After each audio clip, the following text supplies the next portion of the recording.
Chapter 1. I am no saint, merely Dogshing. On the continent of starry constellations. In the secluded and tranquil Gogo village, far removed from the clamor of the world, the villagers lead humble yet blissful lives. This is largely due to their amiable village chief, affectionately referred to as Dogshing. Dogshing's true name is Li Changchun. Curiously, he is not originally from this continent, rather. He is a traveler from another realm. Regrettably, his extraordinary abilities do not include any miraculous cultivation techniques, nor does he possess any divine artifacts capable of wreaking havoc or summoning storms. Instead, he is tasked daily with mundane life missions. Fortunately, with a pair of capable hands and the assistance of a system, he manages to lead a life of modest comfort. By completing these everyday missions, he finds himself free from concerns about food and shelter. The tasks reward him with kitchenware, farming tools, seeds, and even livestock, along with a plethora of miscellaneous ingredients and cooking techniques. Upon assuming the role of village chief, the system generously provides him with valuable knowledge, such as postnatal care for sows, methods to enhance chicken egg production, detailed techniques for transplanting rice seedlings, and the essential skills for tilling the land. He is also able to lead the villagers toward prosperity, ensuring that every household's granaries are overflowing with grain, and that they enjoy an abundance of fish and meat. He has truly blossomed into a competent farmer, mastering every aspect of agricultural work. Yet, do not be deceived into thinking this continent is entirely peaceful.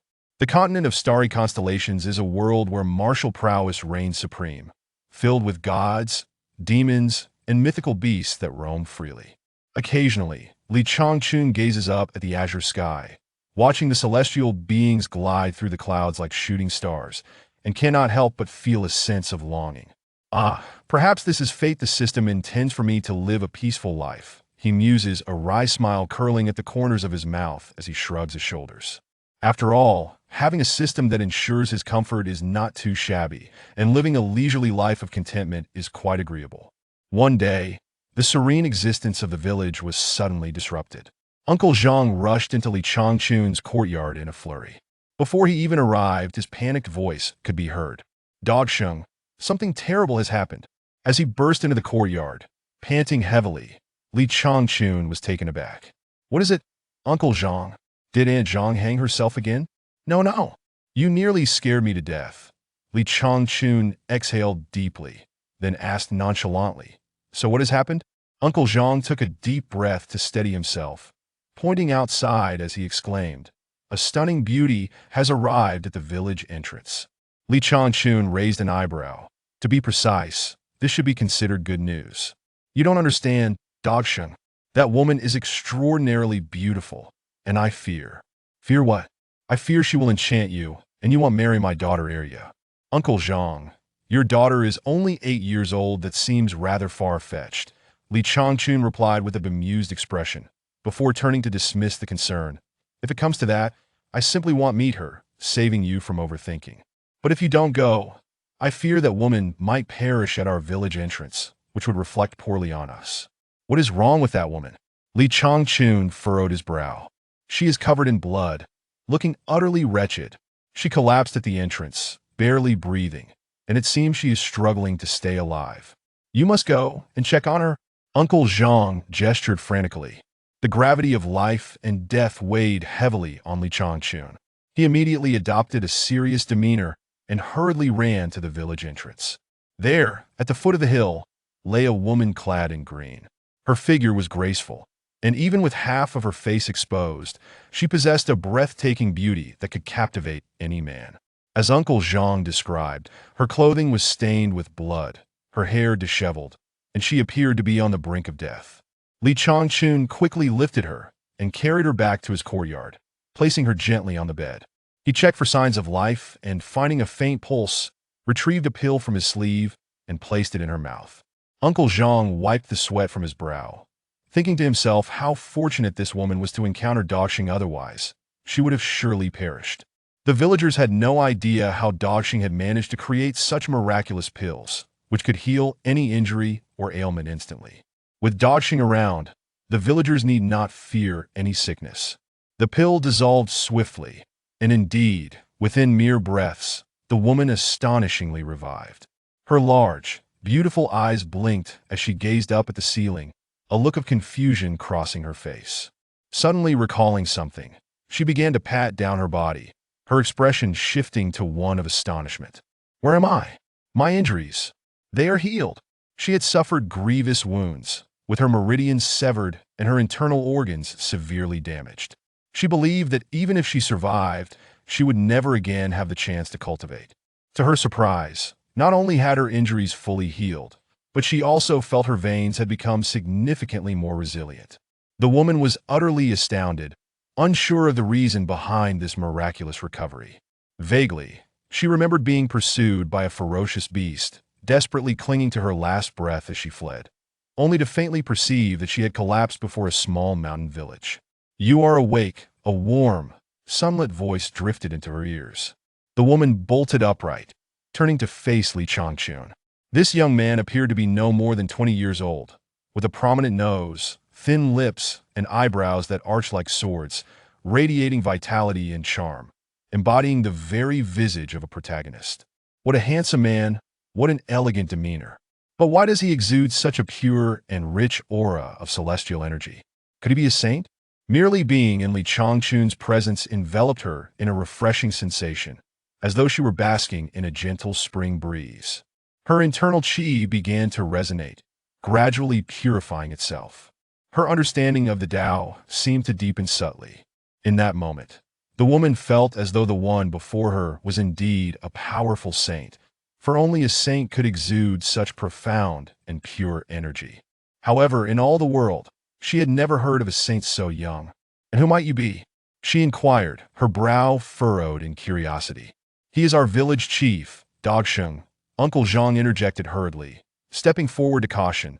"Do not be misled by his handsome appearance. He is already promised to my daughter Arya." Saint Dog? In the nomenclature of the continent, to be addressed as such was a title of great reverence. Even the Holy Emperor would not dare to use it casually. The woman swiftly knelt before him, exclaiming, "I am Jean Lien, and I bow to Saint Dog. Thank you for saving my life."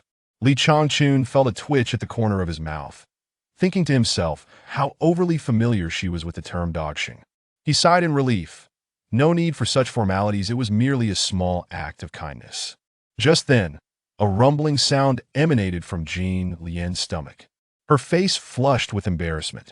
Having fled for 7 days without food or water, she was ravenous. Li Changchun smiled gently. "Please, rest a moment and wash up. I shall prepare something for you to eat." With a heart full of compassion, Li Changchun resolved to be a good Samaritan. Indeed, upon seeing Jean Lien's stunning beauty, he felt a stir of affection. After all, as a normal man who had not been close to a woman for over a decade, his heart could not help but sway. In the village, the only women he encountered were elderly or young girls of average appearance. He was not one to settle for anything less than extraordinary. Jean Lien shyly nodded, her hunger evident. Li Changchun strode towards his livestock pens, selecting fresh ingredients. "He's coming. He's coming. He's wielding the sky-slaying blade. Mom, I'm scared." The chickens, ducks, pigs, and sheep in the pens trembled in fear, capable of communicating in their own way. Li Changchun stood at the entrance of the pens, pondering what to prepare for the lady. After all, it was no small feat for her to travel such a distance. Yes, she should replenish her strength after such an ordeal. A chicken soup will do nicely. In the left pen, several spirited chickens clucked nervously as they spotted Li Changchun approaching, quaking in terror. Big brother! Big brother! Cluck, cluck, cluck!" they cried, flustered. Li Changchun surveyed the scene and selected a robust rooster. "You've done nothing but eat without laying eggs. What a waste of resources." "You will do." He reached out and seized the rooster. Cluck, cluck, cluck! "Big brother, I'm a rooster. I can't lay eggs." Unfortunately, Li Changchun did not understand their language, nor had he ever learned to communicate with animals. With a swift motion, he dispatched the rooster. As the warm blood sprayed forth, the rooster met its end. The remaining animals in the pen fell silent in mourning. Farewell, esteemed phoenix. These livestock were rewards from the system, their true identities far more significant than they appeared. For instance, The rooster that had just met its demise was once the revered phoenix that soared through the heavens. In no time, Li Changchun had plucked the feathers, cleaned it, and prepared a fragrant pot of chicken soup. Eat while it's hot. Li Changchun gently handed the soup to Jin Lian. Jin Lian inhaled deeply, the rich spiritual energy wafting toward her. The aroma was irresistible. Unable to contain herself, she seized a golden chicken leg and began to devour it. Tender and flavorful, it was neither greasy nor dry, a true delicacy of the mortal realm. Take your time and don't choke, Li Changchun kindly reminded as he noticed her voracious appetite. Have some soup. Goop, goop. Jin Lian, undeterred by its heat, lifted the bowl and drank it down in one go. After a frenzied feast, the entire pot of chicken, meat, and broth was consumed, leaving only a pile of bones. Suddenly, Jin Lian felt an awakening of spiritual energy within her. Her cultivation surged, her qi rising like a tidal wave, crashing toward her crown. The sound of a roaring sea echoed in her spiritual sea. Her internal qi surged vigorously, and her cultivation soared rapidly. From the 3rd level of cultivation to the 4th, and onward to the 9th level. In the realm of the starry constellation continent, the cultivation stages are gathering qi, empty formation, cultivating void, dark void, ascending to heaven, and saint. Saint Dog, what exactly did you feed me? Chicken soup, Li Changchun said with a beaming smile. What do you think? Is it palatable? Li Changchun held a certain pride in his culinary skills, having honed them considerably over more than a decade since his arrival in this realm. It is absolutely delectable. Jin Lian found herself at a loss for words. Gratitude flowed through her as she knelt repeatedly, a gesture to express her profound appreciation for the benevolence of the sovereign. Kneeling on the ground, she bowed her head in fervent homage. Li Changchun felt a flush of embarrassment, thinking that the young lady was excessively courteous, bowing her head at every utterance. I am not of noble lineage, merely a humble village chief. Such grand gestures are beyond what I can bear. He gently helped Jin Lian to rise and take a seat in a chair. Suddenly, Jin Lian let out a sharp yelp, straightening her back, her face a mask of alarm. Li Changchun quickly glanced at the chair. What is it? Is there a nail? In a flurry, Jin Lian reached into her sleeve and retrieved a small, bulbous object, exhaling in relief, thinking to herself, the root of the celestial plant is still intact. If not for this item, she would not have been pursued so relentlessly by the demonic beast. Chapter 2. Jin Lian, you are not here to cause trouble, are you? Garlic? Li Changchun focused intently, trying to comprehend. Puzzled as to why Jin Lian had suddenly produced a bulb of garlic, he wondered if she found the chicken stew too rich and intended to counterbalance the flavor. However, the chicken had already been consumed. It seemed rather too late for that. Jin Lian hesitantly looked toward Li Changchun. What did the sage say? Oh, I simply do not understand why you have taken out a clove of garlic. I do not comprehend your words. Jin Lian shook her head and proudly lifted her palm, saying, this celestial dual-sign plant was nearly the cause of my demise, as I fought valiantly to procure it from the wilds. With proper cultivation, it holds the promise of great glory for our sect. The celestial dual-sign plant? Li Changchun unconsciously reached out and discreetly took it from Jin Lian's hand. Gently pinching it, he broke open the flesh, inhaling its aroma and tasting it. Isn't this simply garlic? The sage. Jin Lian assumed Li Changchun merely wished to examine it, but was taken aback when he popped it into his mouth without hesitation. Before she could warn him, it was too late. The garlic was already consumed. Her heart ached after all. She had exchanged half her life for this. Spit, spit, Li Changchun exclaimed, the pungency forcing him to expel the garlic cloves, incredulously asking, is this worth risking your life to seize? He mused whether the girl had lost her senses, traveling such a distance only to fight for a clove of garlic. With that, he tossed the bulb of garlic out the window as if it were refuse. Hey! Jin Lian hastily attempted to rise and follow it out the window, but Li Changchun's strong arm held her back. What are you doing, young lady? Why does the sage belittle my celestial root? Jin Lian's face was filled with grievance. Celestial root? Huh. If you desire it, I could grant you a whole bag. Please, sage, do not jest. This celestial dual sign plant grows only in the depths of the wilds. It is exceedingly rare. Come with me. Li Changchun did not wait for her to continue her protests, seizing her arm and leading her to the kitchen. With a clatter, he picked up a bag of urea from the corner, setting it down before Jean Lien, filled to the brim. Young lady, if your home is in need of seasonings, take as much as you wish and see if it tastes similar to your celestial plant. Jean Lien, skeptical, reached into the bag and pulled out a clove of garlic. She examined it closely, inhaling its scent. Her brow furrowed tighter. Yes, this was the flavor. In fact, it was even more potent. Tentatively, she asked Sage, "May I taste a clove?" Raw. Li Changchun was taken aback. This substance was fiery when eaten raw, its flavor quite overwhelming. Jean Lien paused, then nodded. Ancient texts indicated it was indeed meant to be consumed raw. Could it be that celestial plants were meant to be cooked? Li Changchun helplessly waved his hand. Very well, do as you please. With the master's permission, Jean Lien gingerly peeled a clove, savoring the aroma with an expression of bliss. She then licked it with her crimson tongue. Suddenly she froze. This was the flavor. A single bite of spiciness surged through her mind, invigorating her inner energy, proving extremely beneficial for her cultivation. Moreover, she believed that the garlic given by the sage was far more robust and succulent than that which she had seized from the wilds. Like jade, crystalline and sacred, its flavor was rich and intense, truly a superior quality. Jean Lien was astonished, gazing at the full bag of celestial roots, unable to articulate her feelings. "Sage, could you grant me 10 cloves?" Jean Lien asked shyly. Li Changchun smiled faintly and shook his head. Looking around, he found a cloth bag from the corner. Not bothering to count how many cloves he was placing inside, he poured them into the bag. Handed her a bag of garlic, he said, "Here, take these for now. Once you finish, come back for more." Jean Lien, overwhelmed with gratitude, immediately attempted to kneel in thanks. Fortunately, Li Changchun's quick reflexes stopped her. "Young lady, there's no need for such formality. It's no great matter." "Indeed, Sage, your kindness is deeply appreciated," Jean Lien replied, her heart filled with gratitude. Due to the difference in realms, garlic was considered a spiritual herb in this land.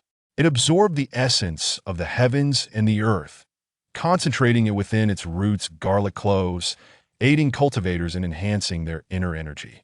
Yet Li Changchun remained unaware, believing it to be nothing more than the ordinary garlic used for cooking on earth. "What is your name, and where do you hail from?" he inquired. "I am Jean Lien, currently residing in the Miaojing Mountains Huayan Palace." After a moment of contemplation, Jean Lien clasped her hands and said, "I am grateful to the sage for your generous rescue and providence. I must return to my palace now and shall visit you again soon." "Very well, I shall escort you." A twinge of melancholy welled up in Li Changchun's heart. After all gatherings must eventually disperse. She had her own home and matters to attend to. Reluctantly, he accompanied the beautiful Jean Lien to the village entrance. "There's no need for the sage to see me off any further. All right then, do come to visit often." Jean Lien smiled gently, performing a bow of farewell to Li Changchun. With a gust of wind at her feet, she soared into the air, her speed greatly enhanced, having reached the pinnacle of the sky-empty realm. In an instant, she transformed into a streak of light, vanishing into the horizon. Li Changchun stood agape, astonished. My goodness, she is truly a celestial being. Still in shock, he felt his lips twitch uncontrollably. He could hardly fathom that Jean Lien was capable of flying through the skies. He mused, "System, when will you grant me a skill or two, so I too can soar through the clouds and roam the world?" Miaojing Mountain, Huayan Palace. Jean Lien returned in high spirits, reflecting that with such an abundance of celestial garlic, her disciples would undoubtedly experience a significant boost in strength. Yet, Jean Lien's true identity was that of the current palace master of Huayan Palace. Huayan Palace, a third-rate sect. Within its ranks, there were 120 disciples, the majority at the Qi gathering stage. Only a handful had managed to break through to the star formation stage. As the palace master, Jean Lien possessed the highest cultivation, having recently broken through to the 9th level of the sky-empty realm. However, As she stepped through the gates of the sect, an unsettling sensation washed over her. The usually boisterous and jovial sect was eerily silent. There were no guards at the gates, and the courtyard was devoid of disciples. A palpable sense of dread enveloped her, causing beads of cold sweat to trickle down her temples. "Ha ha ha, Jean Lien, you have finally returned. I have been eagerly awaiting your arrival." A booming and arrogant voice resonated. Jean Lien turned her gaze towards the source, only to find a bizarre beast lounging under the large willow tree in the courtyard. It resembled a bull, adorned with 4 horns, its long, glossy fur draping over it like a cloak. Beside it lay a heap of scattered bones, the ground stained red with blood. "Beast King Aohen?" Jean Lien gasped, her heart sinking as she beheld the gruesome sight of the bones. After losing track of Jean Lien, Aohen had sought out the Huayan Palace and, in a fit of rage, slaughtered over 100 of her disciples as a means of venting his fury. Aohen had a penchant for consuming humans after dispatching the group of young disciples. He dragged them beneath the willow tree to feast. "Humph! How dare you steal my celestial dual-sign plant? What audacity!" Jean Lien did not respond, but rather questioned, her voice trembling. "You killed my disciples?" Well, Aohen idly picked at his teeth. To be honest, they tasted quite good, very tender and fragrant. "Ah, I shall kill you!" Jean Lien erupted in fury, her inner energy surging as her hair flowed wildly. With a swish, a sword of clear wind was swiftly summoned into her hand. She lunged forward, aiming for Aohen's brow. "Humph! Do you think you can harm me?" Aohen's beastly form twisted into a swirl of black mist and lunged at Jean Lien. Swish, swish, swish. Jean Lien unleashed 3 consecutive strikes, her sword energy slicing through the air. But alas, each blow met with nothing but emptiness. The black mist formed by Aohen moved with remarkable agility. Roar! A deafening beastly roar echoed in Jean Lien's ears, disorienting her. Seizing the opportunity, Aohen charged at her, his gleaming horns aimed at her back. Thud! The immense force made Jean Lien feel as though a rampaging rhinoceros had collided with her. Her right shoulder was pierced, and she was once again grievously wounded. "Ah, I will take your life." Jean Lien, in a frenzy, gripped her long sword tightly, disregarding the pain in her shoulder, and swung it at Aohen's head. The sword's energy was fierce, glinting with a cold light. With a slice, she opened a long gash on Aohen's head. Roar! Aohen howled in pain, reeling back from the blow. "You were able to breach my defenses?" He distinctly recalled that only a few days prior, in their last confrontation, Jean Lien's feeble attacks had failed to even graze his fur. How had she grown so formidable in just 2 days? Focusing intently, he discerned the truth. "When did you break through to the 9th level of the Sky-Empty realm?" Jean Lien clutched her bleeding shoulder, her head growing light from the loss of blood. She had not anticipated that even after her breakthrough, she would still be unable to contend with this ferocious beast. Indeed, it is true that Aohen, a formidable being of the Demon King caliber, boasts prowess comparable to that of the Void Realm. Even if Jean Lien were to break through to the 9th level of the Void Realm, she would still not stand a chance against him yet. Inflicting harm upon him would suffice. Observing Jean Lien sway unsteadily, her gaze fixed upon him with a mixture of resentment and silence, Aohen snorted disdainfully before gathering his strength for another assault. In the blink of an eye, he darted toward Jean Lien with the swiftness of lightning. Aware of Aohen's immense strength, Jean Lien dared not confront him head-on. Instead, she adopted a phantasmal form, splitting herself into 2, and then into 4, creating the illusion of multiple copies. Aohen paused momentarily, then targeted the nearest doppelganger. Bang! The clone shattered under the force of his impact, scattering into delicate pink petals. Damn it! She's escaped again. Raising his gaze, Aohen saw the true form of Jean Lien soaring toward the horizon, propelled by the winds at her feet, prompting him to give chase. In terms of speed, his ponderous form could not match Jean Lien's agility. Yet in endurance, he was determined not to be outdone. Fearing that he might lose her trail, Jean Lien sighed deeply, lamenting her return only to be gravely injured once more. Unwilling to relinquish her life so easily, she found herself compelled to retreat, her heart filled with resentment. She gritted her teeth, vowing that one day, once she had honed her skills, she would ensure that the detestable Ao Hin would face a fate worse than death. While many can utter threats, the reality remains that one must first safeguard their own life. Where to flee? A sudden inspiration struck her as she recalled Go Sheng, and she pivoted, soaring toward the direction of Go Mountain. She thought to herself that with the esteemed Go Sheng present, Ao Hin would surely think twice before acting recklessly. Cultivators can traverse vast distances with ease, and soon Jean Lien arrived at the outskirts of Go Village. However, the outcome was all too familiar, having lost too much blood. She collapsed at the village entrance. Uncle Zhang, who often lingered at the village entrance, contemplating life while smoking, promptly noticed her plight and hurried to report to the village chief. Go Sheng, it's bad. That woman again, but Go Sheng isn't home. Uncle Zhang had no choice but to emulate his previous actions, personally carrying the unconscious and gravely injured Jean Lien back to Go Sheng's residence, patiently awaiting his return. Where had Li Changchun gone? Today, the task assigned by the system was to venture into the mountains for hunting, and he was ambling about in search of prey, bow in hand. Humming a tune, he strolled along the mountainside, glancing left and right, oblivious to which fortunate creature might fall victim to his aim today. Chapter 3. A stroke of luck in capturing a black ox. As Li Changchun pondered where to seek his prey, he suddenly spotted a black ox stealthily sniffing the ground at the village entrance. It was none other than the proud and fierce Auhin, who had been tracking since down the mountain to determine its whereabouts. Li Changchun felt a surge of delight.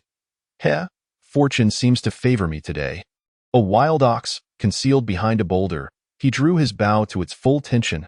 Whoosh! The arrow flew forth, tracing an elegant arc towards Auhin. Sensing an ominous aura of death approaching, Auhin's fur stood on end. With wide eyes, it beheld the fierce arrow, imbued with tremendous power, hurtling towards it, causing it to freeze in fear. It attempted to flee, yet for reasons unknown, its legs would not obey, leaving it helpless to watch the arrow draw nearer. Ah! Thud! The arrow struck Auhin squarely in the chest, and a wave of brutal energy surged into its body, shattering its spirit into fragments. It was dead, beyond any hope of revival. Even the mightiest celestial being could not save it. The items bestowed by the system were anything but ordinary. The arrows possessed a homing effect, and Li Changchun had never missed a target he had set his sights upon. To him, it was nothing short of a hunting artifact. Elated, he rushed over to inspect his quarry, reveling in his triumph. Oh, this black ox has 4 horns, Li Changchun exclaimed, grinning broadly. Heh, splendid. I could make several drinking cups from its horns. After pushing a cart from the village entrance, he dragged Auhin back to his courtyard. Uncle Zhang, upon seeing Dog Sheng return, hurriedly recounted the tale of a woman who had fainted from injuries at the village entrance. What? All right, let's go in and have a look. Li Changchun was taken aback, thinking, how could Jean Lien have fainted again so soon? I suspect she might be intentionally causing trouble. He fed her a pill, pulling her back from the brink of death once more. Thank you for your benevolent rescue, Your Excellency. Well, please refrain from getting into fights every time you go out. Li Changchun lamented, inwardly questioning why celestial beings could not live their lives with a modicum of stability. Instead of engaging in perilous conflicts, having nearly perished twice in a single day, Jean Lien burst into tears. Wah! My entire family was slaughtered by demonic beasts, and I was also injured by them while fleeing for my life. Hey, don't cry. At the sound of her sobbing, Li Changchun felt flustered. Take a moment to rest. I will prepare something delicious for you. Oh no, that would be too much trouble for you, Your Excellency. Not at all. Not at all. I just hunted a large black ox. How about I stew some beef for you? Black ox? Jean Lien questioned, her heart racing. What kind of black ox? I'm not entirely sure. It's well-fed and meaty. With 4 horns, I've never seen anything like it before, Li Changchun chuckled. From his years of hunting experience, he knew that the creatures of this realm were unlike those on Earth, often appearing in bizarre forms, though they tasted quite delightful. Where's the black ox? It's right in the courtyard. Quick, take me to see it. Jean Lien hurriedly leaped out of bed and dashed to the courtyard. Upon seeing the lifeless Auhin lying there, She gasped in shock. The demon king of the void realm has been so effortlessly slain by your excellency. What of it? It's just a black ox, Li Changchun replied, puzzled by her astonishment. It was responsible for the deaths of over 100 disciples from our Huayan palace. Surely not. It's merely a black ox. Jean Lian dropped to her knees. Thank you, your excellency, for avenging the grievances of my Huayan palace. On behalf of the 120 disciples within, I bow to you. Please, rise. I have told you before, do not do this, I cannot bear it, Li Changchun said, grimacing. If this black ox is indeed the culprit, let us consume its flesh and drink its blood to assuage our grievances. Very well, I shall personally skin and butcher it. Here, a kitchen knife was presented before Jean Lian. What is this? I'm giving you the knife. Did you not say you wished to do it yourself? Jean Lian stared blankly, accepting the knife. However, once it was in her grasp, an overwhelming weight caused her arms to droop. He felt less like a knife and more like carrying a mountain. This knife must weigh at least 10,000 pounds. Ugh, how heavy. What kind of knife is this? Just a kitchen knife. Li Changchun chuckled, thinking how could a woman so delicate possess such little strength. Observing Jean Lian struggling with the knife, beads of sweat forming, he decided to reclaim it. How do I chop it? You tell me. I will handle it. Chop it into pieces. Jean Lian gritted her teeth. Li Changchun shook his head inwardly. That was not how one slaughters an animal. Following his own experience, he skillfully skinned and carved the ox, soon acquiring large cuts of meat, sufficient to fill their bellies. After a moment of hesitation, Jean Lian mustered her courage and implored, Your Excellency, I dare to ask, could you assist me in reorganizing my sect? Li Changchun smirked inwardly at the notion of a sect. If they could not even defeat a single ox, he felt concerned for the future of that flimsy palace. He laughed dismissively. I think I would prefer to live a quiet life as a farmer here. Your Excellency, even though Huayan Palace may be in decline, it boasts a legacy of thousands of years and will not disappoint you. Jean Lian earnestly persuaded him, explaining that without a substantial backing, reviving the fallen palace would be nearly impossible. Other sects and the demonic beasts would surely intervene, as human nature was inherently selfish. Other sects would relish the opportunity to see a rival fall, eager to divide their resources. Though he found her arguments compelling, Li Changchun still hesitated. However, upon reflection, he considered that visiting a legendary sect could expand his horizons. If it proved too challenging, he could always retreat to the peaceful village and live out his days. With a beautiful companion by his side, it seemed worthwhile. To die under a pomegranate skirt is to live a life of charm, even as a ghost. Thus, he reluctantly agreed. Jean Lian leaped with joy, overwhelmed with excitement. Our sect has hope. Our ancestors will look upon us with pride. With a sage seated at the helm, who would dare to bully them? It felt as if glory was within reach. When shall we depart, Your Excellency? Any time works. Li Changchun surveyed the farmstead, feeling little regret, then added, by the way, once we descend the mountain, could you refrain from calling me Dog Shang? Do I lack dignity? Dog Shang is merely a term of endearment from the villagers. I have a name. That cannot be. Why not? Li Changchun stated firmly, I am Li Changchun. You may call me Changchun or Brother Chun, but please refrain from calling me Dog Shang. Seeing the resolute expression on Li Changchun's face, Jean Lian complied, thinking that such a noble sage was uninterested in superficial titles. Only a sage with such integrity was truly worthy of respect. Then, Brother Chun, let us tidy up and be on our way. What is there to tidy up? Do you not wish to take some magical tools with you? Jean Lian pointed to a pile of farm tools radiating a rich aura of spirituality in the courtyard. Li Changchun chuckled awkwardly. The language of cultivators is quite peculiar. Everything they refer to as magical tools. Very well, let us take them along. He thought it best to keep his familiar tools on hand. He had heard that time had no meaning for cultivators, and he could always work as a farmer in the city, tilling the fields and cultivating vegetables to ward off loneliness. As they loaded the cart, Jean Lian eagerly helped him gather pots, pans, hoes, shovels, knives, and other necessities, tossing them all eye in her eyes. Everything around her seemed like exquisite magical tools, and she even contemplated taking the house with her. After checking to ensure they had gathered enough supplies for their needs, Li Changchun pushed the heavily laden cart and declared, Let us go, Brother Chun. Is this cart a magical tool? Not at all, just a means of transportation. Shall we push it ourselves? How else would we manage with so many items? Perhaps you could store them in my storage bag instead, if you don't mind. That works. With everything prepared, the two descended the mountain together. The village entrance. Uncle Zhang sighed deeply as he watched their distant figures. Lamenting, we are utterly defenseless against fate. Those who are meant to be taken will not be retained. Alas, beauty is a source of disaster. Uncle Zhang, it's terrible. Aunt Zhang has hanged herself at home. A young man rushed in, breathless. Why did she hang herself again? Someone in the village saw you stealing women. Uncle Zhang slapped his forehead, hastily sprinting towards his home. Dog Shengzi had been lured away by a vixen. If his wife were to hang herself from the beam at this moment, it would truly be disastrous. With good intentions, he had carried that woman to the village chief's residence, only to attract a world of trouble and misunderstandings with his wife. The journey was long, and Li Changchun could not fly. It took him 3 days and nights to traverse from Godo Mountain to Miaojing Mountain.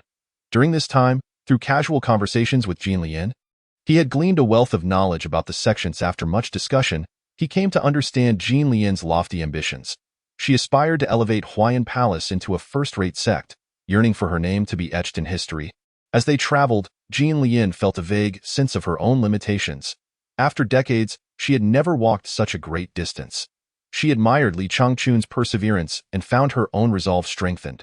To be able to fly was not a fault, but truly grounding oneself and experiencing the essence of the earth would deepen one's understanding of the Tao. Without further ado, they arrived at Huayan Palace. A wave of sorrow surged within Jin Lian. The former glory had been reduced to ashes, and the once lively disciples had perished in the underworld. Shaking her head firmly, she resolutely reminded herself that all that had been lost would return. And even more splendidly, Li Changchun, on the other hand, found it rather splendid. What a magnificent palace nestled within the thicket! Towering ancient trees shaded the area, with red walls and yellow tiles gleaming resplendently. It was a sight to behold. Compared to his dilapidated mountain village, it was akin to a celestial palace, a stark contrast to a desolate ruin. After arranging their accommodations, the two sat down for a heartfelt conversation. Brother Shang, I shall remain the palace master, and you will serve as the guest elder of Huayan Palace. I have no objections. Whatever suits you. Very well, let us proceed as discussed. Tomorrow, I will head to the city to recruit disciples. You can assist by overseeing the palace, and no problem. Cooking, cleaning, gardening. I excel at all. Jin Lian chuckled, her charm radiating, thinking to herself how endearing this sovereign truly was. Let it be as it may. Perhaps this is the kind of endeavor that reclusive masters delight in. Chapter 4. A cut to sever the black dragon. A night passed in silence, leaving Li Changchun feeling quite restless. How could a normal man find peace when a stunning beauty slept just next door? His mind was a tempest, akin to 1,000 ants crawling restlessly.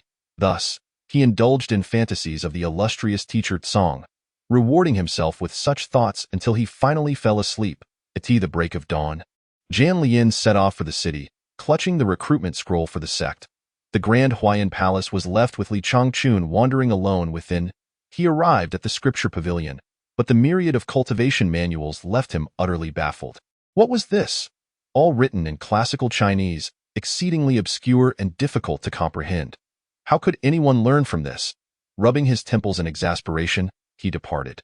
Entering the weapons storehouse, he found an array of swords, spears, and staffs at his disposal. Unfortunately, he possessed no martial skills. He picked up a few weapons to play around with, but found it utterly uninspiring. It was evident that this sect was merely for show. The weapons felt fragile, almost as if made of paper. With a careless twist, he snapped a long sword in half, muttering his discontent. Eventually, he reached the treasures pavilion, where a kaleidoscope of curiosities awaited him.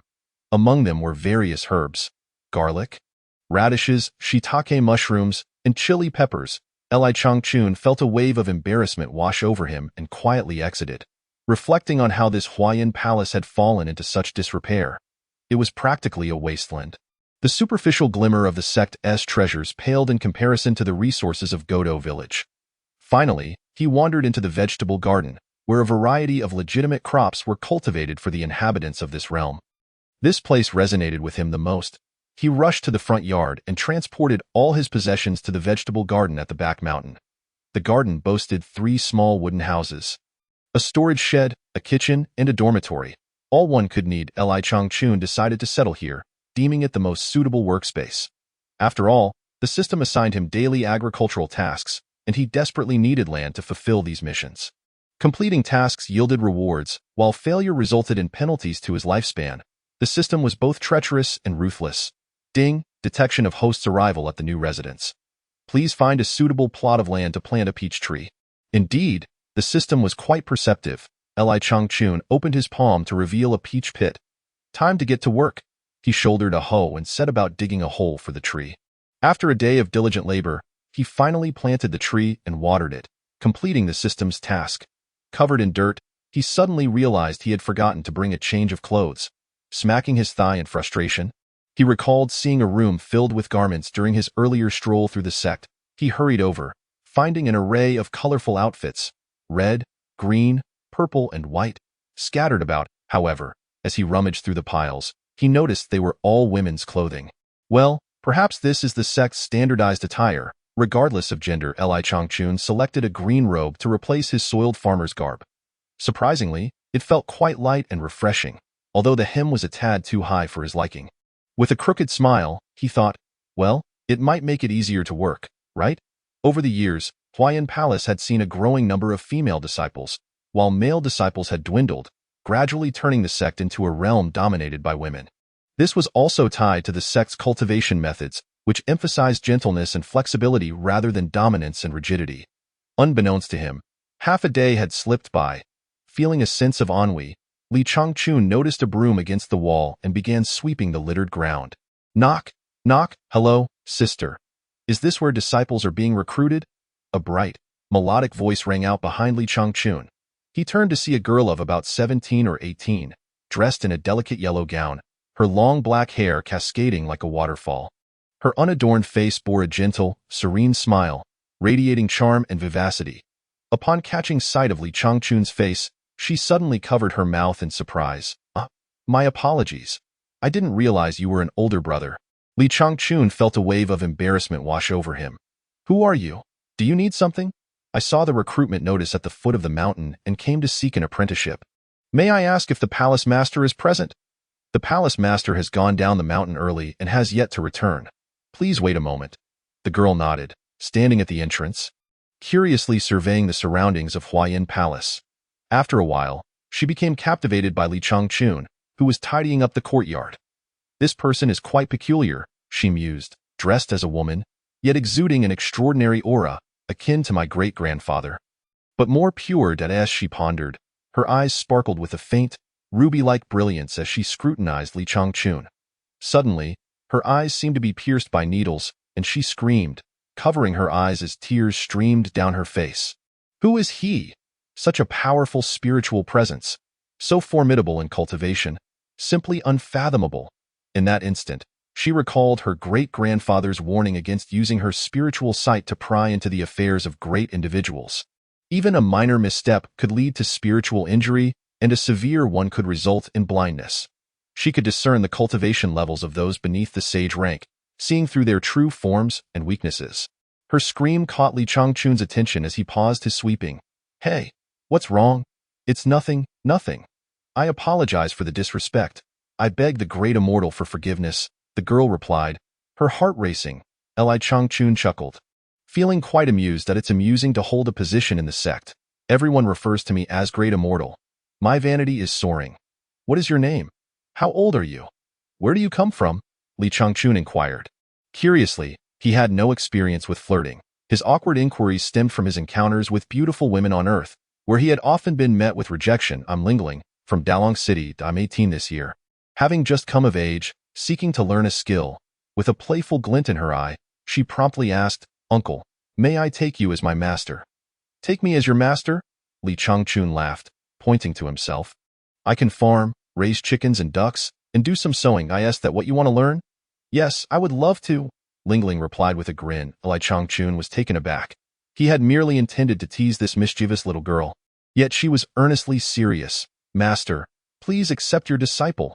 Lingling bowed deeply. Hey, Hold on. What is it? Is my master someone who goes back on his word? Lingling pouted, her expression one of grievance. Li Changchun was left bewildered. What is happening here? Have the people in this big city lost their minds? Learning to till the soil, is she truly that desperate? Master, do your words hold weight? Do you really want to learn? Of course. I'm not one to make empty promises. Li Changchun buried his face in his hands, feeling a slight headache coming on. I asked little Lingling, implying something. All right, consider it done. Li Changchun resigned himself to the situation. He had not even formally accepted disciples into Huayan Palace, yet here he was, taking on a student eager to learn the art of farming. Thank you, Master. Lingling beamed triumphantly. By the way, Master, do you have any gifts or rewards for our first meeting? I can give you these scissors. You can practice your sewing skills with them. Scissors? Lingling furrowed her brow. Let me see them. Follow me. Li Changchun brought Lingling to the vegetable garden warehouse, rummaging through it until he produced a pair of large, jet black scissors. From the moment Lingling entered the warehouse, she was profoundly astonished. Her family was relatively well off, possessing a couple of celestial artifacts. However, she had never encountered such a multitude of high-grade celestial instruments imbued with ethereal energy. Gifted with spiritual sight, she could discern objects with remarkable clarity, and everything she beheld exuded an aura of otherworldly charm, unmistakably distinguishing them from mundane items. Each celestial artifact, regardless of its nature, had the potential to stir up great upheaval in the world of martial arts.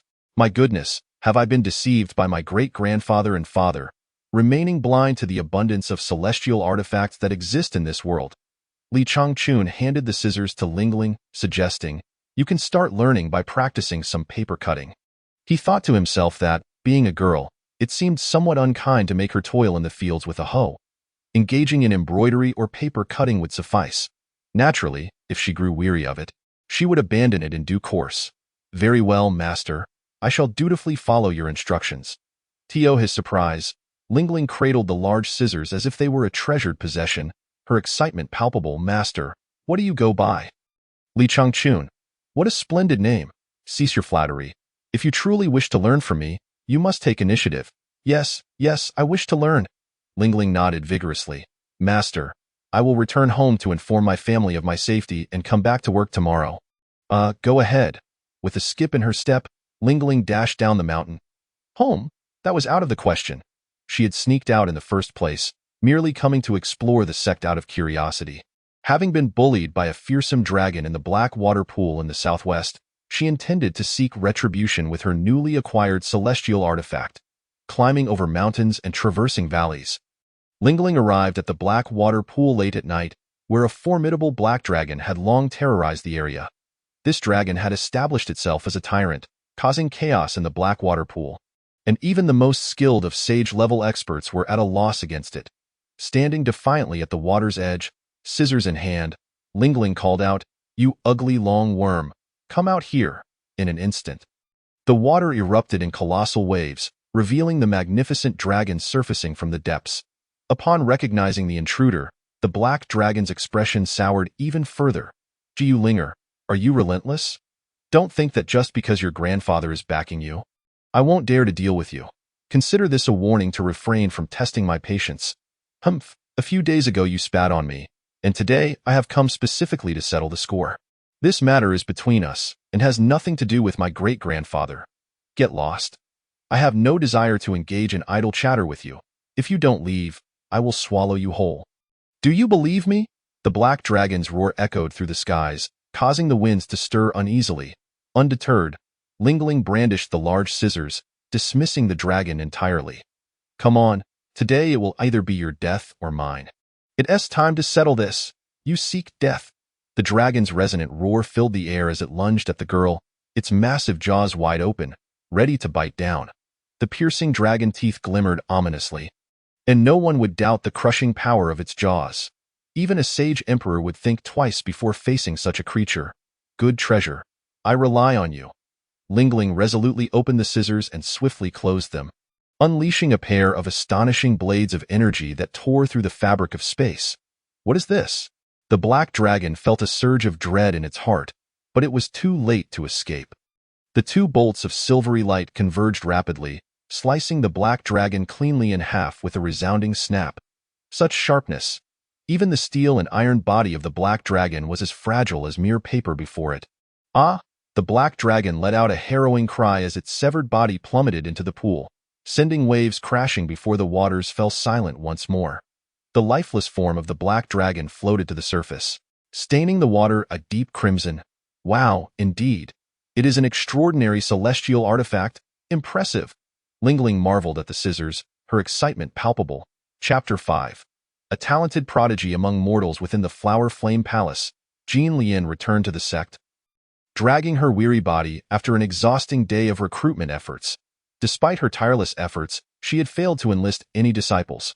The reasons were twofold. First, the Flower Flame Palace only accepted female disciples.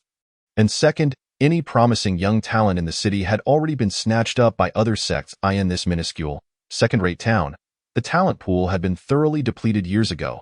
"You're back?" Li Changchun greeted her, noticing her dejected demeanor, and inquired with concern. "What troubles you?" "Alas, it's difficult to recruit disciples," Jian Lian sighed, her head hanging low. Li Changchun couldn't help but chuckle inwardly. It was no wonder. This impoverished sect had little to offer, and few would be inclined to join it. If it weren't for his admiration for Jian Lian's beauty, the sect would likely face extinction. Suppressing his thoughts, he spoke reassuringly, "Don't lose heart. Everything will turn around." With a broad smile, he added, "In fact, I have already brought you a promising young girl who sought us out today." "What? Where is she? What is her aptitude?" Jian Lian asked eagerly. "She mentioned something about going home to report her safety and will be back tomorrow." "What about her aptitude?" Li Changchun felt a bead of sweat trickle down his forehead. He had no means to assess anyone's aptitude. However, to appease Jian Lian, he resolved to weave a benign lie. "Her aptitude is undoubtedly the best. She is a true prodigy, 1 in a million, clearly a martial arts genius." Jian Lian's expression brightened, her spirits lifted. The Sage King has spoken well. Such a talent must surely be exceptional. She eagerly anticipated meeting the extraordinary young girl the next day, unaware that Lingling was anything but ordinary, and her arrival would herald a calamity for the Flower Flame Palace. Hadn't she just vanquished a world-ending black dragon of the Ascension realm upon stepping outside? Returning to her senses, Jian Lian then noticed that Li Changchun was dressed in women's garments, and she couldn't help but burst into laughter. She hurriedly fetched a set of men's clothing for him to change into. As the saying goes, people rely on their attire, just as horses depend on their saddles. This new attire bestowed upon him a certain dignified aura befitting a sage king, clad in a splendid robe. His demeanor instantly transformed. That evening, during their rest period, Li Changchun ventured to the vegetable garden. Despite Jian Lian's attempts to dissuade him, the more she insisted, the more determined he became. "I have no desire to sleep next to you. Enduring the scent of your boudoir all night, it would be sheer torture." The next morning, as Li Changchun opened his door, a rush of fresh air greeted him, accompanied by a faint floral fragrance. The sun had risen, and Lingling had arrived. "Good morning, master." "I come to pay my respects," Li Changchun stumbled, taken aback. "So early? When did you arrive?"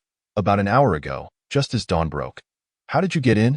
"Our palace gates were unlocked, and no one stopped me, so I simply walked in." No wonder the vegetable garden lacked flowers, yet was imbued with floral scents. It was the aroma emanating from the young girl. Moreover, he realized he needed to discuss security matters with Jian Lian. "Master, what shall we learn today?" "Patience. First, I will take you to meet the palace master to complete your entry procedures." "All right, I shall dutifully follow your commands." Li Changchun shot Lingling a sidelong glance, thinking to himself how sweetly she spoke, calling him master so endearingly that it almost melted his bones. He led Lingling to the front courtyard and knocked on Jian Lian's door. Beckoning her to come out, Jian Lian found Lingling's innocent and radiant demeanor quite pleasing, and thus began the entry procedures. They filled out the registration form before moving on to the spiritual root assessment. A palm-sized crystal ball awaited, which, upon contact, would reveal one's aptitude. Lingling confidently placed her hand upon it. An intense red light erupted, casting the entire room in a fiery hue. "Heavenly spiritual root," Jian Lian gasped in shock. Spiritual roots are classified as divine, heavenly, earthly, true, false, or none at all, with higher classifications indicating a greater potential for cultivation. Divine roots are merely legend, existing in one in millions. Their emergence causes upheavals in the heavens and earth, and they can ascend to immortality without effort. Heavenly roots, on the other hand, are truly exceptional, often referred to as the dragon among mortals, a rare find. Lingling, however, merely scoffed, a faint smile gracing her lips. Having been assessed at home since the age of 3, she was already aware that one of her family members possessed a divine root. Jianlian, holding the form Lingling had filled out, was utterly perplexed. Dalapao Mountain, Air Xianxiao Village, Gulinger. Yet another phoenix emerging from the depths of the mountains.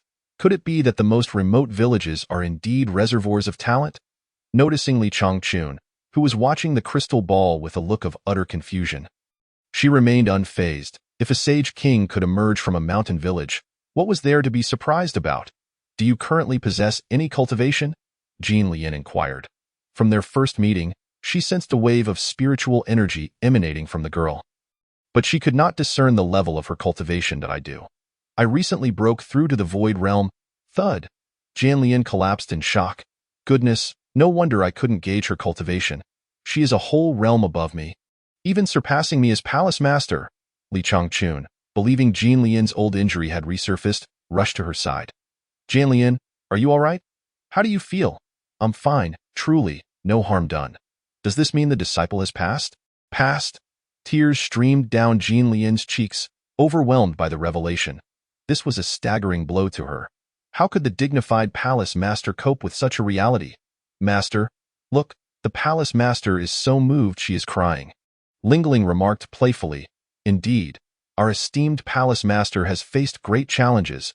Li Changchun was moved, silently supporting Jean Lian, who was doing an admirable job as the palace master, to the point where the tears of excitement from her disciples were streaming down their faces. Truly, it was a testament to her dedication to her role. Master, what is your spiritual root? Me. Li Changchun was taken aback, replying with a faint smile. I should have no spiritual root. Ling, however, couldn't believe it. How could such a formidable person lack a spiritual root? She brought over a crystal ball and placed it in front of Li Changchun. Jean Lian did not intervene, as she too was curious about what kind of spiritual root such a strong figure like Li Changchun would possess. The two pairs of eyes were fixed on Li Changchun, filled with anticipation. All right, Li Changchun shook his head. Is it enough, just to place your hand on it? They both nodded, eyes unblinking as they watched Li Changchun place his hand upon the crystal ball. Then, a dazzling light flashed and vanished in an instant, akin to a flashbang. With a sharp crack, the crystal ball shattered instantly. What? It broke? The three of them stared blankly, as such a phenomenon had never been recorded in ancient texts. Even beings with divine roots merely emitted purple light. What could it mean when it flashed white light and then shattered? It was utterly incomprehensible. Master, are you a monster? You're the one who is peculiar. The master and disciple shared a warm exchange, while Jean Lian cried again, You're all monsters. Only I, the palace master, am an ordinary person. The fleeting moments of warmth and joy passed swiftly. With only 3 people in the palace master being the weakest, there was little guidance to offer. And they felt embarrassed to speak. Do as you please. You two can go to the vegetable garden and tend to it.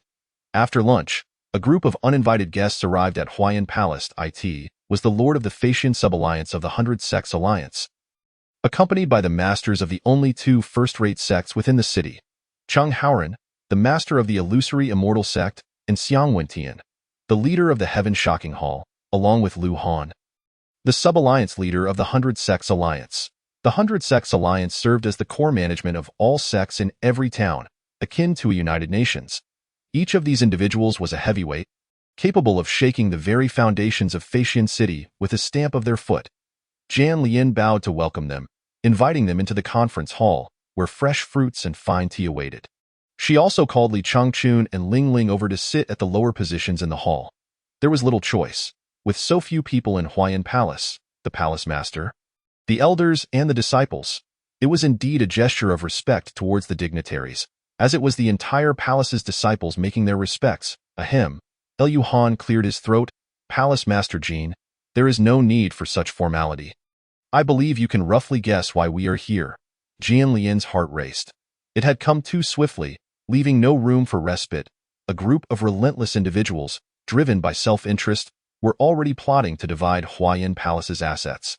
According to the rules of the 100 Sects Alliance, should any sect face collapse, they must contribute their resources, including spiritual minds, remaining sect assets, and any reusable resources.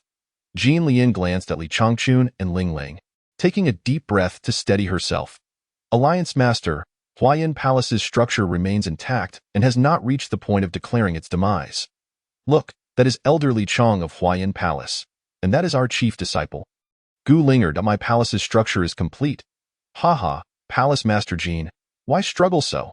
Lu Han shook his head. Do you truly believe that just the three of you can uphold such a large sect? Jian Lian bit her teeth. Swallowing her anger, the remark was quite pointed. Why not just say you want to divide me up? The accompanying Xiang Wentian sneered, Palace Master Jean, let it go. This is too exhausting. Why not contribute your resources to the sects in need? Strengthening our Taoist prestige? Jing Tiangong. Jian Lian glared. Though it was indeed a first-rate sect, it was notorious for engaging in treacherous dealings. Whenever they saw another sect fall, they would rush in to fan the flames. Competing fiercely for resources, many fallen sects held deep resentment towards them. Thank you for your concern, Hall Master Xiang, but I am not exhausted, Jian Lian replied firmly. Not exhausted? That is not yours to decide. Even if you're not weary, I am worried for you. With such a vast sect, how can you protect it with just the three of you? What if a beast shows up one day? Wouldn't that be like handing it over to the forces of evil? I truly wonder what Palace Master Jean is thinking. Xiang Wentian mocked coldly. The words felt like a heavy weight on her chest, causing her to struggle for breath. Huayan Palace is currently recruiting disciples and will soon rise again, Jian Lian roared. Cheng Haoran, who had remained silent, shook his head with a faint smile, stroking his beard and delivering another blow. Palace Master Jean is jesting. We are not 3-year-olds. The human resources in Feishan City are limited, and it will be very difficult to rise again. You? Jian Lian felt besieged, her pressure escalating. Ling Ling, who had been sitting quietly, scoffed disdainfully, then turned to look at Li Changchun, who was watching the scene with a bemused expression. Master, they are ganging up on the Palace Master. Should we intervene and drive them away? Chapter 6. Uninvited Guests. Cold snorts drive away the three great lords, Li Changchun. Unfamiliar with the world of cultivation and unaware of the prowess of these individuals, hesitantly asked Ling Ling in a low voice, Are these three old men formidable? Ling Ling's eyes glimmered with a fierce light as she examined them, then shook her head, responding, Not formidable. Not formidable? I do believe you if I were a fool. Two of them were at the peak of the Ming Kong realm, and one had reached the Ascending Heaven realm. The Alliance leader's cultivation was even at the third level of the Ascending Heaven realm, making them strong figures in top sections. However, Li Changchun believed it was all just show. He thought the cultivation world had few true talents, much like Earth, where charlatans were plentiful and genuine practitioners were rare.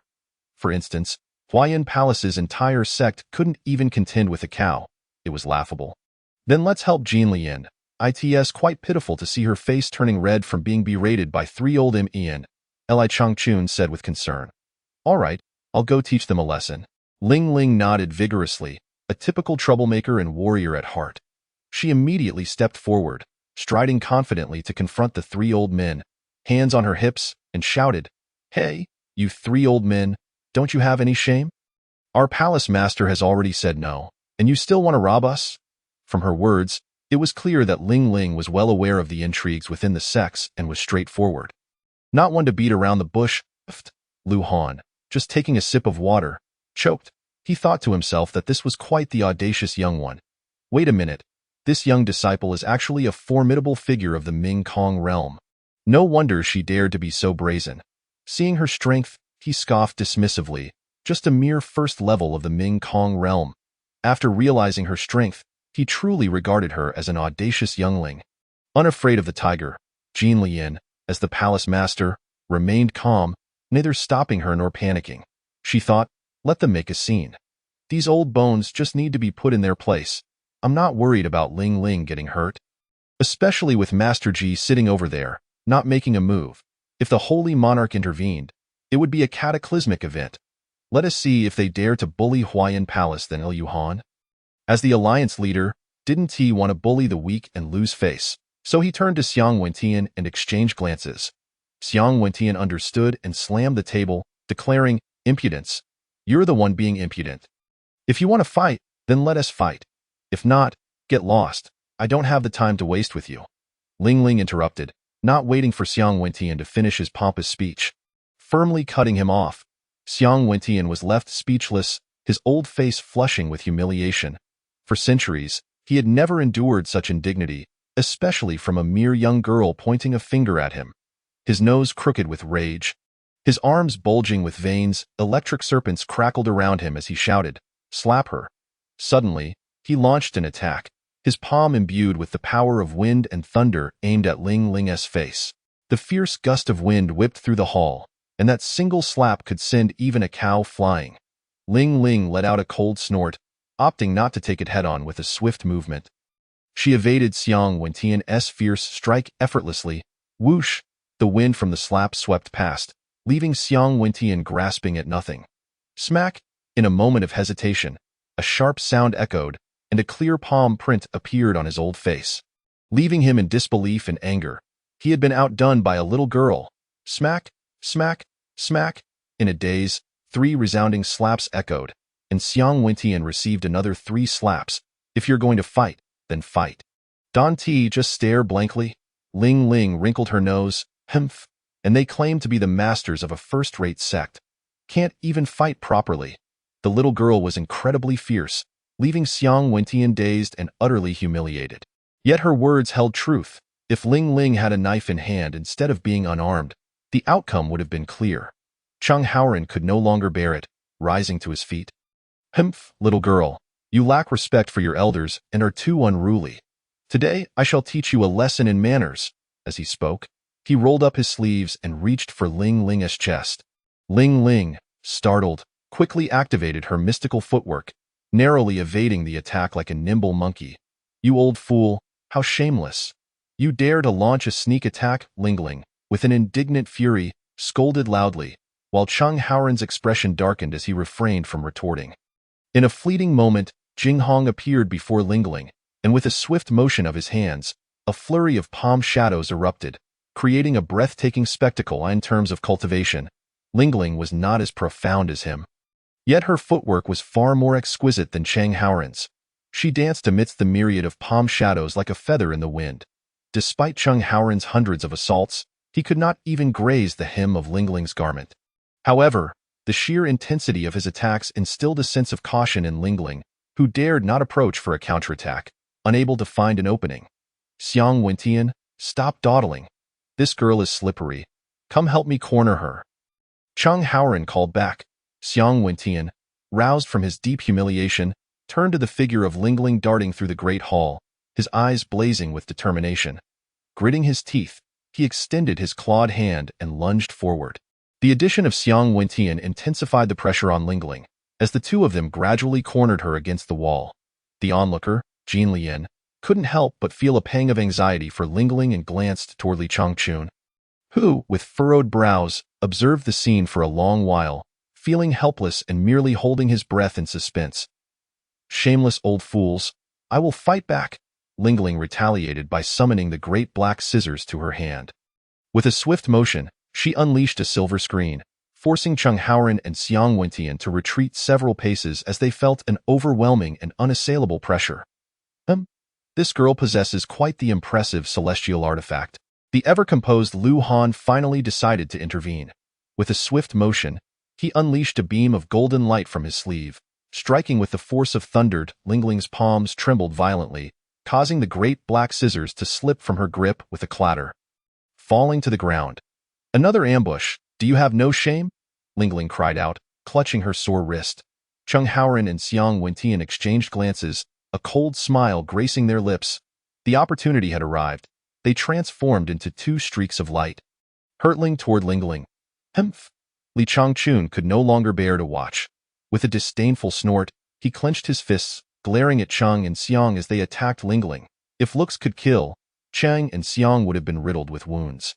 In fact, his gaze held such lethal intent that the two, caught in its grasp, felt as though their very souls were reverberating, leaving them momentarily stunned. Jin Lian, filled with secret delight, patted her chest, exhaling in relief.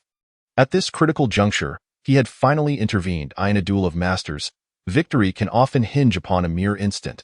Seizing this moment, Lingling launched a counterattack, channeling all her strength into a series of punches that landed squarely on the faces of the two adversaries. With a resounding thud, Chang and Xiang spun in a complete 360-degree rotation, crashing down at Lu Han's feet. "Leader, we have encountered a formidable opponent. Such a powerful soul attack." Chang and Xiang gasped, clutching their chests as they spoke to Lu Han. Their faces painted with terror, not from Lingling, but from the chaotic surroundings they scanned in a panic. The soul attack was formless yet ferocious. Only those whose soul strength surpassed their opponents by 2 realms could withstand it. Lu Han stood up in astonishment, his brows knitted as he surveyed the area. It dawned on him that a master had struck from the shadows. Otherwise, how could these two have suddenly frozen mid-battle? His gaze landed on Li Changchun, who had remained inactive throughout, sending a jolt of realization through him. He could not fathom the depths of this individual's cultivation. Merely locking eyes with him filled him with an overwhelming sense of pressure. This man was indeed a master among masters. Janlian smiled brightly and stepped forward. "Leader Lu, perhaps we still have room for negotiation. Master Jin, you jest. I believe the Flower Flame Palace will soon rise again." Lu Han replied, beads of cold sweat forming on his forehead. He lifted Cheng and Xiang by the scruffs of their necks and bowed slightly, saying, "I shall not trouble your esteemed palace any further today. Farewell." Before departing, he cast a cautious glance at Li Changchun and hurriedly turned to leave. "Yay!" Lingling leaped high with a cheer, exclaiming, "Master, we won! We chased the bad guys away." Li Changchun exhaled deeply, having been quite worried just moments ago. "Lingling, you were incredible." "Humph, of course," Lingling declared proudly. Li Changchun was filled with myriad thoughts, never having anticipated that he would unwittingly take on such a formidable disciple. He had thought her merely a decorative figure. But it turned out she possessed true skill. The trio exchanged pleasantries, predominantly praising Lingling, for this little girl was indeed valiant, unafraid of power, and deserving of the highest accolades. They tacitly refrained from showering Li Changchun with praise, reasoning that it was entirely normal for a saint to triumph over cultivators, and there was no need for excessive praise, which might even seem petty. In truth, it was Li Changchun's spiritual attack that had been the true turning point of this battle. After tidying up the disheveled Great Hall, the three busied themselves with their respective tasks.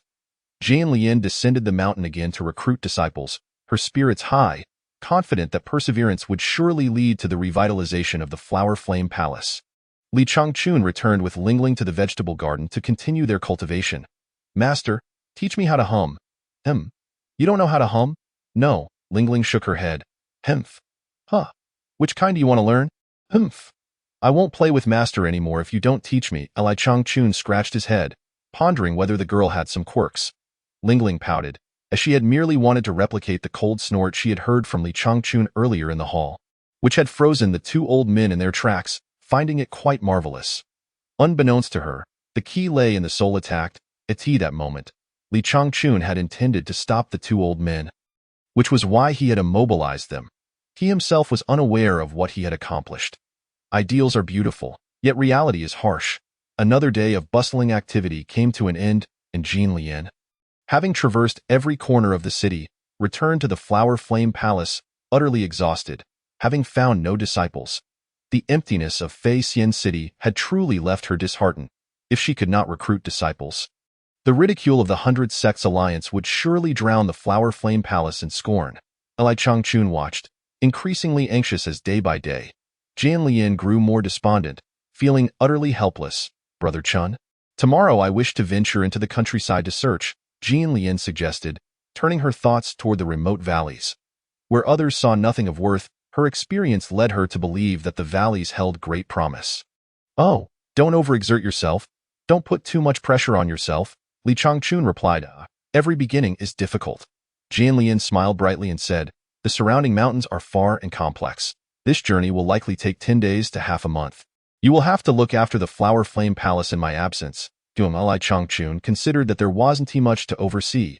At most, he would need to sweep the floors to keep the sect tidy, which seemed manageable, so he readily agreed. Chapter 7. The mutant proud cloud lion at the break of dawn the following day, Jean Lian packed her belongings and descended the mountain, leaving Li Changchun and Ling Ling staring wide-eyed at each other. They quickly completed their tasks of farming and watering. The master and disciple settled at the entrance of the sect, resting their chins on their hands in a daze. Jean Lian had instructed that if any disciples came to pay their respects during her absence, they should accept any young talents with true spiritual roots. The wait proved tedious. 2 days passed in complete silence. Not a single disciple approached, nor had a single rabbit crossed the path before the mountain gate. Master, I am so bored, so am I. Li Changchun reminisced about the lively days in the countryside, where neighbors bustled about, tending to livestock and crops, ensuring there was never a dull moment. Master, let us go down the mountain to help the palace master recruit disciples. Waiting idly is not a solution. In truth, the little girl was eager for adventure, subconsciously longing to descend the mountain for some fun. Li Changchun thought the same. Why wait passively for opportunities? Taking the initiative was the way to go. With a grand gesture, he declared, "Close the gate. We're off as you command." In a swift motion, Ling Ling turned and closed the 2 large doors behind them. The pair hopped down the mountain together. Miaojing Mountain lay not far from the town.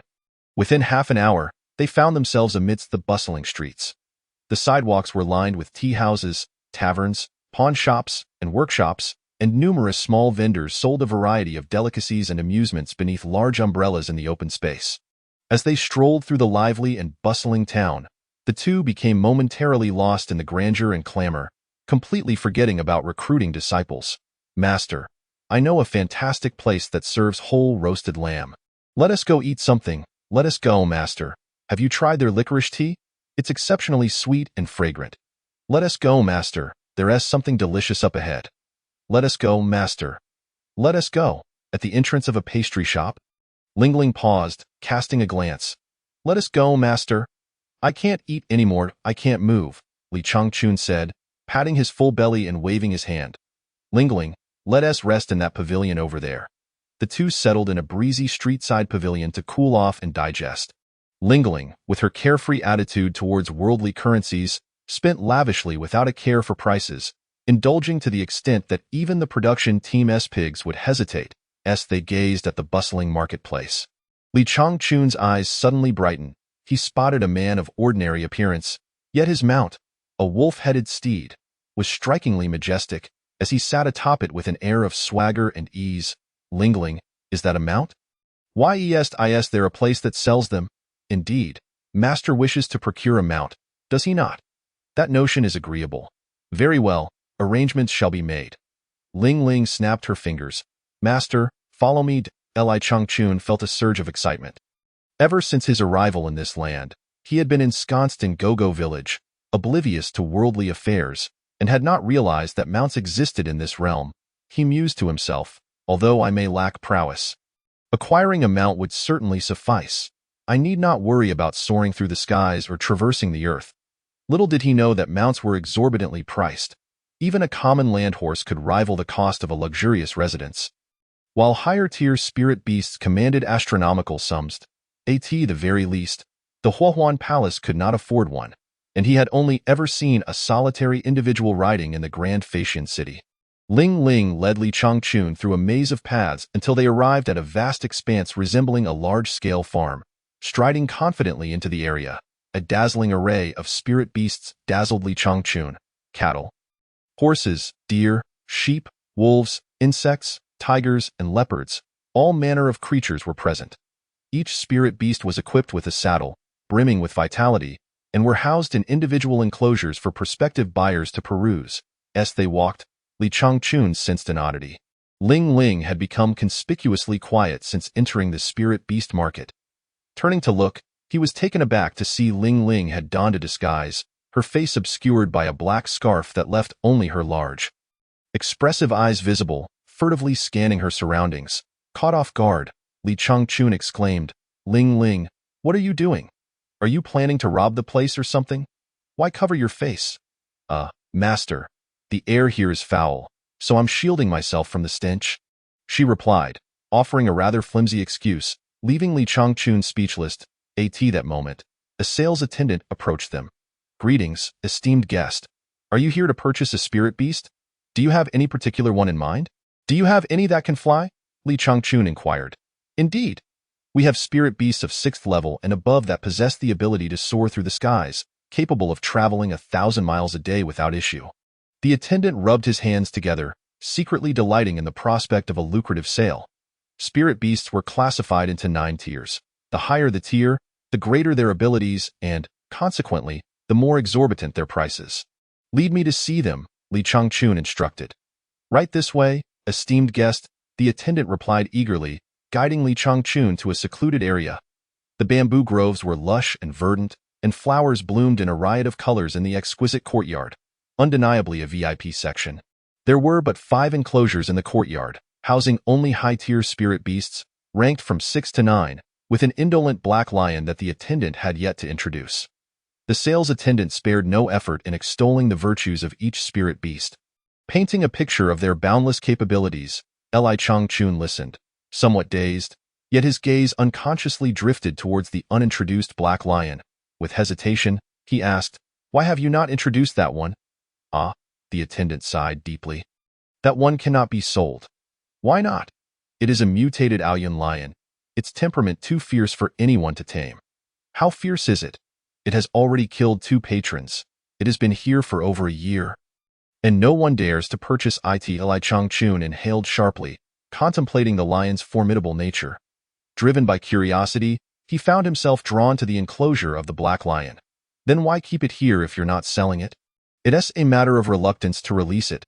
Killing it would be a shame, and we are powerless to do anything else." "What tier is this lion?" "One could consider it a 9th-tier beast." The attendant replied thoughtfully. "Aoyan lions that are not mutated are classified as 9th tier, and this one, having mutated, is even more ferocious. Its true tier is indeterminate, but it surpasses the 9th." Li Changchun grasped the railing. Scrutinizing the creature within, no matter how he looked at it, he did not perceive the fearsome demeanor the attendant described. Rather, it appeared quite docile, almost akin to a well-behaved puppy, unable to articulate why. He simply felt that way as Li Changchun examined the black lion. The lion sensed the gaze upon it, and with a flicker of apprehension, it opened its eyes and glared at Li Changchun. 2 beams of piercing light emanated from its eyes, fierce and proud. Suddenly, the black lion's fur bristled, and it yelped in surprise, retreating to a corner, trembling and whimpering. Li Changchun was astonished. "Attendant, what is wrong with it? Is it ill?" The attendant appeared bewildered, his face a mask of confusion. "This lion does not usually behave this way. It is either haughty or indifferent to others. It has never shown such alarm." "I do not know," the attendant shrugged. "Can I go inside and pet it?" Li Changchun inquired. "Let me make this clear. Should anything untoward occur, you will be responsible. Of course, we will do our utmost to rescue you if necessary."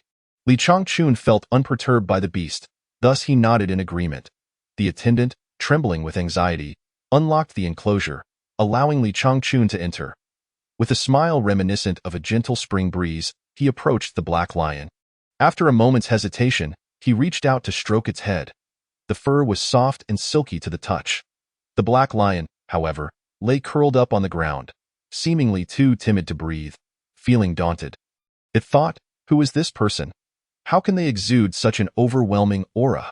Such a rich celestial spirit, such heavy hostility? Unless one has personally slain hundreds of demon kings or emperors, one could not possess such a formidable presence." The oppressive aura left the black lion feeling anxious and breathless. Spirit beasts have spirit. They can sense pressure. "Brother, I am but a small beast. I am still young. Please do not mistreat me," the black lion whimpered. Attempting to mimic a dog's bark, Li Changchun stifled a laugh, turning to the attendant with a bemused expression. Could this possibly be a larger version of a Tibetan mastiff? The attendant was speechless. Thinking to himself that the black lion was behaving rather unusually today, Li Changchun then turned to the black lion, cautiously asking, "Can you fly?" The black lion, fearful of lying, nodded vigorously. It actually understands human speech." Li Changchun exclaimed with delight, patting the lion's broad, soft back, envisioning how comfortable it would be to ride. "I'll take it." "What is the price?" Before the attendant could respond, Ling Ling interjected, "Master, allow me to negotiate on your behalf." The attendant was taken aback, recognizing her voice, and exclaimed, "Miss, however." Ling Ling swiftly silenced him, narrowing her eyes and exuding an icy glare. Be quiet. If you dare to utter another word, I shall have your tongue severed. The attendant cowed, nodded repeatedly. Li Changchun, puzzled, asked, What do you mean, miss? The attendant, casting a furtive glance at Ling Ling's menacing gaze, chuckled nervously. I meant, miss, please this way. Oh, very well, Li Changchun replied with a smile. Ling Ling, you go settle the payment, and I shall reimburse you later. Rest assured, master, Ling Ling beamed, taking the attendant by the arm as they exited the Spirit Beast Market. I am the office of the Beast Market's proprietor, Ling Ling asserted. This will not do. My father will be furious if he finds out. The market owner, Ming Hua, looked pained. What do you mean it will not do? It's merely 10 taels of silver. The price is set by man. And I have the final say here. But that is a 9th-tier spirit beast. Let us settle on it. Do not concern yourself with the details, Ling Ling countered. I am in need of some silver. Please lend me some. You cannot be serious, Mississippi. Either you lend it, or I will have my father come down on you, Ling Ling threatened, hands on her hips. Very well. How much? Ming Hua relented, feeling defeated. Just 1 million taels to start with. She declared casually, Miss, that is quite excessive. Enough with the nonsense. Will you lend it or not? I will lend it, Ming Hua conceded, thinking it merely the price of a 4th-tier spirit beast. Once it is done, I will report back to the family. However, as soon as the silver note was in hand, Ling Ling warned, Ming Hua, do not let this information spread. My father must not find out. Surely not, Ming Hua exclaimed, wide-eyed. Miss, have you snuck out again? Silence. If you dare reveal my whereabouts, I shall end you, Ming Hua lamented, gazing skyward with tears, thinking he had fallen into a cursed fate, selling a 9th-tier spirit beast for merely 10 taels of silver. While simultaneously losing 1 million taels, who could he turn to for justice? This little demon girl was notorious for her mischief. Would anyone dare to speak up? Chapter 8. The Purple-Eyed Bold Demon King when one has assistance. Affairs are easily managed. Li Changchun guided the Black Lion, following Ling Ling as they exited the Spirit Beast Market. The market owner and sales attendant bid them a tearful farewell. Li Changchun marveled at the purchase contract, exclaiming, only 10 taels of silver? This is exceedingly reasonable.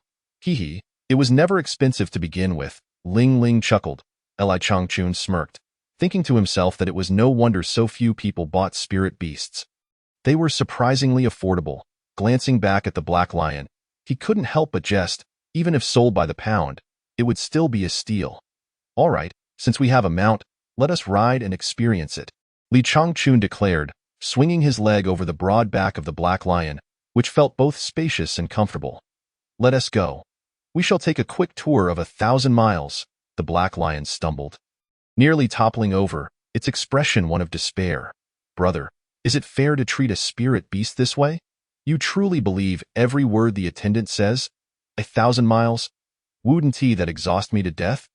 Li Changchun swayed slightly, frowning. Indeed, it seems that cheap goods come with their own issues. It's unsteady on its feet. Fortunately, Ling Ling stepped in to mediate for the Black Lion. Master, let us not venture so far. A more local exploration will suffice. Very well, Li Changchun acquiesced. Li Changchun observed that the expression on the Black Lion's face was rather grim. He thought to himself that it would be unkind to press it. Considering its limited capabilities, after a moment of contemplation, he suggested, let us venture to Gogo Mountain, which lies 150 miles to the southwest. Is that feasible? The Black Lion's demeanor brightened, and it nodded languidly. Clear the way, it roared. Wait a moment, Ling Ling interjected, raising her hand. Master, may I also have a seat? She was too weary to walk on her own. Li Changchun hesitated to respond, instead casting a glance at the Black Lion. Deeply concerned about its ability to bear her weight, the Black Lion, indifferent, nodded.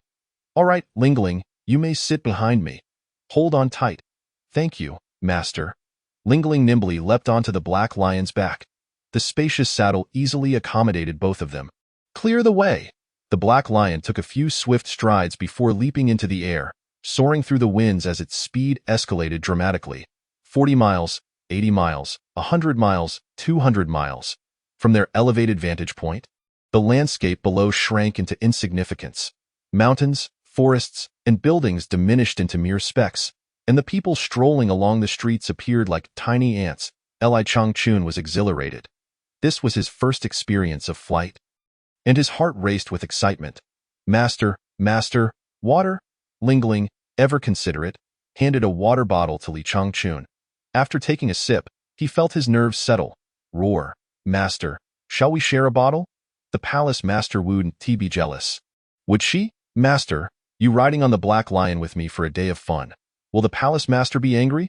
The palace master is quite fearsome. Unlike me, she only worries about you. Master, Li Changchun had little patience for Lingling's incessant chatter. Feeling a touch of acrophobia during this first ascent, he focused intently on guiding the Black Lion. Soon, they arrived at the base of Gogo Mountain, landing smoothly enough to ease the tension in Li Changchun's chest. As they strolled along the rural path, the villagers greeted them warmly. Li Changchun led Lingling to his humble abode. Master, where is this? My home. Lingling furrowed her brow, thinking it looked quite impoverished and simple. Truly befitting a reclusive sage. As she surveyed her surroundings, she sensed an underlying mystery. Activating her spiritual vision, she was taken aback. This was nothing short of a celestial estate. Every plant emanated a pure, ethereal aura, even the weeds appeared sacred. Upon glancing towards the livestock pens, she broke into a sweat.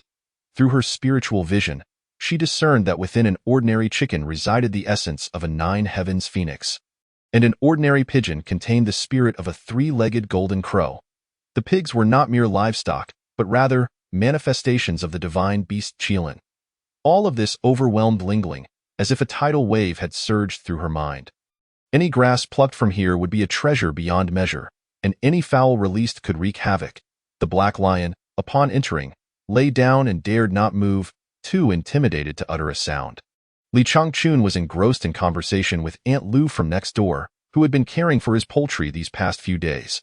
The oxen in the barn let out a sound, and Lingling turned to see a purple-eyed bull demon, an exceedingly rare divine beast, said to exist only in the celestial realms. Hearing the bull's bellow, the Black Lion trembled as it approached the barn. Little lion, who are you? The purple-eyed bull demon asked. I am the mount of the master, the lion replied, quaking. With your meager skills, you have indeed stumbled upon luck. The bull demon scoffed, then added, how about we strike a deal?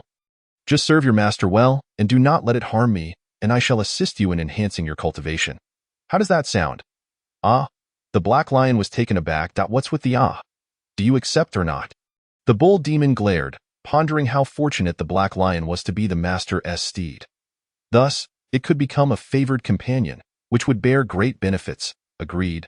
I shall do my utmost to speak well of you to the master. That's more like it, the bull demon said, kicking aside some dung. Eat this. It should elevate you 2 realms. The Black Lion approached skeptically, sniffing the offering. Upon tasting it, a look of bliss crossed its face. Such a delicacy was akin to a supreme elixir. He gratefully nodded to the purple-eyed bull demon and began to savor the treat, treating it as a treasure. Aunt Lu, chatting animatedly with Li Changchun, wrinkled her nose and remarked, Dog Sheng, why does that black dog you brought back eat even cow dung? Li Changchun turned to see for himself and rushed over, delivering 2 kicks to the Black Lion. Stop eating that, spit it out. Reluctantly, the Black Lion swallowed the dung, while Li Changchun expressed his disgust. How repulsive! Truly, a dog cannot change its nature. Despite its predicament, the Black Lion felt a rush of energy surging through its body, propelling it from mere empty realm cultivation to the celestial ascendant realm. Ha ha! I am now a celestial ascendant beast. Feeling a surge of power, the Black Lion reveled in its newfound strength, believing it could cause earthquakes with a single step or stir the winds with a roar. Li Changchun, uninterested in the lion's glee over its dung meal, pinched his nose and walked away. Suddenly, a proud rooster strutted up to the Black Lion, pecking sharply at its side. Roar! The Black Lion was struck by an unbearable pain and dashed out of the livestock pen, its previous bravado evaporating in an instant. The commotion drew Li Changchun's attention, who raised an eyebrow and remarked, Humph, claiming to be a lion, and yet frightened by a mere rooster. The Black Lion conceded defeat. Recognizing that no matter its newfound status, even the mightiest of beings were mere children in this place, I lay submissively on the ground, not daring to provoke anyone. Meanwhile, Li Changchun turned to Aunt Lu. Aunt Lu, your Dezhuang is 18 this year, correct? Indeed, he's 18 now, but aside from farming, he lacks any skills. Who knows if he'll ever find a wife? Li Changchun smirked. Aunt Lu, perhaps Dezhuang could accompany me to the city to cultivate his skills. With even a few techniques, he could easily attract girls. Cultivation? Aunt Lu gasped, astonished. Dogsheng, don't frighten your aunt. How could we simple folk have such destiny? Aunt Lu, I am not jesting. Li Changchun replied with a calm smile. I am currently working at a cultivation sect and can recommend him. Really? You, Dogsheng, have never deceived our village folk. Very well. I shall fetch Dezhuang at once. Li Changchun contemplated for a moment and added. Please inform the village of all young men and women aged 16 to 26 to gather at the village committee. I will hold a meeting. All right, Aunt Lu exclaimed, rushing out of the courtyard. Before long, the clear sound of the assembly bell resonated at the village entrance. Li Changchun shrugged, thinking himself quite clever. He had effectively set the stage for recruiting disciples for the Huayan Palace while simultaneously guiding the villagers towards prosperity, a win-win situation. However, he realized he lacked the crystal ball for assessments, unsure if the youth of Gogo Village would meet the standards. But he shrugged, thinking that even if a few didn't qualify, they could still go to the city for exposure.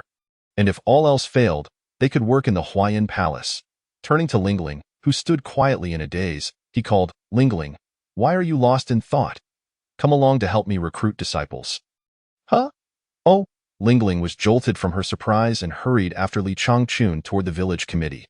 The committee was merely a sparsely furnished room with a few chairs, exceedingly simple, yet, under Lingling's spiritual vision, the scene transformed. Each chair radiated a profound ethereal aura, each a divine artifact. She could confidently assert that the furniture was crafted by a saint's hand. Indeed, it was Dogsheng's handiwork, though not finely made. The crooked little stools were constructed from materials provided by the system. Lingling sat on a small stool, feeling a refreshing, pure energy coursing through her. She thought to herself that sitting here for an extended period would undoubtedly aid in improving her cultivation. What a remarkable treasure! Soon, the eligible youths of the village began to arrive one after another, chatting and greeting the village head before settling down on the stools to listen intently a hymn. Everyone quiet down? Li Changchun stated directly, I have an opportunity here that could recommend you to a celestial sect for cultivation. Are you willing? Yes. They all replied eagerly, in unison. The voices rose high with fervor. To cultivate immortality is undoubtedly the sacred aspiration of every youthful heart. Li Changchun waved his hand grandly. All right, everyone, return and prepare yourselves. Once you are done, we shall set forth. Village chief, could you perhaps share a few more words? Dezhuang scratched his head innocently. Why? Li Changchun replied. Puzzled out, we could simply exchange a couple of sentences and be done with it. Is that not a bit? Fine. You may converse as you return home. Say whatever you wish. Off you go. With that, the youths, not yet settled, dashed out in a flurry. Chapter 9. Roadway ambushed, the rebellious six-tailed divine fox. Before long, 23 young villagers were ready for departure. After a moment's contemplation, Li Changchun decided to bring along his chickens, ducks, pigs, and sheep. The periodic feeding tasks assigned by the system could indeed become quite troublesome. With the youths pushing the cart, they set off on their glorious quest for immortality, accompanied by their livestock. However, a large group dragging poultry along the mountain path inevitably evoked a sense of fleeing from disaster. The youngsters, lacking the ability to fly or spirit beasts, had no choice but to proceed on foot. One day turned into two, and Dezhuang, growing increasingly restless, asked, Village chief, how far must we travel? The other youths cast inquiring glances at Li Changchun. And no matter how long the road, one can complete it step by step. Even the shortest path cannot be traversed without taking the first step, Li Changchun replied meaningfully. Ling's mind jolted, sensing the profound wisdom in his words. Indeed, a sage is a sage. A mere phrase from them can solidify one's resolve significantly. Li Changchun, however, harbored his own thoughts of discontent. Yet, as the village chief and leader, it was imperative to uplift their spirits. The youths, devoid of the splendid wings of a phoenix, shared a silent understanding of their leader's teachings. Refraining from complaints, the weather was hot and the journey exhausting. On the third day, they found themselves amidst a rocky forest. Having consumed their water supply, Li Changchun and the youths were parched, seeking respite among the stone formations. De Zhuang turned his empty water flask upside down before Li Changchun, exclaiming, "Village chief, we're out of water and thirsty." Li Changchun glanced around, eyeing this desolate wilderness. Not only were there no large rocks, but even a water source was nowhere in sight. He mused that leading a group of ordinary villagers on a long journey was indeed troublesome. Remembering the times with Jean Lian, when thirst or hunger struck, she could effortlessly soar into the sky and return quickly with provisions. He had never found the journey so burdensome.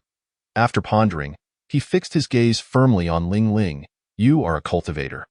You can fly. Ling Ling, please help me find some water." "Huh?" Ling Ling grinned, having never served anyone before. "What do you mean, huh? Go quickly." "Oh, at your command." Reluctantly, Ling Ling took 2 water flasks and soared into the air, scanning the area before flying eastward. "Wow, how impressive!" The youths gazed up in admiration. "Keep it up. As long as you work hard, one day you too shall soar through the skies," Li Changchun encouraged. The youths silently cheered for Ling Ling as she vanished into the distance. "Once we reach the celestial gates, we will strive to improve ourselves," they resolved. Moments later, a woman in a vibrant red dress dashed through the stone forest like a gust of wind, capturing the attention of the group. With a petite nose and delicate lips, her eyes, though not small, were deliberately narrowed, exuding a chilling aura. Despite her beauty, the glimmering black iron sword in her hand was enough to instill fear in everyone present. Deterring any inappropriate thoughts, "A group of farmers?" The woman scoffed coldly. "This mountain was forged by me, and these trees were planted by me. If you wish to pass, leave behind a toll. Present all your valuables." Li Changchun was taken aback. They had encountered robbers. At that moment, their sole muscle, Ling Ling, was absent, leaving them in a state of vulnerability. From the rear, amidst the herd of livestock, the black lion whispered, "Bull Zun, should we intervene? Do you even know how to be a proper spirit beast?" The purple-eyed bull demon king reprimanded. "Your master has his own intentions. It's south, not your place to meddle. Just remain quiet and follow orders." The black lion nodded obediently, lying low and refraining from further inquiry. Li Changchun subconsciously glanced back at the black lion, and upon seeing its cowardly demeanor, he sighed deeply. "Forget it. A cheap deal is never good. It's likely unreliable, merely a means of transport." Turning back to the coldly beautiful woman, he forced a smile and spread his hands. "Miss, we're merely passing farmers. We have no money on us. We are not wealthy." The woman frowned. Judging by their attire, only the man speaking before her had clothing worth 2 taels of silver. The rest were all farmers. A bead of sweat trickled down her temple. "Xu Shuang, are you capable of this? To encounter only a group of farmers on your first robbery is truly unfortunate." She reminded herself, "I cannot fail. A thief cannot return empty-handed. I must seize something of value to justify my profession." "Hey, do you have spirit stones? Hand them all over." Li Changchun chuckled bitterly. "Miss, do we look like we possess spirit stones?" Xu Shuang's expression darkened as she assessed the group. "Indeed, farmers likely wouldn't have spirit stones. Then give me your silver. Hand over the money." "All right, just a moment. I will gather some." Li Changchun wiped the sweat from his brow. Approaching the astonished youths to gather their pooled resources, everyone emptied their pockets, managing to scrape together less than 5 taels of silver. This included all their copper coins combined. He presented the scattered wealth before Xu Shuang, only to see her face twist in anger as she swept aside the disorganized coins. "Are you mocking me? This pitiful amount?" To Xu Shuang, it was nothing short of mockery. A single silver note from her pocket could easily eclipse all the wealth Li Changchun offered. Li Changchun emptied his pockets. "Miss, this is truly all we have. If you find it insufficient, there is nothing I can do." Xu Shuang hesitated, scanning the group for anything worth stealing. After all, a thief cannot return empty-handed, and she needed to acquire something of value to consider it a success. "Bring me a chicken," Xu Shuang commanded weakly, deciding to treat this as a meal theft. "Understood." Li Changchun hurried to the chicken coop and pulled out a large rooster. Xu Shuang snorted, taking the bird from him, and with a swift turn, she departed haughtily. Li Changchun too felt a sense of grievance, lamenting that throughout history, the wilderness had never been devoid of bandits. To think cultivators would stoop to robbing others, leaving no room for a peaceful existence. Meanwhile, Xu Shuang, clutching the rooster, arrived at a secluded nook in the mountains, gathering some firewood, contemplating whether to roast it or prepare it as a beggar's chicken. Suddenly, the rooster spoke. "Hey, little girl, what brings me to this place?" "Huh?" Su Shuang was taken aback. "You can talk? You're actually a spirit beast?" "Of course. I am the divine phoenix descended from the heavens," the rooster puffed up proudly, demanding, "Why have you brought me here? These poultry must not be recognized as rebels by the system. Even if their master were to slay them, they would retain their divine essence. However, if the system were to execute them, they would face complete annihilation, with no chance for reincarnation. Well then, I suppose I shall savor the taste of a spirit beast chicken today." Su Shuang smirked. "Cluck. You think you can just eat me? Little girl, are you attempting to make me laugh to death?" The rooster scoffed. "Let me tell you, even your useless fox ancestor would be reduced to licking my feet in comparison." Chapter 10. "Let me evolve your physique." Su Shuang was astonished. Regarding the rooster with a mix of disbelief and fascination. "You can see through my true form? You're merely a little fox," the rooster dismissed with disdain. Su Shuang was both amused and exasperated. The rooster's expression made her feel as if she were being looked down upon by a mere chicken. She thought to herself, "I am a six-tailed divine fox of the ascending heaven realm. Yet I am being referred to as just a little fox in the wild demon clan." She held a status of great esteem. Indeed, Su Shuang's background was extraordinary. Her father was the revered lord of the nine-tailed divine foxes, a figure of great power. Those in her clan often whispered that she was merely a pretty face, possessing cultivation but lacking true substance. In a fit of anger, Su Shuang descended to the mortal realm, vowing to achieve something noteworthy to prove her worth. Thus, she resolved to start from the mountain bandit, building an organization that would instill fear in mortals. Upon her arrival, she thought to take things step by step, realizing that to establish a sizable organization, she needed resources, which meant starting with robbery. To her dismay, her first venture had led her to a group of farmers. Having failed to acquire any resources and believing it inauspicious to commence empty-handed, she seized the bizarre chicken, convincing herself that it would symbolize good fortune. Yet, a myriad of emotions, speechlessness, bitterness, and astonishment, flooded her heart. "Hey, little fox, what are you laughing at? If you have nothing to say, I shall take my leave." "And what if I refuse?"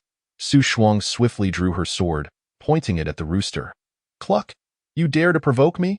The rooster shook its neck and chuckled. "Well, it's been hundreds of years since I've fought. You are hardly a worthy opponent. What a brazen chicken today! I shall chop you into pieces and witness your arrogance come to an end. Humph! If you manage to harm even a single hair on my body, I shall stew myself to feed you. Behold my sword." With a swift motion, Su Shuang aimed her blade at the rooster's comb. Clang! A sharp sound echoed, as if her strike had met diamond. Sparks flew. Yet the rooster remained utterly unmoved, leaving her hands stinging from the recoil. To her astonishment, her sword had even suffered a chip. Su Shuang covered her mouth, exclaiming, "What a hard head! I have long proclaimed that you are too weak. I am beneath stooping to engage in battle with you." The rooster, with its eyes half closed, could barely muster the energy to regard her. Su Shuang felt a deep humiliation. Having been mocked in the wilderness was one thing, but to be derided by a mere poultry creature in the human realm was intolerable. Where is the dignity of a grand six-tailed divine fox? I shall slay you. With her sword twirling in the air, flames danced around her, and her aura surged. Yet the rooster remained languid, squinting in disdain, as if to say, "Such trifling sixth-tier demon fire can hardly singe a feather." In an instant, Su Shuang gathered her strength and thrust her sword toward the rooster. Clang, boom! The sword tip pierced the rooster's proudly raised chest, and a surge of searing flames erupted from the blade, engulfing the fowl. Surely, this time it would suffice. If I cannot pierce you, I shall roast you where you stand. The flames roared and crackled, yet the rooster remained unfazed, yawning leisurely.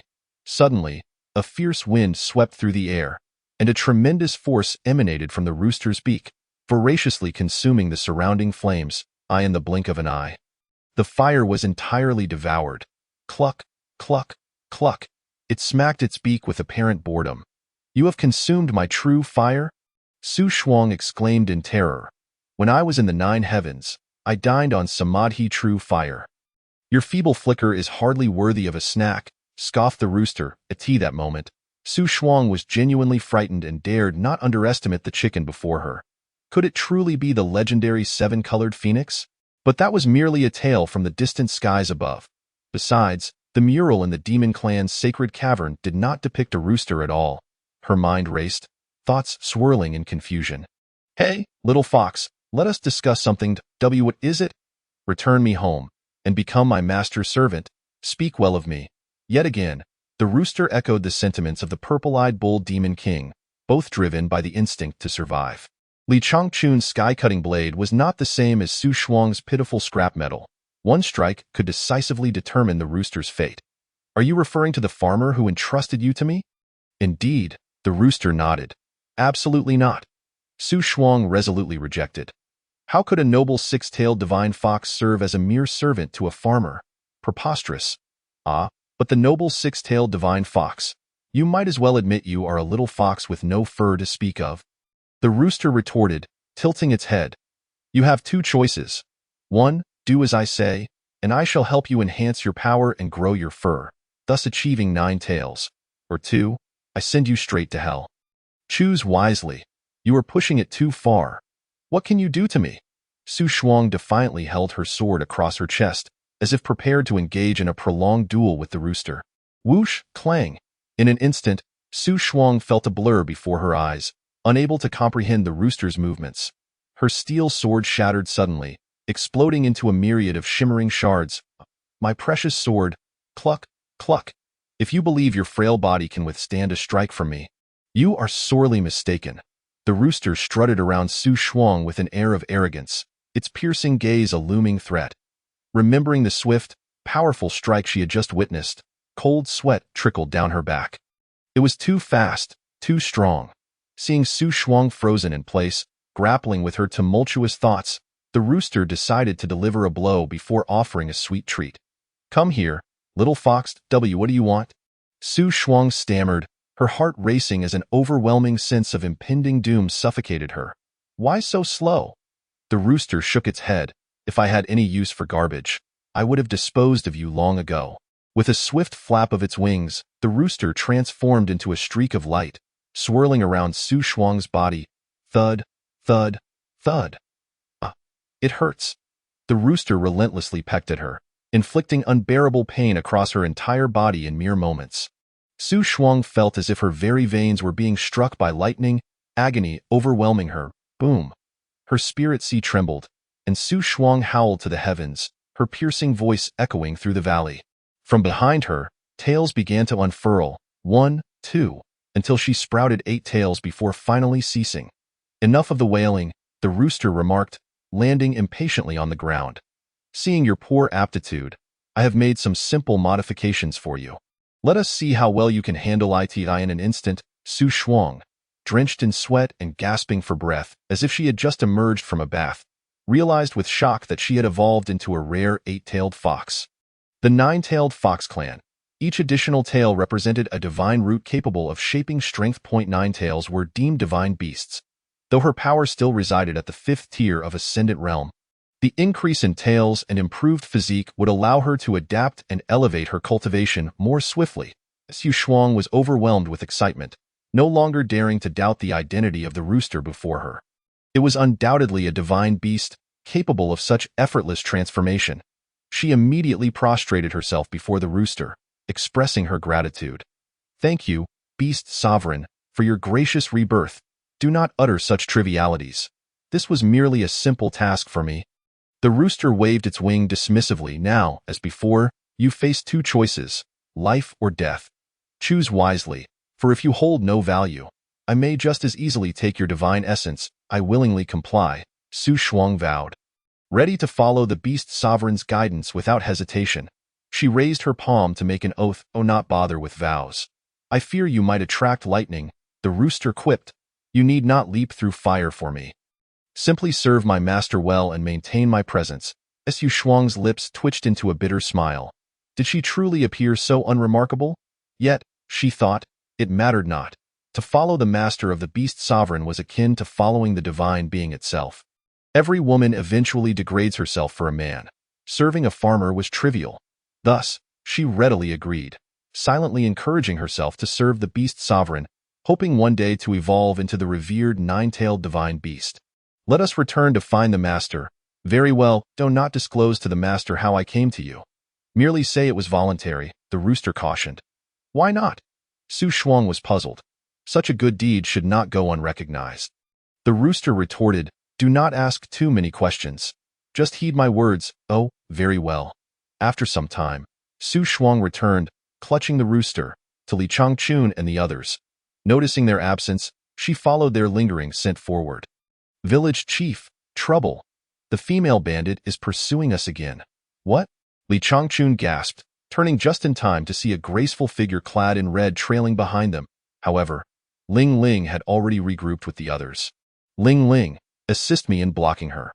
Understood, Ling Ling sighed, thinking her role as a disciple was becoming burdensome, running errands and playing the enforcer. During their conversation, she had overheard chatter about a thief who had stolen a chicken, pondering who would dare to rob a divine beast. Activating her spiritual sight, she gazed and gasped, my goodness. An eight-tailed fox in its transformed state, and at the ascendant realm master, I feel pressured. Perhaps you should handle this yourself. Ling Ling nervously suggested. Li Changchun felt like crying. What good would it do for me to intervene? I could hardly chase off a chicken. Everyone, run! Li Changchun shouted, leading the way as the young ones sprinted after him. Ling Ling's lips twitched. Why is master running? Could it be that this eight-tailed fox is truly formidable? Even the holy monarch wishes to avoid entanglement with it. Well, if master is fleeing, we should follow suit. Black Lion. Why are we running? Bull Sovereign. The purple-eyed bull demon, deep in thought as he ran, recalled how the master often took it out to roam the mountains and fields, perplexed, to eat well and exercise. Exercise? The Black Lion exclaimed. Very well. The intentions of the saintly ruler are often elusive to the common folk. However, for those who are willing to follow and obey, that is usually sufficient. Li Changchun, with a throng of followers, dashed forward, while behind him, Su Shuang gritted her teeth and pursued closely. Fortunately, Su Shuang possessed formidable strength and outpaced Li Changchun. Moments later, she landed gracefully in front of him, cradling a rooster in her arms. Wait a moment. Miss, do not act impulsively. We truly have no money, Li Changchun exclaimed hastily. No, I did not come for money. Please do not misunderstand, she replied. But, dear girl, do not risk your life unnecessarily. Our lives are not worth much. Su Shuang felt embarrassed, thinking that this farmer was rather cowardly, causing her to worry slightly for her own future. Then, glancing at the rooster in her arms, she regained her composure. Dear sir, do not misunderstand. I merely wish to admire your grace and would like to serve as your maid. Would you consider it? Gasp. Li Changchun was rendered speechless. What on earth was happening? Was this another strange occurrence? It was a fact that I am handsome, but could my charm be so overwhelming? Could it be that this woman had fallen for my looks at first sight, unable to extricate herself from the enchantment? After a moment's reflection, he decided against it. Such a fiery woman may not be easily managed. Your kindness is appreciated. I understand your intentions, but I cannot trouble you to serve me. Farewell. He waved his hand and continued to flee past Su Shuang. Su Shuang frowned, thinking a mere farmer should not act so arrogantly. You shall not escape from my grasp. A spark of inspiration struck her, and a smile crept upon her lips. After all, how many men could resist the allure of my Fox clan's pomegranate skirts? With a swift motion, she caught up with Li Changchun. Master, please accept me as your maid. I am adept at cooking and laundry. Paired with her stunning beauty and enchanting voice, Li Changchun was momentarily taken aback. Shuddering in fear. Calm yourself. This cannot be permitted. There must be something amiss. He resolutely declined, saying, Miss, please maintain your dignity. Farewell. With that, he turned and left, not daring to glance back at Su Shuang, fully aware of his own vulnerabilities. Fearing he might become lost in her charm, Su Shuang, indignant, retorted, Maintain my dignity? How dare you? With a swift motion, she blocked his path once more.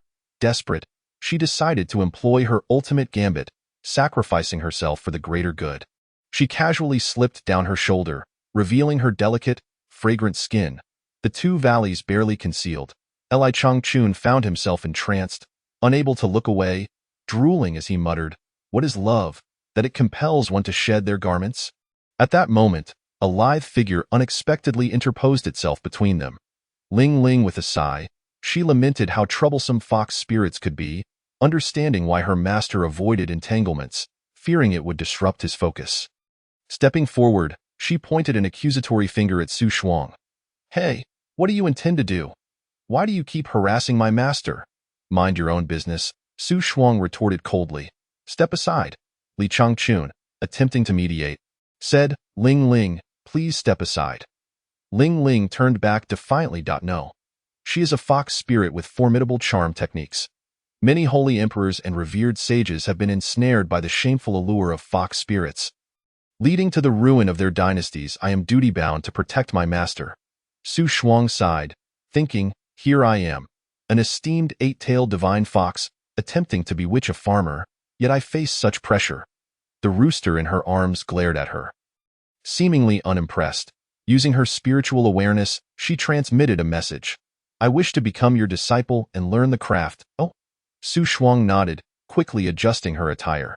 She cleared her throat, restoring her icy demeanor as she formally clasped her hands.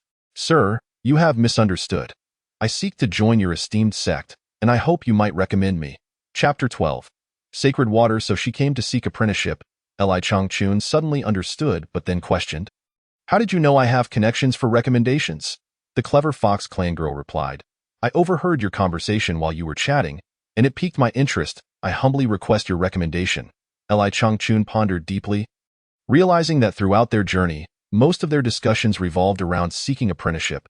It was only natural for someone with keen ears to overhear. In Su Shuang's mind, she thought, although a forced endeavor may not bear sweet fruit. She did not mind. She merely wanted to seize the opportunity. After all, her aim was not the fruit itself, but to grasp the vine. Only later did she realize that the fruit was indeed the essence of the entire vine. Li Changchun stroked his chin, assessing Su Shuang, deeming her suitable as a disciple, and thus he agreed. Their party now included an eight-tailed divine fox of the transcendent realm, and they set forth toward Miaojing Mountain. The journey was smooth, and they successfully reached their destination. Meanwhile, the palace master, Jin Lian, was still scouring the mountain's nooks and crannies in search of the golden phoenix and had yet to return. With the master absent, formal entry procedures could not commence. Instead, they arranged accommodations for everyone, allowing them to adapt to normal life. As more people gathered, Huayan Palace naturally became livelier. However, Su Shuang harbored concerns and held little regard for this small sect. Just as she returned, Li Changchun took the rooster to the garden for raising, leaving Su Shuang in a state of anxious frustration. She thought she had finally found the key to success, only to have someone change the lock. She had no interest in the inconspicuous sect's techniques. Thus, she hurriedly pursued Li Changchun to the garden. Su Shuang, what are you doing here?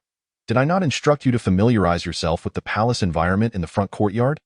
Li Changchun questioned. "Master," Su Shuang turned to the chicken coop, her face filled with longing. "It's filthy here. You should go to the front courtyard instead. The palace master will return in a few days, and then she can teach you the skills." Su Shuang scoffed. "What a pathetic little sect. What skills can one learn here?" She noticed Ling Ling diligently hoeing the ground nearby and asked in confusion. "Master, why is she allowed to stay here?" "Oh, she enjoys learning agricultural work, and we cannot stop her, so she is allowed to learn here." "Master, I, Su Shuang, adore small animals.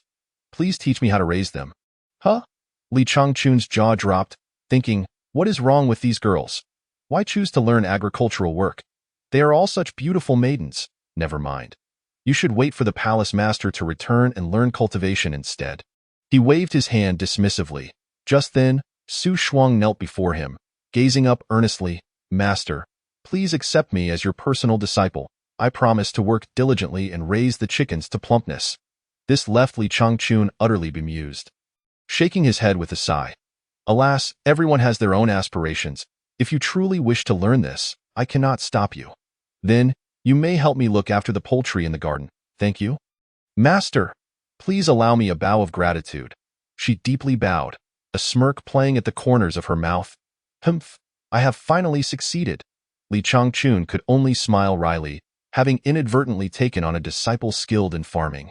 He led Su Shuang to the storage room to familiarize her with various farming tools, spoons, shovels, manure forks, and other implements, carefully explaining how and when to use each item. Then he picked up a water ladle and handed it to Su Shuang.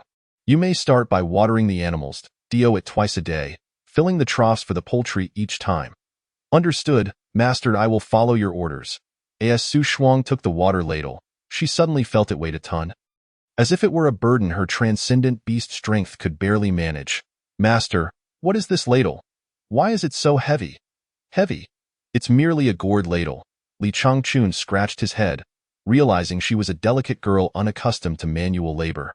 If she couldn't lift it, he thought, perhaps she should just obediently go to the front courtyard to learn the ethereal art of cultivation. As he spoke, he attempted to take the ladle from her hands.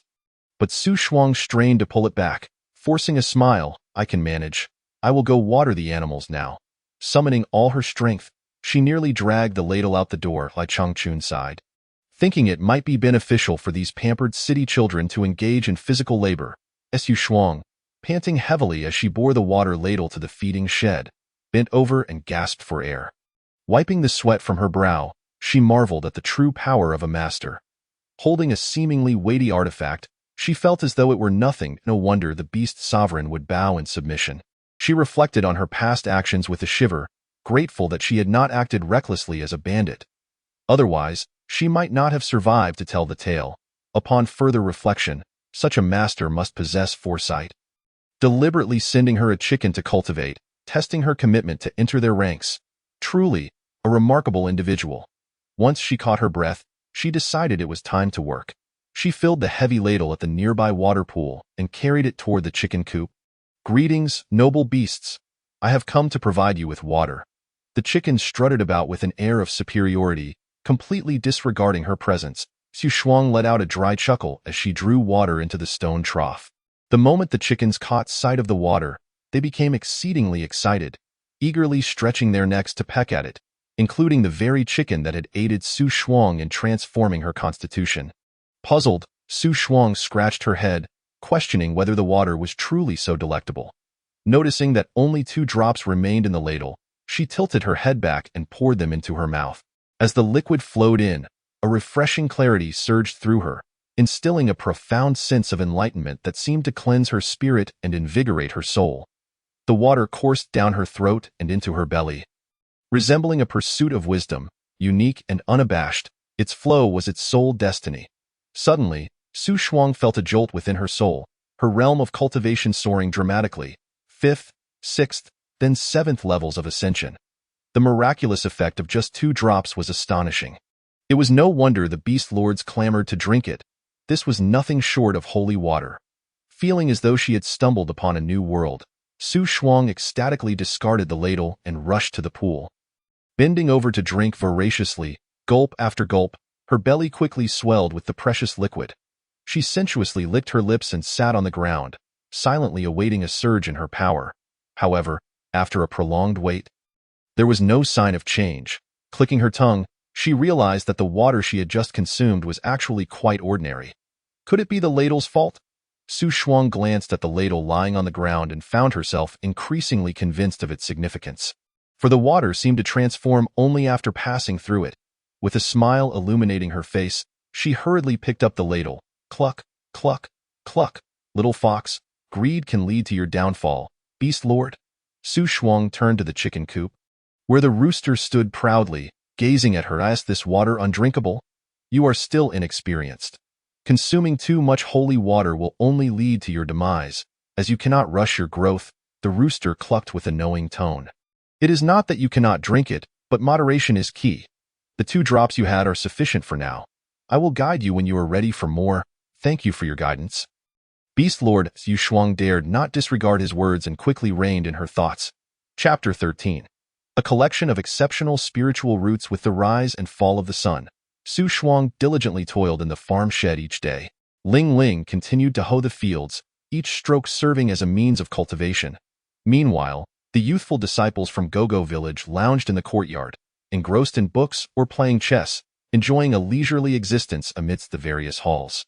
Li Changchun had given the Black Lion a name. Haizi, tethering him like a dog at the mountain gate, placing a worn enamel basin at the entrance, which Su Shuang would fill with food daily. As the name suggested, he served as the guardian. 5 days later, Jin Lian, the de facto leader of Huayan Palace, returned in a state of dejection. Clearly, after traversing numerous mountain villages, she had encountered not a single youth with spiritual roots. Upon arriving at the mountain gate, she was taken aback by the sight of a ninth-order spirit beast, an Aoyan lion, no less. Was it a variant? Her mind raced with confusion. What could this mean? To have a ninth-order spirit beast tied at the entrance was a rare sight indeed. Such creatures held a status akin to that of elders in first-rate sections. Which sect would be so extravagant as to keep a ninth-order spirit beast as a mere guard? It dawned on her that this must be the doing of the holy monarch. No one else possessed such audacity or capability. Just as Jin Lian was grappling with her astonishment, Su Shuang emerged from within, carrying a bucket of feed to offer Haizi. Haizi, with your position at the master's beast shed, one cannot help but envy you. By the way, when might you smuggle some of the Bull Lord's treasures for us?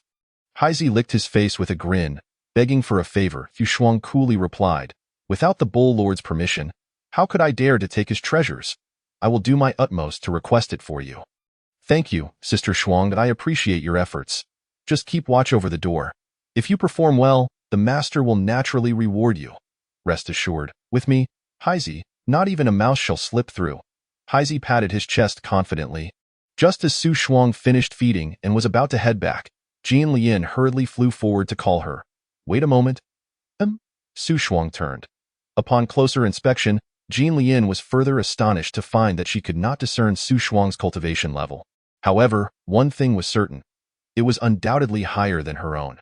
The faint aura of a powerful being emanating from Su Shuang instilled a sense of formidable pressure in Jin Lian. Who are you, and what is your business? Su Shuang inquired. Allow me to introduce myself. Jin Lian attempted to compose herself, adopting the demeanor befitting a palace master, raising her chest and lifting her chin. I am the palace master of Huayan Palace, named Jin Lian. I kindly ask you to announce my arrival. As she spoke, she felt a wave of embarrassment wash over her. After all, she was the true leader of Huayan Palace. Yet she had to announce her presence at the door. How humiliating. There was no choice. The two formidable beings at the entrance compelled even her to look up in reverence. Palace Master? Su Shuang exclaimed with excitement. Palace Master, you have finally returned. I shall go inform Master at once. Please wait here. With that, she turned and transformed into a streak of light as she dashed towards the vegetable garden. Ah. Very well. Jin Lian smiled to herself and stepped inside. Roar! A thunderous growl erupted as Haizi bared his teeth, blocking the entrance. No one may enter the sect without the master's permission. Those who defy this order shall face death. Jin Lian was startled, retreating a step from the forbidden zone. I am the palace master of Huayan Palace. Anyone? All right, you win. I shall wait here. Faced with the fearsome, tooth-bearing Haizi, Jin Lian could not help but feel exasperated. As palace master, having to wait at her own doorstep was quite the predicament. Before long, Li Changchun appeared, dirty from the back courtyard after watering the fields. Jin Lian, you've returned at last. We've been eagerly awaiting your arrival. Li Changchun approached with a smile, surveying her from head to toe. She had grown thinner and tanned, stirring his concern. So, how did it go? Jin Lian shook her head in disappointment. It was less than ideal. Li Changchun smiled brightly. No worries. I've managed to find a few prospects for you. I'm unsure if they qualified. Jin Lian exclaimed in surprise. How many did you recruit? From where? 24, all charming young men and women. Full of vitality, brought over from our village. Upon hearing this, Jin Lian felt a twinge of disappointment, thinking it likely a mere matter of numbers. She had scoured the mountains far and wide, encountering countless individuals. Yet not a single one possessed spiritual roots. Li Changchun's actions left her feeling uneasy. Let us not linger here. Let us discuss inside. It seemed as though Jin Lian was the guest, while Li Changchun assumed the role of the host. With a wry smile, she took a step forward, only to pause upon seeing Haizi again. Li Changchun glanced between Jin Lian and Haizi, quickly understanding the situation. I see. The young lady is afraid of dogs. He chuckled, grinning widely. Fear not. He won't bite. As he spoke, he playfully kicked Haizi in the belly. Ow. Haizi's eyes bulged, drool spilling from his mouth as he was sent flying several meters. Feeling wronged, he lamented, "Why must the master strike me for no reason? Is it so easy for anyone these days?" Jean Lien wiped the sweat from her brow, thinking, "Indeed, he simply dares not bite you." With Li Changchun successfully entering his own home, they arrived at the main hall, where they began to discuss matters. Jian Lian retrieved a new crystal ball for testing spiritual roots from the treasure vault and instructed Li Changchun to summon the newly recruited disciples. Li Changchun offered to assist, but Jian Lian guarded the crystal ball closely, unwilling to let him touch it. "This is the only backup crystal ball we have. It's quite valuable, and I fear you might break it." Reluctantly, Li Changchun took on the responsibility of organizing the line, acting as a competent elder to assist the palace master as they orderly guided the disciples for testing. Li Dazhuang, step forward for testing.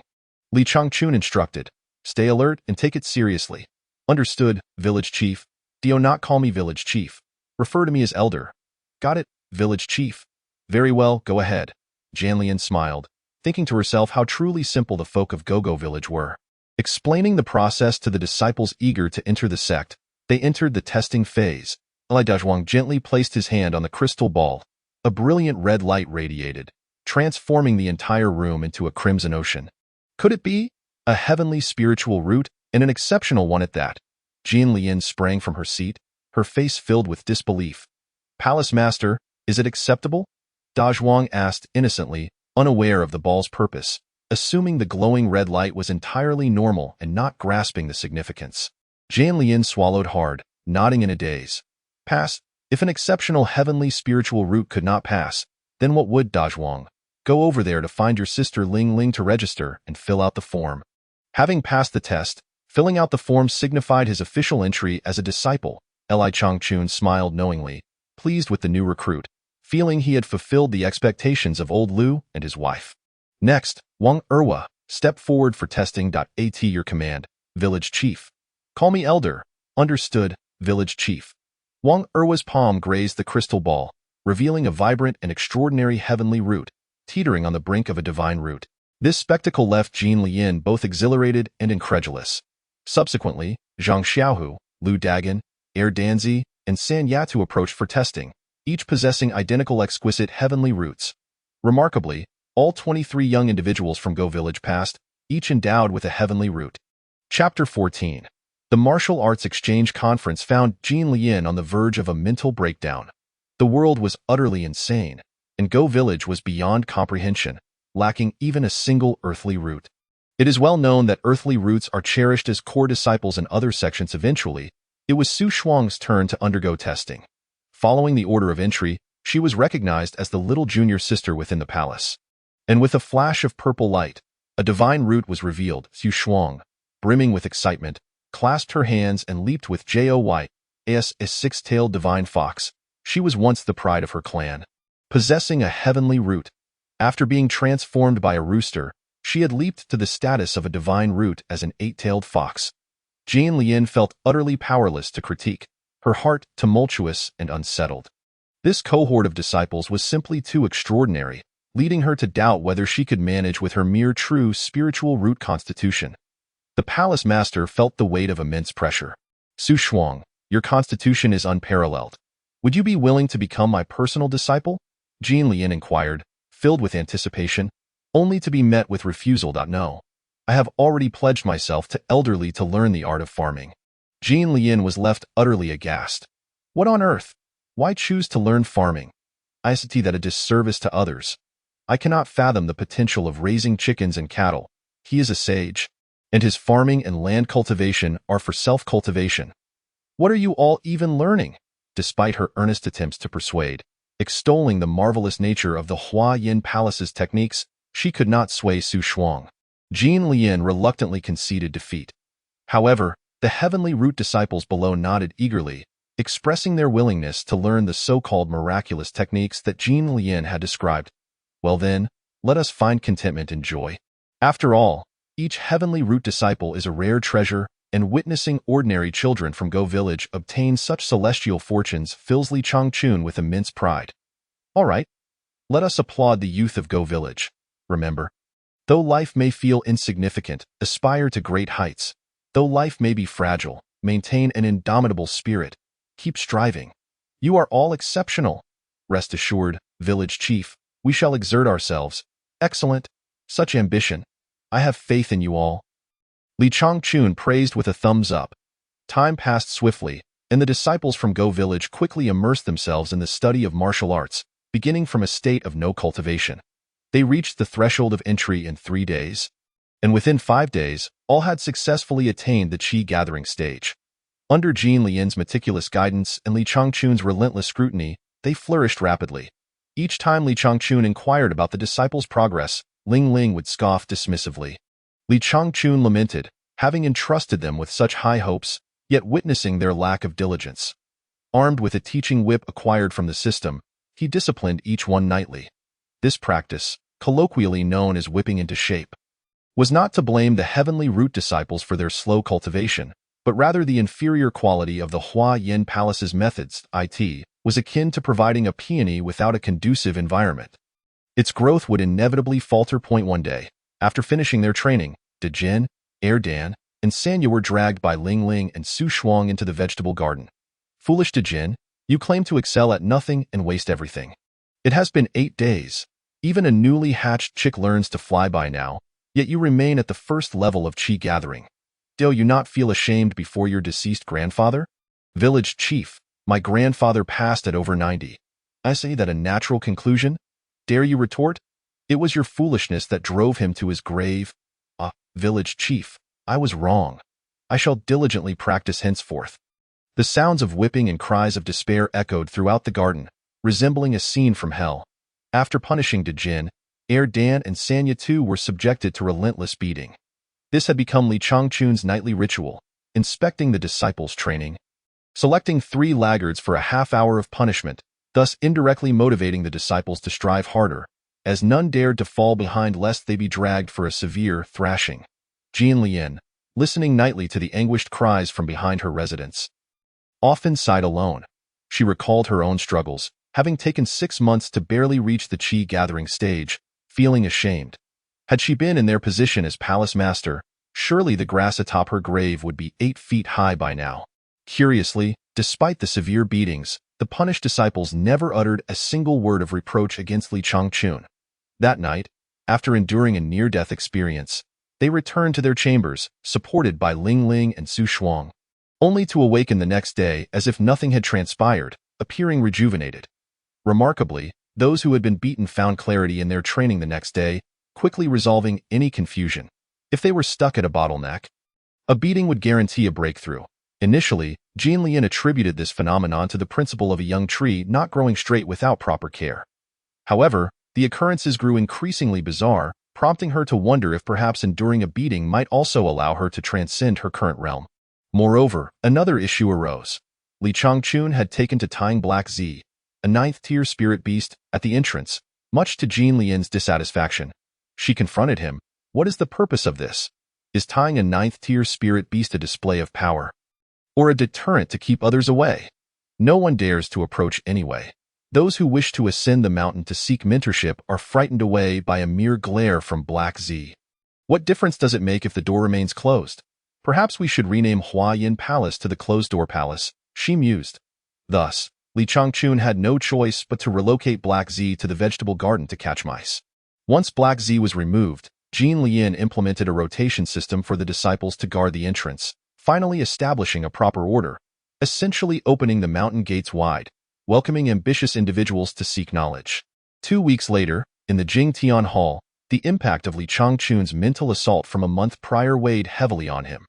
Recovering from a wounded soul proved far more challenging than healing physical injuries, and he had only just begun to regain his composure. The chief disciple of Jingtian Hall approached respectfully, reporting to the hall master, Hua Yin Palace has recently become quite active, opening its gates wide to aggressively recruit disciples. Crash! Xiang Wentian shattered the porcelain bowl in his hand, scattering its shards across the floor. This enmity shall not go unpunished, he bellowed, his face contorted with rage. Hua Yin Palace shall not be allowed to rise again. I, Jingtian Hall, will not permit it. But Hua Yin Palace has formidable experts stationed there, making them difficult to confront, Xiang Xingxin cautioned. How many disciples have they managed to recruit recently? Xiang Wentian inquired. According to reliable intelligence, they have acquired a total of 25 disciples, 1 elder, and the palace master, Jin Lian, comprises their entire strength. Very well, Xiang Wentian sneered coldly. Let us crush Hua Yin Palace in its infancy. I shall not allow it to rise again. May I ask, Hall Master, what course of action should we take? Xiang Xingxin inquired. Xiang Wentian smirked ominously, having already formulated a plan. Xingxin, select 10 disciples from within the hall. We shall challenge Hua Yin Palace to a martial arts exchange. The Hall Master's intention is to use this martial arts exchange to suppress Hua Yin Palace's arrogance, leaving them utterly defeated. Ensuring no one will regard Hua Yin Palace again.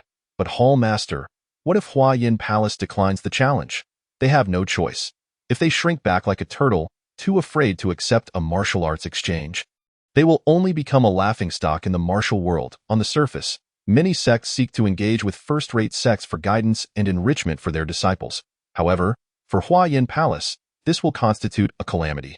This tactic is akin to using an open hand to strike while concealing a dagger.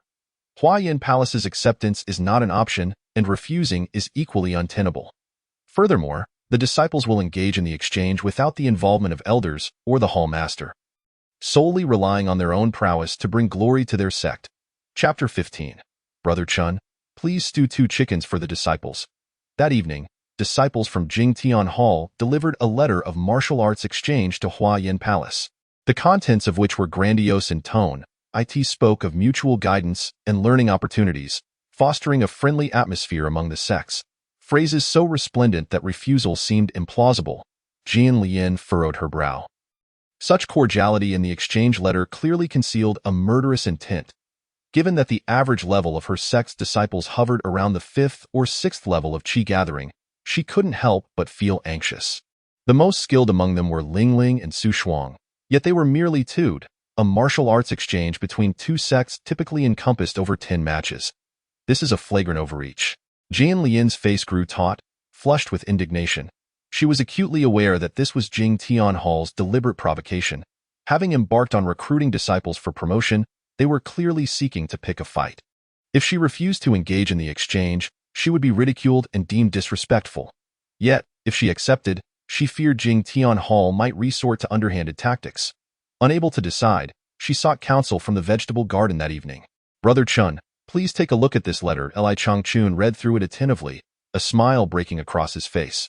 What a splendid opportunity.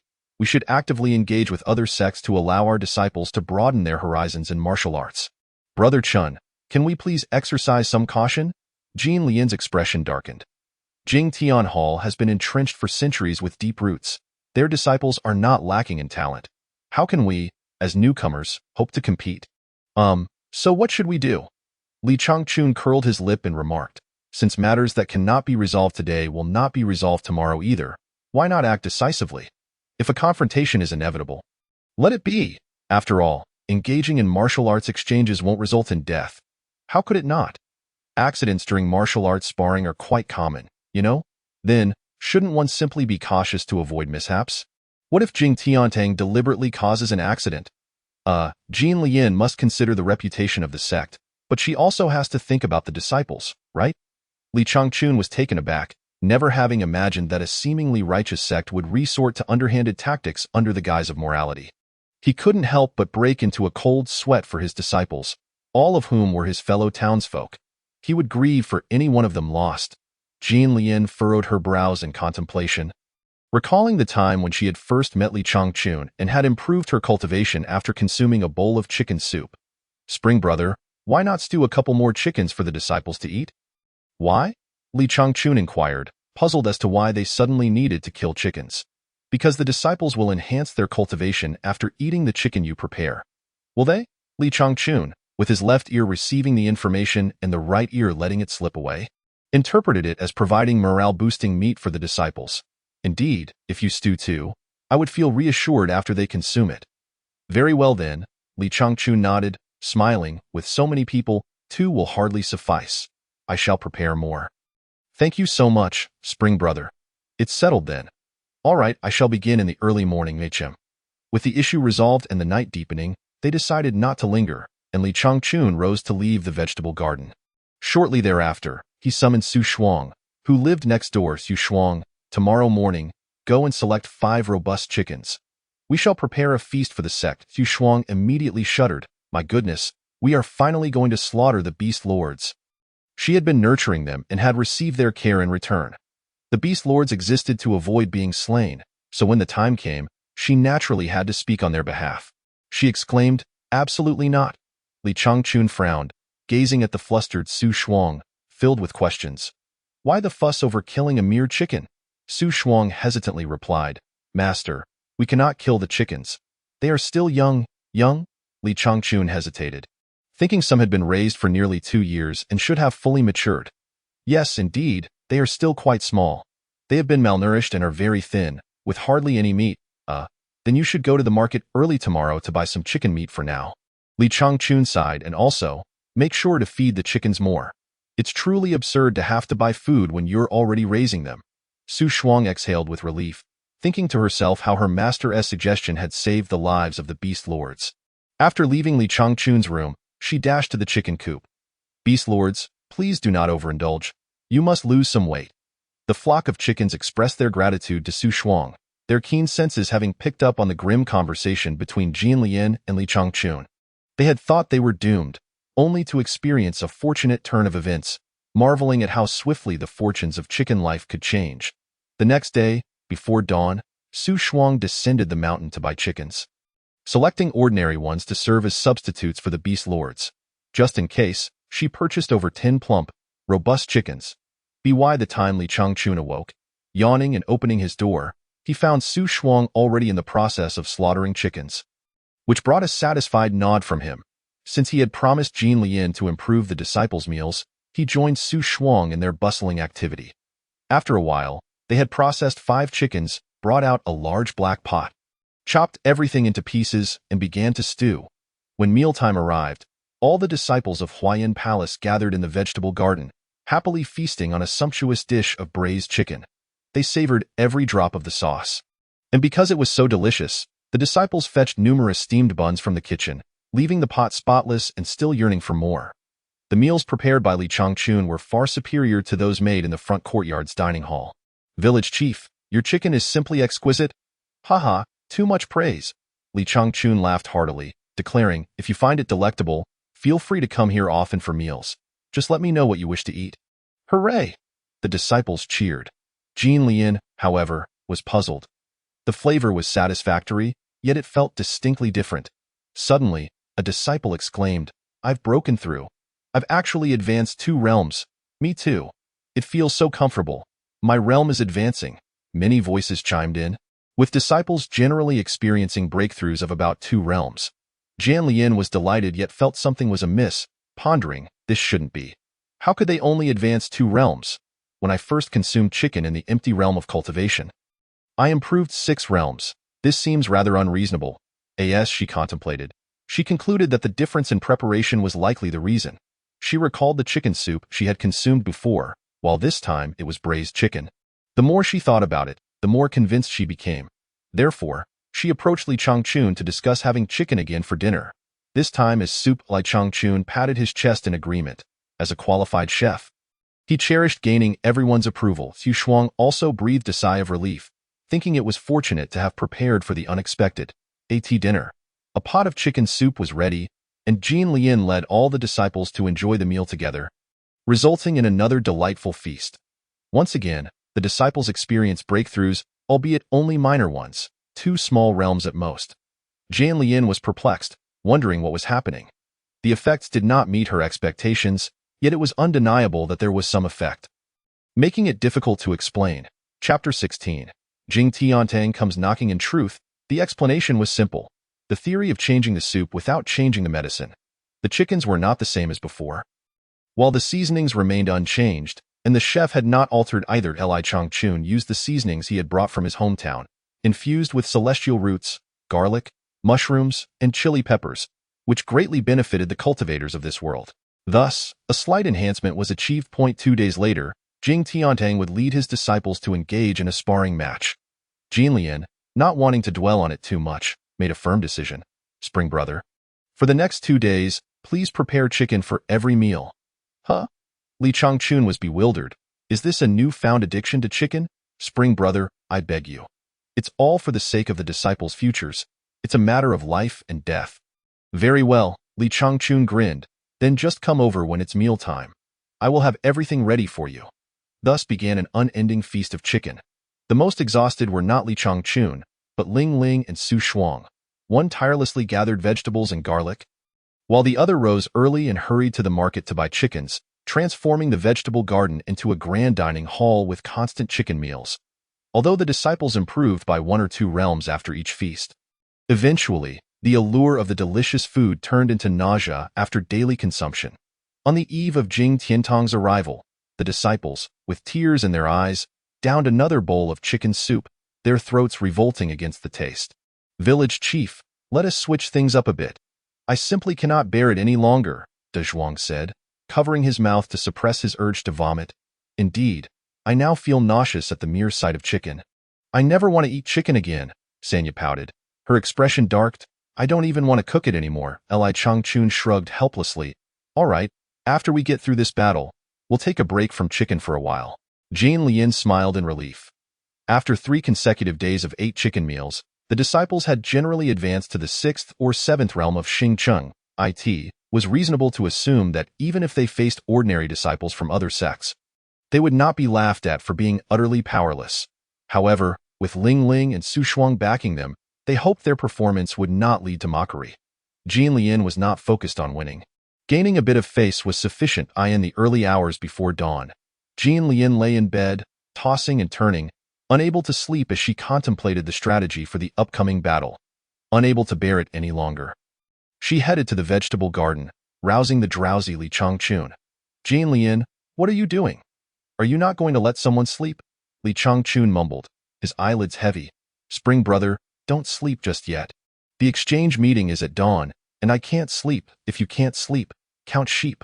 I need to rest. With that, Li Changchun leaned back, his body softening. Jin Lian tightly embraced him, preventing him from collapsing back onto the bed. 2 soft mounds pressed against Li Changchun's chest, causing him to startle awake. She's hugging me. She's actually hugging me. How tender. A blush crept across his face, and soon his ears burned red, with 2 streams of blood spurting from his nose. Ah, spring brother, what is wrong with you? Jin Lian hurriedly pushed him down onto the bed, grabbing soft tissue from the table to staunch his nose. It's nothing. I've just been a bit overheated from all the chicken recently. Regardless, heroes are often ensnared by beautiful women. Li Changchun fully awakened, no longer feeling drowsy. Back to the point, spring brother. Do you have any formidable magical artifacts you could lend me?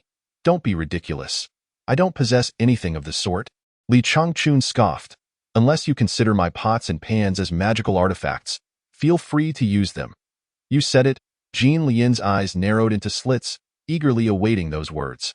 With a sacred monarch's magical artifact in hand, victory in battle would be assured. Use them, please. Just go to the storage room and pick what you want. Li Changchun is certainly not the type of petty individual, and moreover, he regards those possessions as worthless. Jin Lian let out a cheer and dashed towards the front yard, where the sound of clanging echoed as she struck the emergency assembly bell. In the middle of the night, the disciples, bleary-eyed and yawning, rushed out one by one. What has happened? Is there an enemy attack? I don't know. Jin Lian stood with her hands on her hips before the gathered disciples, calling out, Everyone, quiet down. Soon it will be your turn to showcase your abilities. Elder Li is concerned for the group and has generously offered to provide magical tools to assist you. The disciples, upon hearing the village chief's intentions, perked up. That it was evident that Li Changchun's reputation within the sect far surpassed that of Jin Lian. Under Jin Lian's leadership, the disciples surged forward like a horde of invaders.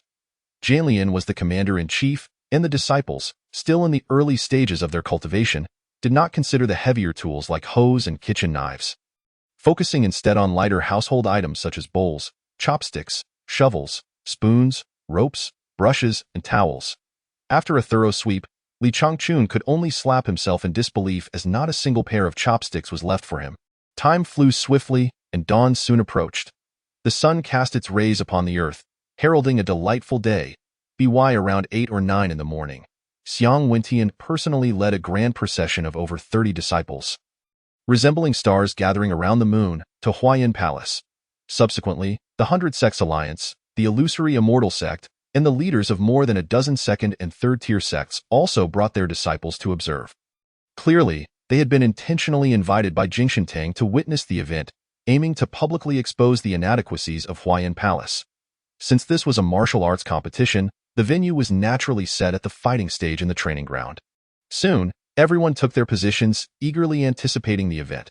The two sides had agreed upon 10 rounds of exchanges, ostensibly for the sake of martial arts communication without determining winners or losers. Each sect selected their disciples to showcase their skills. Apart from selecting Lingling and Su Shuang, Jilian chose 8 diligent disciples from among the others. On Jingshentang's side, they had already selected their participating disciples. The senior disciple, Xiang Xingxin, held the highest cultivation level. Being at the 5th level of the Void Realm, this was a matchup specially arranged by Xiang Wentian for Lingling. Among the other 9, 2 had just entered the Void Realm, while 7 were at the Foundation Realm. All 9 were ruthless disciples with blood on their hands. Xiang Wentian had already instructed them to hold nothing back and to seize the opportunity to strike hard. The audience, including many sect leaders, were well aware of Xiang Wentian's humiliating experience at Huayan Palace and knew that this exchange would undoubtedly be a bloody spectacle. Before the battle commenced, Jilian asked the disciples who were about to take the stage. The weakest opponent among them is at the Void Realm. Are you afraid? A cold chuckle escaped Su Shuang's lips. Palace Master, to be honest, I have no interest in this so-called exchange. If it were possible, I could crush them all with just one hand. Jilian felt a bead of sweat form, having never witnessed Su Shuang in action. She spent her days in the poultry shed, rarely interacting with Jilian. When asked about her strength, Su Shuang had remained tight-lipped. But it was evident that her abilities were formidable, at least beyond Jilian's comprehension. Chapter 17. Miss, please know your limits. Jilian turned her gaze towards the other disciples, only to find them all displaying a defiant spirit. Unyielding in the face of death, they stood as resolute as ancient pines. She couldn't help but roll her eyes, knowing that Li Changchun had undoubtedly fed them some motivational rhetoric. She intended to advise the disciples not to push themselves too hard if they couldn't win.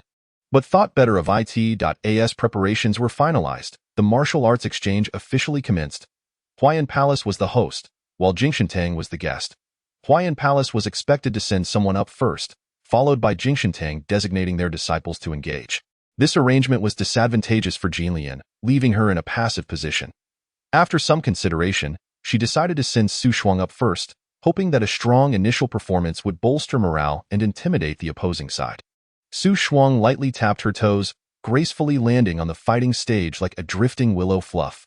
Her expression was cold and impassive, revealing no emotions whatsoever. Xiang Wentian stroked his chin, frowning in contemplation. Which disciple is this? What is her cultivation level? He found it impossible to gauge Su Shuang's abilities. There were 2 possibilities for this. Either she had mastered techniques to conceal her cultivation, or she was at a higher level than the observer in this world. One could not simply judge strength and age by appearance. A 1,000-year-old sage might appear to be in their 30s or 40s. Xiang Wentian suspected that Su Shuang had indeed concealed her cultivation level. If he couldn't see through it, she could very well be a terrifying powerhouse at the Ascendant Realm. He thought it unlikely that a being of such caliber would be idly serving as a lowly disciple in a modest sect. Seeking a life experience, Xiang Xingxin furrowed his brow and shook his head. Hall Master, all I know is that this disciple is named Su Shuang, but I've heard she spends her days in the sect's vegetable garden raising chickens and ducks. So there's little information available. Raising chickens and ducks? Xiang Wentian's expression shifted, and he scoffed. It seems she's just a pretender riding on the coattails of others. On the stage, Su Shuang's icy gaze fell upon Jingshentang.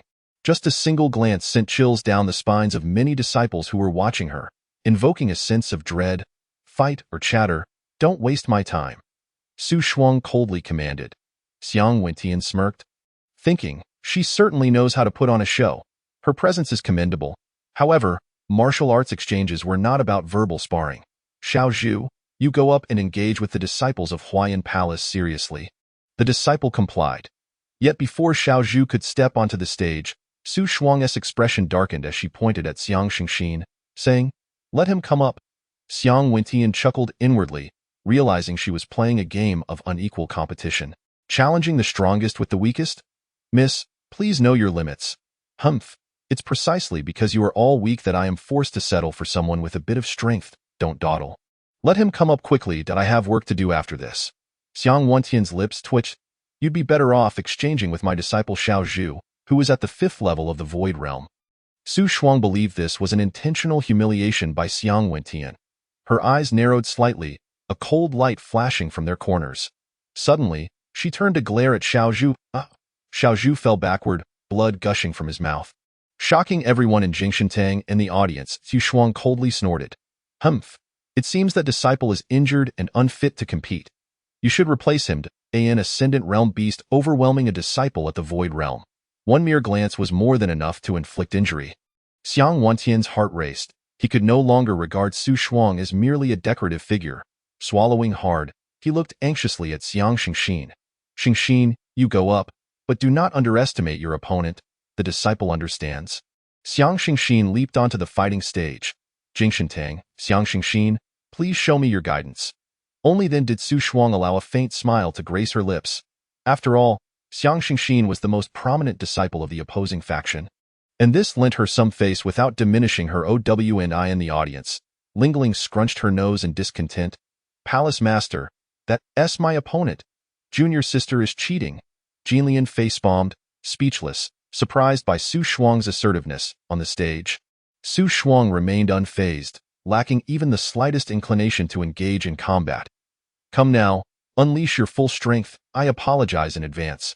Xiang Xingxin dared not be careless, treating the battle with utmost seriousness. With a bend of his body, he launched himself forward with lightning speed, delivering a powerful punch towards Su Shuang. With a whoosh, the fierce punch came crashing down. Su Shuang remained perfectly still, as if unperturbed.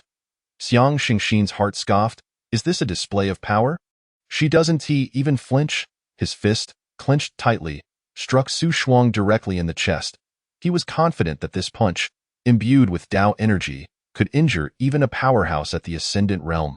With a whoosh, the force of the punch tore through the air, aiming to penetrate Su Shuang's body.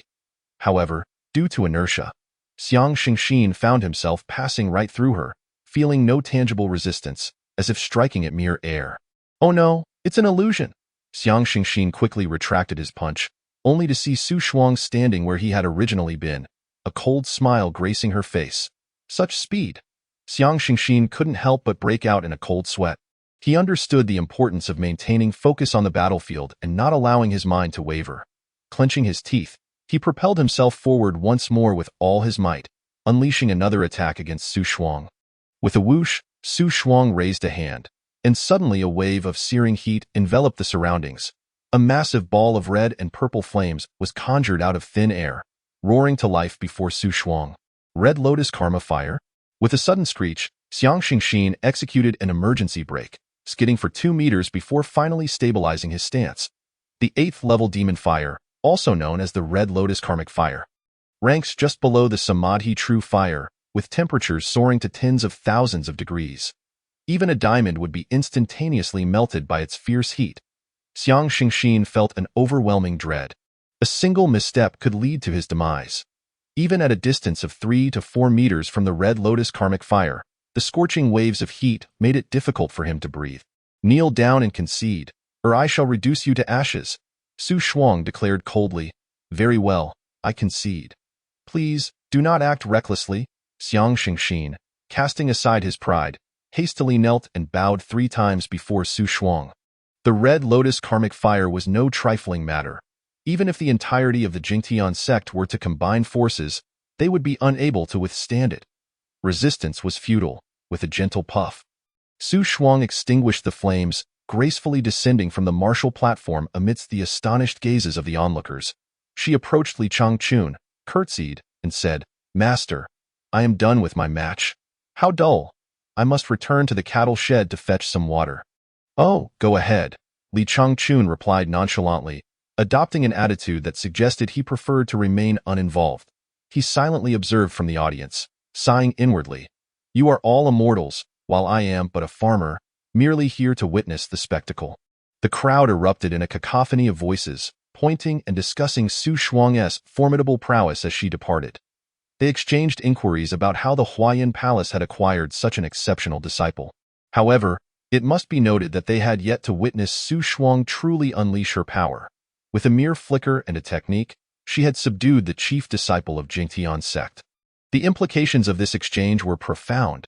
Had it not been for the regulations prohibiting malicious intent, Su Shuang would have eradicated Xiang Xingxin, leaving no room for his antics.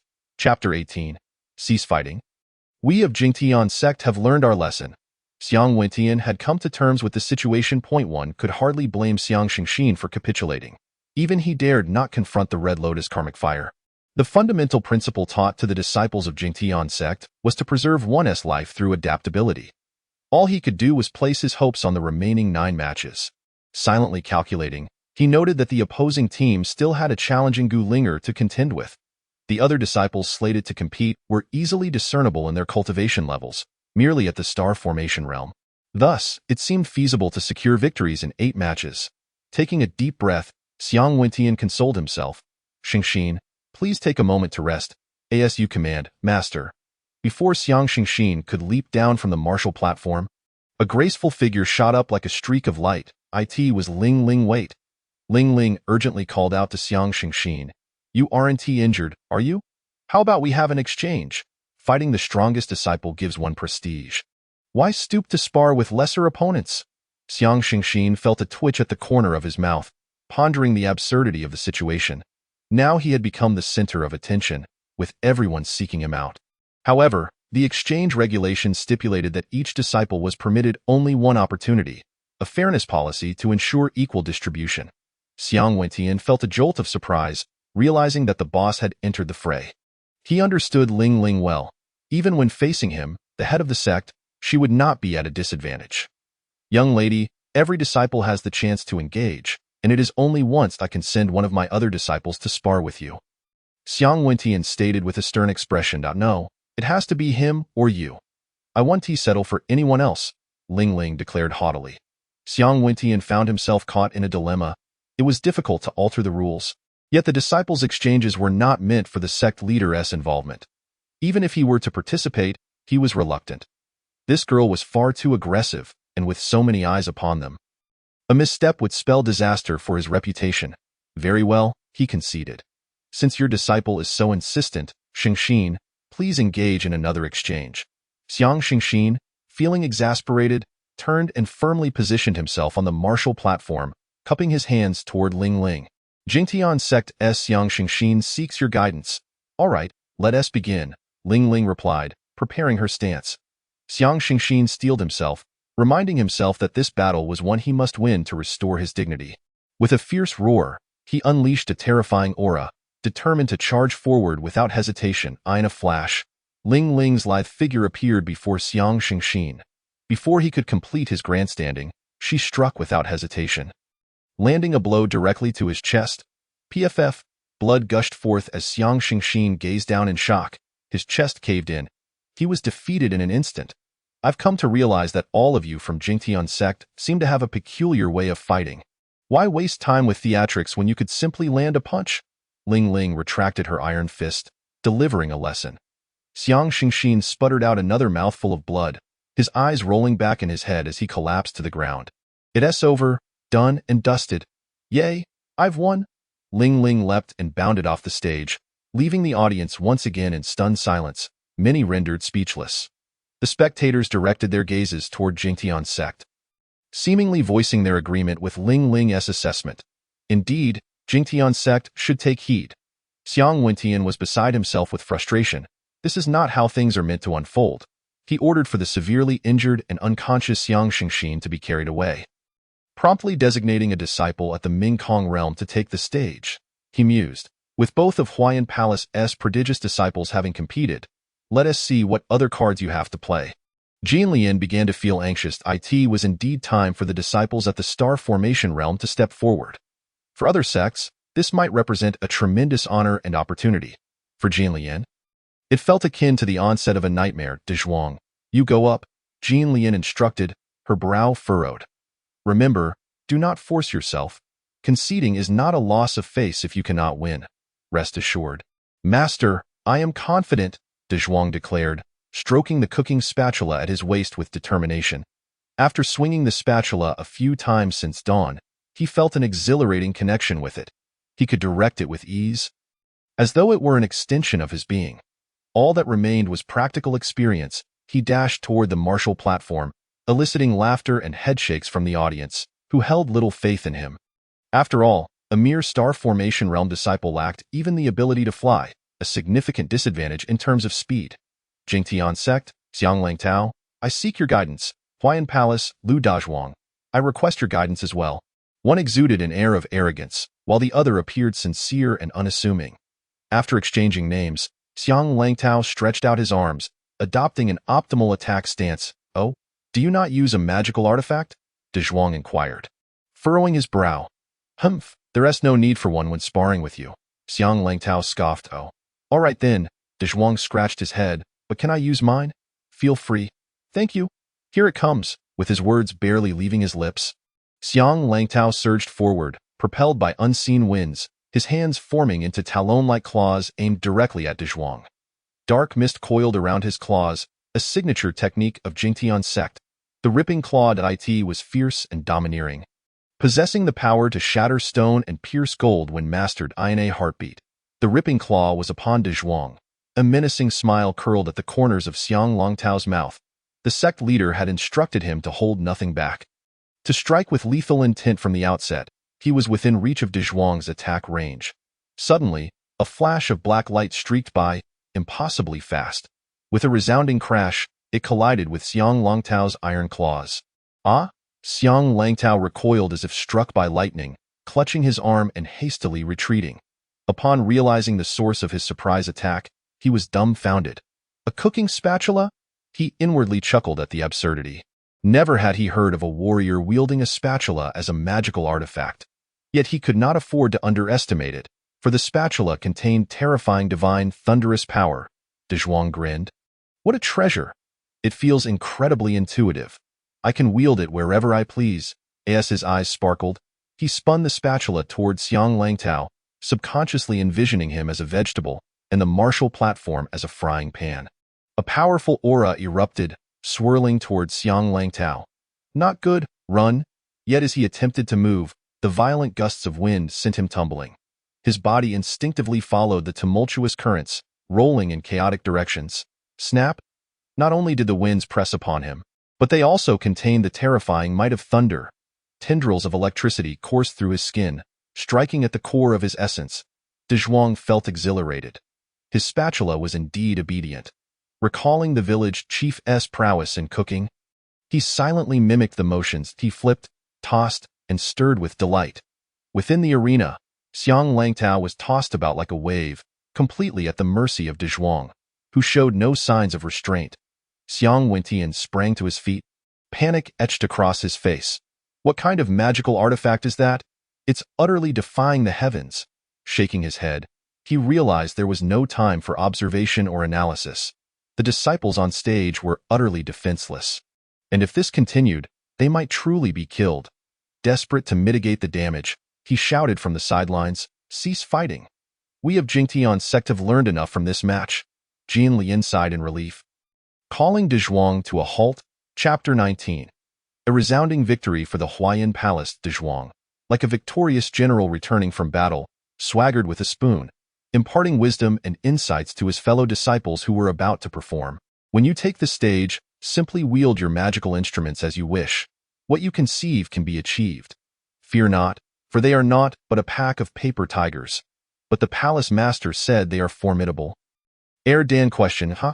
Dezhuang waved dismissively. That is merely a tactic employed by the palace master to spur us into seriousness. Those individuals are nothing to be feared. Oh, I see. Dan acknowledged humbly, while Jian Lian beamed with gratitude towards Li Changchun. Li Changchun remarked, "Goodness, indeed. Those who have cultivated celestial arts can wield a spoon with such prowess. Imagine if he were given a great sword. He could likely overturn the heavens. Little ones, the village chief takes great pride in you. Go forth and shine." The subsequent matches were even more exquisite and profound. Dan wielded chopsticks, treating his opponents like strands of noodles, swiftly dispatching them. Sanya cast a net, ensnaring her adversaries with no escape, forcing them to concede. Changzi utilized a porcelain bowl, devouring his opponents whole. leaving them helpless as they begged for mercy. Xiao Gang brandished a towel, striking like a celestial silk, rendering his opponents utterly defenseless, leaving them to kneel and surrender. After 10 matches, the Huayan Palace achieved a complete victory, thoroughly educating the disciples of Jing Tiantang on the essence of combat and what it truly means to engage in battle. The audience was left breathless. Xiang Wentian lamented, "I thought we could journey together to the end, yet it seems you have begun to race ahead." Following the exchange, the various sect leaders who had been invited to observe the event expressed their goodwill towards the Huayan Palace. Jian Lian couldn't contain her joy, her smile stretching wide as she approached the distressed Xiang Wentian to sincerely express her gratitude. "Thank you immensely for the heartfelt organization of this exchange. It has brought tremendous renown to the Huayan Palace." This spirit of selflessness spoke volumes. Jian Lian busily mingled with the other sect leaders, while no one paid attention to the quietly diligently Chang Chun, who decided to gather all the disciples and return to the vegetable garden. "Hey, put back all the tools you borrowed for cooking and return them to their proper places. Village chief, please give me this spoon. I love it." "No way, I still need it for cooking tonight." The disciples sighed deeply. The village chief's commands were absolute, and they reluctantly returned the tools to their designated spots.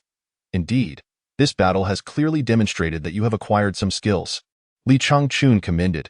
However, after the praise, he quickly turned to reprimand them. "But do not grow complacent. Reflect upon yourselves. It has been quite some time, yet none of you can even manage the basics of flight. Are you living up to the expectations of Gengou Village? In no more than half a month, if anyone still cannot learn to fly, you might as well return to the village and farm."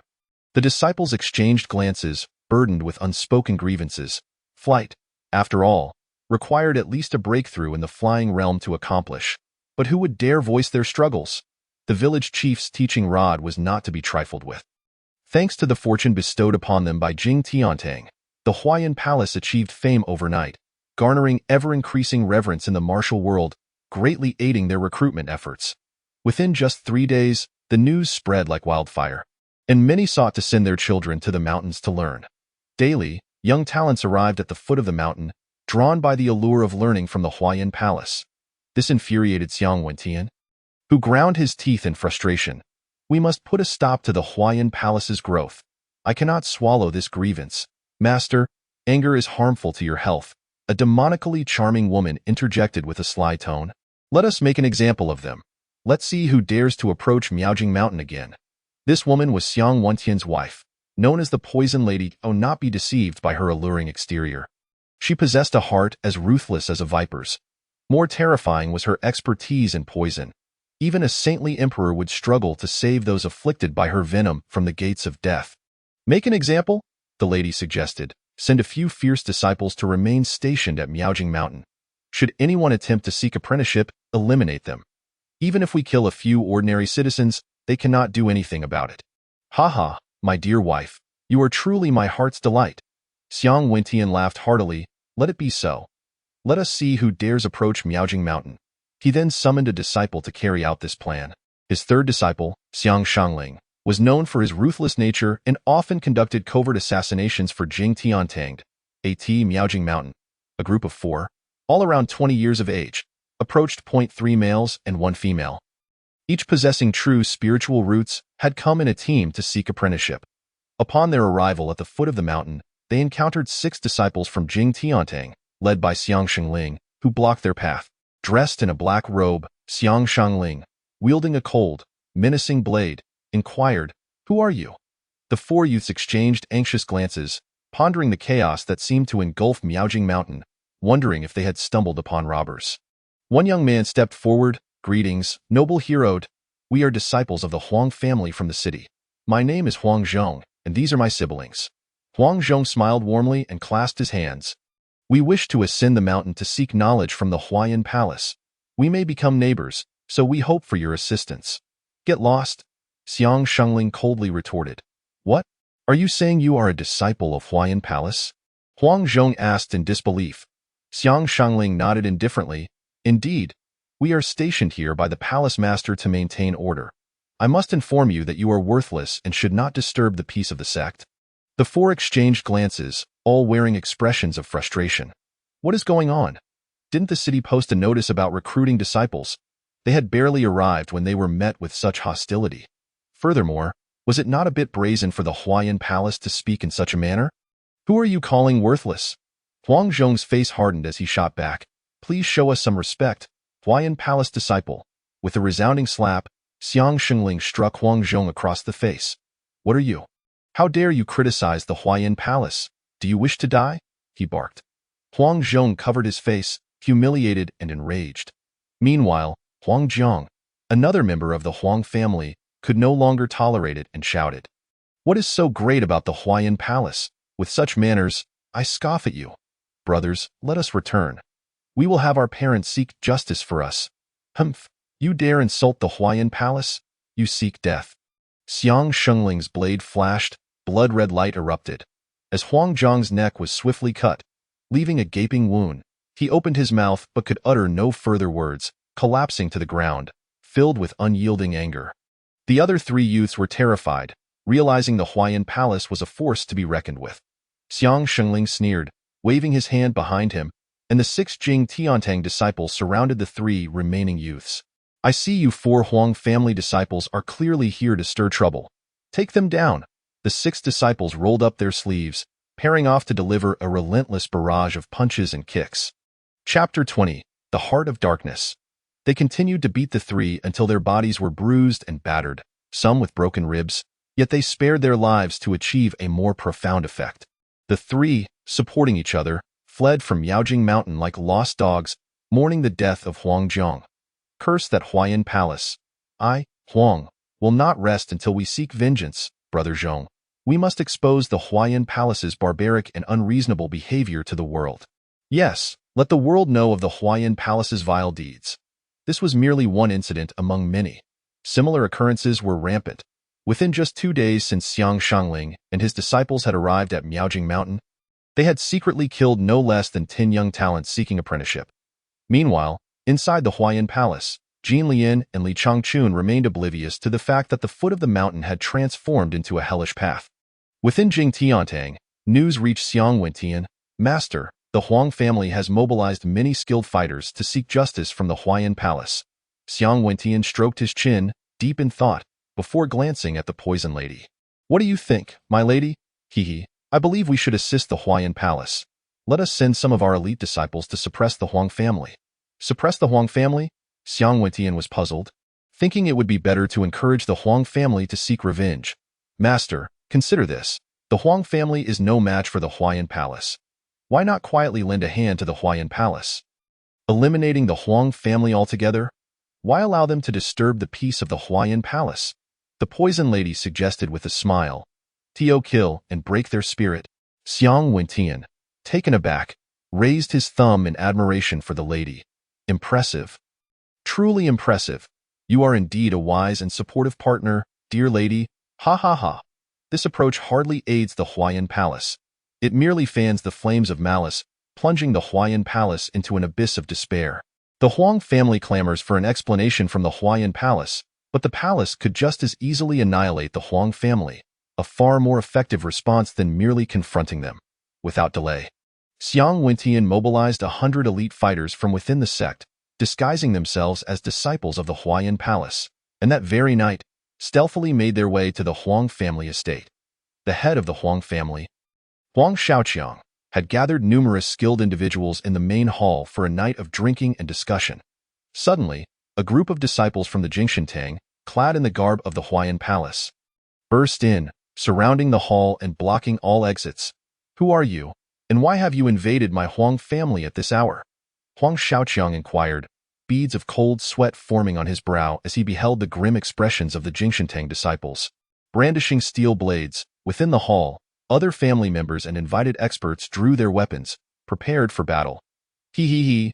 Xiang Shengling twirled his tiger-headed broadsword, stepping into the center of the crowd. We are, of course, from the Huayan Palace.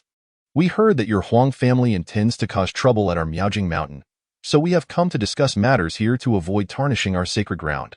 Huang family? Huang Shaoqiang's brows furrowed in anger. At that moment, Huang Zhong, leaning on his cane, approached the family head and whispered, Head, it's him who killed Huang Zhong.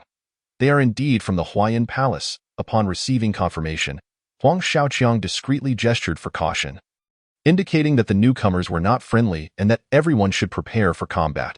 Standing with his hands clasped behind his back, Xiang Shengling grinned malevolently. The Huayan Palace does not seek to extinguish lives unnecessarily. We only deal with those who harbor animosity and pose a threat to us. If you are not members of the Huang family, feel free to leave. Otherwise, I cannot guarantee that innocents will not be harmed. The other families and hired hands in the hall were thrown into disarray, contemplating whether to involve themselves in this turmoil. Soon, someone stepped forward, saying, "Pardon me. I am from the Zhou family. I merely stopped by for a meal. But I just remembered I have urgent matters to attend and I must take my leave. Safe travels. No need to see us off," Xiang Shengling replied, stepping aside. The Zhou family member expressed his gratitude and hurriedly bid farewell to Huang Shaoqiang, making his exit. Initially, the Zhou family had only intended to show support. They had never truly considered confronting the Huayan Palace. Now, witnessing the tense atmosphere, they decided it was best to slip away. With one departure, others soon followed suit. "Shaoqiang, I just remembered that my wife is about to give birth. I must take my leave as well. Old Niu, your wife is over 80. How can she be having a child?" Huang Shaoqiang scoffed at an unexpected turn of events. "I must go," Old Niu said, bowing and quickly exiting. "Head Huang, thanks to Old Niu's reminder. I just recalled my wife is also in labor and my apologies for leaving so abruptly." "But Brother Hua, hasn't your wife been dead for over 30 years? Huang Shaoqiang exclaimed in astonishment. I must confess, I secretly married a young concubine. I shall bring her to visit you soon," the man named Hua said before hastily departing. "Absurd!" exclaimed an elder from the Liu family, slamming his hand on the table. "I must see how their wives are giving birth." With that, he dashed out, and Huang Shaoqiang barely had time to react. "I shall go as well, wait for me. I also wish to confirm this with Shaoqiang. Count me in." Before long, aside from the Huang family, all had fled in haste. Huang Shaoqiang was left seething, his teeth grinding in frustration at the fickle friends who abandoned him in his time of need. Xiang Shangling waited a moment longer, seeing no one else remaining. He advanced with his tiger-headed broadsword, each step resonating with a thud that reverberated in Huang Shaoqiang's heart. "Perhaps tonight should be the end of this matter. To spare you the long journey to Miaojing Mountain," Xiang Shengling said with a chilling smile. "Is there any room for negotiation?" Huang Shaoqiang wiped the sweat from his brow. "If my Huang family refrains from going to Miaojing Mountain, would that suffice?" "Ha! You have already made your threats. How can you retract them now?" Xiang Shengling replied, shaking his head with a faint smile. He then gestured to his companions, "Kill them all. Leave no one alive." The cold command echoed in Huang Shaoqiang's ears like a thunderclap. The highest-ranking disciples of the Huang family were merely at the empty realm, most of them ordinary people. How could they possibly withstand a true confrontation with a sect? But it was too late to reconsider. The ruthless disciples of the Jingshentang sprang into action at the order, blades drawn and ready to strike. In mere moments, the hall of the Huang family transformed into a scene of unspeakable horror. With severed heads and limbs strewn about, the air thick with the cries of despair and anguish. The cries of the Huang family echoed through the halls, mingling with the blood that stained the ground. In the face of cultivators, the lives of ordinary people were as fragile as that of ants, waiting to be mercilessly reaped. Huang Shaoqiang endured no less than 20 brutal strikes from Xiang Shengling before being cornered against the wall, utterly devoid of strength to resist. With a swift motion, Xiang Shengling drove his tiger-headed blade against Huang Shaoqiang's neck, pinning him to the wall, and leaned in to whisper, "My name is Xiang Shengling. Remember to get my name right when you meet the King of Hell. Also, I am actually from the Jingshentang." Ha ha ha! With that, he swung his hand, severing the bewildered and confused Huang Shaoqiang's head from his body. Chapter 21. Never allow their growth. The following morning, news of the Huang family's massacre, with 145 lives extinguished overnight, swept through the streets like a tidal wave, in taverns and on the streets. Whispers filled the air as everyone discussed this shocking headline. "Have you heard? The Huang family in the southern part of the city has been wiped out, with corpses strewn everywhere and blood flowing like a river. It's horrendous, indeed. I heard it was the work of the Huayan Palace. That's brutal. Alas, to us ordinary folk, our lives mean nothing to cultivators. But why would the Huayan Palace slaughter the entire Huang family? It is said that the Huang family brought this upon themselves by daring to challenge the Huayan Palace. With the Huayan Palace's recent rise to prominence, they scarcely regard even the top sects, let alone us common citizens. We should tread carefully and avoid provoking the Huayan Palace. They are far too intimidating. Outside, discussions swirled, creating a tempest of gossip throughout the city. However, within the Huayan Palace, Jin Lian, Li Changchun, and others remained blissfully unaware of the chaos on this day. After their morning exercises, the disciples of the Jin Lian sect sensed something amiss. Logically, after the Huayan Palace's rise to fame, there should have been disciples seeking to join them. Yet after 3 to 5 days, not a single individual had come forth. Feeling uneasy, they decided to descend the mountain personally. Even after their victory over the Jingshentang, they could not afford to act aloof. They sought to be amiable and intended to visit the city to inquire whether any talented youths from the prominent families wished to join the Huayan Palace. Upon arriving in the city, the atmosphere felt even stranger. Some recognized Jin Lian as the leader of the Huayan Palace and pointed at her from a distance, retreating in fear. Jin Lian scratched her head, raising her sleeve to sniff, then glanced at her attire. I asked, "There's something unusual about my scent. Why are they all avoiding me? Could it be that I've become more beautiful lately, and they feel shy to approach? Or perhaps the fame of the Huayan Palace has made them feel distant?" Various questions raced through her mind, but alas, no one was there to provide answers. As she walked down the street, people continued to keep their distance, retreating at least 10 meters whenever she approached. An invisible pressure weighed down on Jin Lian, causing her annoyance. This sort of aura was typically reserved for a saintly monarch, or perhaps she was simply being too bothersome. Jin Lian believed it was the former. "I am so beautiful and amiable. How could I possibly be bothersome?" she thought cheerfully. As she strolled, she arrived at the Liu family estate. Jin Lian announced her identity to the gatekeeper, only for him to react as if he had seen a ghost, collapsing in fright and shouting as he ran into the estate. "Head, something terrible has happened. Someone from the Huayan Palace is here." Jin Lian's expression soured. What sort of madness is this? The Huayan Palace is hardly a monster to inspire such terror. Soon, the head of the Liu family, accompanied by key disciples, hurried out to meet her, their faces reflecting a mixture of apprehension, fear, and sweat pouring down their foreheads. It was a serious demeanor, devoid of any welcoming smiles. Jin Lian chuckled awkwardly and bowed slightly. "Greetings, Head Liu. I am Jin Lian from the Huayan Palace, here to pay my respects." "Not at all." The Liu family head's legs buckled, and he fell to his knees.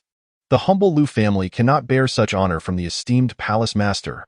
Head Liu, there is no need for such formalities," Jin Lian responded, while 2 disciples helped the Liu family head to his feet.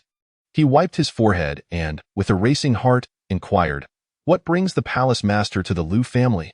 "Well, I had hoped to self-recommend our sect and inquire whether any talented youths from the Liu family would be interested in studying at the Huayan Palace." "Seeking disciples?" The head of the Liu family darted his eyes around, engaging in an internal struggle. The reputation of the Huayan Palace was far from commendable.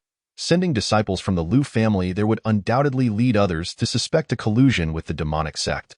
Yet, refusing their overture might provoke the Huayan Palace to use the excuse of disrespect to annihilate the Liu family overnight. Jin Lian furrowed her brow, contemplating the absurdity of the situation. Was this dilemma truly so complex? The Liu family head, "Surrender your disciples to Huayan Palace. Rest assured, I shall guarantee their cultivation into exemplary individuals," Jin Lian declared with a smile.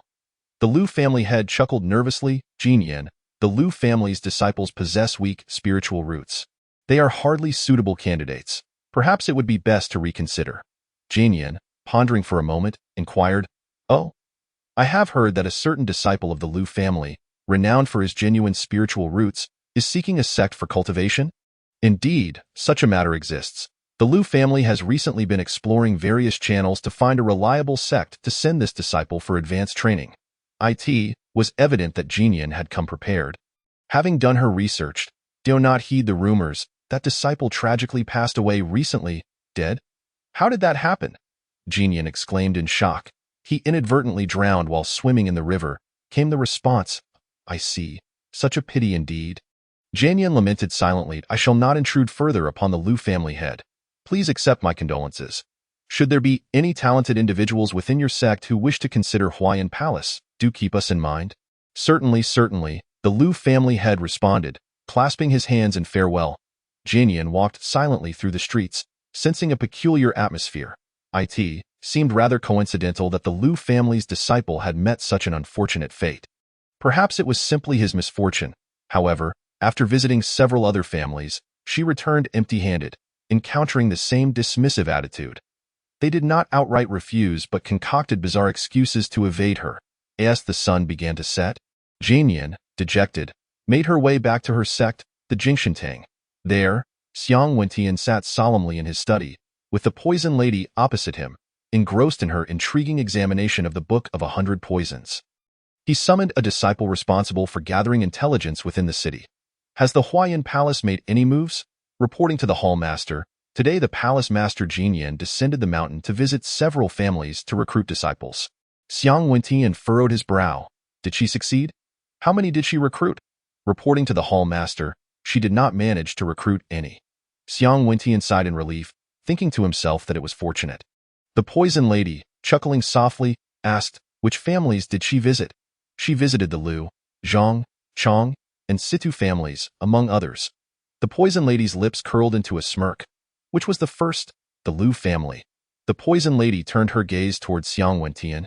Laughing, Hall Master, the Liu family has shown no respect for the Huayan Palace. How about we teach them a lesson tonight? What do you mean? Xiang Wentian made a gesture across his throat, his expression darkening. Hee, some people simply do not recognize their own worth while alive. Let us send them to the afterlife.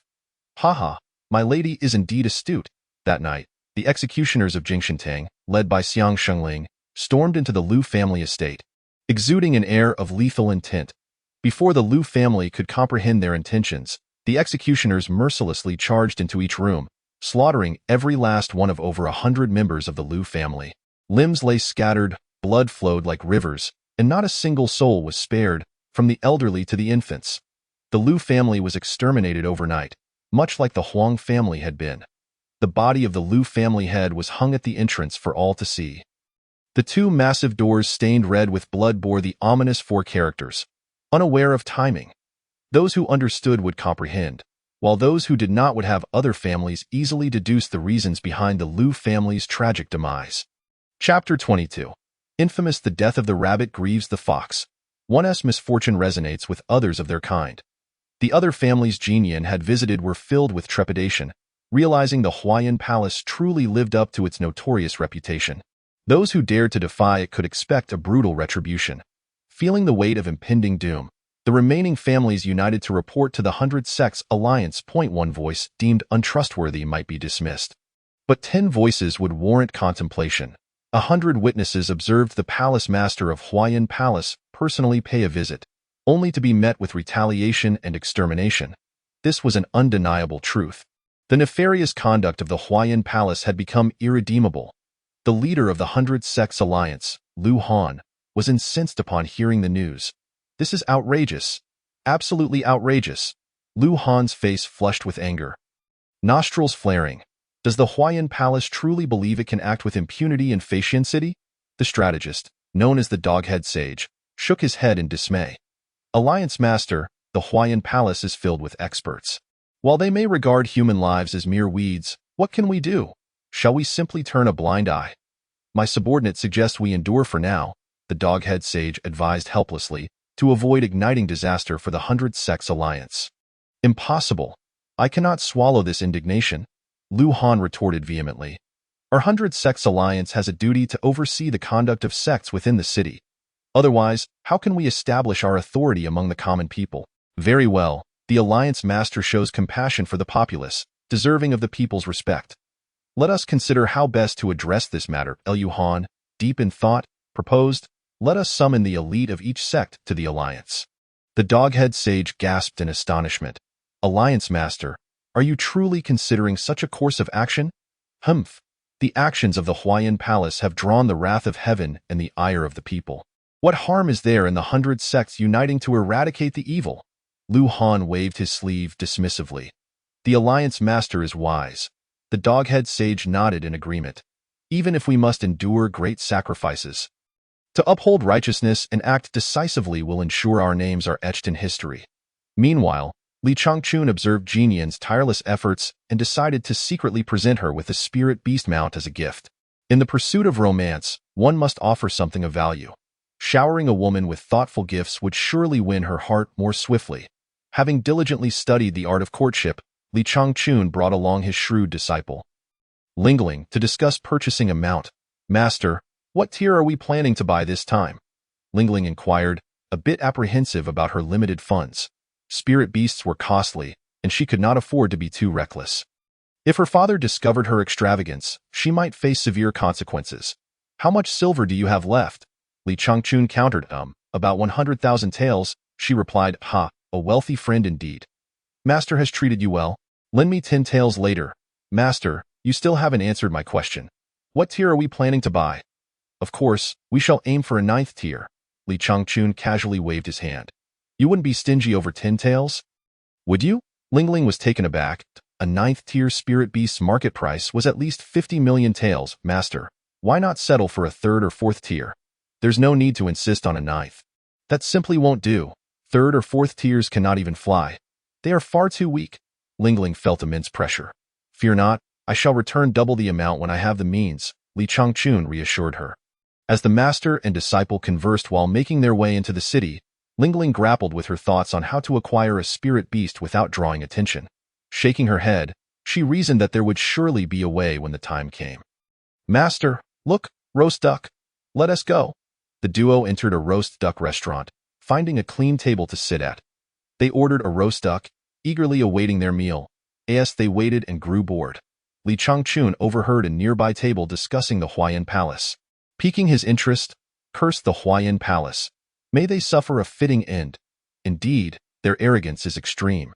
They treat human lives as mere straw, showing utter disregard for the common people." Li Changchun exchanged a knowing glance with Lingling, sharing a wry smile. It seemed the Huayan Palace was not well regarded. "Goodness, retribution will come. The 100 Sects Alliance is already organizing to eliminate that wretched Huayan Palace. Is that so? That would be splendid. The 100 Sects Alliance should act swiftly. Otherwise, I won't be able to sleep soundly." The conversation at that table belonged to disciples of the Situ family, a family Jinian had previously visited. However, the remarks caught the attention of disciples from the Chang family seated nearby, who joined in the derogatory commentary aimed at the Huayan Palace, condemning its entire lineage across 18 generations. As the conversations intensified, it became apparent that the focus was on the 100 Sects Alliance, preparing to mobilize experts from various sects to eradicate the Huayan Palace. Li Changchun frowned and leaned closer to Lingling, whispering, "What is going on?" Lingling, equally puzzled, shook her head. "I'm not sure. Could it be that the palace master has recently committed some heinous act that has drawn the people's wrath?" I haven't heard Jinian mention anything of the sort. She only said she had descended the mountain to recruit disciples a few times. "Master, I suspect the palace master might have gone on a rampage." "Surely not. Jinian doesn't strike me as that sort of person. Should we visit the 100 Sects Alliance to find out more?" "Very well. Since we are already here, let us go. I sense there may be some misunderstanding." In the midst of the patrons' jeers throughout the establishment, the roasted duck lost its appeal. The master and disciple felt increasingly embarrassed to admit that they were indeed the scorned disciples of the Huayan Palace, and they left the duck shop with their tails between their legs. Since the focus of the conversations pointed directly at the 100 Sects Alliance, they had no choice but to pay a visit. In due time, all mysteries would be revealed. The two made their way to the central area of the city, where the 100 Sects Alliance resided. Li Changchun chuckled foolishly as he announced their presence. "We are from Huayan Palace and have come to the 100 Sects Alliance for some inquiries. Would you kindly inform the esteemed elder?" The gatekeeper hesitated for a moment, scrutinizing the two before a smirk crept onto his lips. He thought to himself that he had been looking for them and was surprised they dared to come knocking. Did they think the 100 Sects Alliance was akin to a mundane family, where they could act with impunity? Inside the grand hall, numerous formidable figures had already gathered. Since they had come, they would not be allowed to leave peacefully. "Follow me," commanded the gatekeeper, as they entered. Li Changchun slowed his pace and discreetly pulled Lingling aside, whispering, "Lingling, I sense something amiss with that guy's expression." Li Changchun scratched his head. "Master, there's an ominous aura." Lingling's eyes sparkled with seriousness. "Huh?" Li Changchun whispered. "Could it be that we've stepped into a tiger's den?" "Heh, with my master here, I have nothing to fear," Lingling declared, puffing out her chest as she caught up with the leading disciple. Li Changchun's mouth twitched incessantly, thinking to himself, "What does it have to do with me? I'm the one who's panicking." He sighed deeply and quickened his pace to follow. Chapter 23. The head may fall, but the spirit of righteousness must be upheld. In the meeting hall of the 100 Sects Alliance, Lu Han, as the leader, was preparing to rally the 20 gathered sect masters. The leading disciple brought Li Changchun and Ling Ling directly into the hall. Reporting to the leader, someone from Huayan Palace seeks an audience. Upon hearing that it was members of Huayan Palace, Lu Han and the others immediately turned their gazes toward Li Changchun and Ling Ling, glaring with fierce expressions, as if they wished to devour the two whole. Li Changchun could not help but force a bitter smile, feeling that something was off since they arrived at the 100 Sects Alliance. "Ha ha!" Lu Han laughed heartily, breaking the silence. Well, Huayan Palace indeed possesses a heroic spirit. We at the 100 Sects Alliance have yet to approach you, yet you have come seeking us first." Li Changchun scratched his head, increasingly perplexed by the unfolding drama. Esteemed leader Lu, I believe there must be some misunderstanding between us." "Misunderstanding?" Lu Han scoffed. "Is everyone in attendance here merely speaking falsehoods?" Lu Han slammed his hand on the table, angrily pointing at Li Changchun.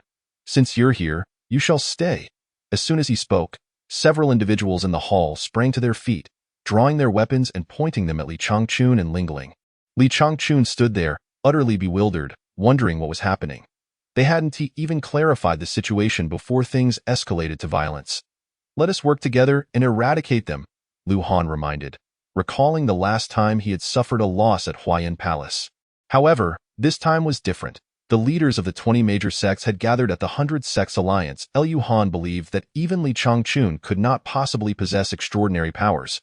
Ling Ling swiftly stepped in front of Li Changchun and summoned her black scissors just in time. Recognizing the opportunity, Ling Ling declared, "Master need not intervene. Allow me to handle these pests." "All right," Li Changchun readily supported, retreating 2 steps to the wall, cheering, "Ling Ling, give it your all." Ling Ling felt a wave of embarrassment, thinking to herself, "Master, you are truly something else." The hall was filled with angered leaders, each one formidable enough that a mere stomp could shake the entire flying immortal city. How could they tolerate being called pests by a mere girl? Those with fiery tempers immediately erupted in rage, shouting, "Tiger Master, strike down that insolent little witch." The Tiger Master was the leader of a second-rate sect, possessing profound cultivation that had surpassed the Void Realm. As the other leaders cheered him on, he charged at Ling Ling, sword drawn. "Come on, old foe," Ling Ling sneered, tucking the large scissors behind her waist and meeting his attack head-on. She thought to herself, "Last time, you forced me to retreat. This time, you shan't succeed." In an instant, the two clashed in mid-air within the Grand Hall. Chung Haoran, the leader of the illusory immortal sect, unleashed a flurry of palm strikes that filled the air with palm imprints. Crashing down upon Ling Ling. Refusing to be outdone, Ling Ling relied on her speed, responding with rapid palm strikes that left behind flickering afterimages. The observing sect leaders were astounded. What incredible speed! What is this girl's strength? Not only was her speed remarkable, but her spiritual energy was also formidable. She was able to match Chung Haoran blow for blow. It seems that the girl possesses an upper hand. The perceptive master has already discerned the underlying clues.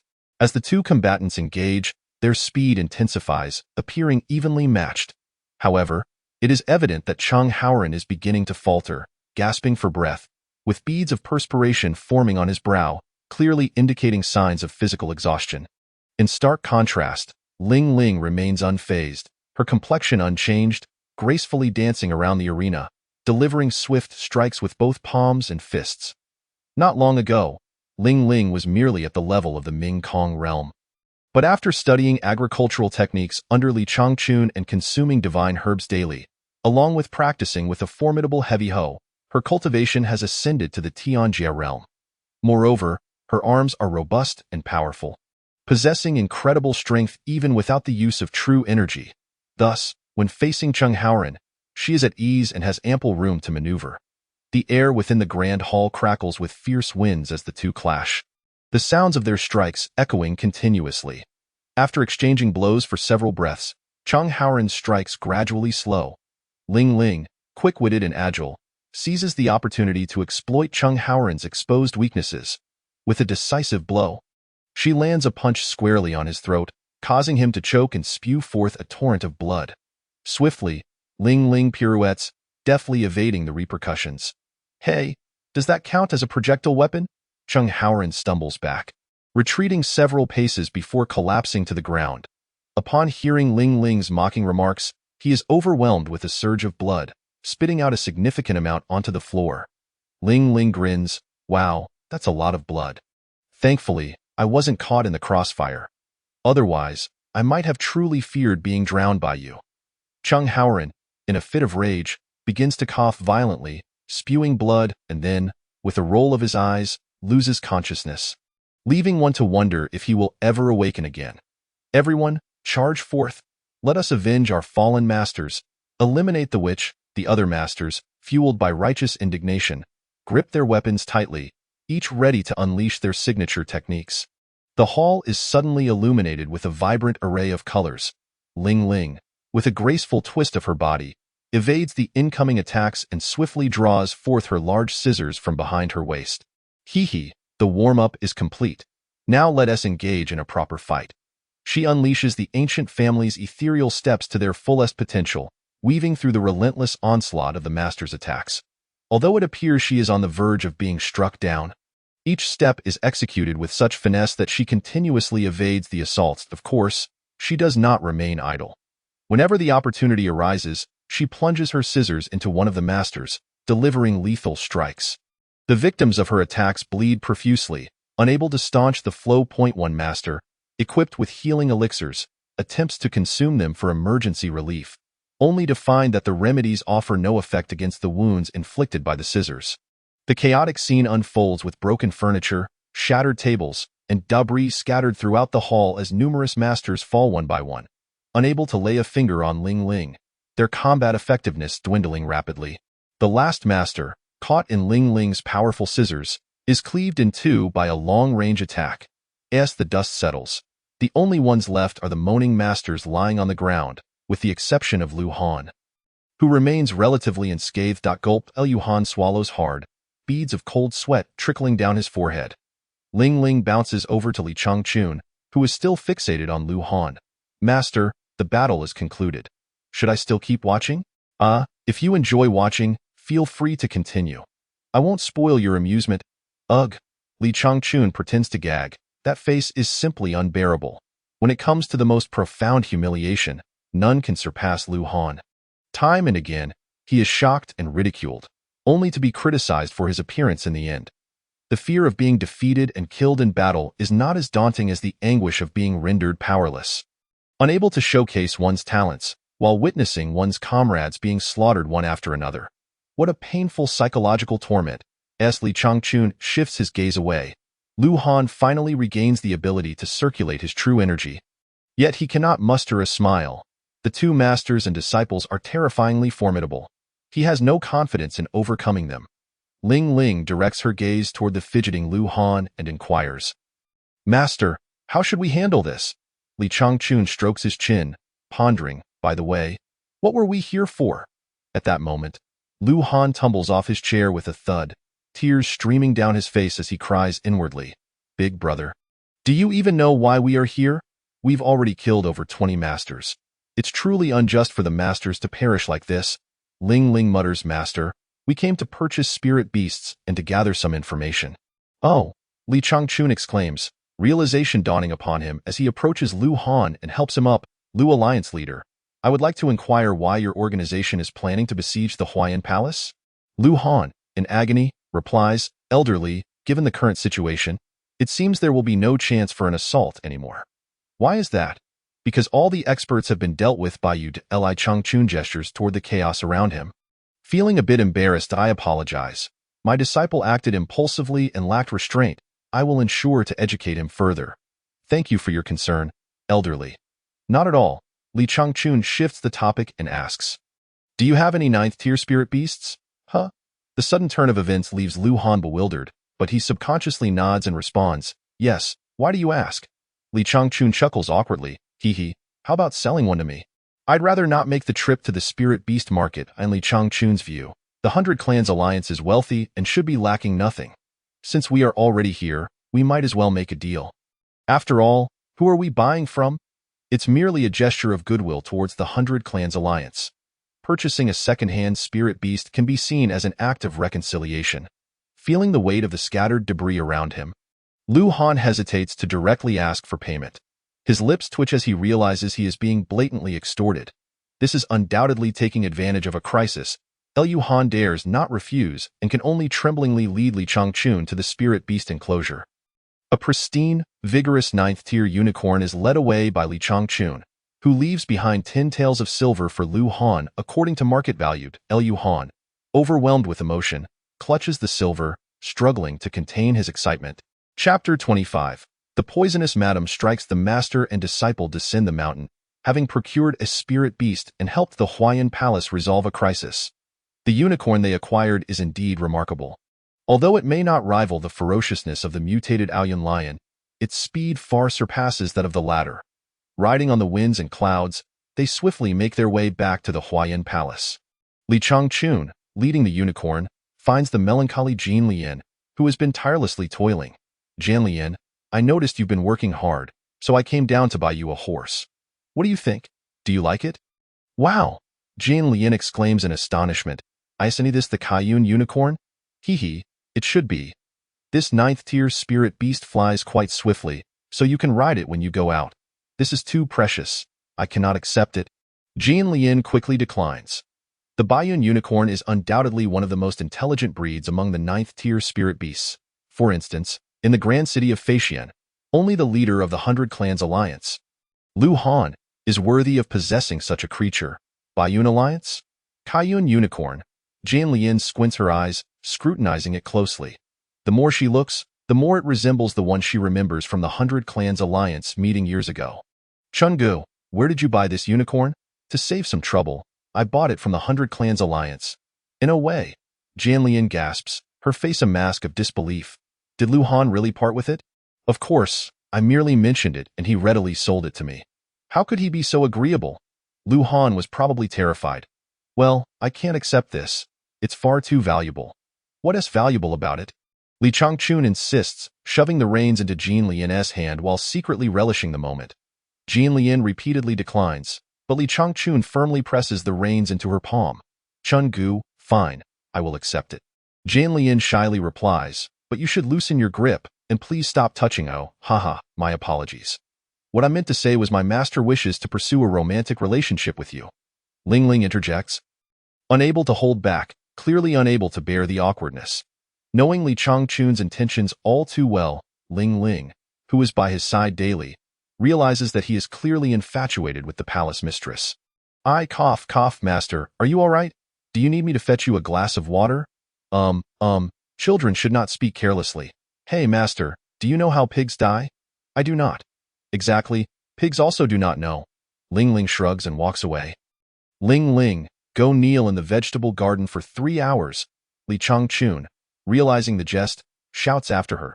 He muses, the audacity. She dares to mock her master. Soon she'll be riding on my back. Then, Li Changchun and Jin Lian exchange glances. The atmosphere thick with awkwardness. Jin Lian clears her throat to break the silence, shyly asking, Chungu, is that what you meant?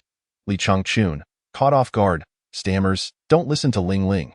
She doesn't know what she is talking about. After speaking, one felt an overwhelming urge to give oneself a couple of sharp slaps, for the atmosphere was laden with gravity. A single, light-hearted remark could effortlessly dispel the tension. Oh, I understand, sighed Jin Lian, nodding her head. Thank you, Chungu, for the mount you bestowed upon me. I am feeling a bit weary and shall return to rest. In her heart, she lamented, Li Changchun, you truly deserve to remain single for half your life. That night, as silence enveloped the world, even the sound of a falling needle could be heard. The disciples within the Flower Flame Palace were sound asleep. In the darkness, a lithe figure scaled the wall and entered the palace. Clad in a fitted night suit, with half her face concealed, she stealthily scanned her surroundings, ensuring no one was stirring before proceeding with her plan. Upon reaching the kitchen door, she frowned at the locked entrance. What a decrepit place, locking up the kitchen at this hour. Are you afraid of mice stealing the grain? the woman in black muttered, her voice revealing her identity as the poisonous lady of the heavenly surprise. To avoid alerting anyone, she was forced to alter her approach. The disciples' quarters are off limits, she mused. In this den of tigers, the experts of the Flower Flame Palace abound. One wrong move, and I could easily awaken someone and find myself trapped. Ultimately, she opted for the open discussion hall. With a flick of her wrist, she opened the tea canister on the table and drew out a pouch of poison from her waist, mixing it into the tea leaves. After stirring the concoction with a twig and inhaling the aroma, a smirk graced her lips. The poison blended seamlessly with the tea leaves, perfectly masked by the fragrant color and scent. The poisonous lady reveled in her genius, thinking, this deadly concoction would be lethal even to a saint. Let us see who in the Flower Flame Palace will be so fortunate. Her thoughts drifted to the high-ranking individuals who could partake in this tea. Knowing their status could only be significant. Either the palace master or the elders. Poisoning anyone would suffice to shake the foundation of the Flower Flame Palace. Having accomplished her objective, the poisonous lady quietly departed, leaving no trace, as if she had never been there. The following morning, Jean Lien led her disciples in their usual morning exercises. After their practice, Lu Han arrived with his strategist, Doghead, to pay a visit. Lu Han had spent the night sleepless, pondering how to navigate future relations with the Flower Flame Palace. After much contemplation, he finally reached a compromise. With a deep sigh, he resolved to engage in a candid discussion with the Flower Flame Palace, aiming for mutual understanding and cooperation to uphold the stability of the 100-sect alliance and maintain order in Facian City. It was a gesture of concession, a step towards harmony. After all, while he could not overpower them, he could not allow the Flower Flame Palace to wreak havoc.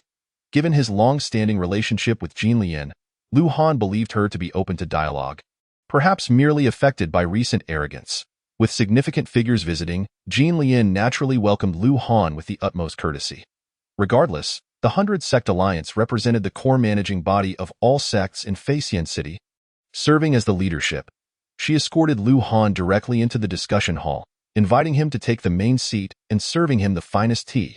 What brings our esteemed leader here today? Jean Lien inquired with a bow to Lu Han sighed deeply, suddenly appearing much older. Jean Lien, it seems I have watched you grow up and have come to know your character well.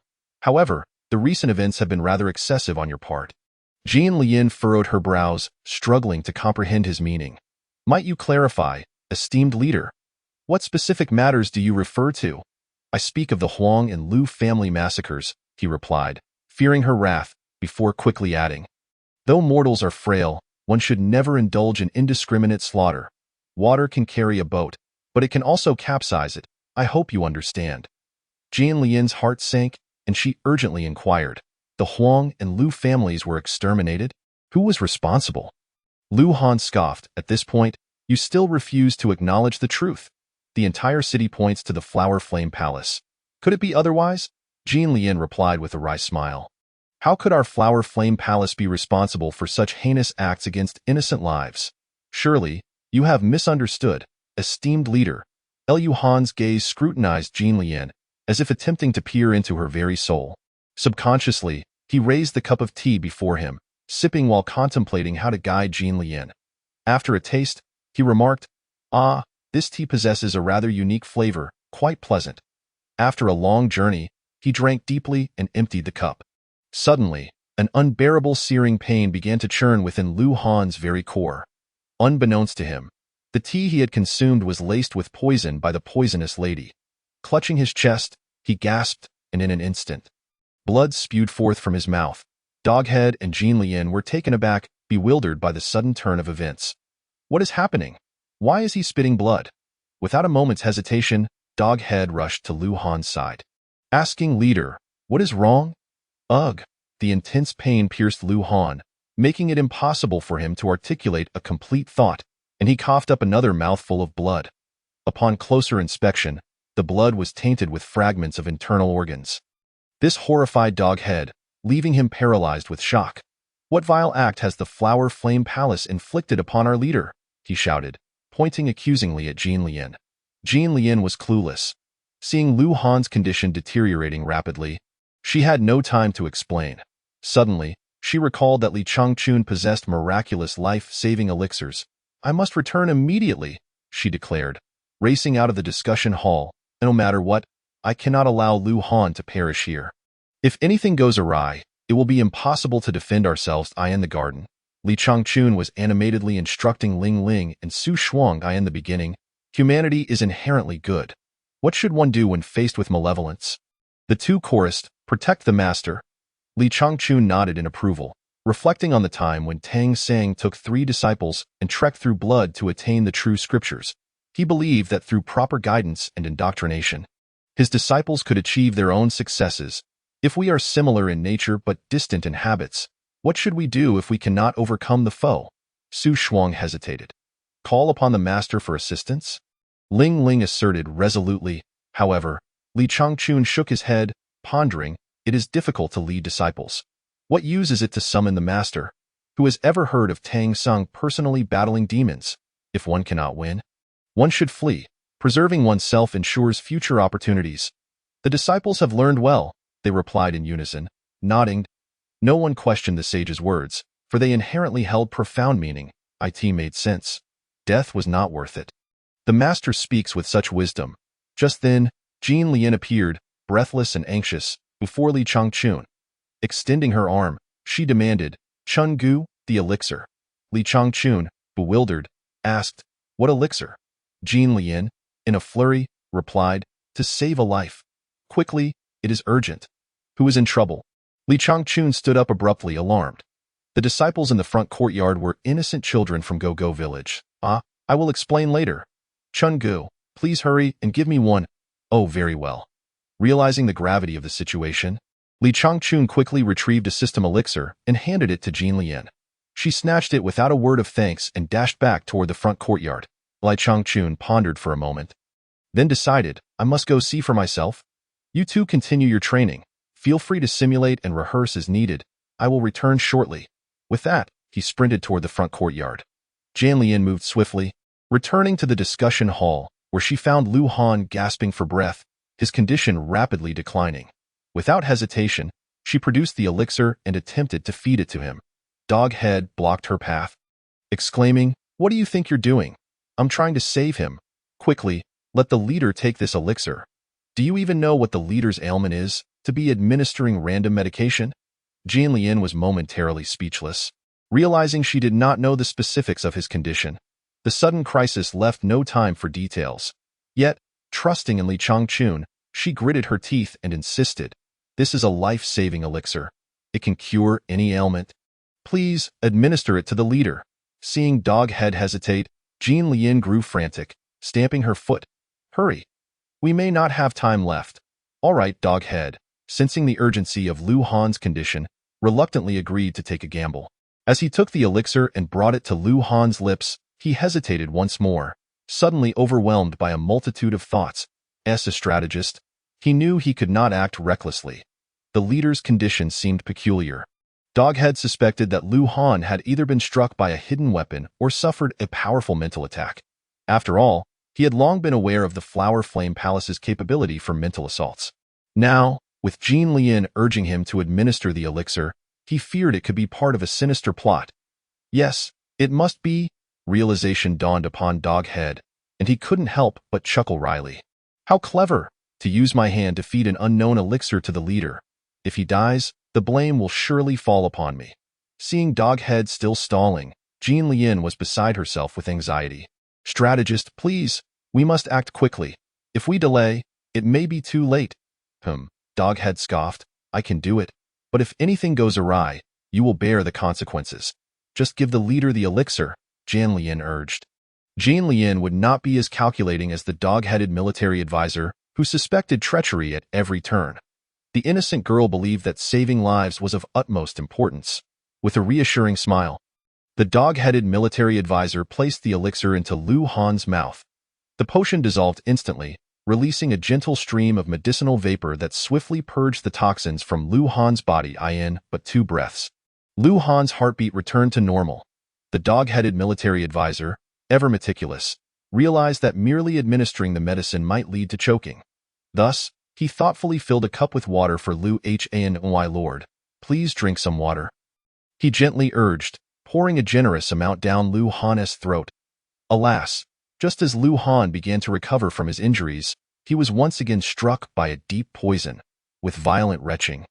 He coughed forth blood, old wounds and new injuries combining, and in the blink of an eye, he rolled his eyes back, his legs stiffened, and he departed this world. The dog-headed military advisor checked for Lu Han's breath and leaned down to listen for his heartbeat. Utterly exhausted and at a loss. "Thank you, Master Jean, for the elixir, but alas, my lord is beyond saving. I shall take his holy body back to the alliance of the 100 clans and will not impose further." "What could have gone so wrong?" Jean Lian lamented, her heart heavy with despair. At that moment, Li Changchun, having inquired far and wide, finally arrived. Bursting through the door, he exclaimed, "What happened? Who's in trouble?" Jean Lian pointed to the lifeless Lu Han. "He is dead." Li Changchun peered over, immediately exhaling in relief. "What a fright! Thank heavens it is not one of our own." "Brother Chong, isn't your medicine supposed to cure all ailments?"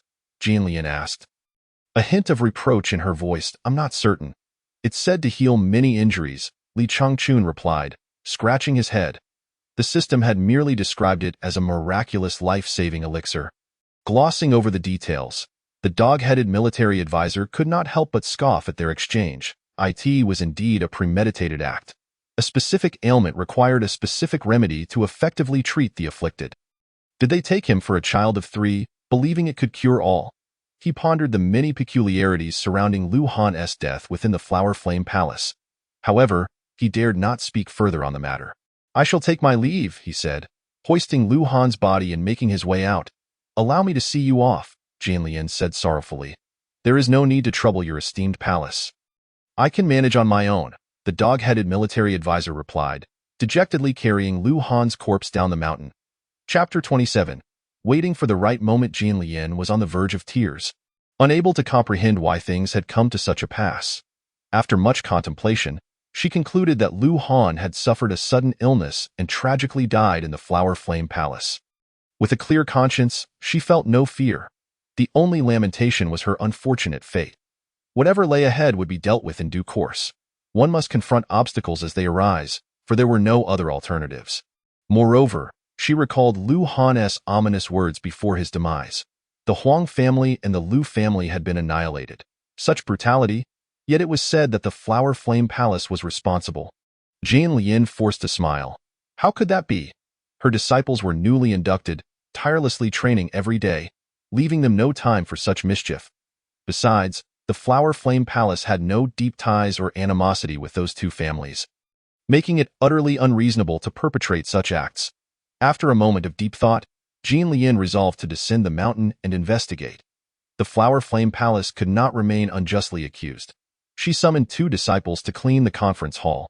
The disciples diligently wiped away the bloodstains and, noticing the cold tea on the table, dumped it into the slop bucket. As fate would have it, it was time to feed Haizi. Xu Shuang routinely carried the slop bucket to the backyard and poured it into Haizi's food bowl. "Eat up, Haizi. Today you have a fine feast with both tea and meat," she exclaimed. "Hee, thank you, Sister Shuang," Haizi replied, munching away. However, after swallowing a mouthful, he suddenly felt a sharp pain within and clutched his stomach. Wailing in agony, "Ouch, Sister Shuang, what is this? It seems to be poisoned."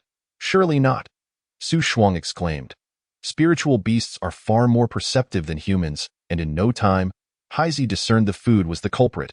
Alarmed by Haizi's distress, Su Shuang felt helpless, unable to detoxify the poison. She could only watch as Haizi writhed on the ground in pain, desperate for assistance. Suddenly reminded of her all-powerful master, she dashed off to seek aid. Meanwhile, Li Changchun, having heard the commotion from the backyard, rushed over and quickly fed Haizi a pill. Soon after, the toxins within Haizi were cleansed, and he returned to his former self. Haizi glared at Su Shuang with reproach. "Sister Shuang, what was that about? You can't play me like this." Su Shuang's lips twitched in response. "How was I to know there was something unclean in today's slop? Don't blame me." Enough! No more quarrels," Li Changchun interjected, fixing his gaze intently on Haizi's food bowl. His mind, previously clouded, suddenly cleared, and he appeared to grasp something significant. "Su Shuang, Ling, quickly inform everyone in the front courtyard not to eat or drink anything. And summon Jean Lian here at once." Hurry! Realizing the urgency, Su Shuang soared into the air, racing toward the front courtyard, while Ling Ling abandoned her hoe and shot off like a meteor in the same direction. As Su Shuang sped around the courtyard, she shouted warnings, "Everyone, do not eat anything. Do not drink. The food is poisoned." Panic spread among the disciples of the Flower Flame Palace. Poisoned food? Surely not. I just ate 2 buns. I won't die, will I? I drank a couple of sips of water. What should I do? The disciples gathered in a flurry, voices rising in concern, some already gagging and retching. Su Shuang, her face darkened, landed before the crowd. There's no need to induce vomiting. The poison activates within 2 breaths. Those of you who haven't felt anything are likely unharmed. A collective sigh of relief swept over the disciples. Meanwhile, Ling Ling had quickly caught up to Jean Lian, bringing her to the vegetable garden. Upon learning of the situation, Jean Lian furrowed her brow deeply. Is there poison in the food of the Flower Flame Palace? From what we can ascertain, it appears so, Li Changchun replied gravely, gesturing toward the slop bucket beside Haizi. Jean Lian, recalling Lu Han's mysterious death, nodded thoughtfully. It seemed Lu Han had not succumbed to a sudden illness, but had instead been poisoned within the Flower Flame Palace. Reflecting on what Lu Han had consumed, it dawned on her that he had only drunk 2 cups of water, sending chills down her spine. The water of the Flower Flame Palace had been poisoned. Further consideration led her to the question, why had only Lu Han and Haizi been affected when so many disciples had drunk the water that morning? Gradually, her deductions traced back to the tea. Jean Lian rushed back to the conference hall, retrieving the tea leaves from the table. A gentle sniff confirmed a peculiar scent, and just that brief inhalation left her feeling slightly dizzy. Li Changchun hastily administered a pill to restore her. Brother Chang, these tea leaves are poisoned, I see that now. But who is the culprit? Jean Lian pondered, exasperated. This box of tea leaves was seldom touched, only occasionally moved for guests. She had never suspected Li Changchun or the disciples. It seemed pointless, as none had motives to poison. Even if she suspected Li Changchun of wanting to seize power, such underhanded tactics were beneath him. The disciples were entirely innocent. Brother Chang, I suspect an outsider has stealthily infiltrated our Flower Flame Palace to wreak havoc. I knew it! Li Changchun exclaimed, slapping his thigh. I told you to tighten security, but you wouldn't listen. And now, with Haizi in the vegetable garden, he has suffered as well. If someone can poison us today, they could come back to assassinate us tomorrow. Haizi chimed in, I don't mind not being a guard, but please don't poison me. So, Brother Chang, what should we do? Bolster the security system, I suppose. But we must also uncover who is behind this mischief.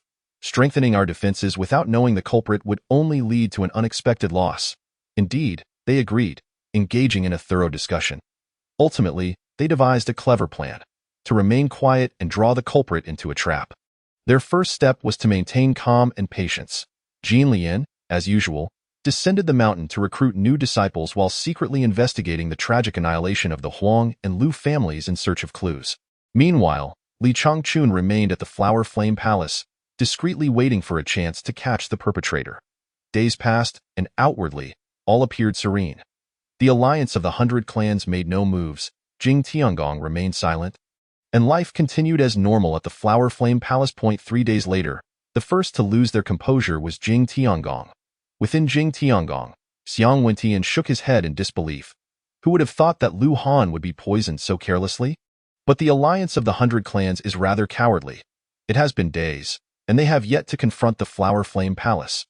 Previously, when Lu Han had organized a group of experts to besiege the Flower Flame Palace, Xiang Wentian feigned illness to avoid involvement, justifying it as avoiding suspicion. In truth, the masterminds were from Jing Tiangong itself.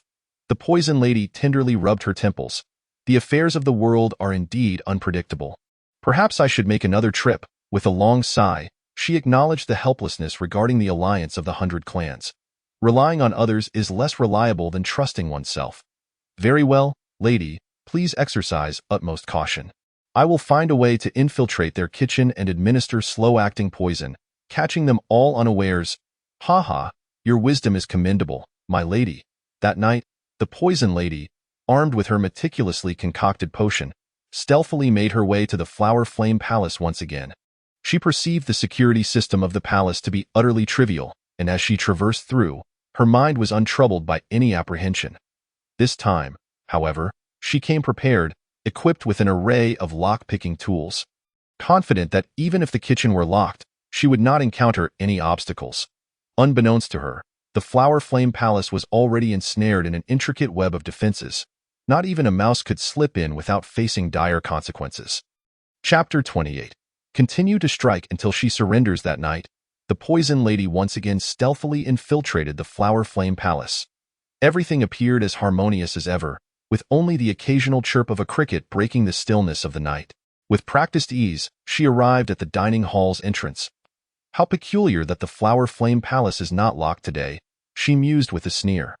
The door was merely ajar, the iron lock hanging idly beside it. Unfastened on a dilapidated kitchen hardly warrants locking.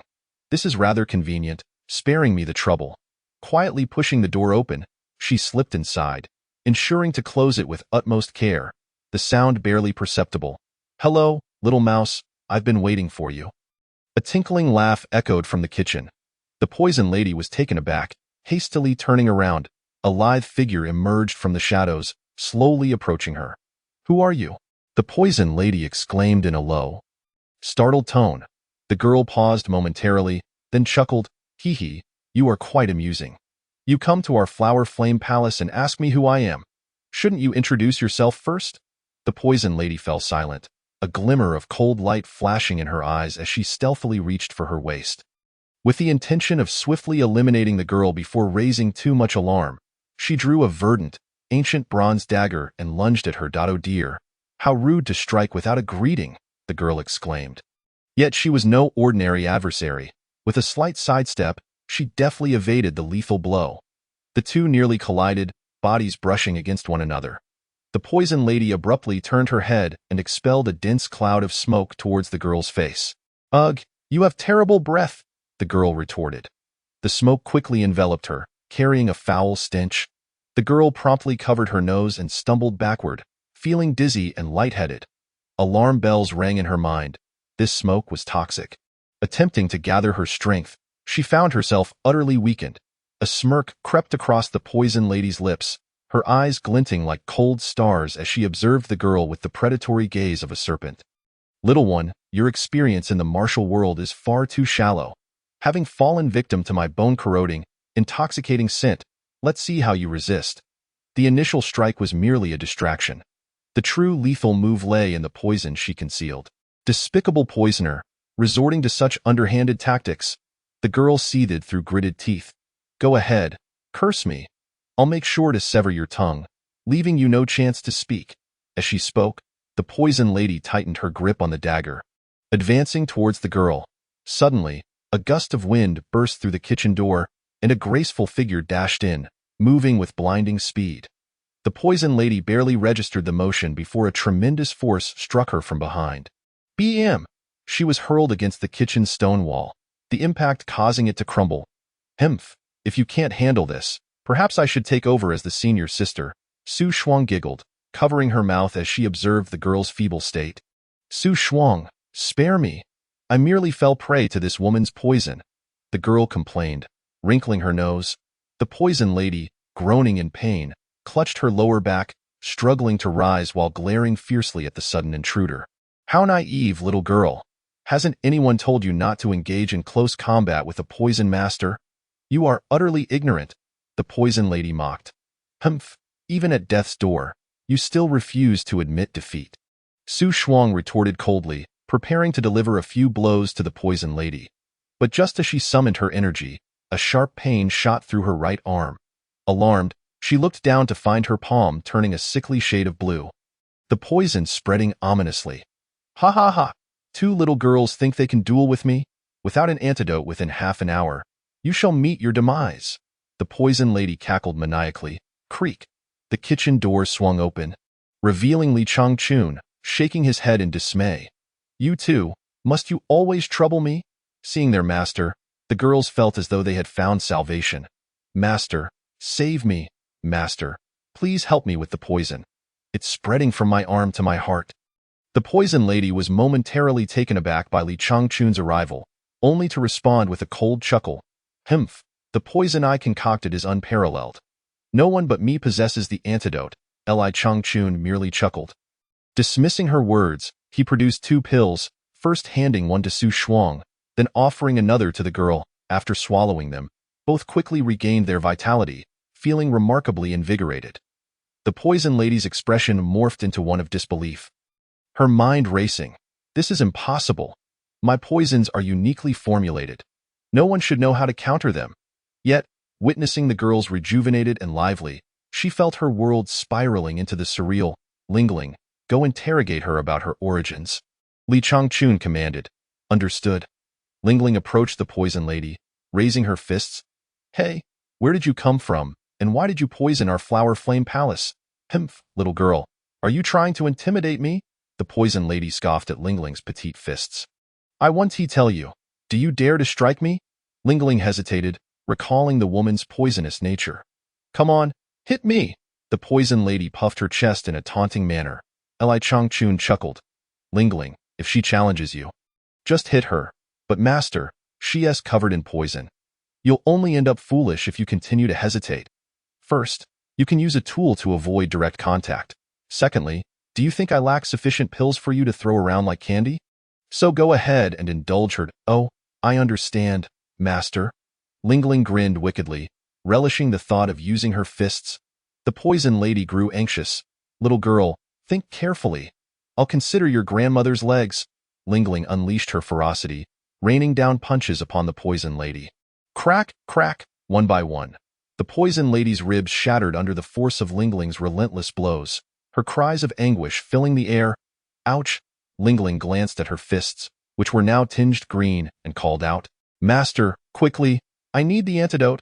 Li Changchun tossed her a pill, and upon consuming it, Lingling immediately felt revitalized. Ha ha, let us do it again. With renewed vigor, she unleashed another flurry of punches at the poison lady, who was now a crumpled heap on the ground, barely clinging to life. At this moment, Li Changchun threw 2 pills to Lingling. You take one, and she takes one. Continue to strike until she surrenders. Lingling complied, shoving a pill into the poison lady's mouth. The poison lady gasped, awakening from her stupor. Chapter 29. The truth revealed. Sometimes, life feels like a yearning for death. In this world, who does not live as if trapped in a hellish ordeal? The poison lady was acutely aware of this at that moment. A sudden wave of excruciating pain made her contemplate the release of death, but just as she glimpsed the gates of the underworld, she was yanked back to reality, only to be met with Lingling's relentless barrage of punches, shattering her bones and reducing her to a pulp as long as she had a breath left. They forced yet another pill down her throat, reviving her once more, but before she could catch her breath, she was battered into a state of utter disarray. Master, give me 2 more pills. This is exhilarating. The poison lady screamed. No. Li Changchun approached with a sardonic smile. What is the matter? Have you come to your senses? Shall we sit down and have a chat? The poison lady lamented. Killing is merely a matter of striking the head. Must you go to such lengths to torment me? Can't you grant me a moment of mercy? Well, it seems you still refuse to speak. Li Changchun sighed, motioning for Su Shuang to step forward. Su Shuang, it's your turn to take a swing. Let your sister rest. If she remains tight-lipped, we can simply hang her from a willow tree in the vegetable garden and use her as a punching bag. Understood. Su Shuang, without uttering a word, swiftly appeared before the poison lady. Before the poison lady could speak, a flurry of delicate fists rained down upon her, rendering her unconscious once more. After consuming a medicinal pill, she returned to her original state. Are you ready? Su Shuang inquired nonchalantly. No. I will tell you everything, the poison lady replied in a panic. Yes, both the Huang and Lu families were eliminated by our heavenly fright sect. With the truth unveiled, a relaxed smile spread across Li Changchun's face as he waved his hand and instructed Su Shuang, knock her out and drag her to the backyard.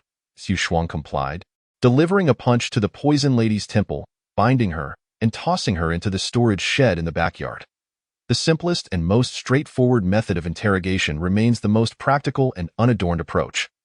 Further enhanced by the miraculous medicinal pills for recovery, it is a direct exchange of blows for confessions, with no fear of fatal repercussions. Lingling, yes? Go summon the sect master and tell him to come hear this splendid performance. Understood. Li Changchun, wielding a large kitchen knife, approached the storage shed where the poison lady was confined, a sinister grin on his face. Upon entering, he firmly shut the door to prevent any escape. Before calling Jinlian over, he intended to establish a semblance of intimidation towards this venomous woman, lest she speak recklessly and compromise his own reputation. "What do you intend to do?" the poison lady asked, her voice trembling with fear. "Heh. Li Changchun chuckled wickedly, stepping closer to her. "I wish to do something that you shall remember for the rest of your life." "What is it?" "Humph. If you cooperate obediently, I might just let you know. Otherwise what?" The poison lady's anxiety grew, for this man did not seem to possess a benevolent nature. That moment, Jinlian and Lingling arrived just in time. As cultivators, they moved with remarkable speed and were about to push the door open when they were captivated by the conversation inside. Deciding to eavesdrop that if not, I shall show you something that will clarify everything. Li Changchun cackled ominously. "What is it?" the poison lady exclaimed in terror. Li Changchun grasped the knife at his waist and tugged at it. Hey, did it one T come out? It appears to be caught in my belt. Just a moment, let me unfasten it. Outside, Jinlian felt her cheeks flush with embarrassment, unable to bear the spectacle unfolding within. Lingling, did we arrive at an inopportune moment? Lingling's lips twitched, utterly speechless. Why is Master so impatient? This is hardly the time for such antics. Inside the room, Li Changchun finally loosened his belt and succeeded in drawing out the large kitchen knife, brandishing it menacingly beside the poison lady's face. The sharp blade glinted ominously, causing her complexion to pale. "You'd better not act recklessly." "Heh. Whether I act recklessly depends on how cooperative you are," Li Changchun retorted with a mischievous grin. "I see it impressive. Care to experience what it feels like to be stabbed a couple of times?" "No." The poison lady shook her head in terror, having endured enough torment already. Suddenly, the door burst open with a loud crash. Lingling cried out, "Master, don't act recklessly." Jinlian turned away, covering her face with her hands, wishing to avoid witnessing the unfolding drama. Li Changchun stood frozen, holding the kitchen knife. "Lingling, couldn't you knock?" "How uncouth of you, Master. You weren't acting recklessly?" Lingling was taken aback. "Then what were you saying just now?" "I merely intended to intimidate her." "Is there a problem?" Li Changchun inquired, shaking the knife in his hand. Perplexed at this point, Jinlian finally dared to turn her head and glance at Li Changchun with the knife, then at the poison lady bound like a rice dumpling. She instantly understood.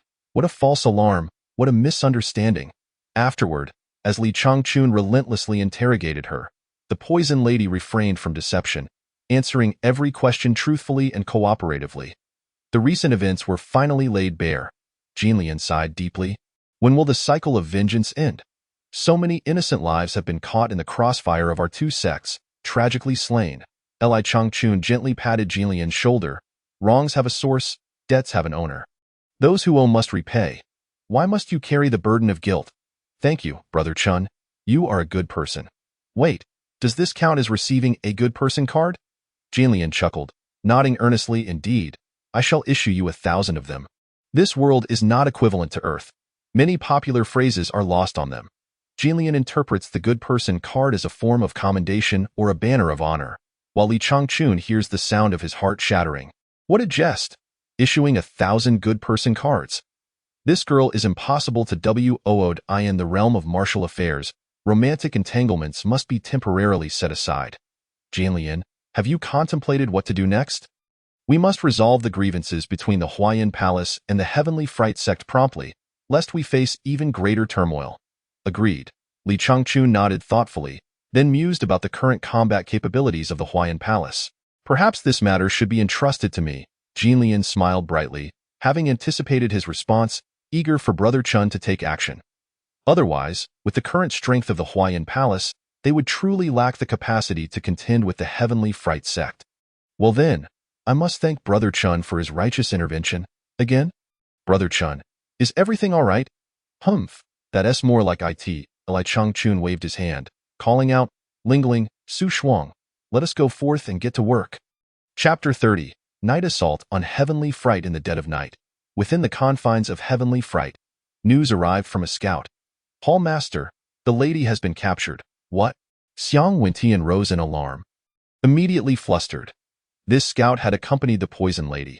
She was responsible for the operation, while the scout merely observed from a distance atop a dense tree, equipped with binoculars to monitor the proceedings. In the event of any intelligence, he was to communicate promptly with the hall. Upon discovering the poison lady's capture, he hurried back to report. Thus, the poison lady's initial defiance was not born of unwavering loyalty, but rather a soldier's desperate charge on the battlefield, fighting valiantly with no route of retreat under tight surveillance. Indeed, after pacing back and forth for several moments, Xiang Wentian made a righteous decision. Quickly, summon the Holy Spirit and take 100 elite soldiers to the Huayan Palace.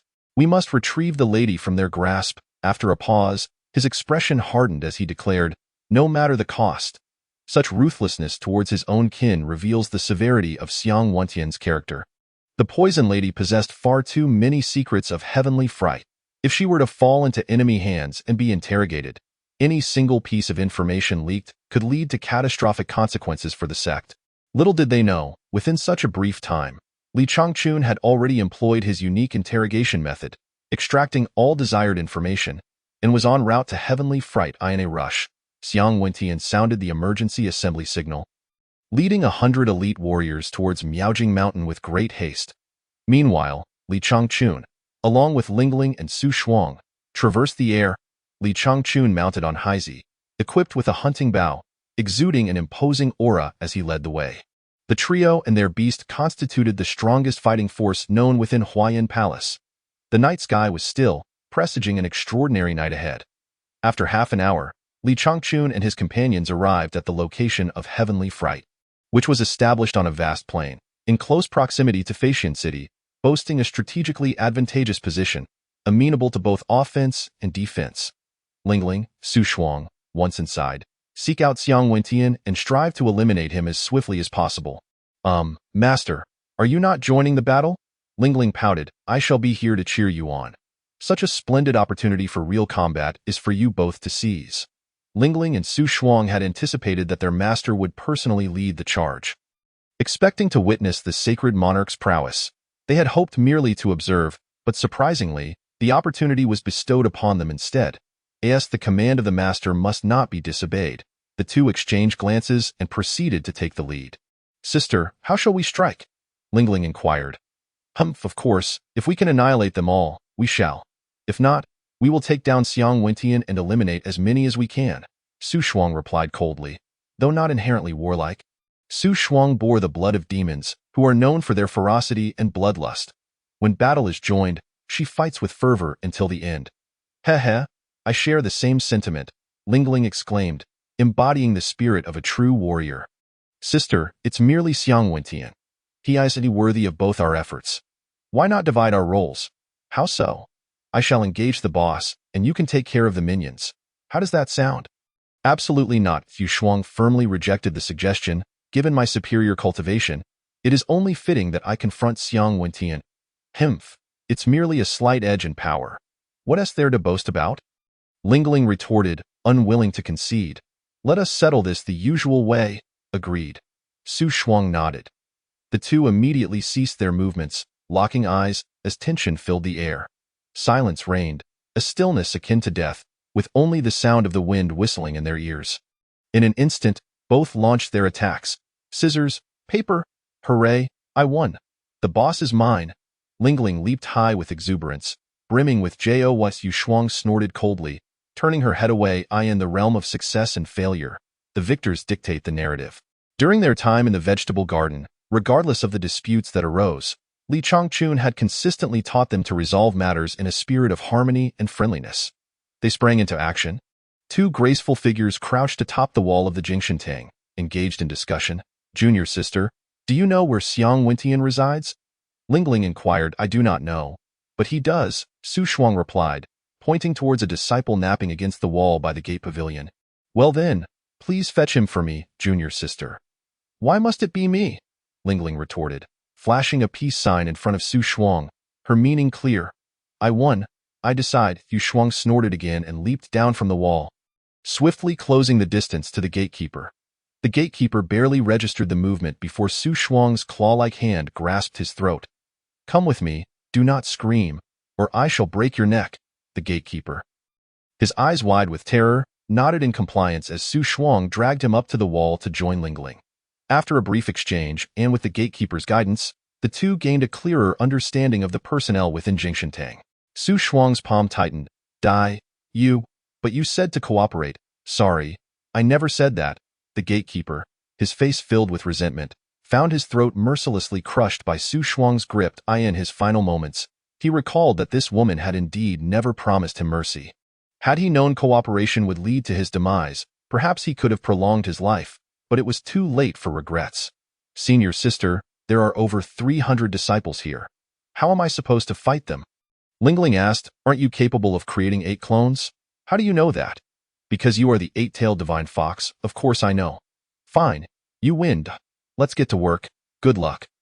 One went east, the other south. West and north. They split up to act. Lingling headed for the hall master's quarters, while Su Shuang, with a cold snort, transformed into 8 identical clones and set off for the disciples' dormitories. Bang. Suddenly, the once quiet Jingshan erupted into chaos. Flames shooting skyward, Su Shuang unleashed her red lotus karma fire, arriving before the disciples' dormitory and, without hesitation, sent a fiery projectile crashing into the roof. The scalding fireball detonated upon impact, obliterating the dormitory's ceiling. Waves of fire surged in, engulfing the slumbering disciples, who barely had time to register the explosion before being consumed by the encroaching flames. The red lotus karma fire, only slightly less intense than the Samadhi true fire, could reach temperatures exceeding 10,000 degrees. Disciples below the void realm were utterly incapable of enduring even a breath within in an instant. They transformed into wailing figures of flame, and within 2 breaths, were reduced to charred remains. There's an enemy attack. Everyone, be alert. Disciples above the void realm, possessing some ability to resist, huddled together, channeling their true energy to form a massive protective barrier against the onslaught of searing flames. Just as a single chopstick can be easily broken, a bundle of chopsticks held tightly together is far more resilient, making it challenging for the red lotus karma fire to achieve wholesale slaughter. Nevertheless, Su Shuang's initial strike had already claimed the lives of 30% of Jingshan disciples. While most were of lower cultivation, the loss of over 100 lives in one blow was a grievous blow to Jingshan. Lingling would never have achieved such an effect. Chapter 31. A fiery reunion. Upon witnessing the upheaval, Xiang Wentian hurriedly donned his attire and burst through the door, only to find Lingling standing at the entrance. Hands on her hips. It's you? He exclaimed in astonishment. Did you miss me? Lingling teased, playfully touching her face. I suddenly recalled the exhilarating sensation of slapping the hall master's ears late at night and couldn't resist coming uninvited. I hope the hall master will indulge me. Enemies meeting are always filled with animosity. Infuriated, Xiang Wentian roared, how dare you come here to insult me? I demand your life. With a powerful thrust of his arms, he declared, Jing Tian Palm. Knowing Lingling was no ordinary opponent, he launched a fierce attack. A gigantic golden hand materialized from thin air, descending upon her. Oh dear, how frightening! Lingling exclaimed, leaping several dozen meters into the air just in time to evade the attack. Xiang Wentian furrowed his brow, recognizing her impressive agility. Clenching his fist, he unleashed Jing Tian Fist. A fist the size of a full-grown water buffalo hurtled towards Lingling. Not daring to underestimate him, Lingling understood that Xiang Wentian was a formidable figure of a first-rate sect, undoubtedly possessing some powerful techniques. Using her speed to her advantage, she swiftly dodged and landed gracefully. Jing Tian Fist, Jing Tian Palm. Xiang Wentian continued his relentless assault, each strike sending massive shadows of fists and palms sweeping through the air. The surrounding structures and trees were shattered by the force of the blows, creating a spectacular scene of flying debris and swirling dust. Lingling could only evade, unable to find an opening to counterattack. One of Su Shuang's clones passed by and halted beside Lingling. Senior sister, if it truly becomes too much, we can switch places and no need. I'm merely warming up before the battle. As she spoke, another colossal fist soared toward them. Forcing the two apart, Su Shuang glanced back at the throng of disciples pursuing her, frowning. Even with 8 clones, each one surrounded by dozens of attackers, was quite exhausting. Divided in focus, she had to contend with so many elders and disciples. With a sigh, She turned away from the battlefield between Lingling and Xiang Wentian, leading the crowd to engage elsewhere. Lingling glared at Xiang Wentian. Damn it, have you finished? It's my turn to show you my strength. With a swift motion, she drew a large pair of scissors from behind her waist. As Xiang Wentian struck again, Lingling opened her scissors, snapping them to meet his palm, creating a fierce clash of sword energy that tore through the air. Wow! Such sharp sword energy! Xiang Wentian was taken aback, stumbling back in shock as his golden hand disintegrated into sparkling dust. Come and take this! Lingling leaped high, wielding her scissors with flair. The space around her continuously shredded and reformed by the razor-sharp energy. Now it was Xiang Wentian's turn to flee in panic, desperately evading the relentless onslaught of sword energy, which left him with no means to counterattack. Another 2 waves of cutting energy bore down upon him, forcing him into a corner with no escape. Quickly, he summoned all his true energy to unleash a seemingly tangible Jing Tian palm towards the sky. Yet, even such a powerful move was effortlessly severed by Lingling's scissors, allowing the unyielding sword energy to strike with unrelenting force. With a thunderous crack, Xiang Wentian's arm was cleaved off, blood gushing forth like a broken dam. He cried, clutching the stump in agony. The injury was beyond healing. No amount of true energy or healing elixir could mend the wound. Oh dear, such excessive blood loss. How painful this must be, Lingling remarked, worriedly biting her finger. Transforming into a streak of light, she lunged forward, driving her scissors into Xiang Wentian's heart. With a twist, she withdrew them, mercifully ending his suffering and life. In truth, even if Lingling had not delivered that final blow, Xiang Wentian would have succumbed to his wounds from blood loss. She merely wished to avoid hearing his wails of despair. As his pupils dilated and his legs buckled beneath him, he collapsed to the ground, lifeless. Mission accomplished. Lingling snapped her fingers and peered over at the chaotic scenes unfolding elsewhere. Wow, this is quite a spectacle. Everywhere, flame sword, and various spells and flying swords filled the air. Xu Shuang's 8 clones darted around Jingshentang like streaks of light, dodging attacks while also unleashing flames or delivering punches and kicks. It appeared quite busy and indeed exhausting. Xu Shuang's true self landed before Lingling. Senior sister, are you truly so leisurely as to watch? Hee. Would you like some help? Lingling scratched her head awkwardly. Xu Shuang nodded emphatically, urgently pointing to the west. You see that old man in white? His strength is formidable and quite troublesome. Please help me hold him off. The elder Xu Shuang indicated was a seasoned elder of Jingshentang, nearly equal in strength to Xiang Wentian, and even more formidable in combat. If Lingling were to engage him alone, Xu Shuang would face significant difficulty. Very well. Lingling opened her scissors, targeting the approaching elder, and with a swift snip, unleashed a barrage of cutting energy. Unaware of the scissors' lethal nature, the elder cried out in alarm, only to be cleaved in 2, meeting a swift demise. Wow, that was incredibly efficient. Xu Shuang watched in envy as Lingling wielded the scissors, exclaiming, I must seek out my master for a pair of those. With Lingling's presence, Xu Shuang felt an immense sense of relief. The 2 fought side by side, charging into the fray. When confronted with formidable opponents, they entrusted Lingling to fend them off with her great scissors. Even when faced with a coordinated assault from numerous disciples, it was still Lingling who wielded the great scissors to slice through their formations. The fierce, awe-inspiring force of the scissors was unstoppable, able to cleave through even the combined efforts of 100 disciples who were channeling their true energy to defend themselves.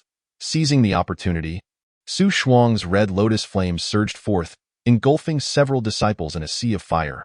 The anguished cries of the disciples echoed throughout the heavenly arena, filling the skies with sorrow. Li Changchun, perched upon his steed Haizi in the clouds, couldn't help but furrow his brow, pondering how long this battle had raged on below. The flames danced towards the heavens, and the sound of explosions grew increasingly fervent. Concerned for the safety of his 2 disciples, he commanded, Haizi, descend and take a look. With a howl, Haizi plunged downwards, halting just 100 meters from the ground at Li Changchun's call. This vantage point allowed him to clearly observe the unfolding battle and gain a comprehensive view of the situation. Not good! Li Changchun exclaimed in alarm upon noticing a group of over 10 disciples from the heavenly arena tinkering with something atop a pavilion.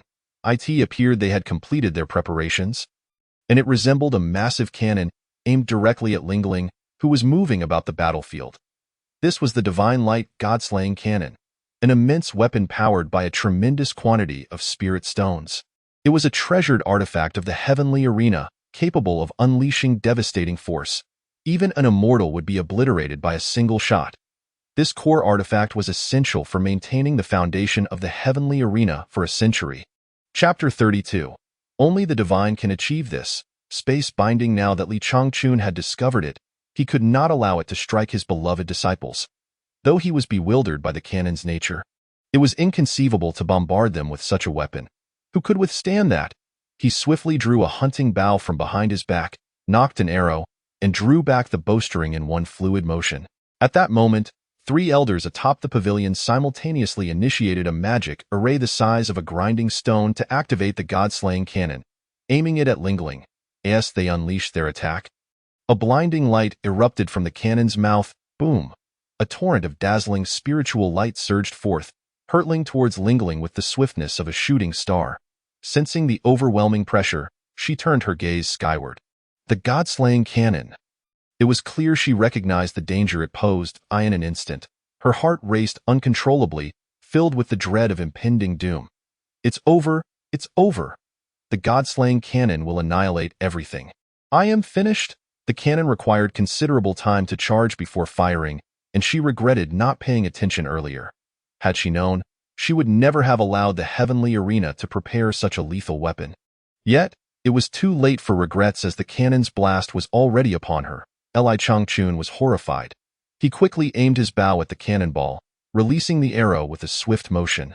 Whoosh! The arrow soared forth, but unexpectedly, the rapidly advancing light of the cannon seemed to encounter immense resistance and faltered in its progression. The arrow, having been released after the cannon's blast, struck the very heart of the cannon's light. In an instant, a tempestuous explosion erupted in mid-air, the cannon's light bursting forth like a brilliant summer sun, illuminating the area for miles as if it were daytime.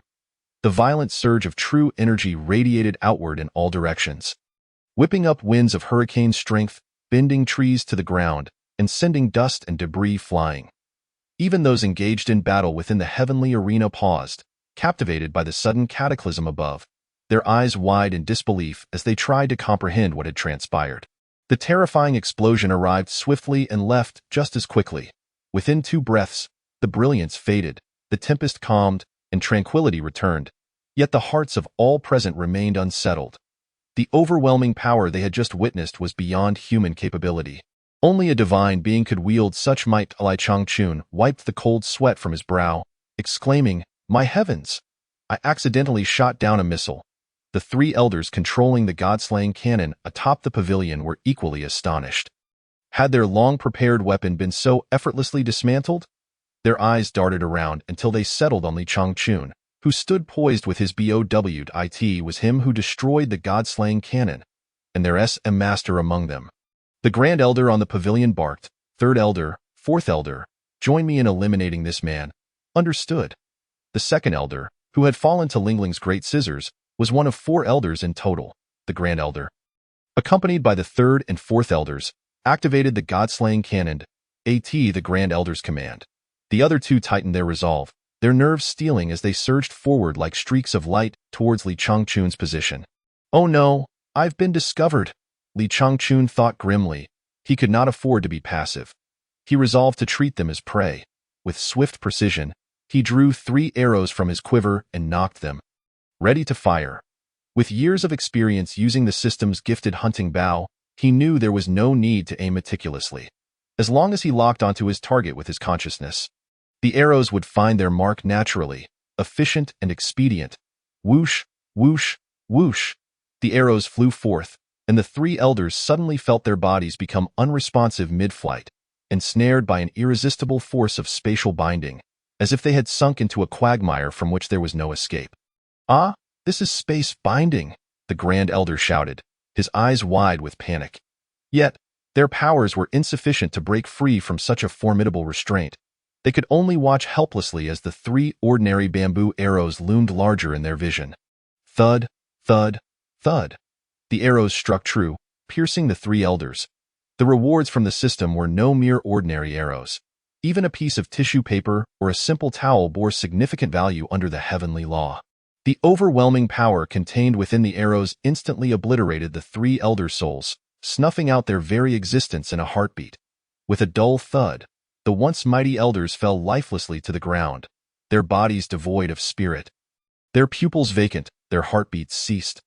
Thus, the heavenly arena was left leaderless, with only a group of terrified young disciples remaining. Like lambs awaiting slaughter, Li Changchun exhaled deeply, relieved that his quick reflexes and mastery of hunting had spared him from potential peril. The world of cultivation is too terrifying. I'd rather return to my peaceful life of farming. Below, Lingling and Su Shuang, witnessing their master in action, were filled with exhilaration. So cool. So impressive. No one can compare to Master's might. They thought. The so-called god-slaying cannon and the formidable elders paled in comparison to their Master's prowess. With no lingering concerns, they felt invigorated, as if they had been infused with adrenaline, and charged into the remnants of the heavenly arena like wolves among sheep. The roaring flames and fierce scissor winds laid waste to the remaining disciples, reducing them to ashes and severing their lives in droves. It was a classic case of a bossless scenario, where a horde of minions faced utter annihilation. After a quarter of an hour, the tumultuous battleground fell silent, leaving only the crackling flames and faint rustling of the wind. The heavenly arena, save for the sacred spirit and the 100 disciples who had fled, had been utterly decimated. Not a single one of the 352 elder disciples and hall masters remained alive. Only when the area was calm, devoid of any cries for battle, did Li Changchun timidly descend on Haizi. The flashes of blades and swords had been overwhelmingly terrifying, and he feared that any stray blade might hastily conclude his tale. Lingling, what's the situation? Li Changchun surveyed the surroundings. The world is but a fleeting dream. With the red lotus blooming and everything dissolving in the wind, Lingling recited as she waved her arms. Li Changchun sighed in relief. Let us get to work. Exhausted from the fierce battle, Lingling's lips twitched. Master, is there any more work to be done? Of course. We must see what valuable treasures we can scour, he replied. Master, doesn't this count as the same line of work as what we did with junior sister?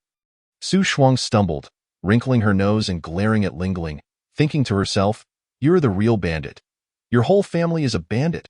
Li Changchun sprang up and playfully tapped Lingling on the head. We call this gathering spoils of war. How can it compare to your junior sister's nefarious deeds? Su Shuang sighed, falling silent, choosing to say nothing more. Sometimes, saying less is better. Explaining too much can lead to more misunderstandings. The three of them searched until they arrived at the heavenly arena's treasure vault, filled with various magical artifacts and rare herbs, none of which piqued their interest. What a load of trash. Not even worth as much as a single herb from the garden. They then stumbled upon the treasury, gazing at the glittering treasures of jewels, silver notes, spirit stones, and jade artifacts. The 6 eyes of the three sparkled with excitement. Ha ha, we've struck gold. Clutching a treasure chest and frantically rummaging through his storage bag, he boldly proclaimed that he was not a bandit. How many cultivators are genuinely uninterested in the treasure vault, yet captivated by worldly jewels? Women possess an irresistible allure towards gemstones, while Li Changchun, a mere mortal, regards jewels as a symbol of wealth. Chapter 33. A Tangled Exchange. The Devil Approaches the St. Luo. Li Changchun emerged victorious, reaping abundant rewards, while the stronghold suffered devastating blows. Xiang Shangling, accompanied by 100 death warriors and a resolute determination, stormed into the Flower Flame Palace to seize the Poison Lady. Initially, it was expected to be a fierce and arduous battle, but the onslaught proved astonishingly effortless. Inside, the only formidable opponent was a cultivator of the Void Realm, the Golden Lotus. The other disciples who emerged to confront them were merely of the stargazing realm. Xiang Shangling acted swiftly, dispatching his opponents with 3 punches and 2 kicks, subduing the disciples residing in the dormitory. Some disciples attempted to flee to the back courtyard, hoping to retrieve a magical artifact from Li Changchun's treasury to counter the formidable foes. Yet they were too late. Ultimately, only the Golden Lotus remained to valiantly contend against the multitude. Xiang Shangling couldn't help but chuckle. Wasn't it said that the Flower Flame Palace was teeming with experts and terrors? Where are these so-called masters? Is this a slight against me, Or are they merely attempting to deceive with a single void realm cultivator? With a casual swing of his weapon, he effortlessly deflected the Golden Lotus's unwavering attack with the clear wind sword, sending her flying with a single kick, displaying both ease and disdain. Yet, he mused to himself, it was fortuitous. He was not here to seek torment, after all, with his sword poised before the Golden Lotus. He smirked. Where is the Poison Lady? The Golden Lotus, wounded and bloodied, bore a resolute expression. Her teeth clenched defiantly. You have quite the tenacity, Xiang Shengling scoffed. Being obstinate before me is hardly a wise choice. He commanded his subordinate, Shang Luo, bring all those captured disciples to the courtyard. The disciple known as Shang Luo revealed a hint of a sinister smile as he brandished his weapon, setting off to fulfill the order. Soon, disciples hailing from Gogo village were bound and brought to the courtyard. What do you intend to do? The Golden Lotus cried out in terror. Xiang Shengling, I warn you not to act recklessly, or you shall meet your doom. Ha ha ha, if I dared to come, then I fear not death, Xiang Shengling retorted, his laughter wild. With blood staining his hands from countless lives taken, he was infamous in the realm of Tiantiang as a butcher. A demon by nature, killing without a flicker of hesitation. As he spoke, Xiang Shengling approached Dan, his blade raised without hesitation, swiftly severing Dan's head.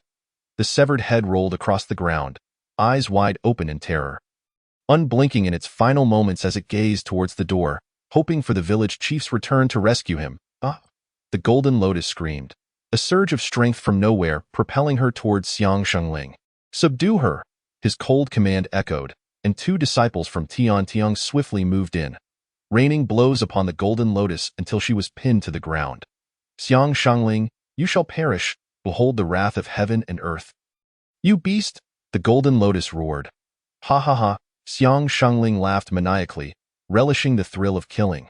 Feel free to curse me. For every insult, I shall take the life of one of your disciples. No, I shall not curse you. The Golden Lotus pleaded urgently, spare them. If you wish to kill, then kill me. Apologies, but it is too late, for you have already uttered your curse. Xiang Shengling shrugged, his blade descending once more, claiming yet another life. The Golden Lotus hung her head in despair, weeping helplessly, engulfed in profound sorrow for her inability to protect her fallen disciples, lamenting her failure to uphold the trust bestowed upon her by Li Changchun. Already crying? Xiang Shengling shook his head in disapproval. What a lovely face you have. It is quite unbecoming when it is thus marred by tears. What do you truly desire, Xiang Shengling? The Golden Lotus asked, her voice faltering. Where is the Poison Lady? In the back courtyard's woodshed. Thank you. Xiang Shengling waved dismissively, and two disciples understood the cue, hastening toward the back courtyard garden. Upon arrival, they indeed found the Poison Lady, but to their astonishment, they discovered many remarkable items. With keen eyes, they recognized that the vegetables and various items within the garden and storage bore spiritual energy, all exceptional magical artifacts. The vegetables cultivated in the garden radiated high levels of spiritual energy, comparable to rare treasures. The two disciples untied the Poison Lady and brought her back to the front courtyard to present her to Xiang Shengling, simultaneously relaying the discoveries made in the back courtyard. Xiang Shengling's eyes sparkled, a smirk curling at the corners of his mouth as a plan began to form in his mind. Shang Luo, escort the lady back to the hall for her recovery. I shall handle matters here. His words reached the ears of both disciples, and then he leaned closer to Shang Luo, whispering coldly, look for an opportunity to eliminate her on the way, though you understand? Shang Luo nodded, expressionless. Having worked alongside Xiang Shengling for some time, he understood his intentions well. Any benefits would certainly be appropriated for himself, as delivering her to the sect would yield him no share of the spoils. Moreover, the Poison Lady bore her own sins, allowing for a convenient scapegoat to be placed upon the Flower Flame Palace after the fact. Turning to the Poison Lady with a respectful smile, he said, Madam, I shall escort you back.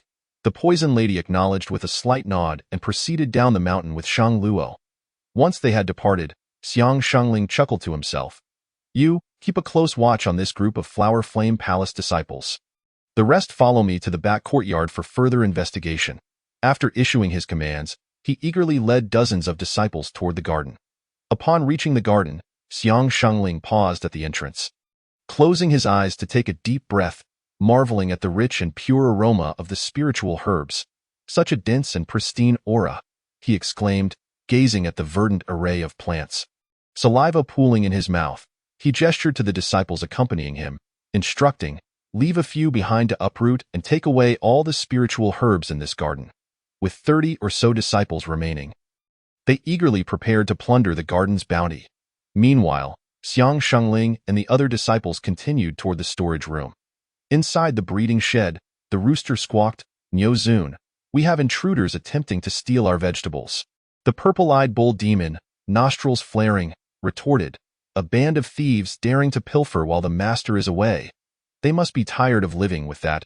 He transformed into a wisp of green smoke, drifting outside the barn, where he morphed into a formidable warrior, a burly figure clad in golden leaf armor, complete with a beast-faced belt and bronze breastplates.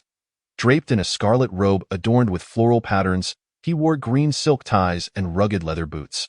His striking features marked by chiseled contours and a strikingly tall, muscular frame. His pupils gleamed with a purple light, instilling fear with a mere glance. Leaping into the center of the garden, he landed before the startled disciples of Tian Tiang. His voice boomed like thunder, "Halt!" The disciples were stunned, their ears ringing from the force of his command, as they turned to face the sudden appearance of the purple-eyed bull demon. "Who are you?" one brave disciple inquired, his voice trembling. Disregarding their question, the bull demon declared, "You are not worthy to know my name. All you need to understand is that anyone who dares to disturb anything here shall be sent to the afterlife in an instant." The two disciples closest to the bull demon exchanged glances, their expressions hardening as they nodded in silent agreement to act. With swift movements, they drew their gleaming steel blades, attacking from either side in an attempt to strike down the bull demon. Within a distance of less than 3 meters, they believed that with enough speed, it would merely be a matter of striking first. However, the bull demon merely twitched an ear, catching the sound of the wind. In a blur of motion, he spun around, positioning himself behind the two attackers. With a single motion, he grasped each by the shoulder. "Ah, it seems you do not fear my warnings." The two disciples felt the weight of a mountain upon their shoulders, their ability to resist evaporating in an instant, beads of sweat forming on their foreheads as terror consumed them. "Then allow me to send you to the afterlife to meet the Buddha." With a flick of his wrist, he hurled the two disciples into the air. Their cries faded into the distance, transforming into mere specks against the sky. The remaining disciples in the garden stood in shock, mouths agape, gazing upwards in disbelief, their eyes nearly popping from their sockets as they remained in a state of stunned silence. And why heavens, is this truly happening? What kind of strength could accomplish such a feat? Is this the power a human should possess? With a grunt, the bull demon redirected their attention back to him, demanding, "Is there anyone else who wishes to ascend to the heavens? Speak now, and I shall gladly grant your wish." The disciples fell silent, only the sound of swallowed breaths echoing in the air. "Begone!" The purple-eyed bull demon king let out a thunderous roar, causing everyone present to instinctively retreat in fear. The commotion in the vegetable garden caught the attention of Xiang Shengling, who hurriedly led more disciples over. Unable to discern the cultivation level of the purple-eyed bull demon king at first glance, Xiang Shengling squinted and scrutinized, only to detect a faint aura of true energy emanating from him. With a knowing smile, he surmised that the creature was merely a brutish martial artist devoid of true skill, and thus felt no fear. He pointed at the purple-eyed bull demon king and taunted, "You big fool, where did you crawl out from? Do you dare to disrupt heaven's business? Have you grown tired of living? Big fool?" The purple-eyed bull demon king was taken aback, his brow furrowing deeply. It had been millennia since anyone had dared to speak to him so insolently. He recalled a time when a drunken heavenly emperor had called him a big fool, only to be beaten so severely that even his own mother would hardly recognize him afterward. Looking for a fight, the purple-eyed bull demon king suddenly appeared before Xiang Shengling, raising his massive hand and slapping it across Xiang Shengling's face. Xiang Shengling, caught completely off guard, felt as though he had been struck by lightning. His body spinning through the air for dozens of meters, in his bewilderment, he could hardly comprehend what had just transpired. The speed of the purple-eyed bull demon king was beyond mere description. He could teleport in an instant, appearing anywhere within 100 miles at will. The other disciples of Jingshentang rushed toward the spot where Xiang Shangling had fallen. "Third brother, are you all right? Third brother, are you okay?" Xiang Shangling coughed up a mouthful of blood, along with several teeth, and in his moment of madness, he shouted, "Everyone, attack together! Chop that big fool to pieces!" The disciples hesitated for a moment, for in their hearts, the pressure exerted by Xiang Shangling was far more daunting than the terror of the opponent. Gritting their teeth, they raised their weapons and charged at the purple-eyed bull demon king. "Fools, seeking death!" The purple-eyed bull demon king scoffed, charging directly at the crowd of disciples with his bare hands. In the blink of an eye, the arena was filled with his figures. He effortlessly grabbed each disciple and hurled them into the sky, where they became mere black dots against the horizon, lost to sight. The purple-eyed bull demon king. It was not a battle but rather a swift cleanup, ensuring that the owner's vegetable garden remained undamaged. Xiang Shangling watched the fierce skirmish unfold, his face shifting through a spectrum of colors, a mix of red and blue. At this moment, he no longer dared to consider this colossal figure as merely a brute. The speed and power he displayed were simply otherworldly. Terrified, he saw his many disciples unable to even touch the opponent, swiftly vanquished in an instant.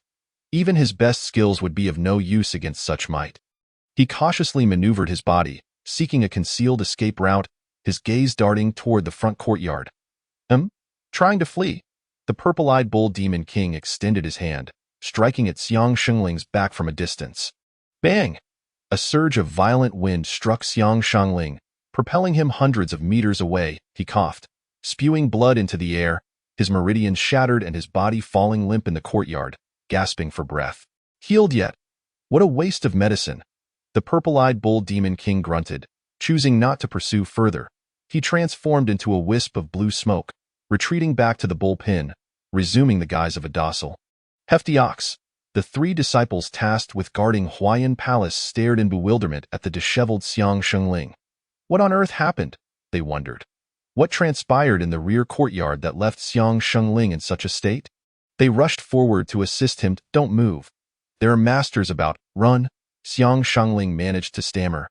The three disciples exchanged glances, hastily bowing to him before taking their leave, sprinting away in fear. Damn it! Xiang Shangling, infuriated, spat a mouthful of blood. The betrayal of those three disciples, who abandoned him, stung deeply. One of the disciples suddenly halted, grabbing the other two. Are we just going to leave third brother behind? Did you not hear him? He told us to run. Third brother is in that condition. If we stay, we will die with him. Did they not vow to protect him? Such noble intentions. Do you wish to betray third brother's kindness? The disciple nodded, recalling Xiang Shangling's earlier words. Realizing the truth in his sentiment, they dared not linger any longer and dashed out of Huayan Palace, their footsteps swift and silent. In an instant, the three were gone without a trace. Xiang Shangling felt like crying, utterly despondent. Severely injured, with his meridians shattered and spine broken, he found himself unable to move. Abandoned by his own, he was left speechless, utterly flabbergasted. This is the end. It's all over. Yet, in truth, it was merely the beginning. For Jean Lien was reveling in delight. Although she felt utterly perplexed, she recognized it as a stroke of good fortune. Ha ha ha! Jean Lien wiped the blood from her lips, struggling to rise, and pointed at Xiang Shangling, laughing maniacally. Xiang Shangling, you devil, look at you now! Ha ha ha! Chapter 35, Village Chief. You have finally returned. Xiang Shangling had slain two disciples from Gogo Village, and Jean Lien harbored a deep-seated hatred for him. She gripped her long sword and stabbed it into Xiang Shangling's thigh, eliciting a scream of agony from him. Damn it! I swear I will wipe out your entire lineage. Jean Lien cackled maniacally, yanking the sword from his leg and plunging it into his other thigh. Cry out! The louder you scream, the more I will stab you. Xiang Shangling, in excruciating pain, rolled his eyes back, but his mouth remained tightly shut, stifling any further cries. The heart of the cruelest woman is the deadliest. In this world, one should best avoid provoking women, especially vengeful ones, lest one suffer a fate worse than death. After 2 stabs, Jean Lien ceased her assault, for her objective had been achieved. She had rendered Xiang Shangling's legs useless. Ensuring he could not escape, it was not that Jean Lien lacked cruelty. Rather, she did not wish to grant him the easy release of death. Keeping him alive would provide an explanation to Li Changchun. Afterward, she could torment him at her leisure. She returned to the bound disciples, freeing them and readying the ropes around Xiang Shangling, confining him to a room under the watch of the Shi family guards. Awaiting the return of Li Changchun and his entourage, Jian Lian hesitated, glancing towards the rear courtyard, her mind swirling with questions. What had transpired in the rear courtyard to leave Xiang Shangling so gravely injured? Where had the disciples of Jingshentang, whom Xiang Shangling had led away, disappeared to? Unable to unravel the mystery, she could only smile ruefully. Gou Shang had always been an enigma to her, his every action steeped in inscrutable intrigue. A blush crept across her face as she bit her luscious lip, muttering to herself, "Spring brother, you are wonderful in every way, but you hardly resemble a man. My father had already won my mother as hard at your age." "Oh?" Da Zhuang, standing nearby, let out a meaningful sigh. "I should go and guide the village chief more." "Da Zhuang, when did you arrive?" Jian Lian exclaimed in a panic. "Please, palace master, I have been here all along. You were simply lost in thought." Jian Lian's face fell, realizing she had been so absorbed in her musings that she had neglected the presence of another. Meanwhile, at the foot of Miaojing Mountain, Poison Lady had been injured by Xiang Shengluo, who had attempted to assassinate her. "Humph, that damned Xiang Shangling has developed a murderous intent against me. Truly a wolf in sheep's clothing. Lady, please spare me. We did not intend to offend. It is the hall master who ordered us to do this." Xiang Shengluo quickly shifted the blame to Xiang Wentian, fearing for his life. At this moment, he dared not admit that this decision had been made in collusion with Xiang Shengling. Indeed, Xiang Wentian had hinted at such intentions before sending them. Who would have thought? In the end, I have merely become a tool for you all at Jingshentang. Poison Lady mused bitterly. "Lady, I am only following orders. Please do not make this difficult for me. Can you help me with the poison?" This poison was laced with deadly toxins, and Xiang Shengluo had already suffered its effects. "Humph, a den of wolves wishing for an antidote? Dream on." Poison Lady kicked Xiang Shengluo to the ground. Already injured, her actual attack was not severe, as it was difficult to kill someone with mere physical force. With a cold snort, she turned and left Xiang Shengluo behind. "Humph, he won't last half an hour anyway. No need for me to exert more effort." After walking a few steps, Poison Lady halted, her expression filled with despair. Where to go now became a pressing question. She was unwilling to return to Jingshentang, uncertain of what cruel fate Xiang Wentian might have in store for her. Shaking her head and laughing at herself, she looked towards the dense forests in the distance, taking a deep breath before resolutely stepping into the woods. Just as Poison Lady departed, Li Changchun returned triumphantly with 2 disciples, singing joyful mountain songs. "Master, there is someone down there. Their attire resembles that of a Jingshentang disciple," Lingling pointed out. Li Changchun followed her gaze and indeed saw the figure. "Let us go down and take a look." 3 individuals and a beast swiftly descended beside Xiang Shengluo. Li Changchun furrowed his brow, puzzled as to why a disciple of Jing Tiantang would appear at the foot of Miaojing Mountain. However, it seemed he had been poisoned. Approaching, he inquired, "Pray tell, what brings you to my Miaojing Mountain, lying here in a state of toxicity?" Xiang Shengluo, frothing at the mouth, his eyes rolling back, could not articulate a response as the poison ravaged his system. Leaving him gasping for his last breath, Li Changchun pondered for a moment and decided to intervene. He produced a pill and placed it into Xiang Shengluo's mouth. Instantly, the pill took effect, allowing Xiang Shengluo to take a deep breath and regain consciousness. Realizing that he owed his life to the man and 2 women before him, he hastily knelt in gratitude.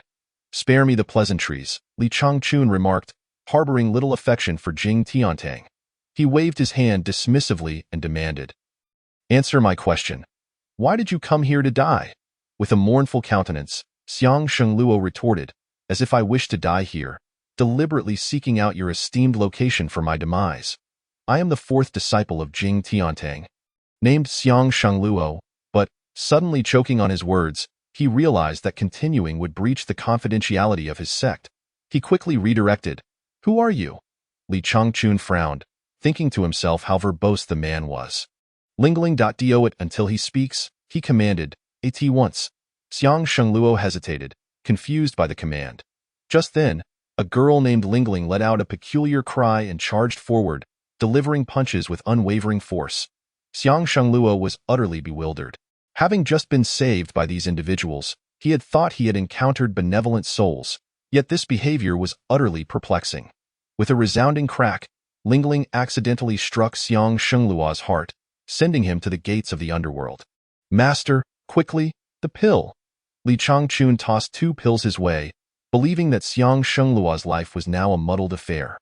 Once again, he was pulled back from the brink of death, only to face his demise anew. After enduring this torment twice, Xiang Shengluo was forced to concede that these so-called saviors were, indeed, devils masquerading as angels. Unable to withstand further agony, he recounted his journey to Huayan Palace in detail. Li Changchun, upon hearing this, was taken aback. He had not anticipated that, during his absence, their stronghold had faced such calamity. Lingling, swiftly dispose of him. "We must ascend the mountain." "Understood." Lingling drew out a large pair of scissors and, with a swift thrust, pierced Xiang Shengluo's heart. "What is the meaning of this?" he wailed. "Hurry, grant me another elixir." Yet this time, it was his true indeed Li Changchun, accompanied by his 2 disciples, soared to the mountain peak in a flurry. In a state of urgency, they prepared for battle, only to discover a serene scene upon entering the courtyard, where only Sanya was engaged in cleaning, devoid of any apparent danger. Have we been deceived by that wretched spirit? Upon Li Changchun's arrival, Sanya recognized him and exclaimed, "Village chief, you have finally returned. I was so worried I might never see your handsome face again." Chapter 36. The new leader of the sacred realm. Huangpu Binglan. After some inquiries, they eventually learned the entire sequence of events that transpired in his absence. The Xiang Shengluo at the foot of the mountain had spoken the truth. Unforeseen variables had later emerged. Li Changchun racked his brain, unable to fathom who might have rescued Huayan Palace, speculating that perhaps a sage had passed by and intervened. Xu Shuang, with a sly smile, had an inkling of the truth. Most likely, it was the handiwork of a certain beast lord from the rear courtyard. Li Changchun refrained from inquiring further, as Xu Shuang believed her master could deduce the answer himself. Subsequently, Li Changchun and his companions arrived at the secret chamber where Xiang Shengling was imprisoned. Enraged at the thought of the 2 Go-Go village disciples being killed, Li Changchun was ready to execute the death penalty himself. Jin Lian hurriedly restrained him, saying, "Brother Chun, this person cannot be killed yet." "Why not?" Li Changchun retorted angrily. "If I do not kill him, shall I allow him to live out his days here?" "Calm down, Brother Chun," Jin Lian implored, snatching the brick from Li Changchun's grasp. "It is not that we cannot kill him. But now is not the time. Think about it. If you annihilate Jing Tiantang, only this Xiang Shengling can clarify the truth behind the massacre of the Huang and Lu families. If you kill him now, won't there be no witnesses, leaving Huayan Palace to bear the weight of this grave accusation?" Her words struck a chord, and Li Changchun, realizing the importance of the situation, cooled his temper. Indeed, Jin Lian had considered the larger picture. However, he could not simply let Xiang Shengling go unpunished. The death penalty may be avoided, but he shall not escape unscathed, Li Changchun declared, extending his hand. "Lingling, bring me a knife." Lingling dutifully presented a steel blade to Li Changchun. "Brother Chun, do not worry. I shall not kill him." Li Changchun smirked sinisterly. "Have you ever heard of Lingqi and Ranji?" Jin Lian, Lingling, Xu Shuang, and the barely conscious Xiang Shengling all shook their heads. Having never encountered such terms, Li Changchun proceeded coldly to explain these infamous forms of execution. Ranji involved transforming a person into a pig through barbaric torture, limbs severed, eyes gouged out, features disfigured, rendering them incapable of independent existence, then submerging them in a vat of salt water, neither allowing them to live nor die. Lingqi, on the other hand, entailed slicing the flesh from a person's body piece by piece until nearly all flesh was removed, followed by disembowelment and decapitation, hence the term thousand cuts. To avoid killing Xiang Shengling while ensuring he endured excruciating pain, they deliberated on modifying these methods. They would retain his hearing and speech abilities but completely incapacitate him to suffer intensely without claiming his life. The executioners, all members of Huayan Palace, would partake, unafraid of inadvertently killing Xiang Shengling, for they had ample small pills at their disposal. Li Changchun had stockpiled thousands. 2 days later, Xiang Shengling, feeling that even death was a blessing, had transformed into a living bloodied figure. Jin Lian, Li Changchun, and several disciples carried the vessel containing Xiang Shengling to the Hundred Sects Alliance. At this moment, the Hundred Sects Alliance, previously quiet for many days, had undergone a significant change. A new leader had emerged, Huangpu Binglan, a male figure appointed by the dog-headed strategist Xiang Wangqing. In his late 20s, Huangpu Binglan appeared languid and indifferent, yet he was a formidable sage-level powerhouse. With chiseled features akin to a sculptor's masterpiece, he exuded an aura of regal authority, reclining on the leader's throne, draped in a flowing robe of exquisite purple fabric, his eyes half closed, displaying a devilishly charming smile. "Are you the fabled individuals from Huayan Palace?" he inquired lazily, propping his chin on his hand. "Indeed, I am Jin Lian, the palace master of Huayan Palace. I seek your guidance," she replied respectfully. Huangpu Binglan responded nonchalantly. "I have heard tales of your prowess, that the former leader Lu Han and 20 sect masters met their demise at your hands." "Please do not heed rumors," Jian Lian hastily explained. "We have come precisely for this matter." Bearing a witness, Huangpu Binglan seemed unfazed, continuing, "I also heard that the entire Jing Tiantang was extinguished just days ago." "Was that your doing?" Jian Lian reluctantly nodded. "Yes, it is true." "Quite impressive," Huangpu Binglan remarked with interest. "So who is your next target? Which sect do you intend to confront?" Caught off guard, Jian Lian stammered, "Huangpu Alliance leader, we do not wish to target anyone. The deaths of the Huang and Lu families were not at our hands." "Did I inquire about your intentions regarding the Huang and Lu families, Jin Palace Master? Why the urgency?" Jian Lian's lips twitched, an uncomfortable sensation of being cornered washed over her. Yet, she insisted, the Huang and Lu families are truly not the work of Huayan Palace. "Did you kill those 20 sect masters?" Yes. "And Jing Tiantang?" "Yes. And Lu Han?" "Yes." Feeling the weight of her subconscious responses, she quickly waved her hands. "But Lu Han was not killed by us." "Oh? Then where did Lu Han meet his end?" It's all a misunderstanding." Jian Lian, now sweating profusely, pointed towards the door where Xiang Shengling lay. "He knows. It was their doing." Huangpu Binglan glanced at the pitiful sight of Xiang Shengling and suddenly burst into laughter. Lifting a cup of wine from the table, he raised it toward Jian Lian and drank it in one swift motion. Then, extending his hand, a tremendous force emanated from his palm. The attendant standing nearby was suddenly drawn towards him. His neck caught in Huangpu Binglan's grip. Coldly, he inquired, "Tell me, did you drink from the cup on my table?" The attendant, panicked, shook his head vigorously. With a tightening grip, Huangpu Binglan repeated his question, "Did you drink from the cup on my table?" The guard, overwhelmed by intimidation, could only nod in acquiescence. "Yes, it is as you say." Huangpu Binglan relaxed his grip, refraining from inflicting any further harm, and gently released the guard. The guard, regaining his composure, touched his neck. Shaken and frightened, suddenly, Huangpu Binglan burst into laughter. "Ha ha ha, I must admit, I find such childish tricks rather amusing." Jian Lian glanced between Huangpu Binglan and the tortured figure of Xiang Shengling, suddenly comprehending the deeper meaning behind Huangpu Binglan's actions towards her. Unable to hide her frown, she mused, "This Huangpu Binglan is truly a formidable adversary." Taking a deep breath to steady her mind, she clasped her hands and inquired, "Might I ask how the esteemed leader of the Huangpu clan can be assured that my Huayan Palace does not engage in nefarious activities?" Huangpu Binglan waved his hand dismissively.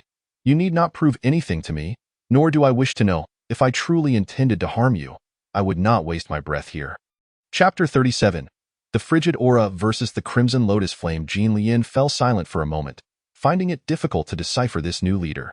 She then asked leisurely, "Huangpu leader, what do you mean? Please clarify."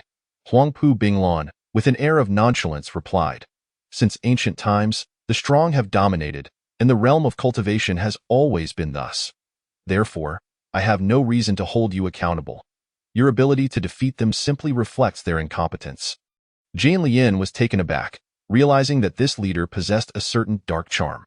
Nevertheless, Huangpu Binglan smirked, pausing momentarily before continuing, "However, you must provide an explanation for the death of Lu Han from the 100 Sect Alliance, so that our clan can save face.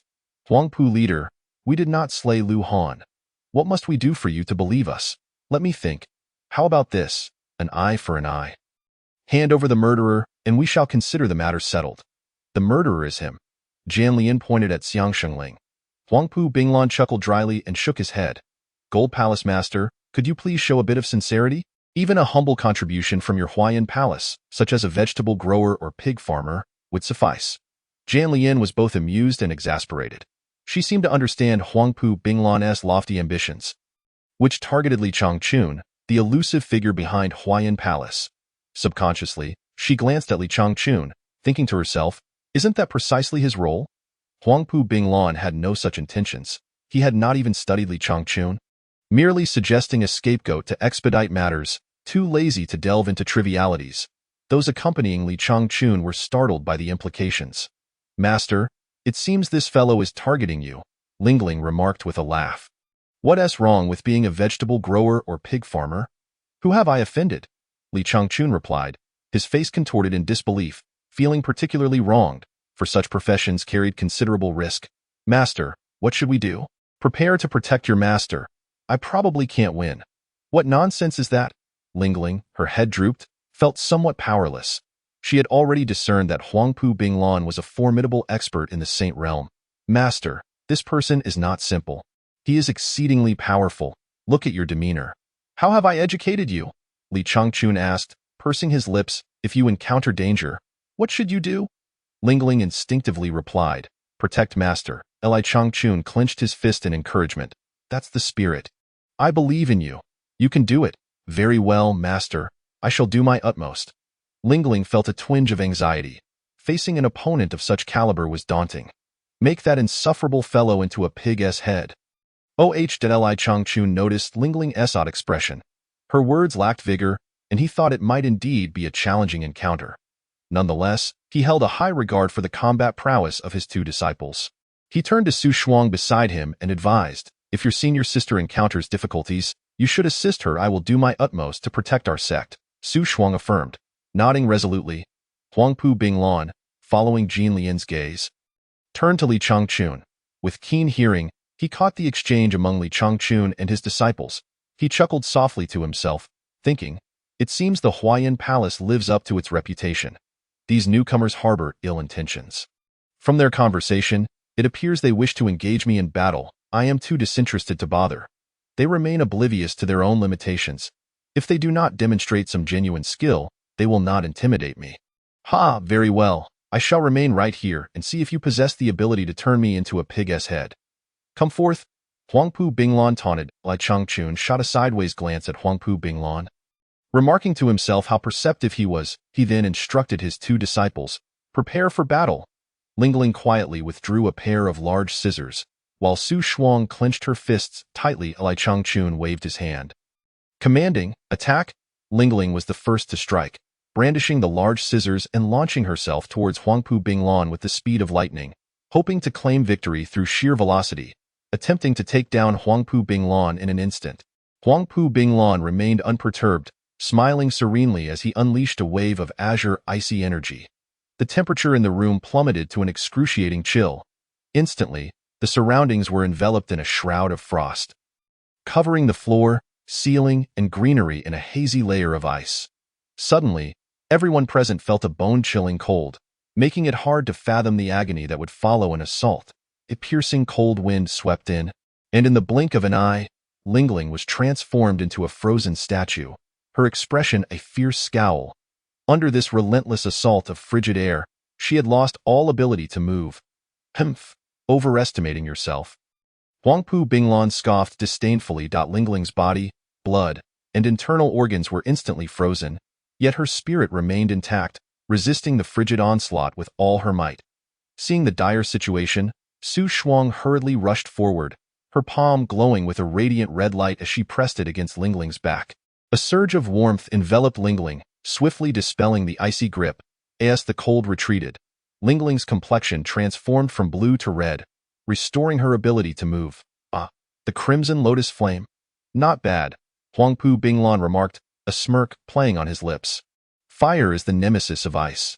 He had not anticipated that a disciple of Huayan Palace would wield such potent flames.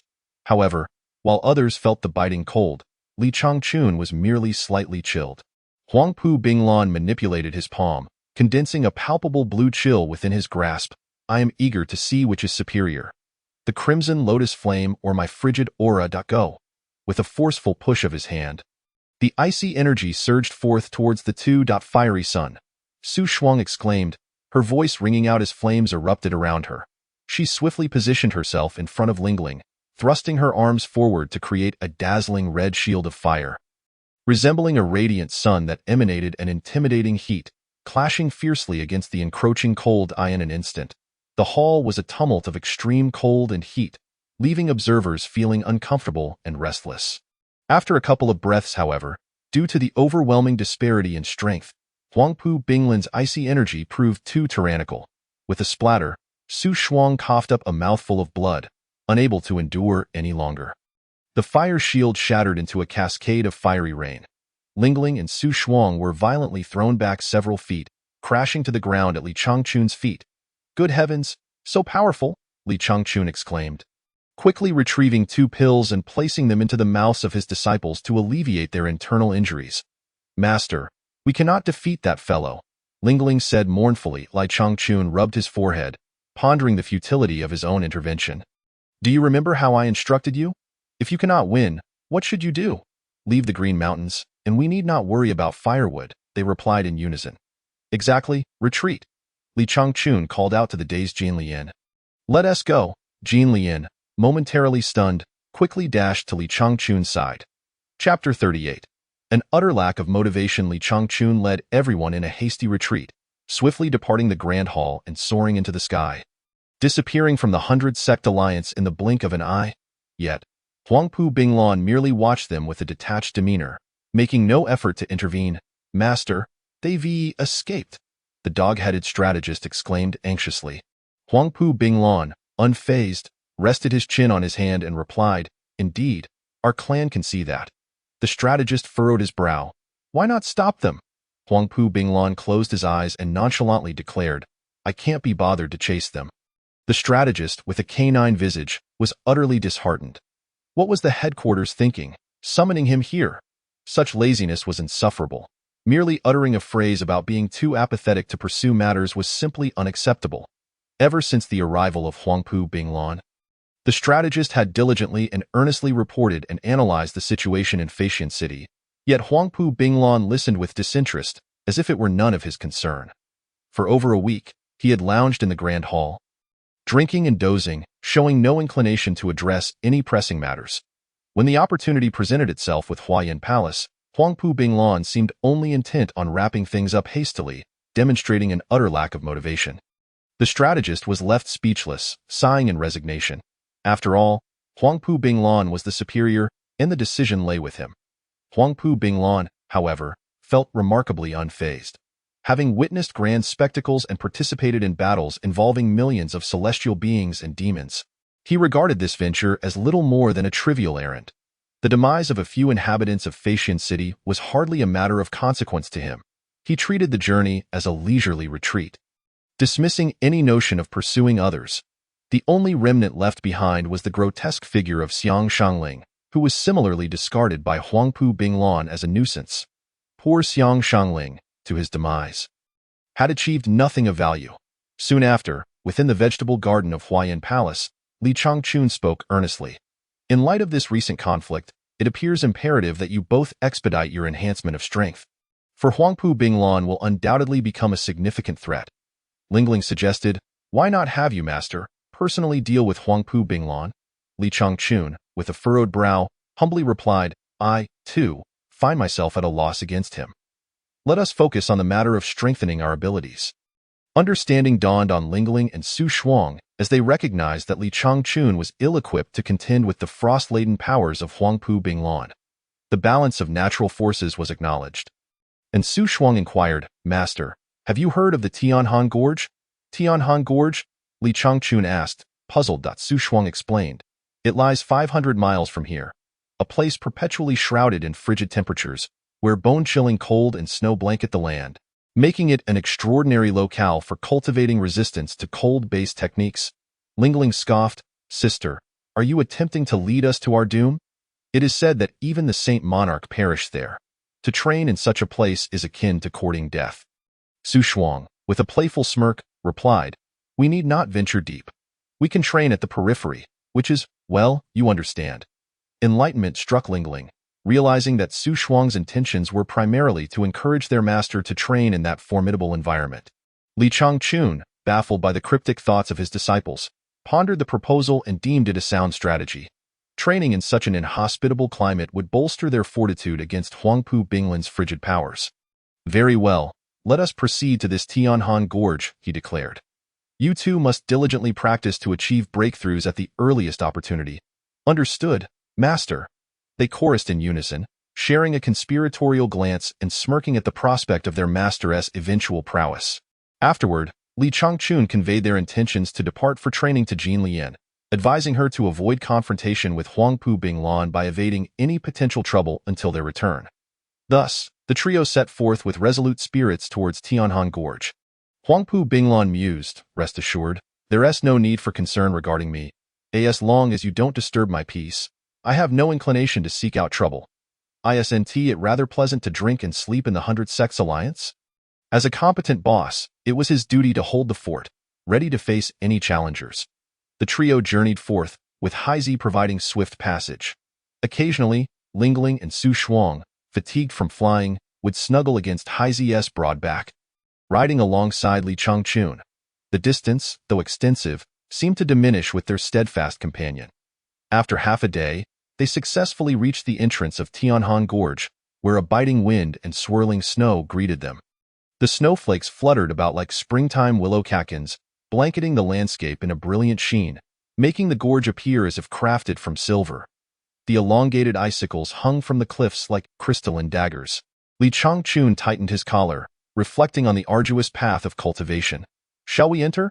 He suggested, stepping deeper into the gorge. First.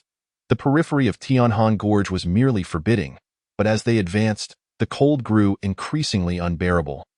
The icy wind piercing to the bone. After traversing about a mile, the two disciples huddled closer, reluctant to proceed further. Lingling exhaled puffs of vapor, rubbing her hands together. Master, I can endure no longer. We cannot go deeper. Su Shuang, teeth chattering, added, Master, my stamina is limited. I cannot withstand this any longer. Let us cultivate here. Li Changchun turned to assess his two disciples, frowning at their attire. They had donned garments entirely too insubstantial for such frigid conditions. Lingling, in a short top and skirt, showcased her elegant figure, her delicate arms and long legs exposed to the elements. Beautiful yet woefully impractical for survival.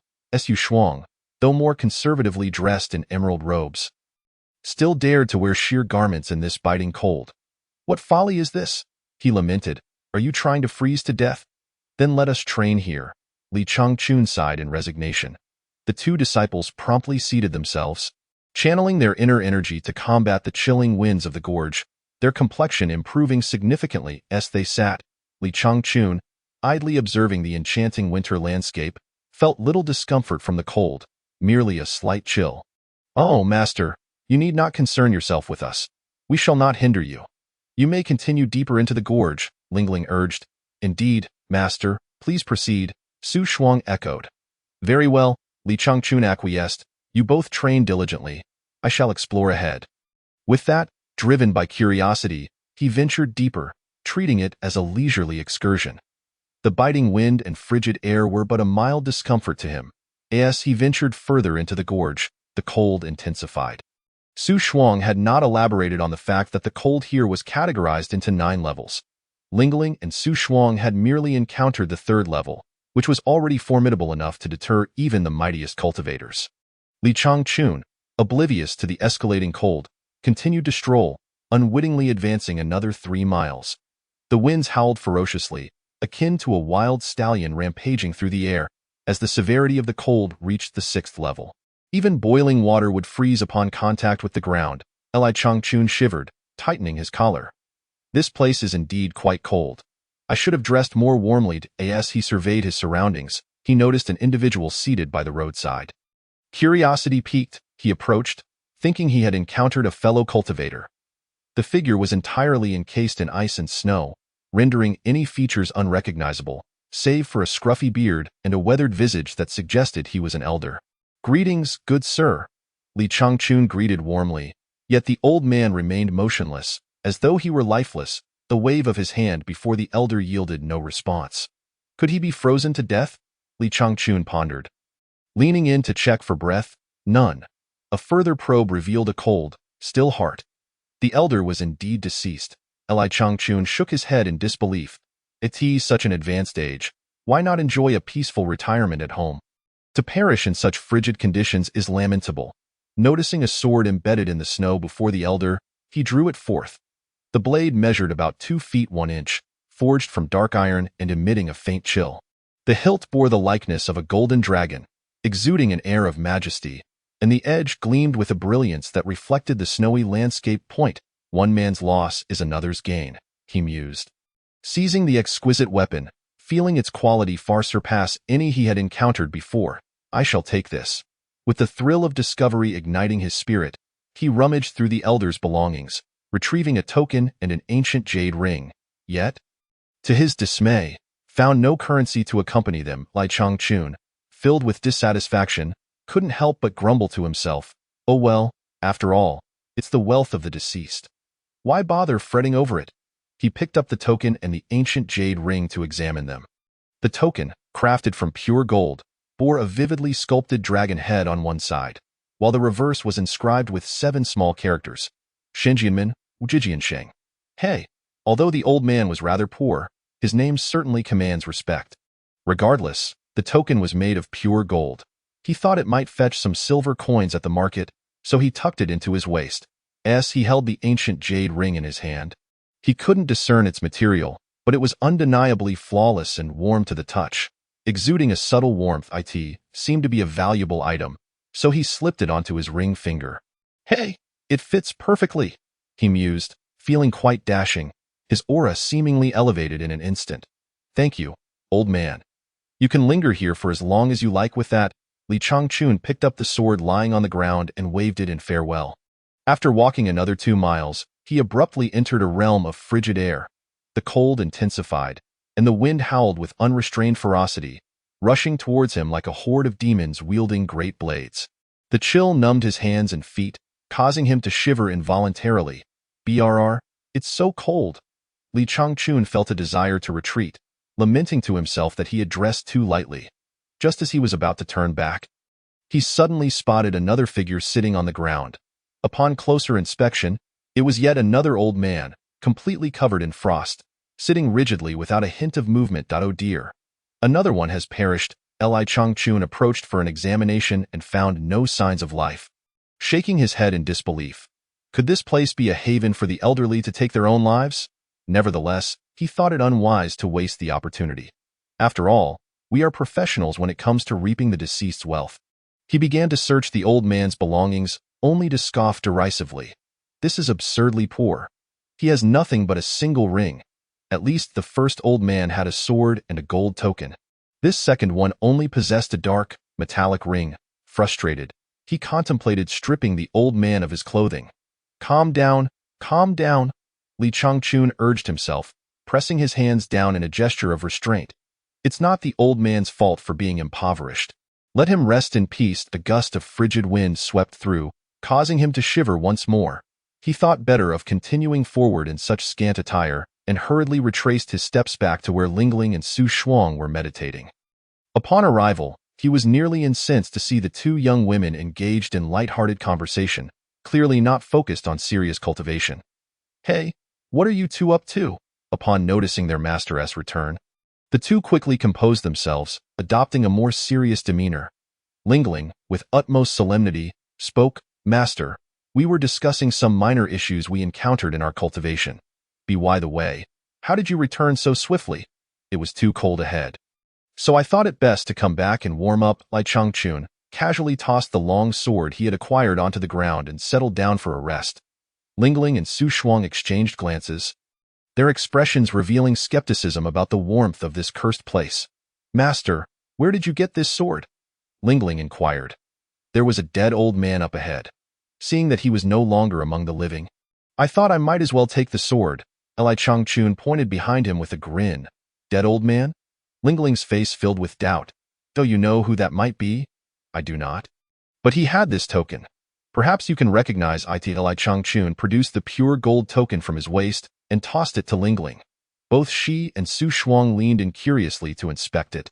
Upon seeing the inscription on the back, they gasped in shock. Oh my goodness, this is the token of the Wujijiansheng from Xinjianmen. No wonder we haven't heard of the Wujijiansheng in so many years. It turns out he met his end here, Li Changchun queried, perplexed. Is this old man of significant standing? Of course. The Wujijiansheng is an incredibly formidable figure in the world. His set of Wujijian techniques is renowned across the land. And few can match him, Li Changchun scoffed, so arrogant. Yet he still froze to death here. Wow. Could this be the Songlong divine sword of the sword saint? Su Shuang exclaimed, picking up the sword from the ground. Li Changchun scratched his head, wondering what the fuss was about. Well, this ring also came from that old man. Could you help me appraise its value? Chapter 40. Profiting from the dead, the two leaned in to inspect the ring. From its exterior, it was difficult to ascertain any particularity about the ancient jade ring. Su Shuang pondered aloud. Sister, do you think this could be the storage ring of the sword saint? Lingling gasped. Placing her hand over her mouth, attempting to probe with her spiritual sense, she indeed found it to be a storage ring. However, her abilities were insufficient to break the seal upon it. Master, this is a spatial artifact. Could you break the seal? How do I do that? Just use your spiritual sense to open it. Spiritual sense? Li Changchun was perplexed by the technical jargon.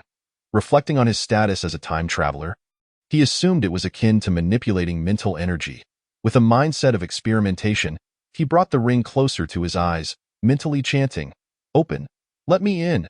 After a faint sound reminiscent of shattering glass, the seal was successfully lifted.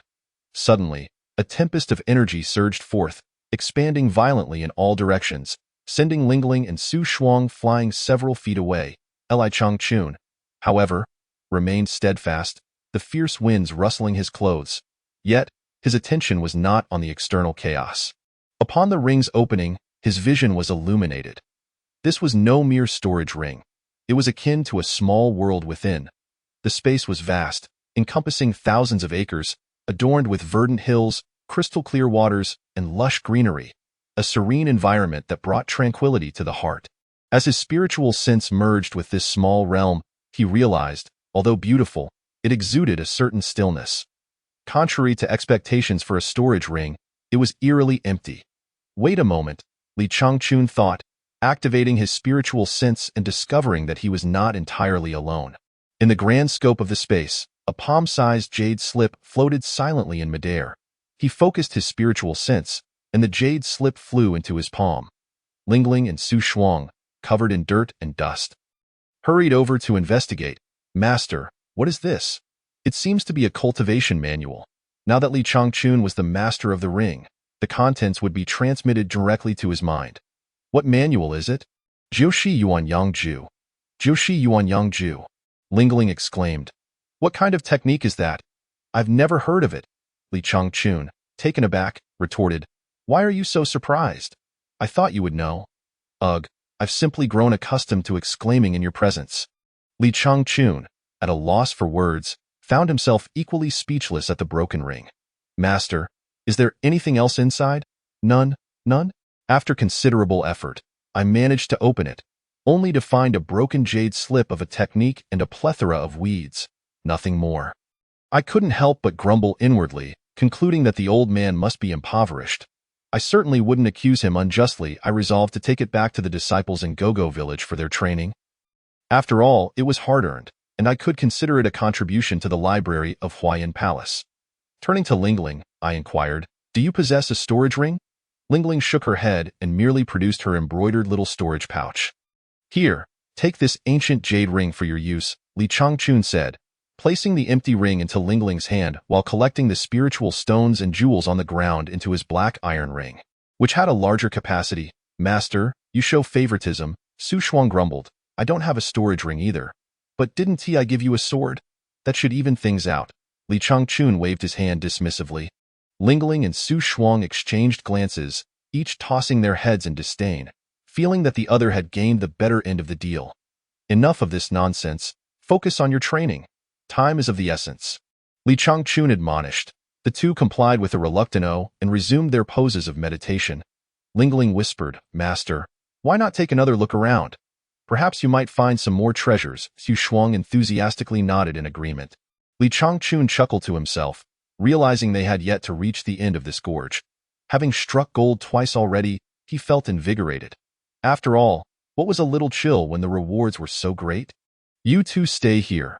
I shall scour the area once more." With that, he gathered his spirit and ventured deeper into the gorge, moving swiftly, as there was little of interest along the way, striding directly toward the domain of the 9th level of cold energy. Some were aware of it, but Li Changchun was not.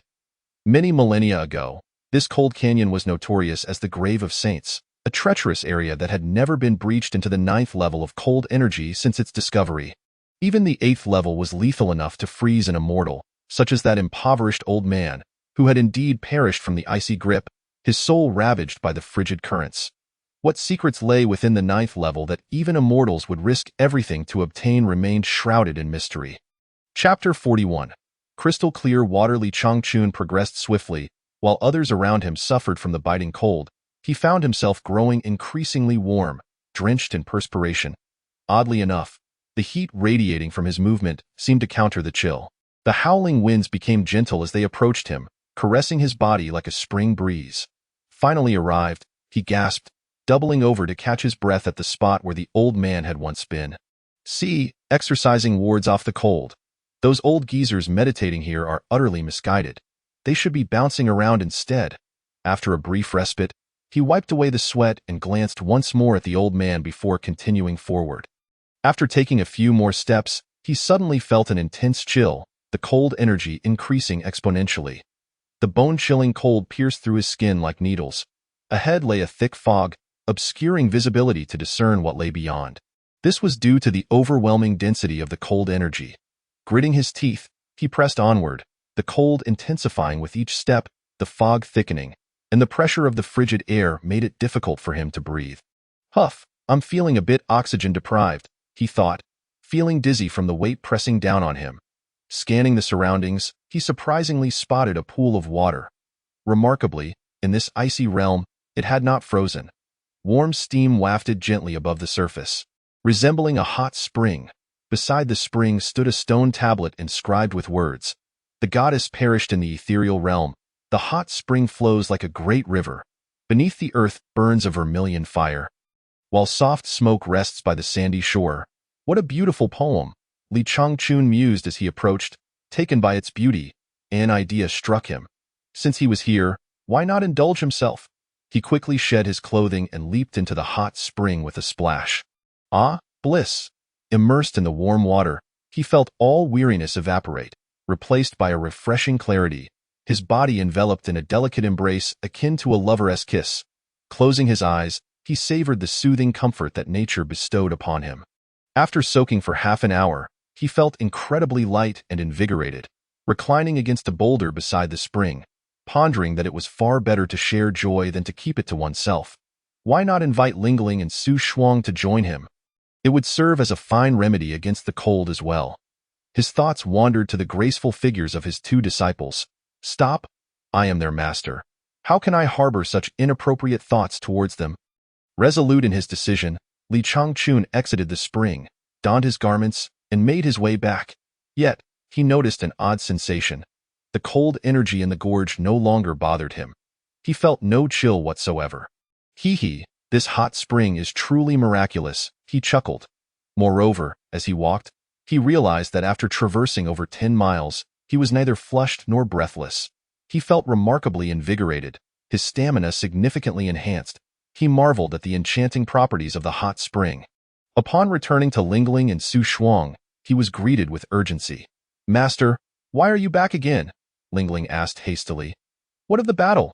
Li Changchun shook his head. "I found no more treasures, but I did discover a hot spring." "Let us go indulge. A hot spring? Where?" Li Changchun pointed toward the depths of the gorge. "Right at the gorge's peak." Lingling and Xu Shuang exchanged glances, both thinking to themselves that it was futile. They did not have the fortune to enjoy such luxuries. "Master, perhaps it's best to let it be. We can't go in." "Why not? Be brave. It's not as cold as you imagine. Just grit your teeth and push through." Li Changchun encouraged. Lingling smiled ruefully. It's easy for you to say, you're a saint. Master, we are but humble cultivators. Advancing forward feels akin to courting death. Did you not see how the once mighty sword saint of the infinite was frozen to death? That was due to his age and lack of exercise. You too are young. What is there to fear? Come on, let us go, Li Changchun urged. The two still shook their heads, fully aware of their limitations. Li Changchun stroked his chin, contemplating a solution. It is indeed harsh for my two disciples to venture forth in such thin garments in this freezing world. A spark of inspiration struck him. You need not resist.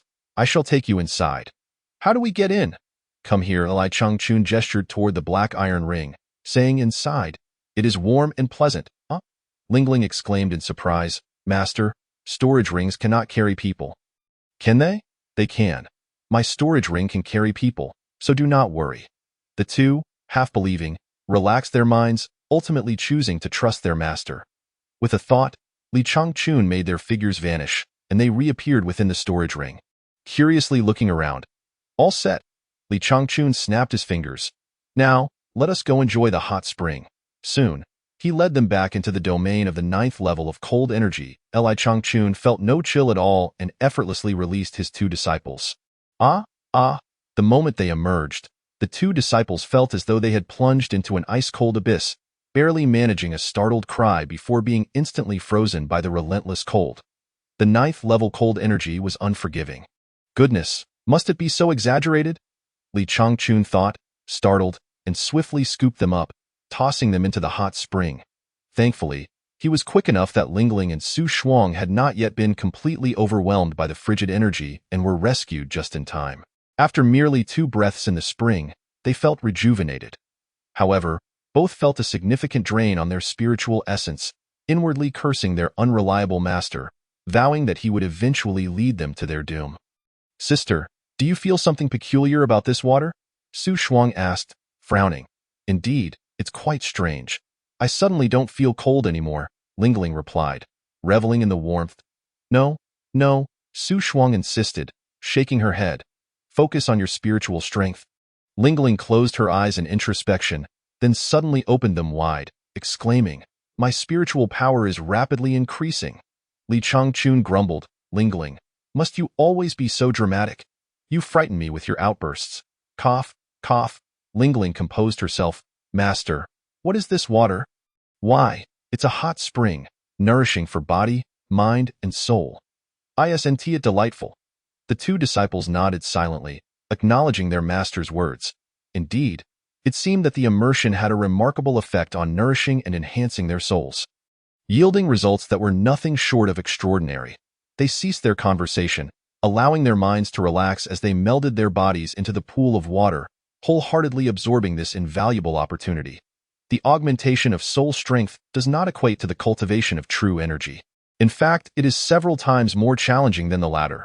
Enhancing one's soul strength can bolster mental acuity, perception, and even longevity, leading to significant improvements. Thus, many cultivators not only focus on their techniques but also strive to refine their mental practices. The mental practice pertains to the cultivation of spiritual and soul power. Without formidable spiritual strength, one cannot even control their own techniques, let alone unleash them. Theo put it simply, soul power is akin to the CPU of an electronic device, serving as the core and the dispatcher. After 2 hours in the water, Lingling and Su Shuang were reluctant to emerge. After all, no one would ever complain about having a stronger soul power. Except for Li Changchun, the prodigy. After soaking for an extended period, he merely felt relaxed and invigorated, with no enhancement in soul power, as his soul strength was already formidable. Soaking in the hot spring was akin to a parched flower merely drinking a sip of water. Chapter 42. An ordinary divine-level technique. Suddenly, the sound of splashing water echoed as Lingling and Su Shuang leapt from the surface, landing before Li Changchun. That moment, the frigid air surrounding them no longer posed any threat. The two bowed to Li Changchun in unison, exclaiming, Thank you, Master. Well, you've relaxed enough. Let us quickly return to training, Li Changchun replied. Lingling, with her large, innocent eyes, questioned, Master, do you think it is still necessary? We no longer fear the cold. And our soul strength has significantly increased. Li Changchun was taken aback. Wow, you are no longer afraid of the cold. unlike when you first arrived, frozen into ice the moment you entered the mist. It seems we need not continue this endeavor. Given the current circumstances, you can certainly match Huangpu Binglan, who excels in extreme cold. Li Changchun gazed intently at the pool, uncertain of its nature, yet acknowledging its properties of resisting cold and enhancing soul strength. A truly remarkable substance. An idea blossomed in his mind to bring some back for the disciples of Huayan Palace to benefit from. After a moment of contemplation, he cautiously brought his black iron ring close to the pool, saying, "Gather." The spiritual water from the pool obediently surged into the ring. Li Changchun was overjoyed and hurriedly used his mind to create a pond in the small world within the ring for the spirit water to accumulate. Moments later, the pool was entirely drained, and all the spirit water was absorbed into the black iron ring. "Haha, we have struck gold. From now on, we can enjoy hot springs whenever we please." "Wow, Master is truly impressive," the two disciples exclaimed, clapping in delight. "All right, since there is nothing more to do, let us return home." Li Changchun waved his hand, leading the two women out of the canyon. Unbeknownst to them, the water they had collected was known as Lieli pure water, also referred to as the water of heaven and earth's spiritual roots. By taking this water, Li Changchun had unwittingly sown the seeds of great tribulation for Huayan Palace. Upon reaching the canyon's exit, they found Haizi waiting for them. The trio hastened back to Huayan Palace, completing the round trip in just one day, far exceeding Jin Lian's expectations. He mused that this Guixing truly was no ordinary individual. Li Changchun retrieved the jade slip containing the Jiushi Yuanyang Ju from his storage ring and handed it to Jin Lian. "This is a technique I found in the Tianhan Canyon. Please transcribe it into our library." "Jiushi Yuanyang Ju?" Jin Lian inquired, furrowing her brow. "Brother Chun, what level is this technique?" Techniques are categorized as Star Technique, Star Method, Heavenly Method, Immortal Method, Sacred Level, and the Legendary Divine Level. Naturally, the higher the level, the more formidable it is, allowing practitioners to achieve twice the results with half the effort and exude tremendous power in battle. Li Changchun wore a pained expression. He had no idea. However, he felt that this technique must be superior to those in Huayan Palace's library, as those texts were rather weak. Let the disciples try practicing it. It should not fall short. Is there no definitive classification? No, it's just an ordinary technique. Li Changchun waved dismissively, seemingly unconcerned. He thought to himself that even a poor old man had managed to reach such an age, yet still perished from the cold. How remarkable could this technique truly be? Very well. Jin Lian accepted the jade slip, filled with doubt, and went to the study to transcribe it. Li Changchun hurried to the courtyard, summoning all the disciples within the palace.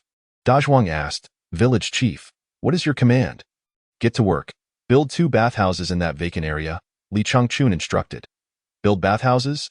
"Yes, construct 2 large ones, and ensure you dig down 3 feet and put a roof on top." The disciples exchanged bewildered glances, both amused and perplexed. Why on earth are we building bathhouses? This village chief is truly unpredictable. The village chief's orders were absolute. The disciples rolled up their sleeves and got to work. They dug holes, moved stones, and mixed mud, working diligently. 2 days later, the bathhouses were completed, and Jin Lian had fully transcribed the Jiushi Yuanyang Ju. Reflecting on her position as the palace master, she decided to try cultivating the technique herself, as it would better equip her to guide her disciples in the future. However, from the very outset of her practice, she found herself irresistibly captivated by the exquisite technique. In just half an hour, she felt the true energy flowing smoothly through her meridians, her pores wide open, ravenously absorbing the pure spiritual energy from the heavens and earth. In terms of cultivation speed, the Jiushi Yuanyang Ju seemed to immerse her entirely in the vast universe. With a relentless torrent of true energy continuously surging in, her strength escalated at an astonishing rate, far surpassing even the efficacy of directly absorbing spiritual stones. This transcendent technique left Jin Lian utterly astounded. Although she had never encountered sacred or divine level techniques, she was confident in declaring this technique exceptional. It was unheard of for any cultivation method to absorb true energy faster than using spiritual stones. And even the legendary divine level techniques could not boast such claims. My goodness! Jin Lian exclaimed in shock. Guixing is truly a remarkable figure.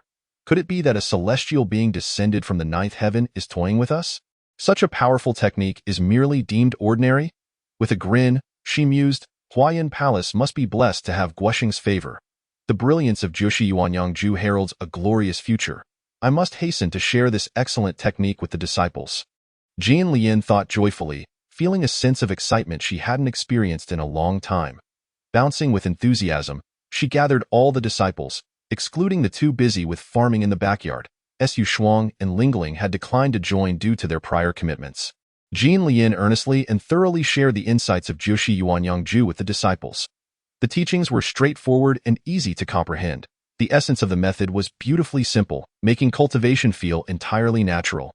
The more exceptional the technique, the less it relied on extravagant embellishments or superfluous words. One by one, the disciples experienced rapid increases in their cultivation.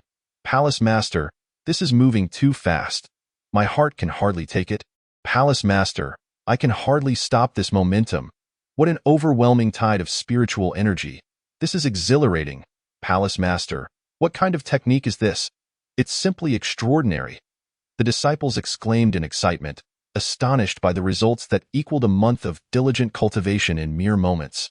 Their cultivation soared, with everyone reaching the pinnacle of the star formation realm, on the brink of a breakthrough. However, a dilemma arose. The transition from the star formation realm to the void cultivation realm was a chasm that all cultivators found insurmountable. This leap was akin to the foundational stage in other planes of existence, requiring a special elixir to facilitate the breakthrough. The Ueskai pill, successfully cultivating to the void stage, would shatter the constraints of space, allowing one to fly freely with a substantial enhancement in strength. Jian Lian wore a distressed expression. Huayan Palace had a scarcity of Ueskai pills. For the financially strapped palace, Ueskai pills were equivalent to extraordinarily expensive treasures. With a heavy sigh, she resolved to fight for her disciples' futures, determined not to delay their progress. Even if it meant selling her possessions, she would find a way to procure the pills. Chapter 43. The Ueskai pill. She had no choice but to instruct the disciples on the verge of breakthrough to halt their cultivation. Jian Lian rummaged through the storeroom, managing to gather less than 300 low-grade spiritual stones. Feeling quite overwhelmed, holding such a meager amount of spiritual stones, she felt a profound sense of frustration, lamenting her inability to earn money, which left even the basic breakthroughs of her disciples unfeasible. As she pondered, tears began to fall. It's so hard. The pressure is unbearable. A single Ueskai pill was valued at a minimum of 500 spiritual stones on the market, leaving her feeling parched in a desert. Anxiously yearning for relief. Knock, knock, knocked out. At that moment, a voice echoed from outside the storeroom. Li Changchun calling out, Jian Lian, are you in there? I need to speak with you. Jian Lian hastily wiped her tears away and opened the storeroom door. Li Changchun greeted her with a smile, but upon noticing her red eyes and the remnants of tears, his heart ached. Jian Lian, what is wrong? Who has wronged you? He asked, rolling up his sleeves, his expression turning fierce. Is it some rascal causing you trouble? Tell me, and I'll deal with him. In Jian Lian's heart, warmth blossomed. In this vast world, it seemed that only the divine man before her genuinely cared for her. As she sniffled a couple of times, tears threatened to spill. Hey, why are you crying, you silly girl? No, please don't see her. Li Changchun, unable to bear the sight of a woman weeping, especially that of the enchanting Jian Lian, found himself flustered and at a loss for words to comfort her. Yet, Jian Lian couldn't help but stifle a giggle, thinking to herself how surprising it was that such a strong man, despite his age, had yet to find a wife. With his lackluster flirting skills, it was a wonder that other girls didn't slap him across the face. Spring brother, I'm fine. It's just my own inadequacy that has me feeling distressed and unable to hold back tears. Is it really such a trivial matter? Why not share it with me? Jian Lian's complexion instantly darkened. Is it necessary to be so cruel? Just because someone is unhappy, you come here for entertainment? Enough with the talk of money. It's not like I have any. Li Changchun couldn't help but laugh heartily. So you're crying over being poor? Jian Lian, in frustration, stomped her foot and turned her head away.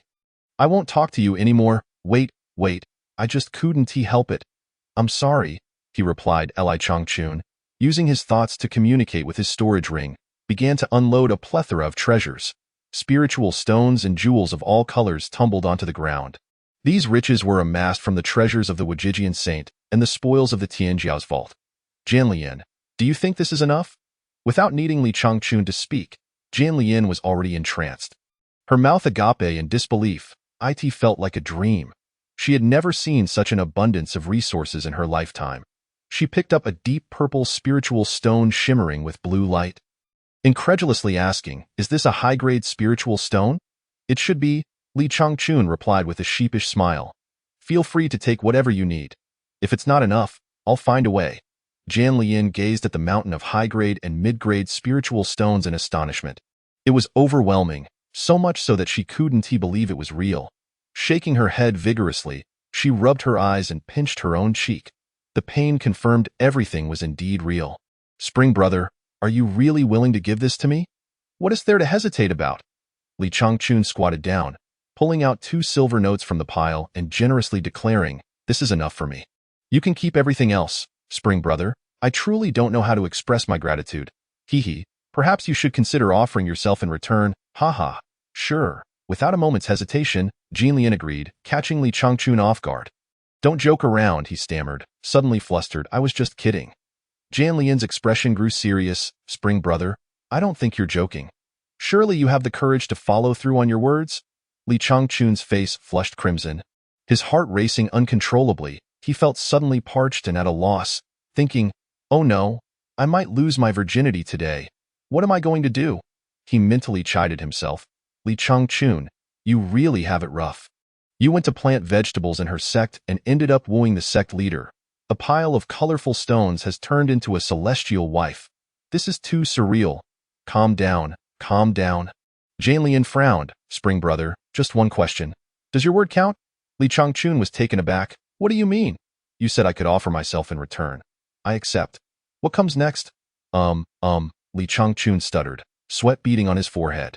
I suppose I don't oppose it, but what should we do next? Jianlian huffed. Inform family and friends, choose an auspicious date, and marry me. Li Changchun, still dazed, replied, oh, got it. Jianlian, a bit exasperated, said, could you please take this seriously? How many times have you been married? Is that how you treat this matter? I'm a first-time bride, don't misunderstand. I'm also a first-time groom, Li Changchun said solemnly.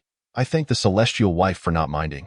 I, Li Changchun, will ensure the wedding is splendid. That's more like it, Jianlian smirked. From this moment on, I am your fiancé, and you must cherish and protect me.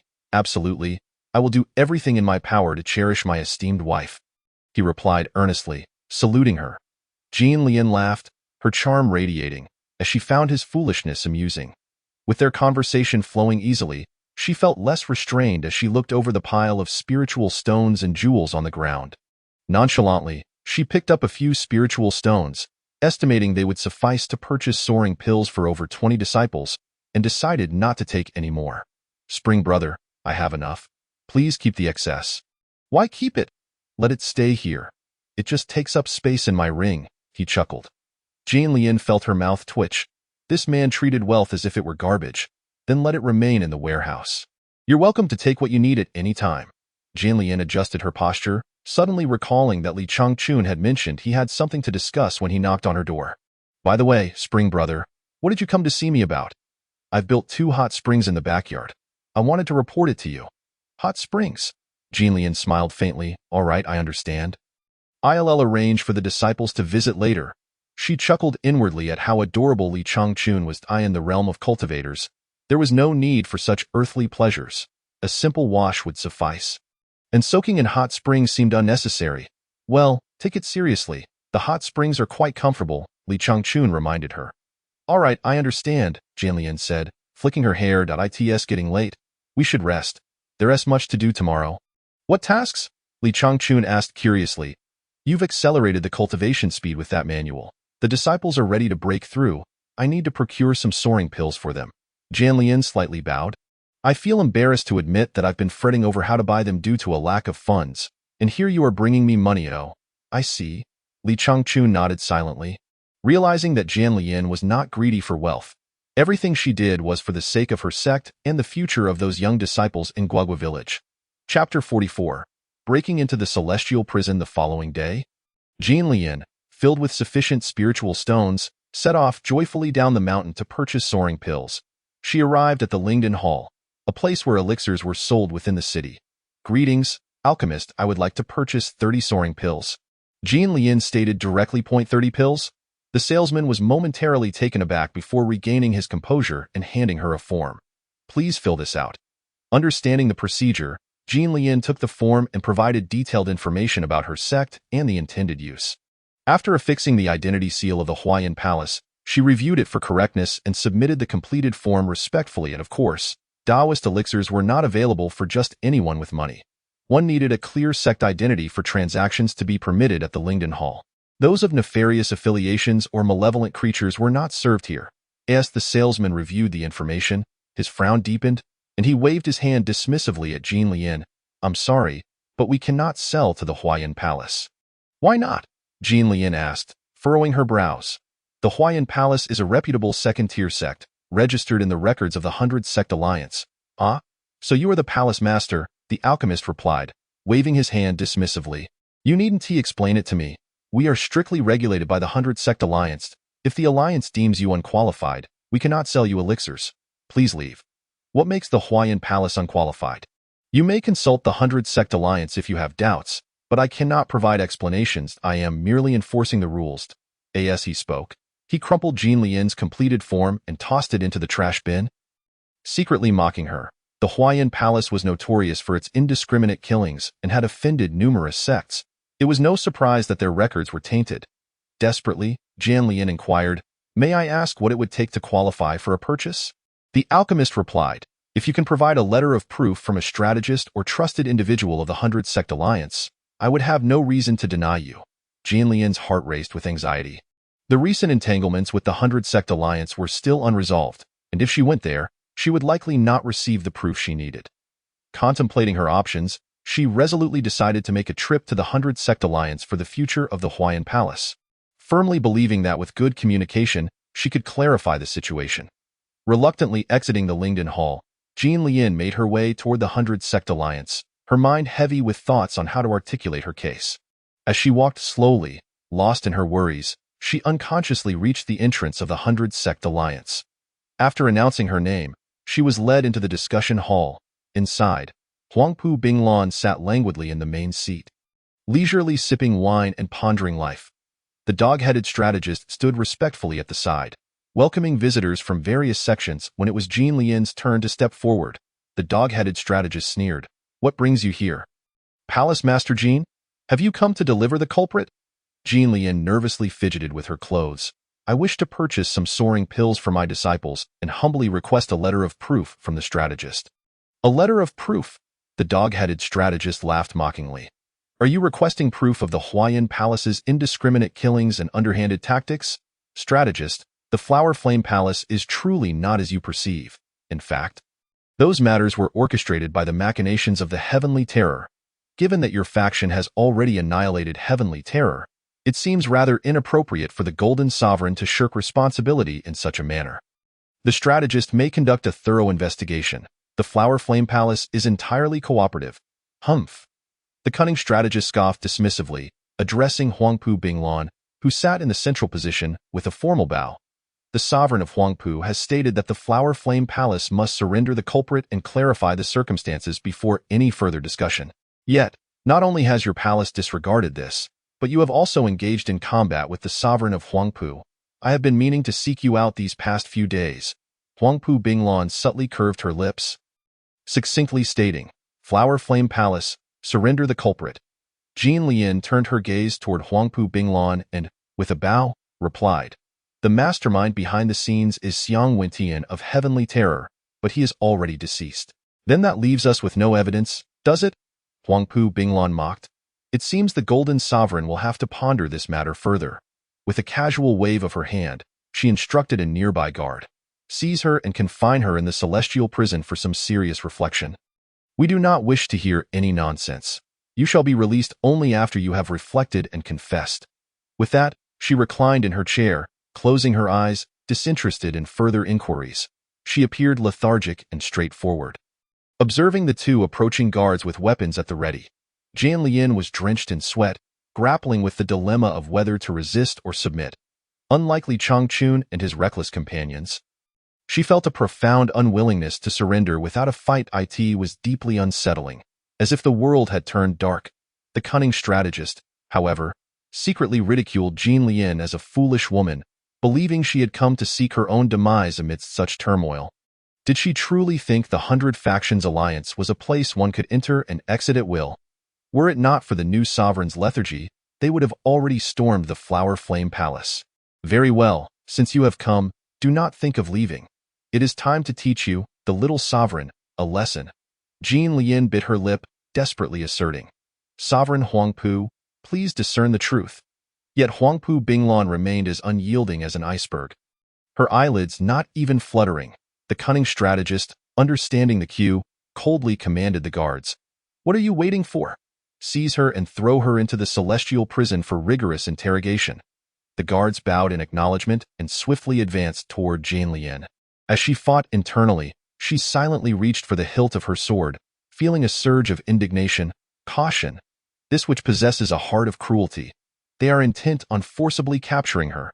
The cunning strategist offered a sharp reminder.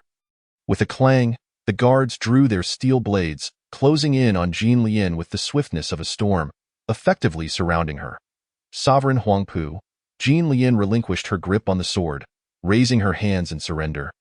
Prepared to speak once more, however, just as she relaxed, her words were interrupted as a proficient guard leaped forward, striking the top of her head with a resounding thud.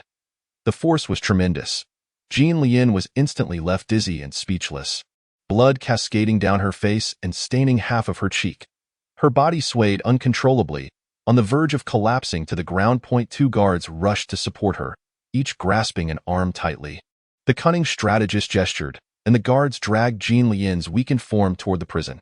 After a moment's reflection, the strategist followed hastily. Upon arriving at the dim, mold-ridden celestial prison, they found it filled with nefarious individuals who had committed unspeakable acts. The cunning strategist smirked wickedly, instructing the guards to cast Jin Lian into the innermost cell. Within the cell were two inmates, one with a hawk-like head and the other with a deer-like visage.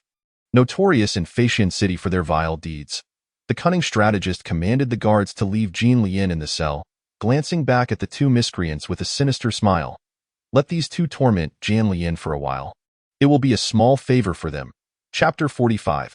Storming the 100 Factions Alliance to rescue the Bride Flower Flame Palace. Vegetable garden. The sunlight painted today in vibrant hues.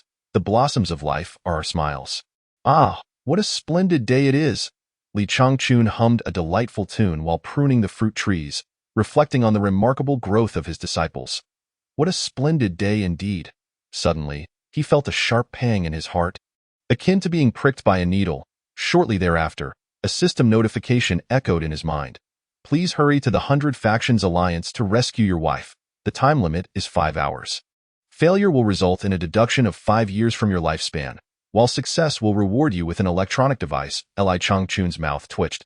He had undertaken many rescue missions before, yet most involved trivial matters like treating the ailments of Aunt Wang in the village, or tending to Uncle Hu's injuries, or searching the mountains for lost wives and children. This was the first time he had received a task concerning himself. He couldn't help but chuckle bitterly, shaking his head. System, cease your antics. You have sent the wrong task. I have no wife to rescue. Whether one wishes to go or not, those without wives are well aware of their own circumstances. After the system delivered its message, it fell silent. Enough of these baseless tasks. I have endured your nonsense for far too long. Do you dare provide me with a complaint channel, lest I replace you with a more competent system? Li Changchun grumbled in frustration. Return my wife? My Jin Lian, could it be that something has happened to her? Suddenly, he recalled the engagement he had finalized with Jin Lian the night before. A jolt struck him like a bolt from the blue. Yes? I now have a wife. This is bad. Something has happened to Jin Lian. The system is a peculiar entity. It seems to know everything in the world. If it claims someone's wife is in trouble, it must be true. Instantly, cold sweat trickled down Li Changchun's back. His bride had yet to enter his home. He could not allow anything to go awry. He couldn't let it end with just a verbal agreement. That would be a tremendous loss. Finding another would be akin to a second marriage, a fate worse than death. Moreover, he absolutely could not permit his beloved Jin Lian to fall into peril. Without hesitation, he abandoned all tasks at hand, rallying Lingling, Su Shuang, and Haizi, strapping on his hunting bow and wielding a large kitchen knife, and rushed toward the 100 Factions Alliance in a flurry. His 2 disciples, sensing his fierce determination, followed closely, albeit unaware of the situation. Lingling, utterly bewildered, inquired, "Master, what in our haste are we rushing to do?" Target: 100 Factions Alliance, to rescue someone. Who are we rescuing? My wife, our Flower Flame Palace's sovereign Jean Lien. Lingling beamed with joy. So, Master has successfully secured the sovereign? Ha, that is indeed the case, Li Changchun declared proudly. Should we refer to her as Sovereign Jean Lien or as our master's wife? Lingling pondered with a tilted head. Li Changchun furrowed his brow, thinking it inappropriate to discuss such matters at a time like this. Let us hurry. If we delay, we may lose the chance to call her either sovereign or wife. The group quickened their pace, pushing Haizi to his limits as they raced toward the 100 Factions Alliance, resembling 3 meteors streaking across the sky. Whoosh, whoosh, whoosh as they swiftly descended upon the grand hall of the 100 Factions Alliance. They dashed inside with astonishing speed. Only Huangpu Binglan sensed their intrusion beforehand. The other guards reacted only after the trio had burst in. Who dares to trespass upon the 100 Factions Alliance? The guards swiftly raised their weapons, blocking the way of the intruders. The cunning strategist's expression turned grave as he recognized them, pondering how the experts from the Flower Flame Palace could arrive with such alacrity. He scratched his head in confusion. How had they learned of this so quickly? It had barely been a moment since Jean Lien was imprisoned, and given the distance between the Flower Flame Palace and the 100 Factions Alliance, their speed was astonishing. It was incomprehensible. The only explanation was that these 3 had likely been in Feishan City all along. Yet he could not fathom who had leaked the information so swiftly. Li Changchun narrowed his eyes, gravely instructing his 2 disciples. Swiftly resolve this. We must ascertain Jean Lien's whereabouts. Understood. The 2 disciples replied in unison, exchanging glances. Lingling stated, Sister, as per our usual practice, I will handle the boss while you take care of the minions. Su Shuang scoffed. Why should you be the one to face the boss? Enough chatter. Let us settle this fairly. Huangpu Binglan watched the 3 with keen interest, thinking them merely defeated adversaries, not worth the concern. Their words, however, were irksome. Was it necessary to assign roles for a brawl? Just days ago, the 2 of them had faltered against a single blow. If they wished to squabble, she found herself quite intrigued to witness the spectacle. Rock, paper, scissors. Lingling chose scissors, Su Shuang chose rock. Ha, I win. The boss is mine. Su Shuang laughed heartily, while Lingling frowned, feeling disgruntled. What is so significant about it?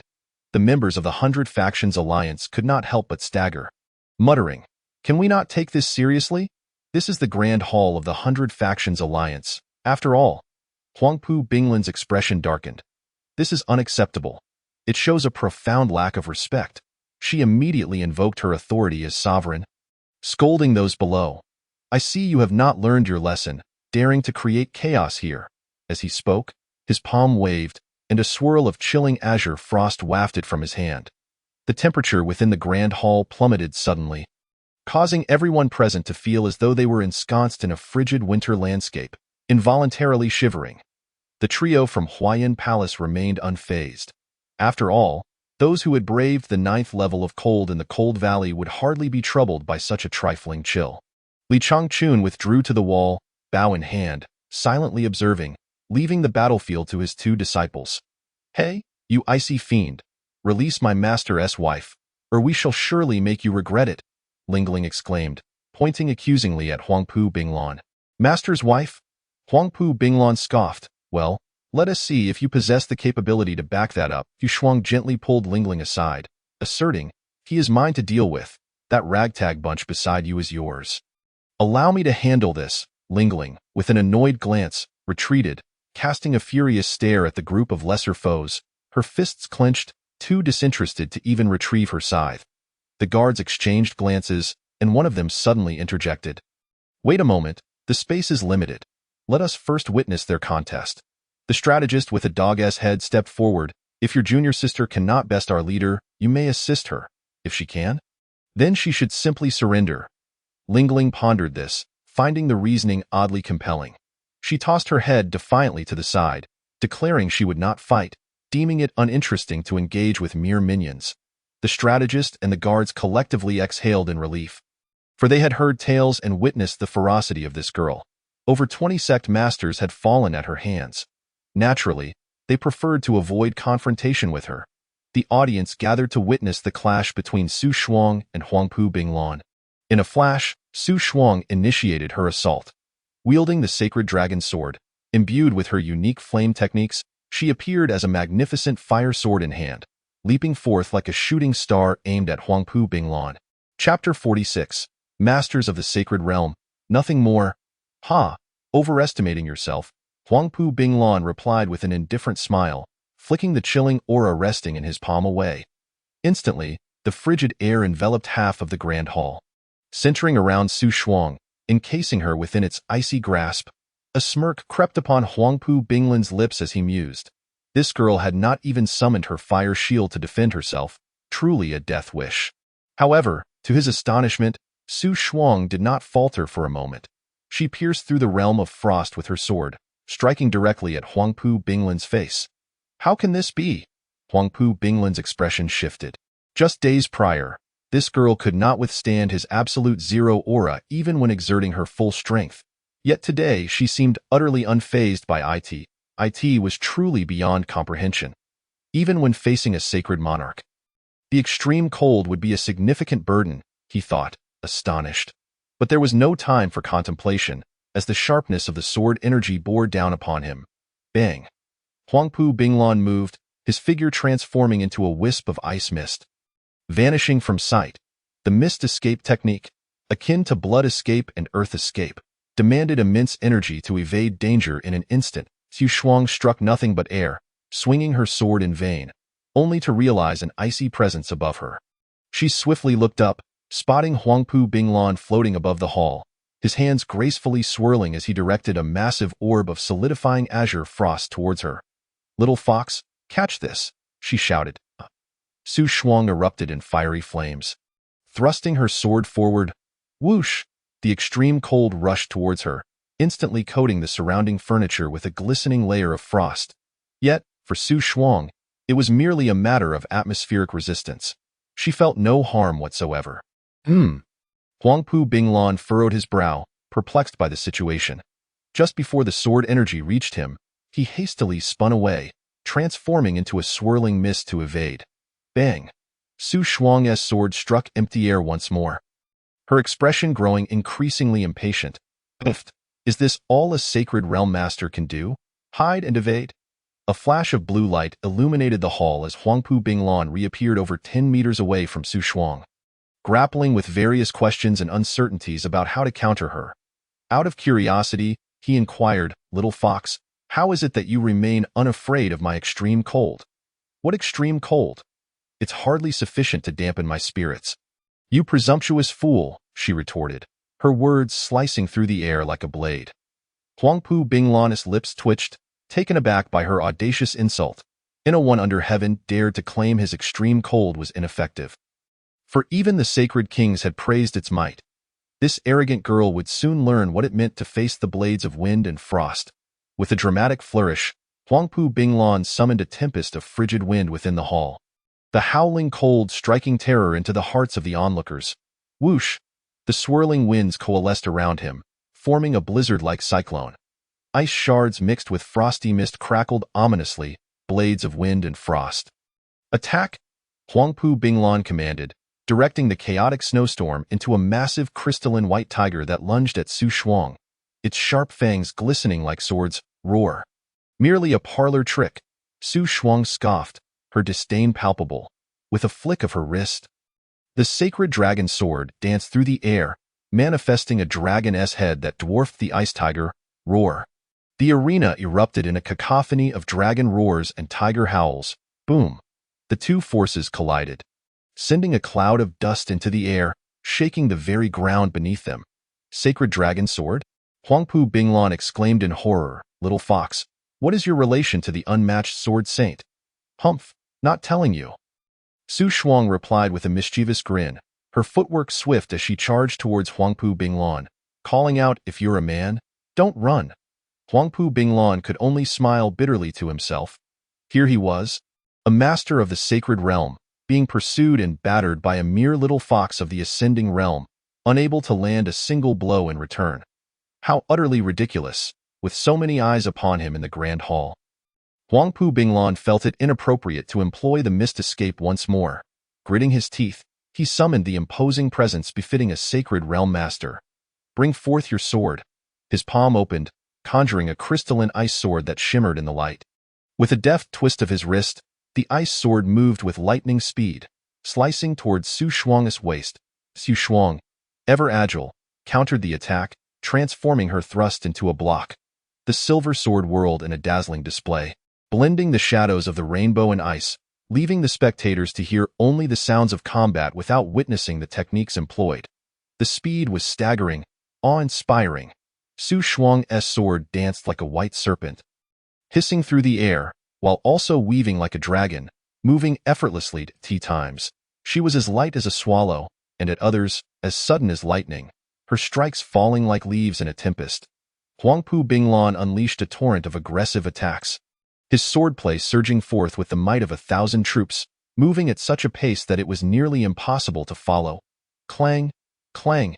In mere moments, they had exchanged dozens of blows, the hall filled with blurring sword images.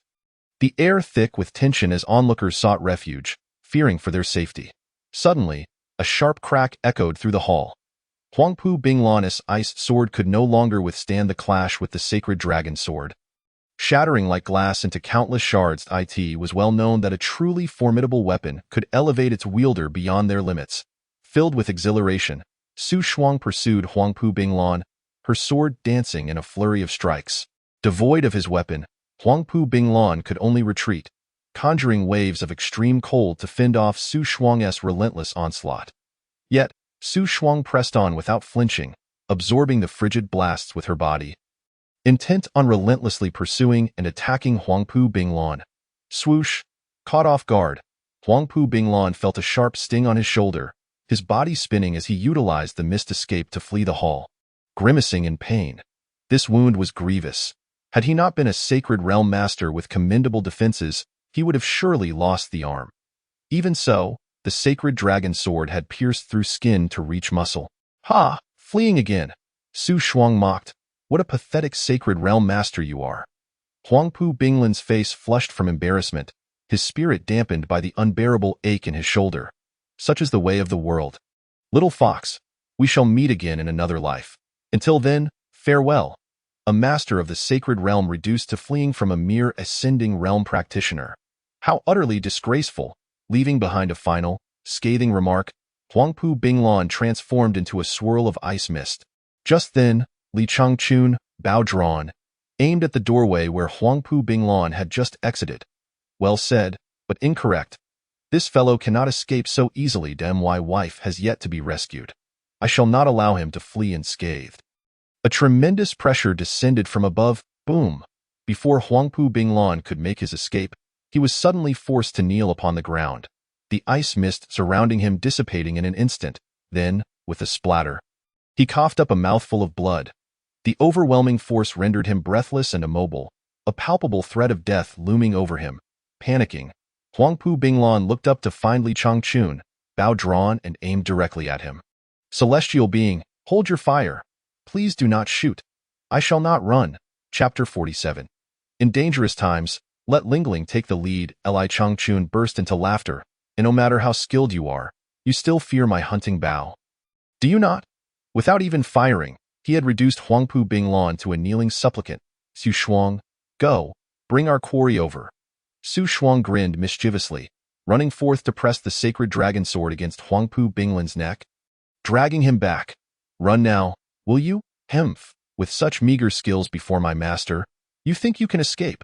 You ought to take a moment to reflect on your abilities.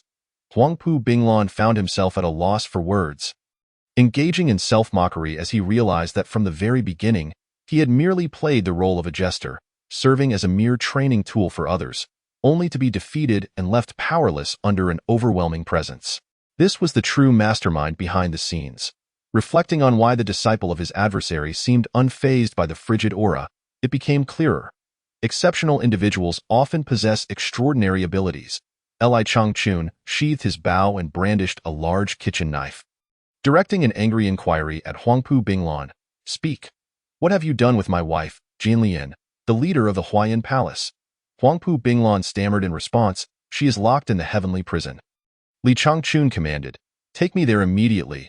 Huangpu Binglan glanced around until he spotted the dog-headed strategist, who was hiding under the table, pretending to be dead. He called him out to lead the way.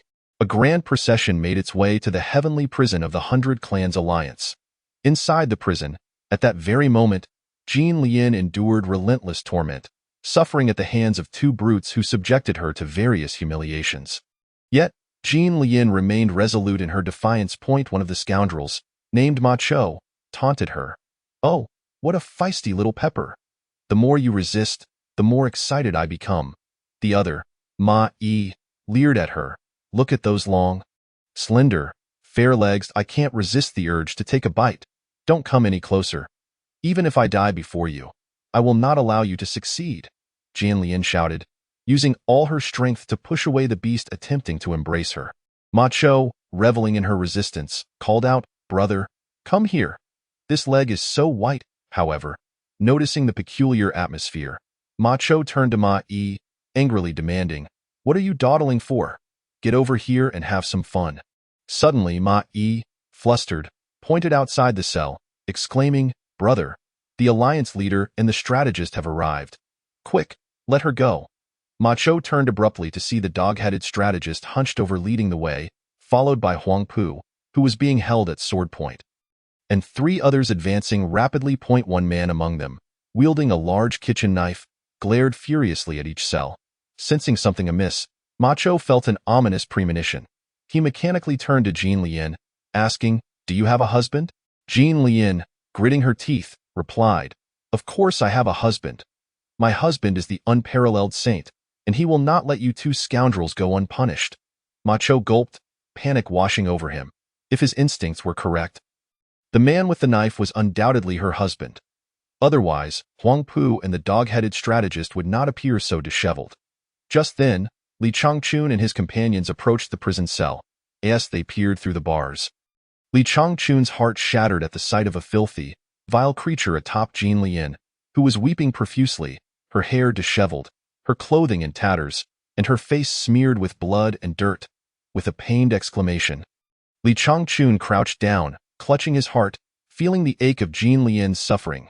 As he struggled to breathe, he commanded, "Open the door, now." Ling Ling snatched the keys from the bewildered dog-headed strategist and unlocked the cell. Darting inside, with a swift kick, she sent Ma Chou sprawling off Jin Lian. Seeing Jin Lian in such a state, Ling Ling hastily retrieved a clean dress from her storage bag and draped it over her. "Master, hurry with the medicine. My mistress is about to faint," Ling Ling shouted towards the door. Oh! Li Changchun fumbled with a handful of pills and rushed inside, supporting Jin Lian's shoulders. "Jin Lian, take this medicine." Jin Lian smiled through her tears, the tension in her body easing momentarily. "Spring brother," she began, but her words were lost in sobs. "Don't cry yet. Take the medicine." Li Changchun's heart ached as he pressed a pill into Jin Lian's mouth. Then, suddenly turning, he glared at the Ma brothers, his face shifting from tender concern to a fierce countenance. "Ling Ling, keep a close watch on your mistress. I have some matters to attend to." With that, he gripped the kitchen knife tightly and approached them. The Ma brothers exchanged fearful glances, bracing for the worst. Ma Chou, looking around in desperation, spotted the dog-headed strategist and clutched at him like a lifeline. Strategist, help me! Someone's trying to kill me," the dog-headed strategist sighed, shaking his head. "Just kill him and be done with it. Don't involve me." Li Changchun stood ominously before the Ma brothers. "Now, tell me, which hand touched her?" Terrified, the Ma brothers fell silent. Suddenly, the flash of a blade cut through the air. Thud! Ma Chou's skull was cleaved in two. Li Changchun continued to hack at the lifeless body, chopping it into a pulp until his pent-up frustration dissipated. The onlookers were left in stunned silence. Horrified by the brutality, Li Changchun then turned his gaze to Ma Yi. "Now, tell me, which hand touched her?" Ma Yi shrieked, extending both hands in surrender. "I touched her with both." "Great one, please spare me." with a swift motion. The knife slashed through the air, and Ma-Yi cried out in agony as both his hands fell to the ground. Thud. Li Changchun then thrust the knife into Ma-Yi's abdomen, swiftly ending his life. Sheathing the knife, he turned back, his expression softening once more. Such typical behavior. Otherwise, how could the villagers of Gogo Village affectionately call him Dog Sheng? Jinlian, are you feeling better? Spring brother, I feel much better. Please don't be upset. I'm fine. Li Changchun gently wiped the blood and dirt from Jinlian's face. Promise me, in the future, if there's any danger, let Lingling and the others handle it. Lingling jumped with excitement. What do you mean? Your wife is your wife, but my life is of no consequence.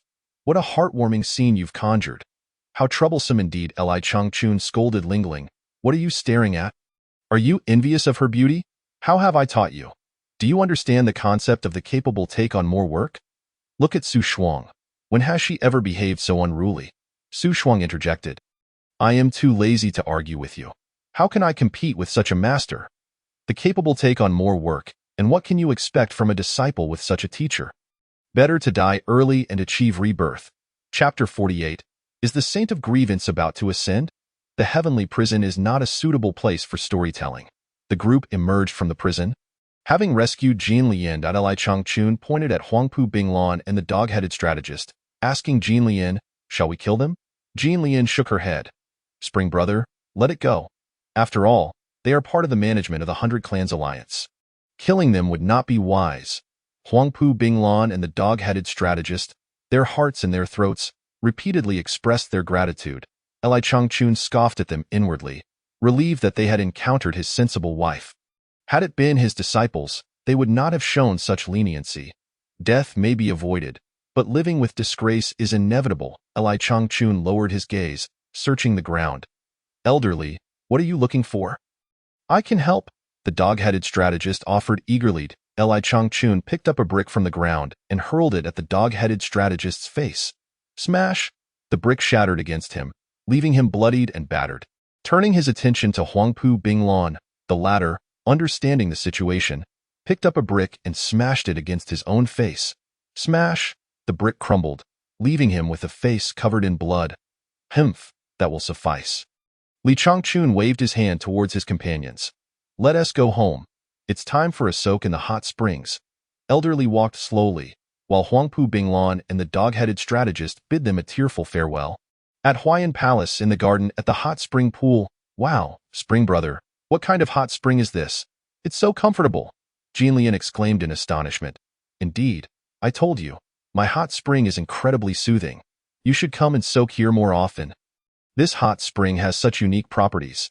It invigorates the blood, alleviates fatigue, and I've heard it even nourishes the soul's strength. Now it makes sense. No wonder I felt a significant boost in my soul strength. Jinlian suddenly pondered a question. This hot spring is truly miraculous. Could it not be the perfect complement to the 9-breath Yuan Yang technique? The technique absorbs true energy at an astonishing speed, which is undoubtedly advantageous.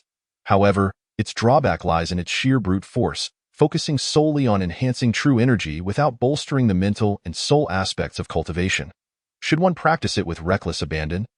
Over time, one might find oneself in an awkward predicament akin to a small horse pulling a large cart. It is akin to a formidable practitioner of the ascendant realm possessing only the mental fortitude of the void realm.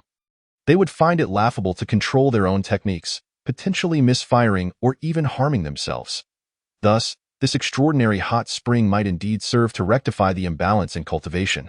Jinlian was overjoyed, reflecting that Go Shang is indeed astute, having calculated everything in advance while she had unnecessarily worried. Li Changchun, however, was oblivious to the intricacies of cultivation, merely drawn to the spring water out of curiosity. Little did he know that the impoverished old sage shared the same thoughts as Jinlian, which prompted him to disregard his life in pursuit of the crystalline pure water. If the old man had paired his 9-breath Yuan Yang technique with the Lieli pure water, it would have been a match made in heaven. Alas, he met his demise, frozen between the 8th and 9th levels of frigid energy, just a step away from his goal, leaving him in despair. Jinlian excitedly shared her thoughts on this combination with Li Changchun. He was taken aback, realizing that the 9-breath Yuan Yang technique was indeed so remarkable. Did this mean they would no longer need to purchase spirit stones, thereby paving a cost-effective path for their disciples? After deliberation, they concluded that during the day, Jean Lian would lead the disciples to strengthen their training, and in the evenings, before bed, they would all soak in the hot spring for half an hour to achieve synchronized progress. Sighing, Jian Lian recalled the matter of the jumping void pill and couldn't help but frown. She would need to visit the 100 Clans Alliance to resolve the issue of the jumping void pill. Otherwise, the disciples would remain stuck at the star-forming realm. Many wandering cultivators could not afford or find a way to acquire the jumping void pill, leaving them perpetually trapped at the threshold between the star-forming and void realms. Consequently, most cultivators opted to train within sects, primarily for access to the jumping void pill. Li Changchun dismissed her concerns, suggesting, "Let Ling Ling handle it tomorrow. I doubt the 100 Clans Alliance would dare to make things difficult." In his mind, he regarded his disciples as akin to Sun Wukong and Zhu Beiji, with their mount resembling the white dragon horse. Slaying demons and overcoming obstacles was their duty. After their bath, the two emerged from the hot spring. Jian Lian felt invigorated, her true energy surging, leaving her refreshed, and Li Changchun, unable to replicate her state, could only resort to slowly drying himself off with a towel. Envious of the various supernatural abilities of cultivators, back in his room, he eagerly retrieved the original jade slip of the 9-breath Yuan-Yang technique to begin his training. After reading through the night, he finally grasped which meridians corresponded to which deity. Was not until the next morning that he awkwardly learned to circulate true energy, inhaling and exhaling in accordance with the technique. Unconsciously, he began to operate the technique. With wisps of true energy gradually coalescing within his dantian through his pores, as he became more adept, the flow of true energy accelerated. The 9-breath Yuan-Yang technique, when mastered to its peak, could circulate through 9 cycles simultaneously. A continuous stream of true energy began to converge within Li Changchun at an increasingly rapid pace. Unbeknownst to him, his cultivation was causing a transformation in the heavens. The once clear sky was now tumultuous, with dense clouds compressing into a swirling vortex above the vegetable garden, shifting from white to green and then to a dark hue. The thick, dark clouds shimmered with a kaleidoscope of colors, exuding an aura both divine and suffocating. In the front yard, Jean Lian and her disciples were overwhelmed with an urge to kneel in reverence. The vortex churned, generating vast currents of energy that surged towards Li Changchun's humble abode in the backyard. It seemed as though the only noteworthy entities in existence were the colorful clouds above and the wooden cottage in the vegetable garden, rendering everything else insignificant. Under the grandeur of the celestial might, all living beings appeared diminutive.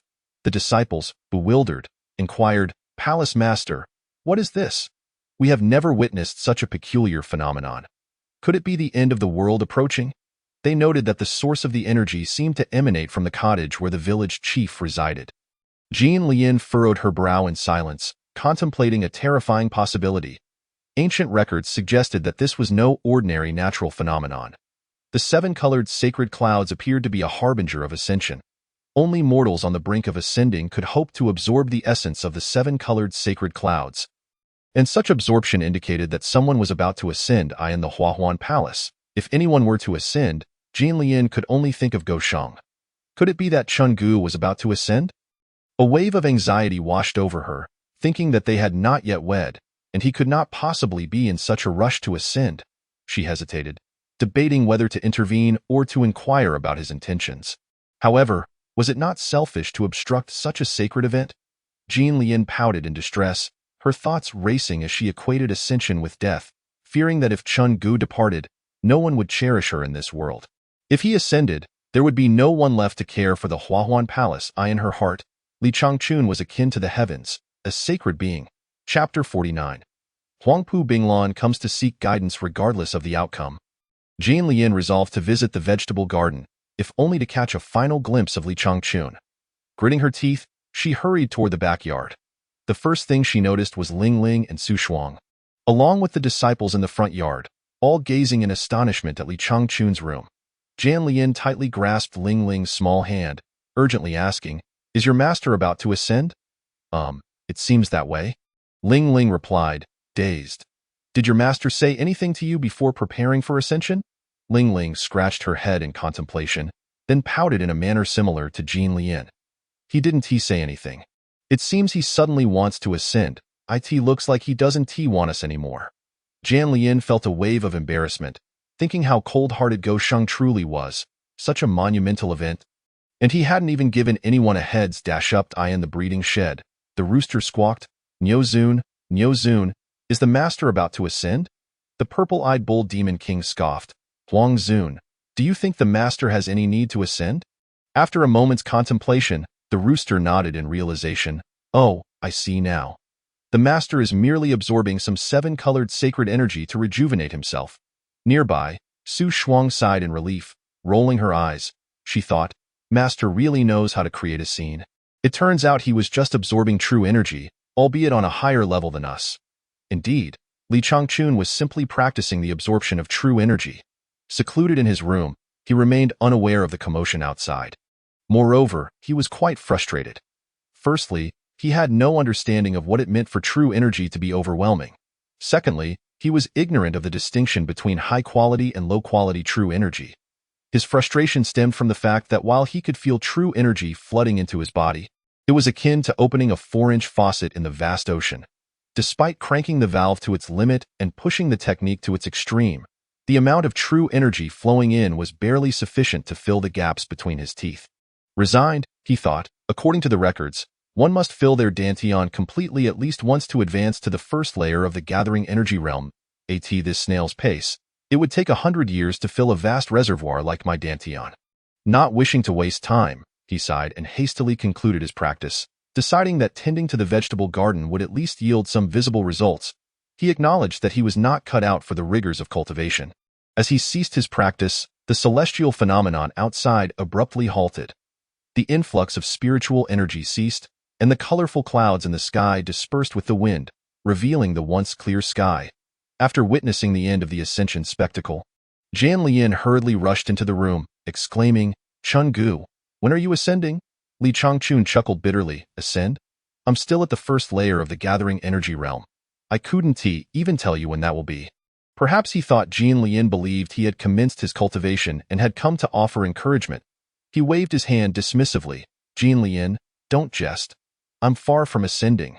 Jan Lian, her heart racing, patted her chest and silently thought, it's good that he hasn't ascended.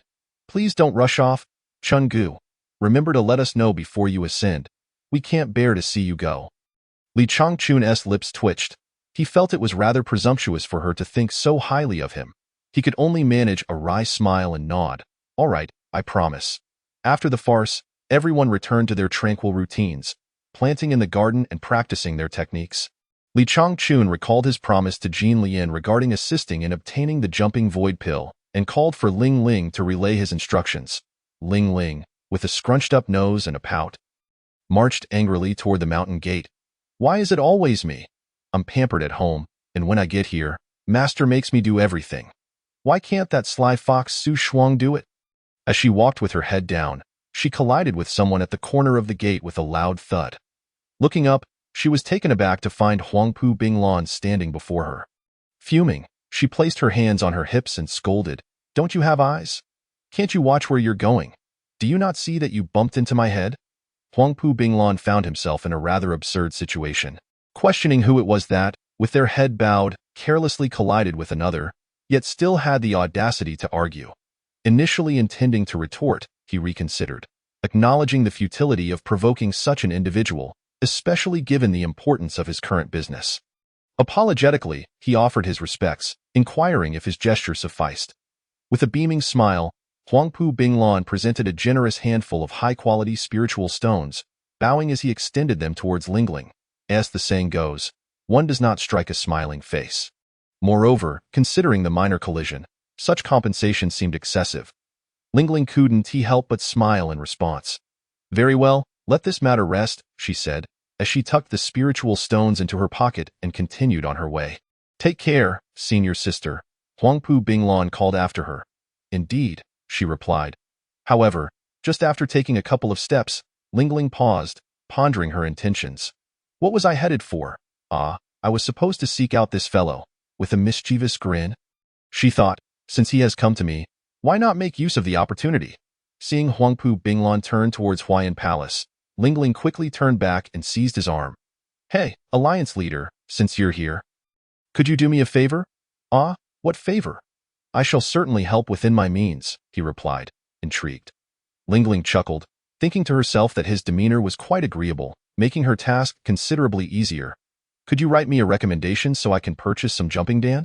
Huangpu Binglan smiled placidly, producing a porcelain vial. Senior sister, this vial contains 100 jumping dan. Do you find this sufficient? If not, I can procure more. Lingling hesitated before accepting the vial, uncorking it to sniff its contents. Doubt flickered in her mind. Why is this fellow being so accommodating? I wonder about his true intentions. Perceiving her skepticism, Huangpu Binglan took a jumping dan, consuming it without hesitation. Senior sister, I harbor no ulterior motives. These pills are the finest selected at the Dan conference. You need not worry. Lingling narrowed her eyes, scrutinizing Huangpu Binglan. What exactly do you wish to achieve? Speak plainly. Well, he began, clearing his throat with a hint of shyness. I wish to become your disciple and hope for your kind recommendation. What? Lingling gasped, her mouth agape in disbelief, thinking to herself, could it be that he has been mentally affected by Su Shuang? The esteemed leader of the 100 Clans Alliance is seeking to become a disciple of a second-rate sect. Huangpu Binglan nodded sheepishly, confessing that the battle from the previous day had rekindled his desire for cultivation. He had thought his progress was at an end, and even the leader of the 100 Clans Alliance had deemed further advancement nearly impossible. After all, his cultivation of the extreme cold ice technique had reached its limits, and he had resigned himself to a life of mediocrity, merely existing day by day until he encountered Li Changchun and his two prodigious disciples. Restless and pondering late into the night, he recognized this as an opportunity and had hurriedly investigated Huayan Palace. Early that morning, he had gone to the Spirit Pill Hall to acquire jumping dan, bringing along a full storage bag of spiritual stones as a token of sincerity. Casting aside any pretense of his alliance leader's status to earnestly seek a mentor, Huangpu Binglan was not inherently lazy. Rather, a once diligent prodigy, he had found himself stagnant in his cultivation, leading to a gradual decline in his ambitions. Chapter 50. A mutual agreement. Lingling felt ill-equipped to make this decision, so she escorted Huangpu Binglan to the vegetable garden to meet Li Changchun. What could you possibly learn from me? Li Changchun chuckled self-deprecatingly. You can keep the jumping dan, but as for accepting you as a disciple, let us forget it. Lingling, please see him out. Li Changchun had never been one to teach cultivation, and guiding a master of the sacred realm was beyond his capabilities. Moreover, he held no fondness for Huangpu Binglan, finding his presence in the garden more of a nuisance than anything else, prompting him to issue an eviction order. Master, I assure you I come with sincerity. Please accept me, Huangpu Binglan exclaimed, beads of sweat forming on his brow as he hastily produced a storage bag, pouring its contents onto the ground. Master, this is a token of my earnestness. Is this sufficient? Spiritual stones? Apologies, but I have no need for them, nor does Huayan Palace, Li Changchun replied, waving his hand dismissively, and please refrain from calling me your master. Huangpu Binglan was perplexed. Did not every sect require substantial spiritual resources for healthy development? He mused, could it be that my offering was too meager to capture the attention of a grand master? In truth, Huayan Palace's 9 breaths of primordial yang technique rendered spiritual stones unnecessary, as it continuously drew energy from the heavens while in operation, making even a single stone seem trivial. Thus, Li Changchun did not regard spiritual stones as a bargaining chip. With a heavy sigh, Huangpu Binglan acquiesced, Master, enough, do not linger. See yourself out, Li Changchun interrupted, reminding him to pick up the litter he had left behind, adding that he would have Jin Lian compensate him for the jumping dan later. The more Li Changchun dismissed him, the more resolute Huangpu Binglan became. However, the current situation did not present a favorable breakthrough, leading him to bow in farewell, not as a sign of defeat, but as a means to strategize for a future opportunity. With no one to see him off, he walked with his head down towards the front courtyard. Ah, Alliance Leader? Good day. Jin Lian greeted him as she approached, having spotted Huangpu Binglan wandering the front courtyard. She was unaware of his arrival or purpose, but suspected he had come from the back garden, likely to meet Li Changchun. The specifics of their conversation were beyond her conjecture. Huangpu Binglan looked up to see Jin Lian and, as if seeing a glimmer of hope, seized her hands eagerly. Madam Master, I implore you to speak to Master on my behalf and request him to accept me as a disciple. Feeling his empty words lacked sincerity, he quickly added, Madam Master, wait for me. I shall return shortly. With that, he turned into a wisp of white mist, vanishing without a trace, leaving Jean Lien utterly bewildered. What in the world just happened? Is he perhaps not in his right mind? Feeling something was amiss, she resolved to inquire with Li Changchun about the situation. As she headed towards the back garden, Huangpu Binglan traversed the distance with remarkable speed, a mere blink of the eye for a master of the sacred realm. Upon returning to the main hall, Huangpu Binglan summoned the dog-headed strategist. Draft a document to clarify and restore the reputation of Huayan Palace and affix all possible seals to it. The strategist dutifully complied, deep in thought as he attributed the previous chaos to the deceased Lu Han and the treacherous Jing Tiantang, portraying Huayan Palace as the savior in the narrative. With meticulous precision, he adorned the document with various authoritative seals. Alliance leader, please review this and let me know if any corrections are needed. The strategist presented the document respectfully.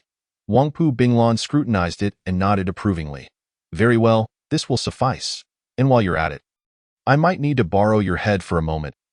Sure. The strategist nodded subconsciously, only to be struck with astonishment as Huangpu Binglan swiftly severed his head with a flash of silver light. With decisive efficiency, Huangpu Binglan stored the head in his storage ring, executing the task with a clean and decisive manner. Given the sincerity of his approach, he sought merely to establish greater trust with Li Changchun, viewing the strategist as nothing more than a mere pawn in his scheme. Without hesitation, he appointed a new strategist to manage the trivial matters of the 100 Clans Alliance, and, with a turn, transformed into a wisp of icy mist, departing the scene. Not long after, Huangpu Binglan returned to Huayan Palace, bearing the letter of reputation, guided by a disciple to the vegetable garden. What brings you here again?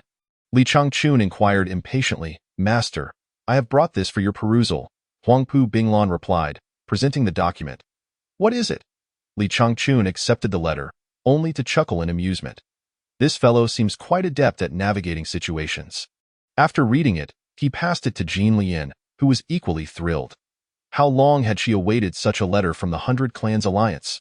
The contents were indeed bold. Jing Tiantang colluded with evil forces, harming the populace. Huayan Palace acted justly to eradicate them in the name of righteousness. Liu Han conspired with foreign demons. Upon discovery, Huayan Palace selflessly intervened to eliminate the threat, restoring the reputation of the 100 Clans Alliance. The 22 sect leaders who conspired with Lu Han met their just deserts, and Huayan Palace is hereby honored with the title of 100 Generations Heroic Sect. Alliance leader, is this how it should be written? Jian Lian queried, embarrassed yet amused. Madam Master calls me Xiaolan, Huangpu Binglan replied with a grin. This is simply Huayan Palace's due recognition.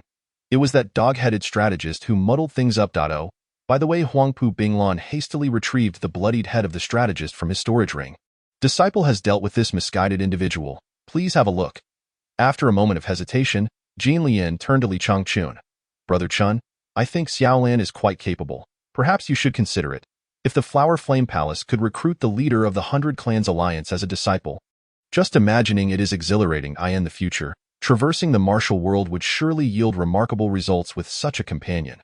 Moreover, Huangpu Binglan appears quite sensible.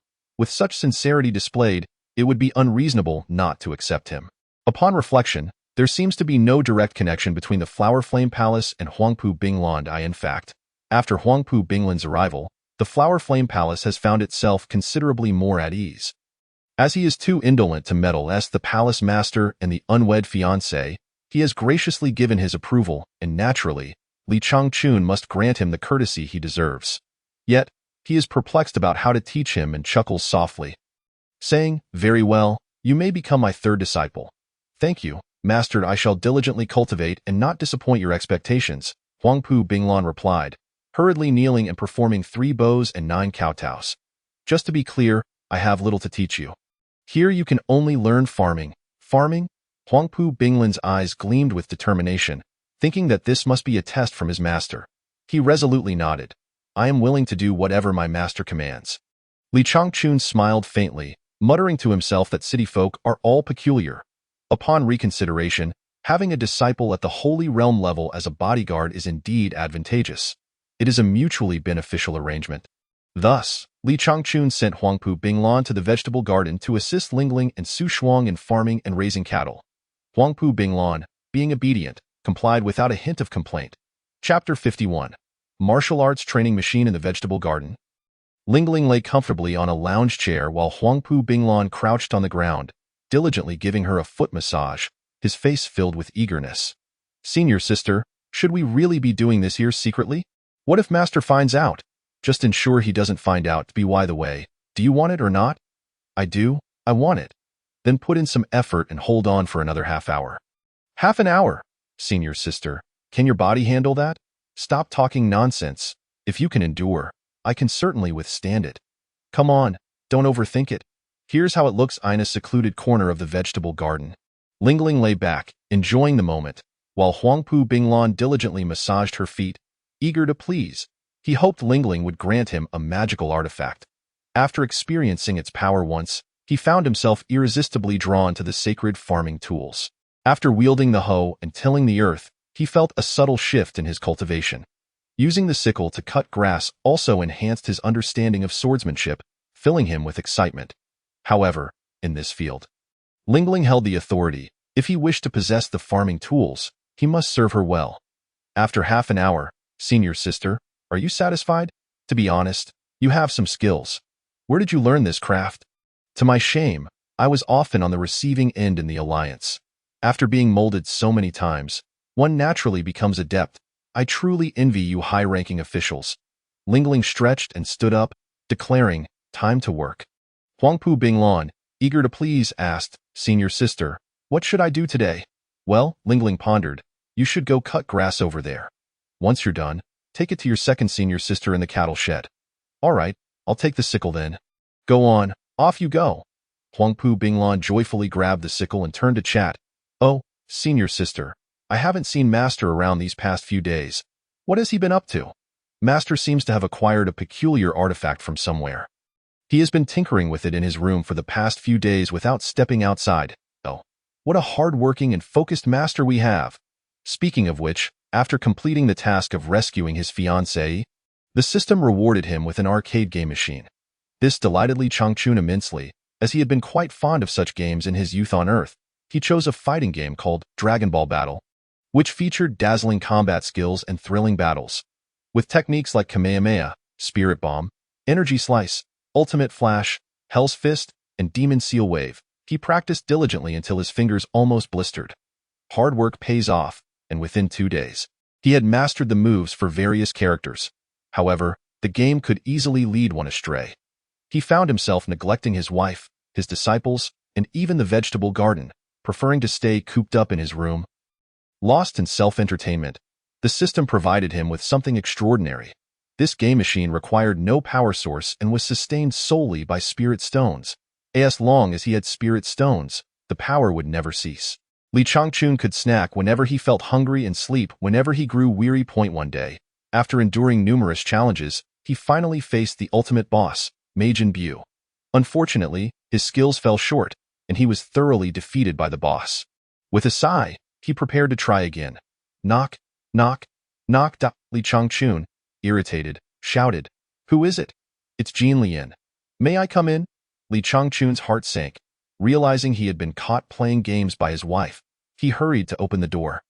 Smiling warmly, "Hello, my dear. How may I assist you?" Jin Lian entered, carrying a large plate of pastries, and said shyly, "I noticed you've been diligently cultivating and haven't come out for several days. I feared you weren't eating well. So I specifically went to the market to get you some snacks." In that moment, Li Changchun felt a warm glow in his heart. What more could he ask for than a wife like her? He quickly accepted the pastries and invited Jin Lian inside. In their modest 30-square-meter wooden cabin, Jin Lian immediately spotted the arcade game machine positioned against the wall, where 2 NPC characters were engaged in combat on the screen. Curiously, she approached the game machine and asked, "Spring brother, what is this?" Li Changchun felt as if thunder had struck him. "Oh no! If my wife discovers this is merely a toy, I shall be in for a scolding." Rapidly devising a ruse, he scratched his head and laughed. "Ah, this is a martial arts training machine." "A martial arts training machine?" Jin Lian hesitated, having never heard of such a thing.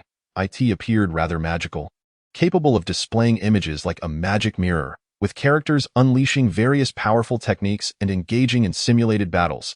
IT was essentially a living martial arts manual, truly remarkable. So, Spring Brother has been studying martial arts these past few days.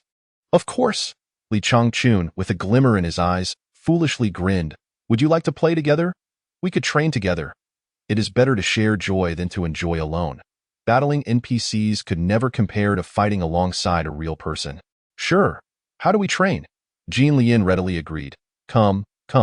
When the system provided the game machine, it thoughtfully included 2 stools. Li Changchun guided Jean Lian to the P2 position and pressed the start button. Selecting Sun Wukong as his character.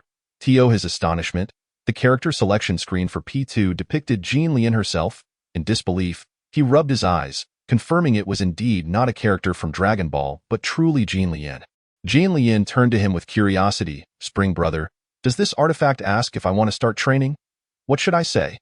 Ah? Li Changchun was taken aback, having never considered this magical aspect of the arcade during his solo play. He hurriedly consulted the system in his mind. System, what is going on? The system provided detailed instructions. It turned out that if someone sat in the P2 position, they would automatically be regarded as the trainee.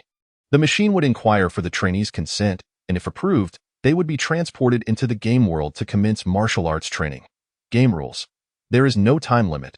If the trainee loses, they are forcibly ejected from the game and returned to reality. If the trainee wins, they proceed to the next battle. Li Changchun could control P1 himself, or allow the system to do so. With the system in control, the character's strength would be adjusted based on the participants' levels, ensuring equal footing, with health bars displayed above. For every match the trainee wins, the system's character would automatically increase in level. With unlimited potential until facing a challenger, if Li Changchun controlled the character, he could disregard the system's rules, freely adjusting the character and their strength. He could even choose to use a Holy Realm character against a Gathering Chi Realm opponent. The training would end when the trainee chose to exit the game, with no concern for injuries. Those sensations of pain would feel entirely real within the game world. The trainee would emerge unscathed, only gaining martial arts experience without any harm. Chapter 52. First, let's train with my wife. Understanding the game's rules, Li Changchun hesitated for a moment before nodding at Jean Lian, signaling her consent, and explaining the training guidelines. Jean Lian was thrilled. What a splendid artifact! It could enhance martial arts training without the worry of injury during battles. She immediately closed her eyes, silently agreeing. A faint glow enveloped Jean Lian's body, and after a gentle shimmer, she appeared within the game. In a desolate valley, Li Changchun controlled Sun Wukong in his adult form, automatically adjusted to match Jean Lian's peak cultivation level. Meanwhile, P2 featured Jean Lian wielding the Qingfeng longsword. The screen displayed a countdown. 3, 2, 1, ready, go. As the stirring music resonated, Li Changchun manipulated the joystick and pressed buttons, skillfully executing punches and kicks, proving that the game training had officially commenced. However, Jean Lian appeared bewildered, glancing around in astonishment within the wondrous realm. Hey, Jean Lian, don't just stand there. It's time to fight, Li Changchun shouted towards the screen. Unfortunately, Jean Lian could not hear him and seemed to be preoccupied with greeting the character Li Changchun was using. Ah, forget it. I'll just attack. After all, I can't die, Li Changchun decided, shaking the joystick and launching an assault on Jean Lian. Sun Wukong soared into the air, enveloped in a radiant golden aura. Transforming into a comet that barreled directly towards Jean Lian, it was merely the Void Realm, not the Super Saiyan form. As the attack approached, Jean Lian gasped and hastily raised her sword to block. Bang! The collision of fist and sword erupted in a burst of golden light, sending Jean Lian flying backward. Li Changchun, relentless, maneuvered a remote Kamehameha and pursued her. With a dazzling display of effects, the Kamehameha, as thick as a barrel, traced an erratic trajectory, swiftly catching up to the airborne Jean Lian. Boom! A powerful white blaze erupted, and Jean Lian's health bar plummeted precipitously. With a flash, Jean Lian was ejected from the game. Crashing against the wall in disarray, Li Changchun's lips twitched. This defense is utterly weak. Woo-woo, Brother Chun. I can't defeat him. He is too strong, Jean Lian lamented, rubbing her shoulder, her voice trembling with fear. Just now, I felt as if I were crushed to bits by an overwhelming wave of energy. It felt so real and terrifying. Li Changchun was puzzled, thinking to himself that it shouldn't be so. They had both adjusted to the same cultivation level. Could the disparity be so vast? He inquired suspiciously, Jin Lian, let me ask you, if you were to attack yourself with your own techniques, would you die? Without a moment's hesitation, Jin Lian replied. Of course, Li Changchun grasped the underlying reason. It wasn't merely the difference in cultivation, but rather the disparity in martial skills and control. Jin Lian lacked the formidable martial techniques of the game character and had a frail defense, making her susceptible to being obliterated by a simple energy wave. Come, Jin Lian, watch me battle against another character. You can glean some experience from it. Jin Lian replied, moving to stand behind Li Changchun. Watching intently, she was hesitant to sit in the P2 position, as the pain felt all too real and frightening in the game world. Li Changchun chose Sun Wukong again, while the arcade system defaulted to Tian Xinhan. A fierce battle unfolded as Li Changchun's Sun Wukong engaged in a fervent exchange with the system-controlled Tian Xinhan. Clashing in a cacophony of strikes up close, they unleashed rapid punches and kicks. While from a distance, they charged energy attacks, employing Kamehameha waves or small spirit bombs to harass.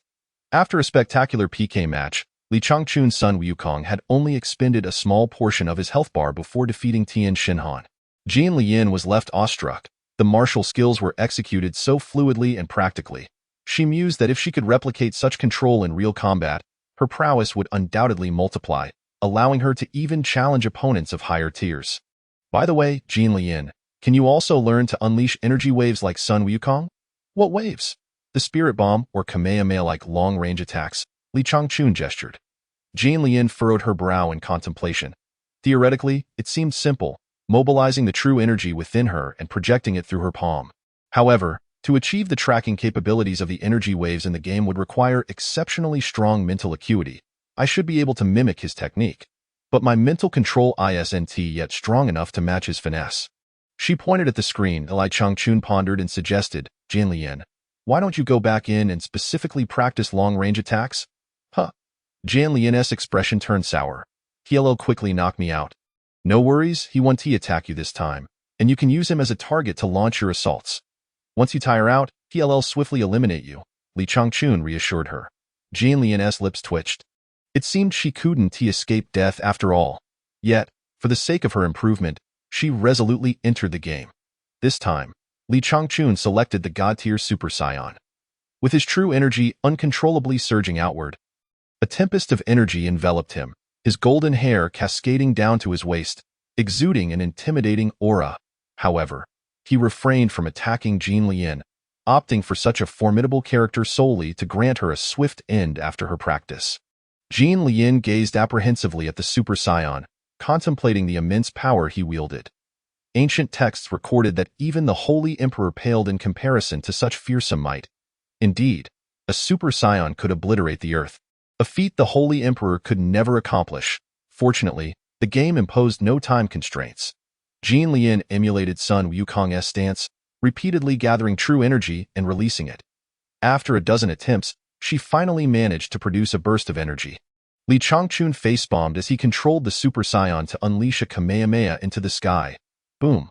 The powerful wave rippled through the game, sending shockwaves through the visuals, while a dazzling beam pierced the heavens.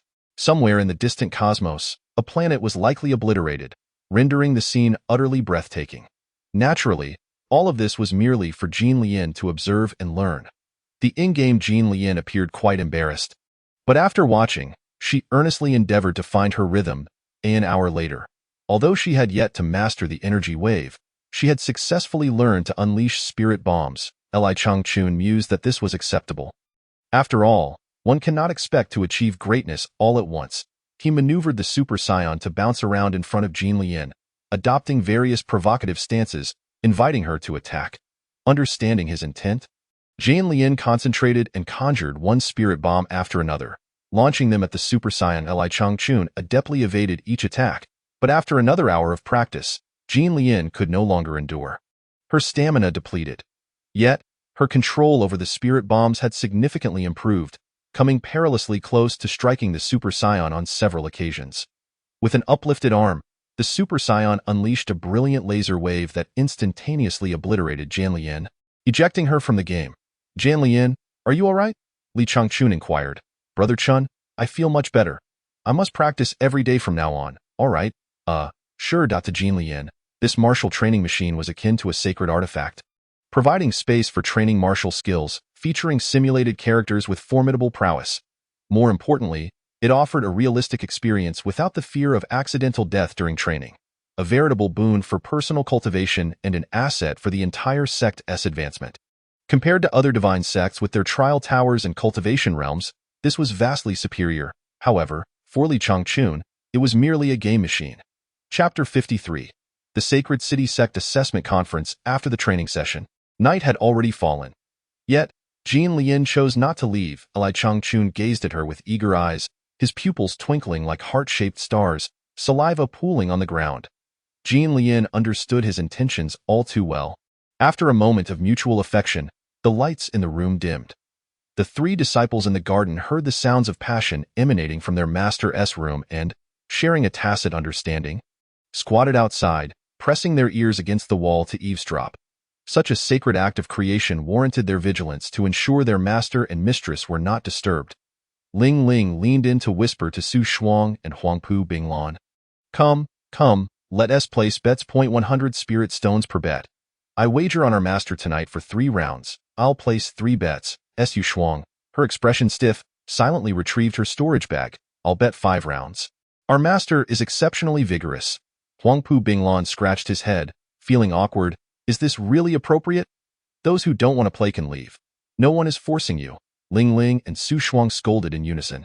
Huangpu Binglan sighed, realizing they had all gathered together without any right to judge. Tio fit in. He quietly took out a large bag of spirit stones. I'll bet 10 rounds on our master. Goodness, even a production team's donkey wouldn't dare to be so reckless, someone quipped. Junior brother, you're being reckless. Huangpu Binglan chuckled. It's just for fun. The wealthy are so willful. Huangpu Binglan initially planned to intentionally lose for sponsorship, but unexpectedly ended up winning. After 10 rounds, the room finally quieted down. Frustrated, Ling Ling pounded her chest. Damn it, master. You two must have colluded. Huangpu Binglan smiled wryly and waved his hand. Sister, don't speak carelessly. It's all thanks to our master's prowess. Su Shuang shot him a cold glance. Humph, they're all despicable men. They surely understand men better than we do. Ling Ling, Huangpu Binglan cheated. I propose we disqualify his bets. Fine, we'll let it go this time. But we'll bet again next time. Ling Ling and Su Shuang quickly divided Huangpu Binglan's winnings among themselves. Looking up, they noticed dawn approaching, signaling the end of their entertainment. They each retreated. In the room, hey, Brother Chun. It seems there's some movement outside. It's just the wind rustling the grass. No need to be alarmed. Li Changchun smiled blissfully and remarked, Oh, you're still not tired? Would you like to indulge in a little more sleep? Jin Lian turned away, feigning slumber, unable to bear the passage of time. Time flies, and the years weave swiftly by, in the blink of an eye. A month has elapsed. The inhabitants of Huayan Palace engage in serene and joyful cultivation, tending to their gardens, accompanied each night by the rhythmic sounds emanating from the vegetable patch. Do not misunderstand. It is simply the sound of Li Changchun administering discipline to his disciples. With the 9-breath Yuanyang technique and the Lieli pure water, the disciples of Huayan Palace have experienced a rapid ascension in both their cultivation and mindset after breaking through to the void refinement stage. In a short span, they have collectively reached the mysterious void stage. Reflecting on the past month, the most significant evolution has not been in cultivation levels, but rather in soul strength and mental state.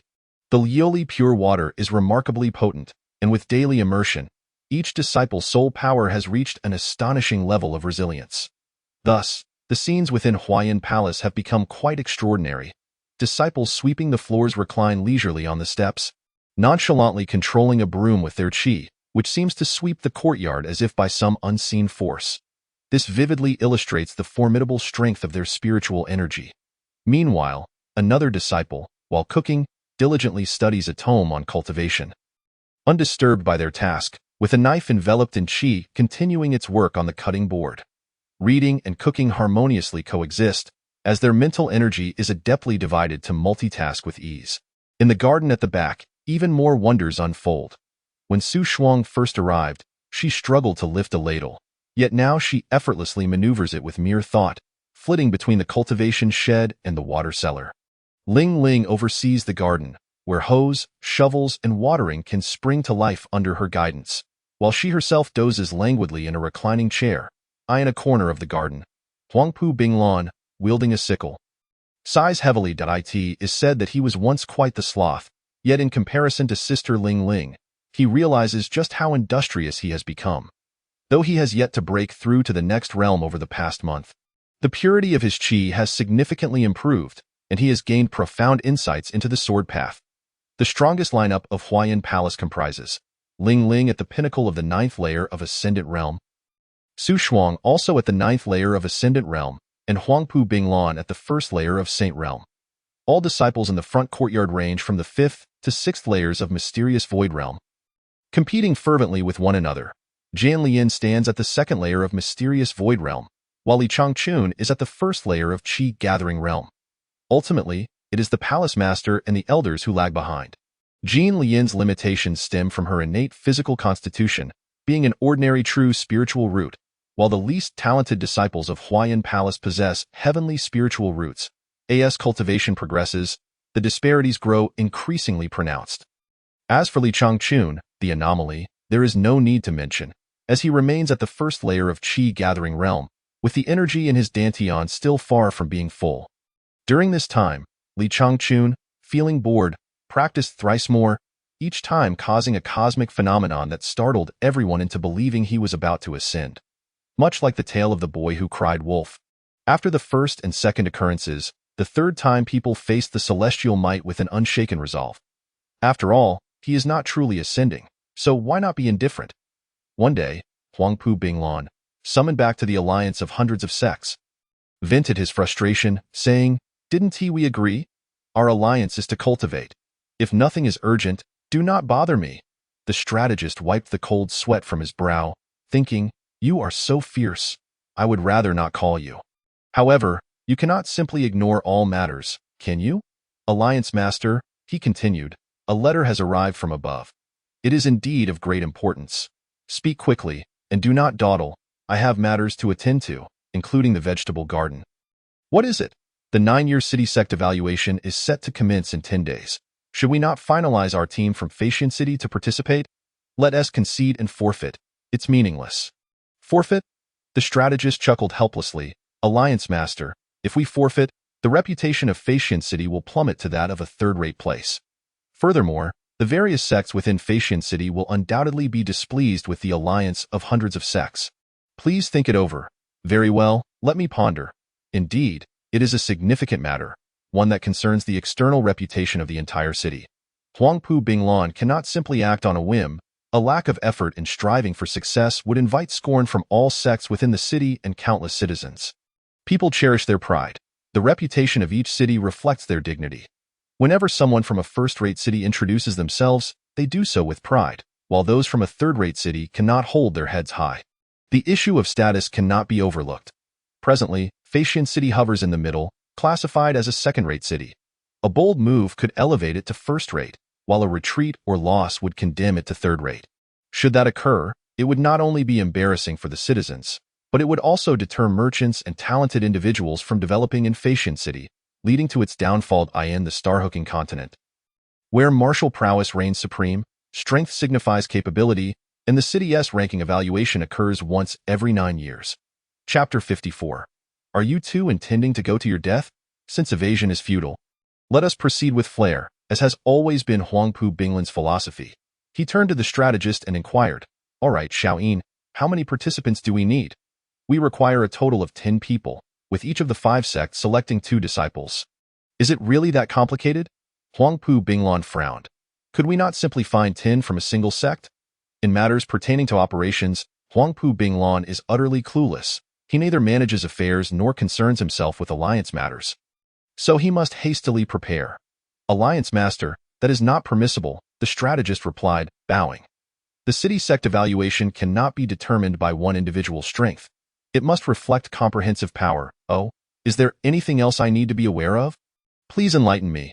"The sect leader and elders are not permitted to participate. Disciples who have previously taken part in past evaluations are also disqualified, as are those at the Saint Realm. Such tedious regulations. What's the point of even competing? The authorities have always maintained such rules, evaluating new talents every 9 years based on their overall abilities. Huangpu Binglan pondered deeply. Aside from Huayan Palace, he knows little about the other sects in Faxian City. He is too disinclined to comb through documents or visit each sect for information. He instructed the strategist, "Here is the plan. You will represent me and select 8 outstanding disciples from other sects, while I will personally speak with Huayan Palace to find 2 more."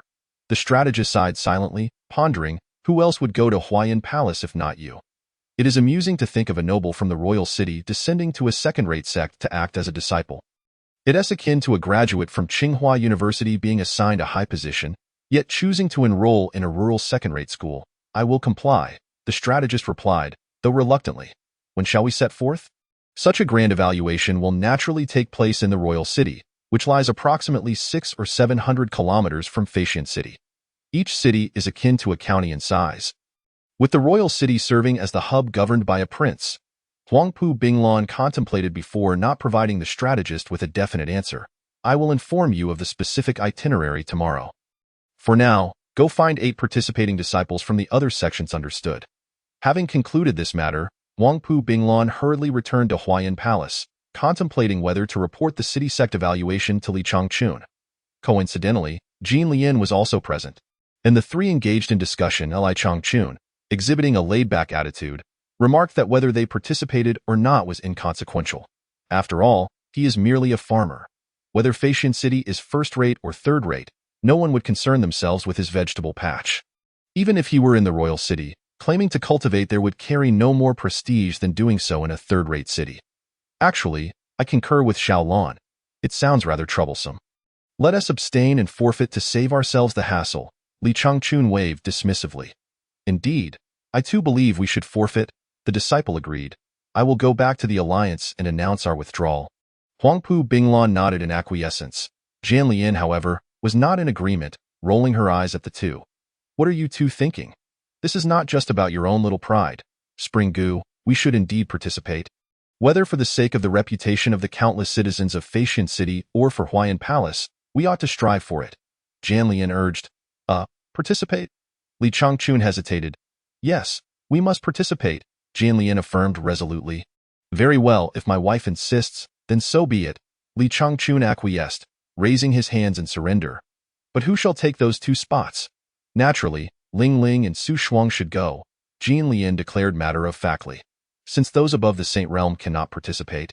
Nor can the sect leader and elders. It is clear that Ling Ling and Su Shuang are the obvious choices." Suddenly, the door burst open, and Ling Ling and Su Shuang stormed in simultaneously, exclaiming, "No way!" Their unexpected entrance startled the 3 engaged in discussion. Jian Lian blinked in confusion and asked, "Why not?" Ling Ling stammered, I want to tend to the fields." Su Shuang frantically nodded in agreement. "I need to take care of the cows and feed the chickens." Li Changchun laughed heartily. "You need not worry about those matters. While you are away, I will personally handle everything in the garden." Everyone cast astonished glances at Li Changchun, collectively exclaiming, "You're not going?" Unconsciously, they had all regarded Li Changchun as the captain of the team. Li Changchun shook his head. "I shall not attend. I must remain here to oversee the vegetable garden. Let the 2 of you go instead." The crowd was in a state of bemusement, as everyone seemed eager to plant in the vegetable garden while remaining passive in the face of such a significant matter. However, in the hearts of Ling Ling and Su Shuang, there were deeper reasons for their reluctance to participate beyond mere gardening. Ling Ling hailed from Wangqing and feared being discovered by her family, who might force her to return, especially since she had sneaked away with a guilty conscience. Su Shuang was equally apprehensive that her father would drag her back, considering his esteemed position within the sect would likely lead to her being summoned for observation at the city assessment. Both Ling Ling and Su Shuang shared a similar predicament, having fled their homes, thus both harbored a sense of guilt. To them, Wangqing represented a territory they were unwilling to tread upon. Li Changchun was preoccupied with the vegetable garden and had daily system tasks to complete. He had little interest in collective activities, and the thought of traveling far to witness a performance seemed less appealing than staying home to play video games. Ling Ling, with a clever glint in her eye, proposed, "Master, why don't you exchange 2 slots for us? We are quite busy." Jian Lian, with a stern face, rose indignantly, exuding the authority befitting a sect leader. No way, just the two of you. I do not trust anyone else. For the sake of Feixian City and Huayan Palace, you both must go. Lingling and Su Shuang exchanged glances, feeling helpless. Suddenly, Lingling tugged at Su Shuang, and they both knelt before Li Changchun, their voices tinged with emotion. Master, our departure may very well mean we won't return, and we won't be able to serve you in your twilight years. Su Shuang hastily pulled Lingling's sleeve.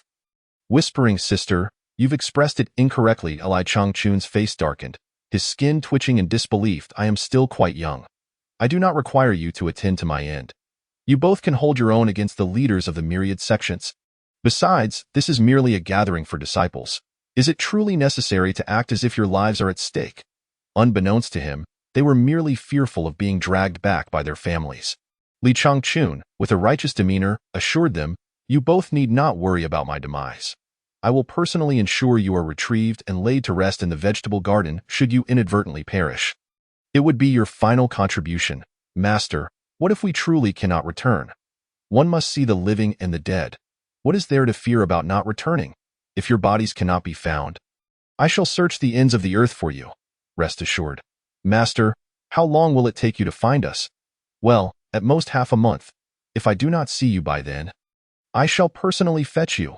Lingling looked at Su Shuang, and they nodded in understanding, feeling reassured by his words. Master, remember to come for us within half a month. Goodness, Li Changchun muttered in exasperation. Are you two intent on courting death? Xiaolan, is it truly that terrifying? Huangpu Binglan, observing with an amused expression, scratched her head and replied, not at all. With the capabilities of both sisters, it should not be difficult to manage. Chapter 55. Devilish Training. After much deliberation, it was decided that Lingling and Su Shuang would serve as the participating disciples, with Jin Lian leading the charge. They would depart in 7 days to attend the city assessment conference. Li Changchun noticed Lingling and Su Shuang wearing forlorn expressions and sighed. For the next few days, do not concern yourselves with the vegetable garden. I shall personally guide you here. The two responded weakly. Oh, under normal circumstances, if Li Changchun offered personal guidance, they would have leaped for joy. However, Lingling and Su Shuang were not in high spirits due to their impending challenge. With only 7 days remaining, Li Changchun believed he could bolster their combat experience. He brought them to the gaming training machine. Lingling, tilting her head in curiosity, asked, Master, what do you intend to do? Li Changchun explained the training rules. From now on, you will take turns entering into combat with NPCs, striving to hone your practical skills and surpass 3 levels within 7 days. Give it your all. All right, as the senior sister, I shall go first. Lingling confidently took her place at P2 and was instantly transported into the game world. Li Changchun selected the system mode, pitting her against an adult version of Sun Wukong. 3, 2, 1, ready, go. NPCs were not like human players. They commenced their assault immediately. In the NPC's eyes, defeating the opponent was the primary objective. The first level matched Lingling's realm, with speed, strength, and inner energy all at the peak of their powers. Sun Wukong transformed into a streak of light and charged forward with a punch. Lingling, evidently unprepared for the sudden attack, leapt into the air in haste. Spirit Bomb. Sun Wukong thrust a hand toward her position, launching a massive spirit bomb the size of a watermelon at an alarming speed. What kind of move is that? Lingling swiftly drew out her large scissors to block. Bang! The spirit bomb exploded, the tremendous force leaving her dizzy. After the initial strike, Sun Wukong unleashed over 10 additional spirit bombs, sending them hurtling toward Lingling. A formidable being in the realm of ascension, she was not easily subdued. With her large scissors swinging in a wide arc, she managed to shatter the incoming spirit bombs. The sheer force caused her arms to tingle and her chest to feel constricted. Yet her health continued to dwindle as she destroyed 2 more spirit bombs amidst the billowing smoke. Gasping for breath, Lingling anxiously scanned the area for Sun Wukong's whereabouts as the smoke gradually cleared. To her dismay, he was nowhere to be found. Su Shuang, watching from the sidelines, yelled anxiously at the screen. Sister, he's right above you. Li Changchun scoffed, stop shouting. She cannot hear you. She must fend for herself. Sun Wukong, swift as a flash, unleashed a heavy kick from above, striking Lingling squarely on the back. Smack, caught off guard. Lingling was sent crashing into the ground, creating a deep crater. Kamehameha! In an instant, a torrent of energy descended from above. Lingling, having just regained her composure and nursing her aching back, was once again flattened by the shockwave. The ground erupted in a mushroom cloud as the Kamehameha completed its onslaught, depleting Lingling's health entirely, causing her to be flung out of the game. Li Changchun curled his lips in contempt, striding over to the fallen Lingling to chastise her. Do you even know how to fight? After all my efforts to train you, you enter the game only to be trounced. Wah, master, that guy was too strong and too agile. Lingling lamented. Are you a fool? You didn't even respond to such an obvious combat attack, just standing there like a deer in headlights, waiting to be hit. If this were a real battle, you would be dead by now. But master, I felt like I was already dead. Fear not. As long as I am here, you shan't perish. Reflect on your mistakes in the corner, and then try again. After reprimanding Lingling, Li Changchun directed Su Shuang to take her turn. Be mindful, keep your eyes peeled and your ears attentive, and don't be as useless as your sister. I will do my utmost. Su Shuang replied, her heart racing as she took her place at P2. In a flash, she entered the game, facing the same adult Sun Wukong as Lingling had. 3, 2, 1. Ready, go, go, go, go. Su Shuang took the initiative, summoning her Zonglong sword, flames surging as she thrust it directly at Sun Wukong. He deftly leapt back to evade her strike, simultaneously launching a glowing spirit bomb in retaliation. Su Shuang swung her sword, deftly shattering the spirit bomb into shards. Watching from the sidelines, Li Changchun couldn't help but face-bomb. Do you not know how to fight? You could have easily dodged that attack with a jump or a crouch. Why take it head-on? Absorbing long-range attacks will only diminish your health. Lingling, observing and digesting her master's commentary, nodded thoughtfully in realization. Indeed, martial artists often preferred to confront strength with strength, but upon reflection, conserving energy and evading attacks before seizing the right moment to counterattack proved to be more effective. As predicted, Su Shuang made a critical error and became overwhelmed by Sun Wukong's relentless long-range onslaught. Her health steadily declining. When her health reached half, Su Shuang realized she could not continue in this manner, or she would inevitably be defeated without understanding why. With a determined leap, she dodged another incoming spirit bomb, twisting her body in midair to close the distance for close-quarters combat. The NPCs in this game were astutely intelligent and, upon sensing Su Shuang's proximity, immediately ceased their spirit bomb barrage, opting instead for a flurry of punches and kicks. Dodge, dodge, dodge. Sun Wukong unleashed a rapid series of strikes, his fists raining down on Su Shuang. Startled, she twirled her Zonglong sword, transforming it into a flurry of blades as she engaged in close combat. The two were evenly matched, with Su Shuang absorbing 2 punches while landing 2 strikes of her own on Sun Wukong. Yes, I finally managed to chip away at his health. Su Shuang's face lit up with joy as she smiled, momentarily distracted. Seizing this fleeting moment, Sun Wukong's body instantly radiated with light, and he swiftly crouched down, closing the distance to Su Shuang. With a powerful uppercut, he struck her chin, immediately following up with a flurry of punches and kicks, creating an illusion of fists and legs surrounding her. The sounds of thuds and impacts echoed as Su Shuang was left dazed, her health rapidly depleting. KO. With a resounding clang, Su Shuang was sent flying off the screen. Li Changchun sighed, lamenting how poorly they fared in this arcade battle, noting that even a 3-year-old on Earth would perform better than them. Su Shuang, do you comprehend why you lost? Disciple, I was careless. Ha! Before a victor is determined, and while still within the opponent's attack range, exposing a flaw is tantamount to self-sabotage. Master, what kind of martial technique did he just employ? It was so powerful that I was utterly defenseless against it, instantly defeated. That was a finishing move, Li Changchun explained. However, there is always a brief moment of vulnerability before unleashing such a technique if you can notice it in time. Evading is possible. A finishing move?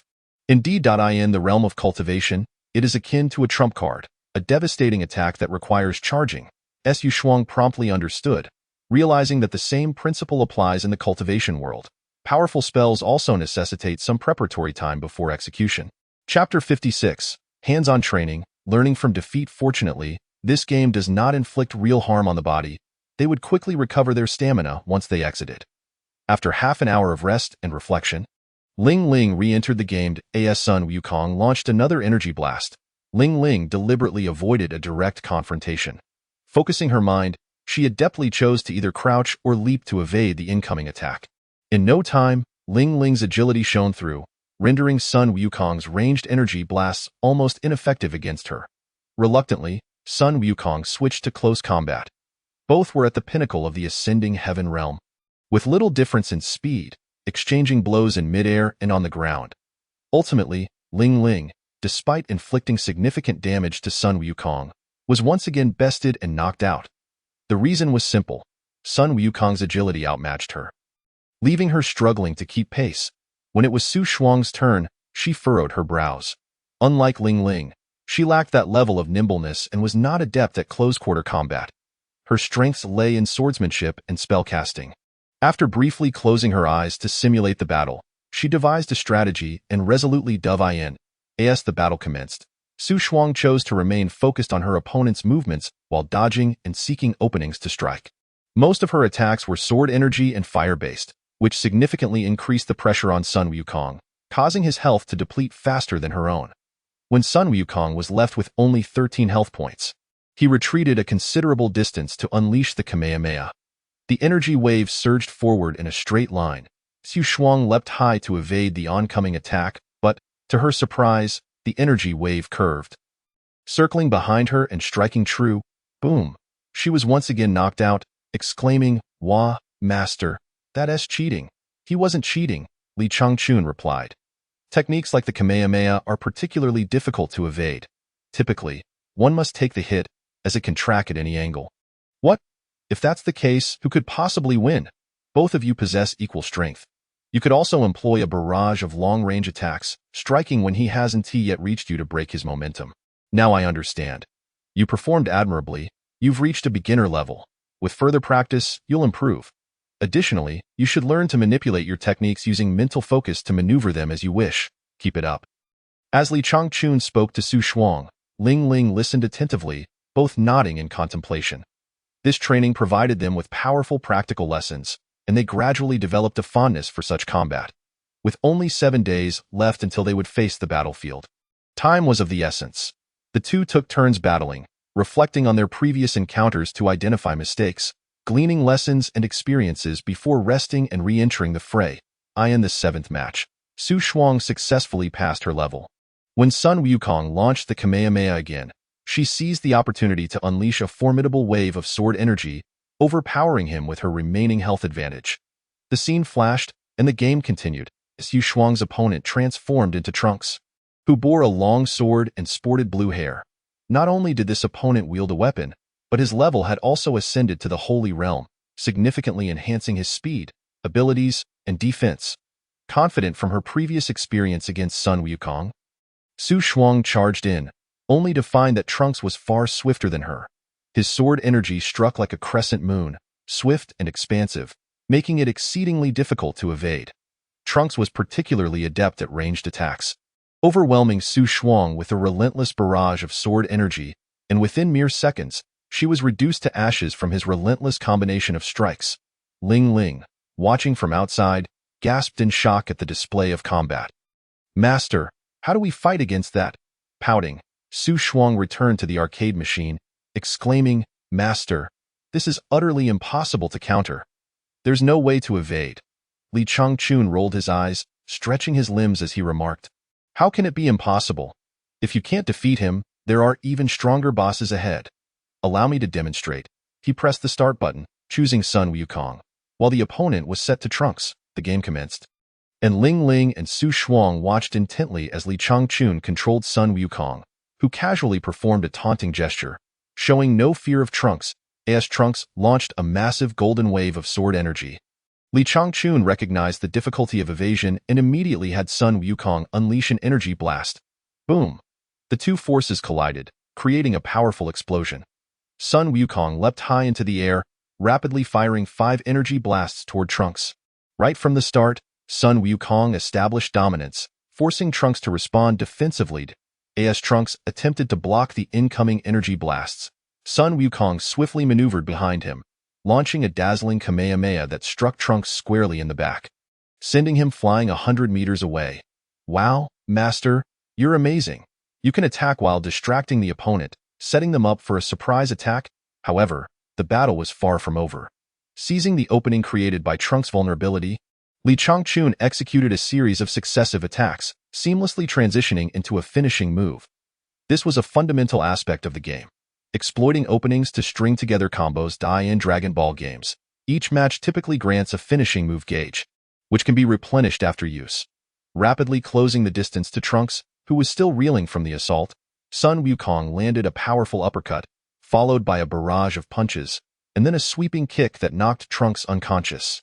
Seizing the brief moment of his daze, he charged his finishing move, boom, boom, boom. A series of heavy strikes concluded with a decisive blow to Trunks' head, perfectly executing the KO.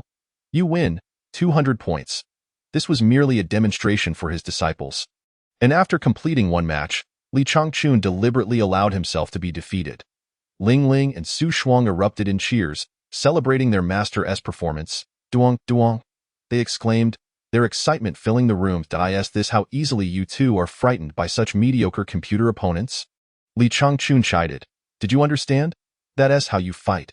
Understood, they replied, rubbing their heads. Ling Ling, you incompetent fool. Go in and clear the first level. Okay. Ling Ling pouted, re-entering the gaming world. Recalling how Su Shuang had navigated her battle, she attempted to mimic her strategy. After a grueling struggle, she finally cleared the first level. However, her second opponent was not Trunks, but the formidable Android 16, a towering figure skilled in close combat, with immense punching power and a defense as robust as steel. Weakness: lack of agility and no ranged attacks. Strengths: immense attack power and expertise in close quarters fighting. As the battle commenced, Android 16 pressed Ling Ling into a corner, forcing her into close combat. One miscalculation led to her being grappled, and with a swift twist, her neck was broken, leading to her untimely demise. Wah, Master, this character is impossible to defeat. Ranged attacks don't deal damage, and in close combat, he just grabs me, leaving me unable to strike. Why don't you try running away if you can't win? If you can't escape, can't you maintain the optimal distance and target his weaknesses? Li Changchun supports his forehead. Chapter 57. The disciples' nightmare. 7 days later, Ling Ling and Su Shuang had perished over 800 times. Fortunately, under the meticulous guidance of Li Changchun, they managed to pass the second trial. They navigated the first 2 levels with remarkable ease, their reflexes, combat skills, and mental control significantly enhanced. In just 7 days of exhilarating combat, they amassed an experience far surpassing that of others in a lifetime. A complete transformation occurred within them. During battles, they maintained calm focus and executed their moves with decisive precision. Alas, the third trial, which involved facing a formidable opponent at the 6th level of the Sacred Realm, became an insurmountable hurdle, and no matter the distance of the attack or the form of defense, the overwhelmingly powerful Shalu became a nightmare for Ling Ling and Su Shuang, an adversary they could not conquer no matter how many times they attempted it. Li Changchun, unable to utilize the system to his advantage, decided to adjust the parameters to send a peak-level Sun Wukong to contend with the 6th-level Shalu. After an hour of elaborate maneuvers and skills, he managed to deplete half of Shalu's health, yet a single area of effect shockwave from Shalu could eliminate Sun Wukong in an instant. The disparity in strength was too vast, unless one possessed divine-level prowess and an exceptional level of calm and determination. Victory seemed unattainable. Very well, for now, you have gained new insights into combat over these past few days. Participating in any upcoming tournament should pose no problem. Master, did you not say we were to conquer 3 trials? Let us practice some more, Ling Ling exclaimed, her eyes darting. The tournament is imminent. If we delay, we shall miss it altogether. What is there to practice? Li Changchun reprimanded. Then let us forego participation. Improving our strength is paramount. Ling Ling asserted, glancing at Su Shuang. Right, junior sister? Yes, I concur. Enhancing our abilities is of utmost importance. Su Shuang chimed in. Go on, get away from me. Do you think I am unaware of your intentions? You do not wish to partake in that tournament. Do you? Li Changchun scoffed. Speak up. Is there something troubling you? After a moment of contemplation, Ling Ling replied, Master, we cannot bear to part from you. Ha! Do you truly believe I would be swayed by such a reason? Indeed, I do. Very well then, strive to return alive. With a thud, both girls collapsed. Yu Shuang furrowed her brow and devised a plan. Master, the tournament will be filled with experts, all as powerful as Shalu. we would merely be fodder. Really? Li Changchun exclaimed in surprise. Are the disciples of the sect now so extraordinary? Yes, our Huayan Palace is merely a second-rate sect in a remote area. The first-rate sects in the big cities are formidable. Thus, we ought to train further before we go. I do not believe it. Li Changchun scoffed. If they were all as powerful as Shalu, how has this planet survived to this day? If a disciple from a big city were to sulk, would they not have obliterated this planet by now? It's simply inconceivable. Indeed, Master. It is quite terrifying, they replied. All right then, summon your junior brother. I would like to gather information on the participants from other towns. Forget it. My junior sister and I shall do our best, Lingling said. Li Changchun smirked. You little rascal. You think you can deceive me? You still have much to learn. With a hint of resignation, Lingling added.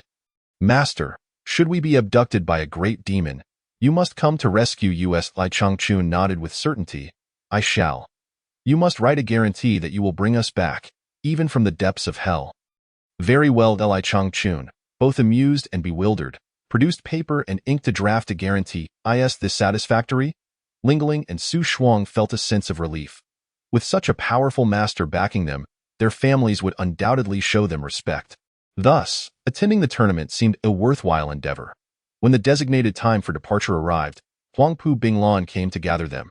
Jian Lian took Lingling and Su Shuang to join the grand procession heading towards the royal city to participate in the magnificent battle. This journey would take a week, leaving Li Changchun behind to instruct the disciples in the palace. As soon as the three raucous disciples departed, Li Changchun was enveloped in a profound silence.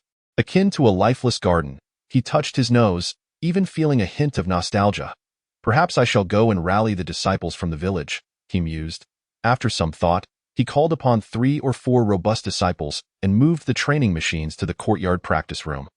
A multitude of disciples gathered, buzzing with questions. Li Changchun elaborated on the training rules and added a new task to their daily regimen, combat practice.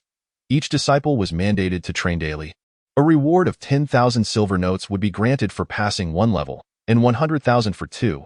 There would be rewards and penalties. Failure to pass a level within a week would result in 100 strikes from a teaching rod, while failing to progress past the 2nd level within a month would lead to relentless punishment until one could endure no more. Of course, the miraculous little pills would ensure they could be revived.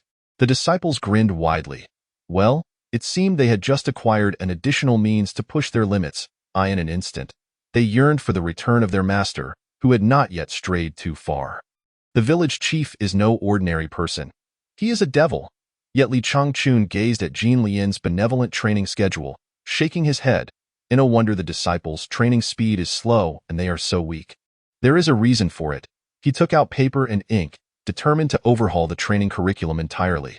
Let me consult you, disciples. What time do you rise each day? About 6 o'clock, they replied. Li Changchun wrote, 1. Rise at 6 o'clock and wash up until 6:15 for breakfast. Dazhuang, what is the heaviest weight you can lift?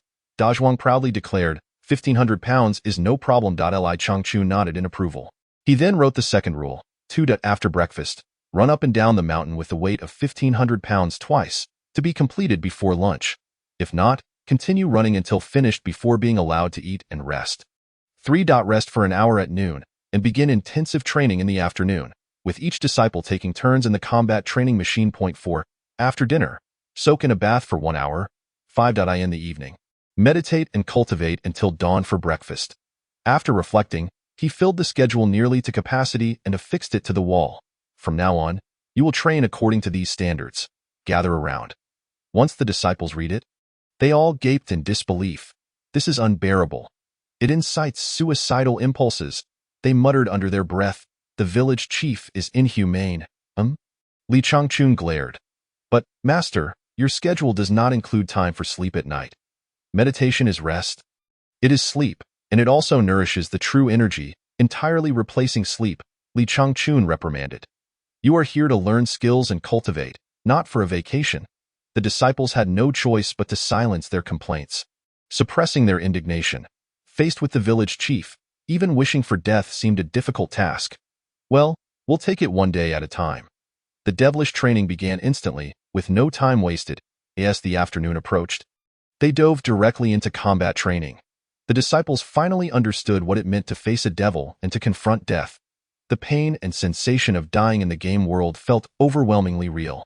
Under Li Changchun's imposing authority, they were subjected to relentless training, teetering on the brink of despair. My future is not a dream.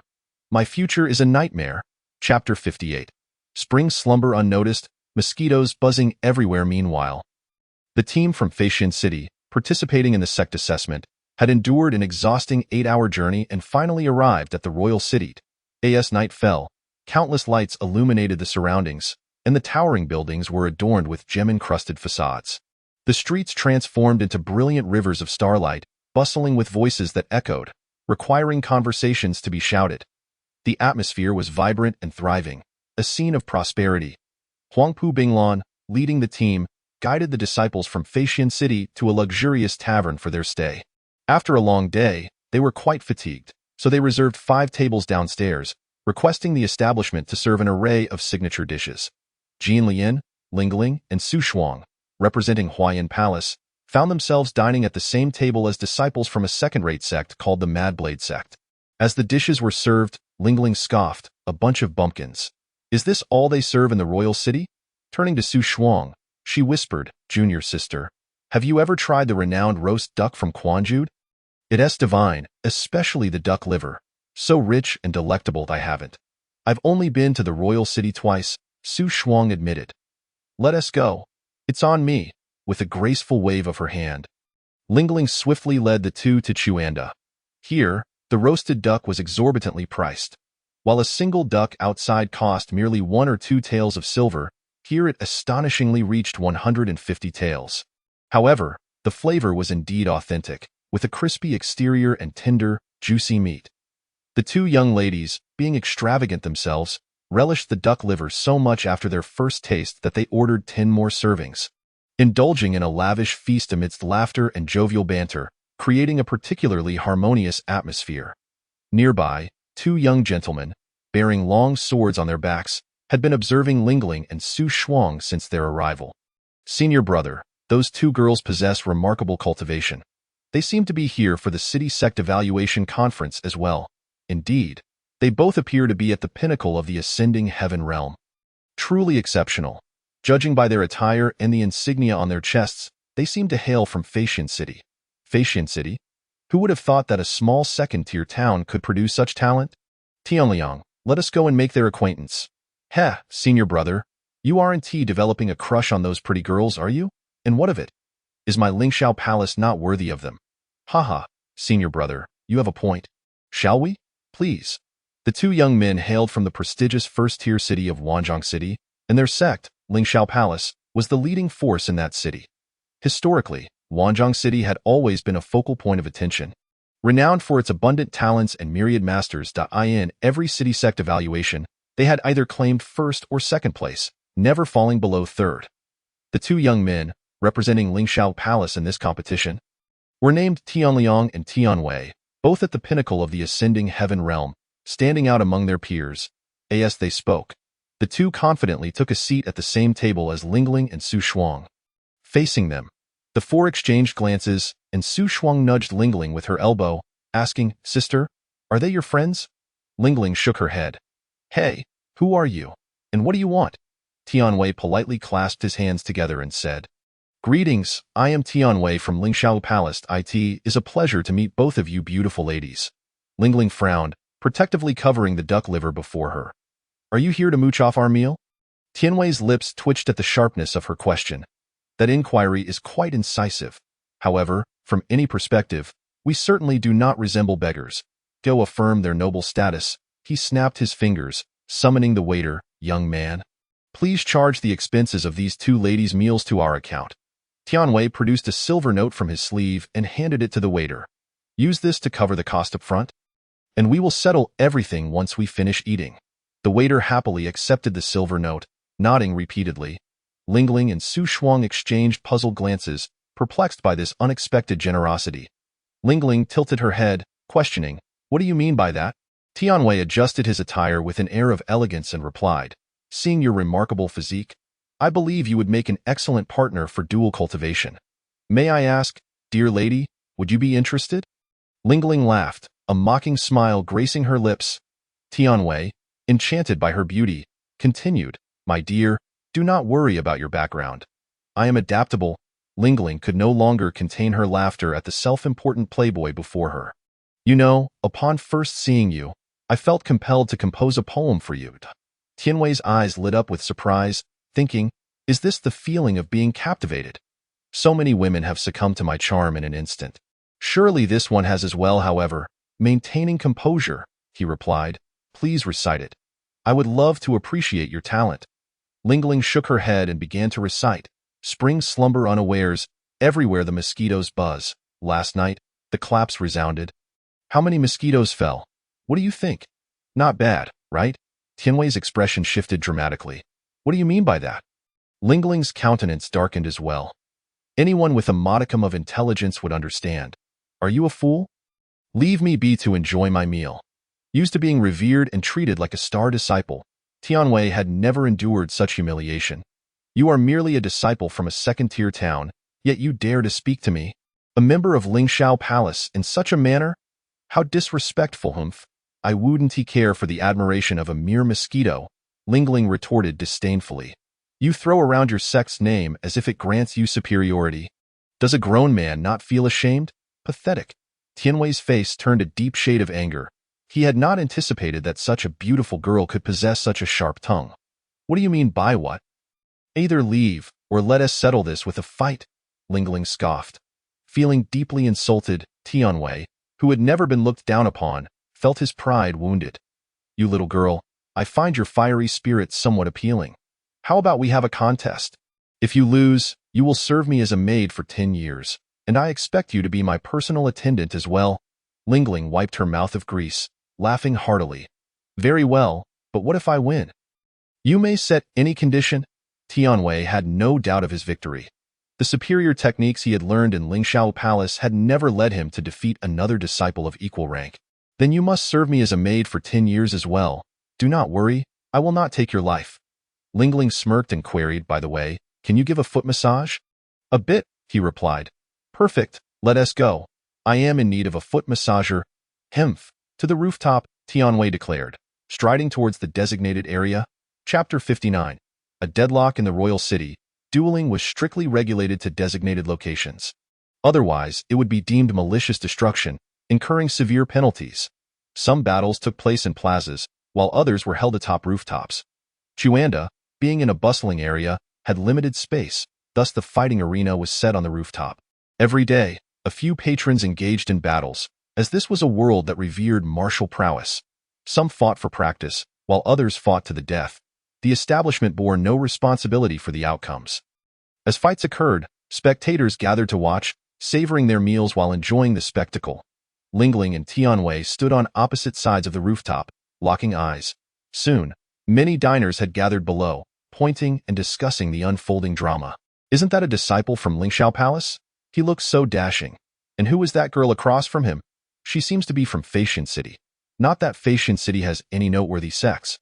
But she is indeed striking. Their cultivation is comparable. It appears that girl may be taught a lesson. Beauty often meets misfortune. The naive are often fearless. Whispers circulated below. The two on the rooftop prepared for combat. Lingling frowned and provocatively said, Hey, mosquito, have you finished posturing? If you're ready, then attack. I wouldn't deign to strike first and lower my status. Tianwei's expression darkened, inwardly scoffing at her audacity. You have offended me. He didn't even draw his sword, charging forward with a punch. His arms bulged with veins, electricity crackling, wielding the might of thunder and wind aimed directly at Lingling's chest, initially intending to strike her head. He hesitated, not wanting to mar her beauty. Lingling smirked, finding his overconfidence amusing. Not understanding his opponent's strength, he charged blindly, presenting himself as an easy target. If this were a training ground, Lingling had numerous methods to evade or counter his attack. In an instant, Tianwei's powerful fist was upon her. Lingling, not wishing to engage in a foolish contest of strength, instinctively crouched, allowing Tianwei's explosive punch to whiz harmlessly overhead.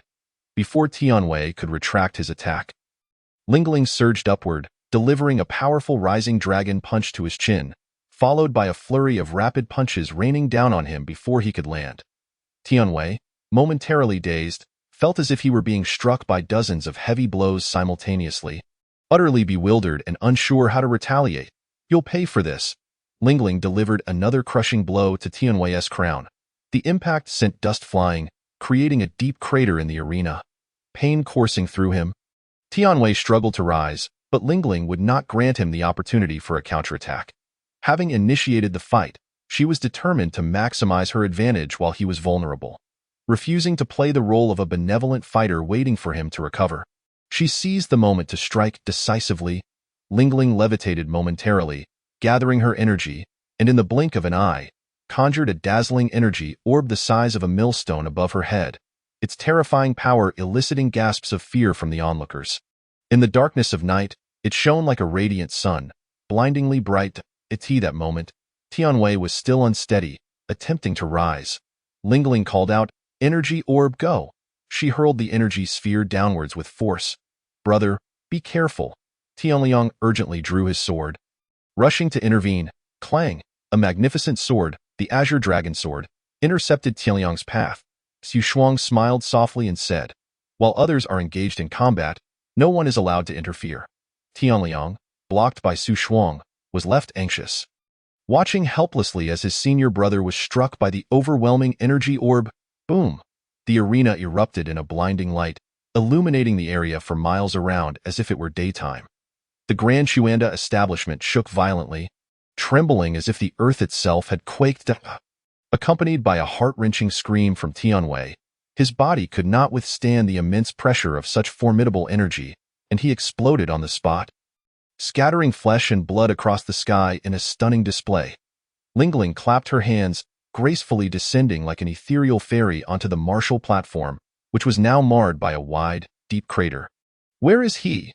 she pondered subconsciously, believing that even if Tianwei were shattered into fragments, he should, this is not a game.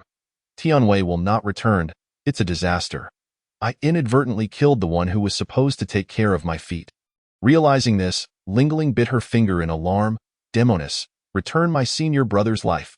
Tianliang's eyes filled with blood, and disregarding everything, he charged at the martial platform with his sword drawn. The bond between the two brothers was profound. They were indeed brothers in life and death. Witnessing his brother's tragic demise ignited a fierce rage within him, and he harbored thoughts of tearing Lingling apart. "Stop!" Xu Shuang timely intervened, redirecting Tianliang's sword with her own, sending him and his sword spinning away to the side under the influence of gravity. "Why are you blocking me?" Tianliang furiously pointed his sword at Xu Shuang. "What a joke," she scoffed, flicking her sword dismissively. "Your brother is your brother, but what about my senior sister? If he is dead, it's due to his incompetence. He has no one to blame. You all deserve to die." Tianliang's fury reached its peak. It was this woman who obstructed him, delaying the opportunity to rescue his brother. With a fierce swing of his sword, a chilling wave of sword energy surged towards Xu Shuang. "Just what I needed. I was feeling rather bored," Xu Shuang replied, her arms sweeping forward, unleashing a golden flash of sword energy to counter. Bang! The energies clashed, erupting into a mist of true qi. Tianliang wielded his sword with ferocity, weaving a dense net of sword energy that darted through the mist towards Xu Shuang at incredible speed. The audience shifted their focus to the battle between Xu Shuang and Tianliang. Gasping in astonishment, "Is this the Tianluo sword technique of Lingshao Palace? Indeed, it's astonishing. Who can withstand such a powerful and concentrated onslaught?" "Look," someone in the audience pointed at their battlefield. Bam, bam, bam. With 3 consecutive explosions, Xu Shuang simply unleashed 3 waves of sword energy, creating an opening large enough for her to slip through effortlessly. In her heart, she scoffed at Tianliang. "Fool, swinging wildly without aiming. Do you not realize how much energy you possess?" As expected, after exhausting the Tianluo sword technique, Tianliang was left panting heavily. The immense energy required to unleash such powerful sword strikes clearly took a toll on him. He thought that if the enemy were to withstand such a barrage of sword energy head-on, they would surely be more fatigued and hurried than he was, ultimately leading to their demise by one of his strikes. What he could never have anticipated was Xu Shuang's calm demeanor. She found the flaws in his sword net and effortlessly broke through with a gentle maneuver. Xu Shuang's graceful figure emerged from the sword net, and with a flick of her wrist, She sent a fiery red sword energy hurtling toward Tianliang. Tianliang hastily summoned his internal energy. Whoosh! A tremendous sword energy sliced forth, obliterating Su Shuang's attack with overwhelming force. Su Shuang shook her head. Incomprehensibly foolish. How can you waste such powerful energy without knowing if your opponent can evade? The interference of her sword energy had drawn out Tianliang's grand move, leaving him vulnerable and empty-handed. An unexpected boon for her. Anticipating his movements, she easily dodged the powerful sword energy and gracefully soared before Tianliang. With a swift thrust, she effortlessly drove the Songlong's sword into his chest. Honestly, defeating you is far too easy. If only you possessed even a fraction of Kakarot's cleverness, perhaps I would find you a challenge. With that, Su Shuang withdrew the Songlong's sword from Tianliang's heart and turned away, not sparing a glance at the lifeless body.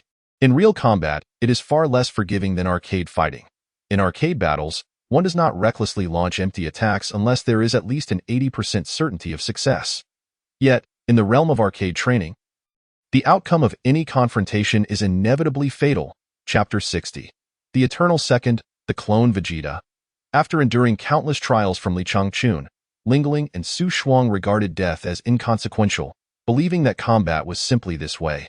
If one did not defeat their opponent, they would only be left vulnerable to being struck down themselves. The two walked hand in hand down from the rooftop, chatting and laughing, returning to the dining table to eat as usual, feasting heartily before returning to their residence. They had left, but an acquaintance among the audience hurriedly relayed the news back to Wanzhong City. Upon hearing this, Wanzhong City went into a frenzy. Tianwei and Tianliang were the core gold medal contenders for this assessment event in Wanzhong City. Yet, before they could even take the stage, they were clumsily dispatched, leaving Wanzhong City in disarray regarding their participation. The city lord of Wanzhong, Yun Tongshan, was seething with rage. Who killed Tianwei and Tianliang? Reporting to the lord. The assailants are two women from Feishan City. It is unclear which sect they belong to. From Feishan City? Yun Tongshan sneered. How dare these insignificant beings from Feishan City kill disciples from Wanzhong City? What are they thinking? In the depths of his subconscious, he did not regard Lingling and Su Shuang as mere disciples, but rather as the masters or elders of some sect within Feishan City. Such occurrences of skilled fighters from various towns assassinating one another's disciples prior to assessment tournaments had happened in previous years, but such acts were usually conducted in secrecy. Who would dare to kill so brazenly? Enraged, Yun Tongshan commanded his subordinates, "Summon Elder Tianri of Lingshao Palace to accompany me to Feishan City and confront Huangpu Binglan." Yes. Shortly after, Elder Tianri, filled with indignation, sought out Yun Tongshan, and after their discussion, they set off that very night to find Huangpu Binglan. Meanwhile, at Miaojing Mountain, in the training room of Huayan Palace, Li Changchun, unable to sleep in the middle of the night, sat before the arcade machine to practice his skills. After finishing a round, he stood up to stretch his limbs. Suddenly, his gaze fell upon the P2 seat. He muttered to himself, "What would happen if I sat in P2? What would it be like to enter the game? But my cultivation seems nebulous. Would that be too ridiculous?" As he pondered, he couldn't help but chuckle at his own thoughts. Who cares? After all, I won't really die. Inspired by the notion of experiencing P2 for himself, he could not suppress his excitement. He immediately switched positions and sat down in the P2 seat. His heart racing and a mix of anticipation and anxiety coursing through him as he pressed the start button. However, a flash of light struck him, and he vaguely sensed the system draining a sliver of his divine essence. Yet he himself did not enter the game world. Li Changchun's expression darkened instantly. As expected, I am still looked down upon by the system. As he focused on the screen, the game commenced normally. The system automatically selected a character for him. Explosive muscles, long black hair, clad in tight black attire, with proud and fierce eyes. He wore soft leather armor, white gauntlets, and white hard-soled boots. Upon closer inspection, he realized the character's face bore a striking resemblance to his own, yet the game persona was none other than the arrogant, evil, and proud second-in-command, Vegeta, from the Dragon Ball series. Wow, the Prince of Science. Li Changchun chuckled bitterly. You really do give me face, but why am I the second? Regardless, the game had begun, and it was time to fight. The character of Vegeta was agile and had fierce attacks, excelling in both close and ranged combat, and he was ruthless in the Dragon Ball manga. Despite his noble status, he was forever overshadowed by Sun Wukong. a golden supporting character with exceptional abilities. His skills included Energy Slash, Gallic Gun, similar to Kamehameha, Explosive Fireworks, Area of Effect Attack, Continuous Flash Bombs, a combo of powerful punches as his ultimate move, and a self-destruct move, consuming 30% of his health while inflicting the same damage on his opponent. It was said that Vegeta's self-destruct technique was a bug, as he could unleash it even with just one health point, still managing to inflict 30% damage on the enemy. Unwilling to concede, proud and arrogant, he would rather perish than not take his enemy down with him. If player 1 used Vegeta, self-destructing to eliminate his opponent would still count as a default victory, leading to the next round. The system designated a gas-gathering realm opponent for him in the first round. Li Changchun felt deeply demoralized. His pride was at stake. The game commenced, and in no time, he swiftly knocked out his opponent, finding it utterly devoid of challenge. After defeating 3 more opponents, he continued without any pressure, to the point where he began to feel drowsy. As he progressed, the challenges grew increasingly intense, culminating in a battle against Cell at the 6th level of the Holy Realm. The two were evenly matched, exerting great effort to finally slay Cell, but Li Changchun was left with only a sliver of health, nearly forcing him to self-destruct. Had it not been for his technical prowess, he would have never prevailed against Cell. The next opponent was Majin Buu, at the peak of the 9th level of the Holy Realm. The flashy, full-screen attacks left Li Changchun in a state of despair, and by the end, he had only managed to whittle down Majin Buu's health by half. In a last-ditch effort, he unleashed Vegeta's signature ultimate self-destruct move, taking away 13 points of health from Majin Buu before it concluded. Unexpectedly, this was just the beginning. As the screen flashed, a figure burst forth. Li Changchun gaped at the person who had fallen to the ground, his facial muscles involuntarily twitching. Vegeta? How did you come out? Vegeta rubbed his aching head, slowly rising to stand before Li Changchun. Greetings, Master. What is this, a ghost? Li Changchun jumped up in fright, pressing himself tightly against the arcade machine in a defensive position. Oh, not be alarmed. Master, I am but a fragment of your divine essence, which means I am your clone. Li Changchun chuckled foolishly. A clone? Huh? This game console actually produced a clone. Clone, what abilities do you possess? In terms of arcade combat, I currently possess the strength equivalent to the 7th level of the Holy Realm. The clone responded. Li Changchun suddenly understood that the strength of a clone was assessed in this manner. Clone, what can you accomplish? I will unhesitatingly carry out any task assigned by my master, even at the cost of my life. Indeed, this was reminiscent of Vegeta's character, unyielding in the pursuit of his goals. Yet, he maintained a stoic demeanor that dampened the enthusiasm for conversation. Clone, can you die or disappear? Yes, is it permanent? Vegeta furrowed his brow. Regardless of whether it is a clone or the original, death is inevitable. The logic of this original body is somewhat flawed. In response to my master. Although a clone may perish, its honor remains. If I die in battle, my master can train me once more, and I can return. Li Changchun stroked his chin, chuckling to himself. What a splendid setup. This means I need not fear the death of a clone. Perhaps I should allow it to perish before my very eyes. Clone, obey. Without hesitation, Vegeta unleashed a brilliant golden aura. Boom. A massive mushroom cloud erupted in the training room that night, shattering the space into fragments. The powerful shockwave radiated outward, reducing buildings to mere dust. Chaos ensued in the Flower Flame Palace, with most structures obliterated. The disciples, deep in slumber, clutched their chests as they coughed up blood. Severely injured, Li Changchun, covered in dust and dirt, wept bitterly in the wind, surveying the devastation of the Flower Flame Palace. Unable to express his woes, Chapter 61. A major catastrophe. Aside from an intact arcade game, there was nothing left standing in the training room. Oh my, it really died just like that. I merely contemplated it in my mind. Li Changchun knelt in despair, unwilling to use such a bold term as fearless to describe the clone. He thought to himself, was the clone foolish, so recklessly disregarding its own existence? The disgruntled disciples crawled to Li Changchun's side. Village Chief, De Zhuang lamented. It's one thing to keep us awake, but does it have to be this loud in the middle of the night? I've lost 30% of my health. After speaking, he felt it was inappropriate.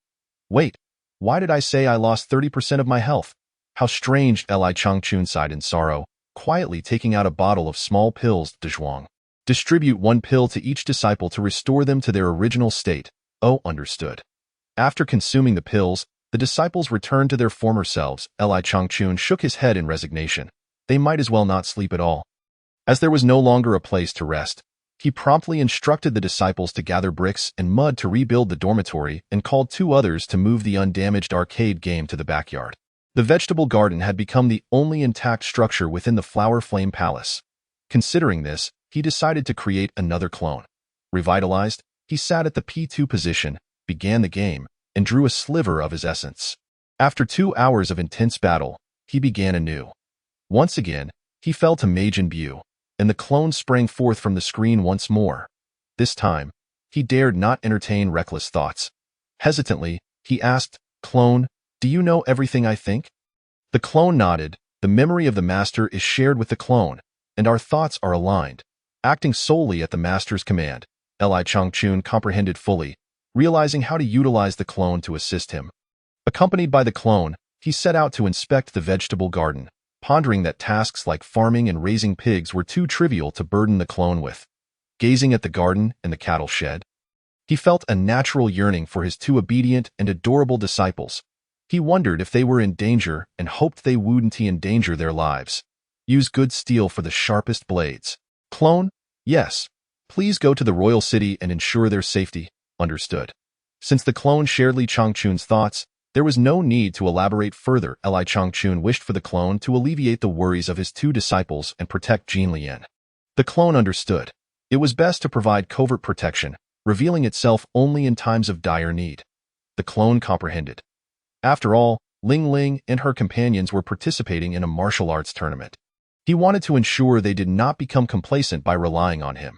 With a 7th or 8th level Holy Realm expert providing clandestine protection, he need not worry about their safety. In the worst-case scenario, the clone could sacrifice itself to ensure their safety, granting them ample opportunity to escape. Go. Yes. The clone leaped into the sky, transforming into a blazing meteor as it sped toward the royal city. Faxian City, Huangpu Binglan and the disciples from the various sects gathered at the Qing building. Yun Tongtian, the leader of the Wanzhong City Alliance, and Tian Ri, the Grand Elder of Lingxiao Palace, arrived together. They directly approached Huangpu Binglan. Binglan, one could say we are fellow disciples. You should address me as Shirshu. I never expected you to lead the team in Faxian City, bringing shame upon the Holy Monarch. Yun Tongtian scolded, pointing a finger at Huangpu Binglan. Shirshu, what is going on? However, Huangpu Binglan was confused by the reprimand, arching an eyebrow and asking, I just arrived at the royal city today and haven't even set foot in the Qing building yet. This was true. After dinner, he arranged for accommodations and had no intention of going out, planning to rest for the night before reporting to the Royal Alliance the following day.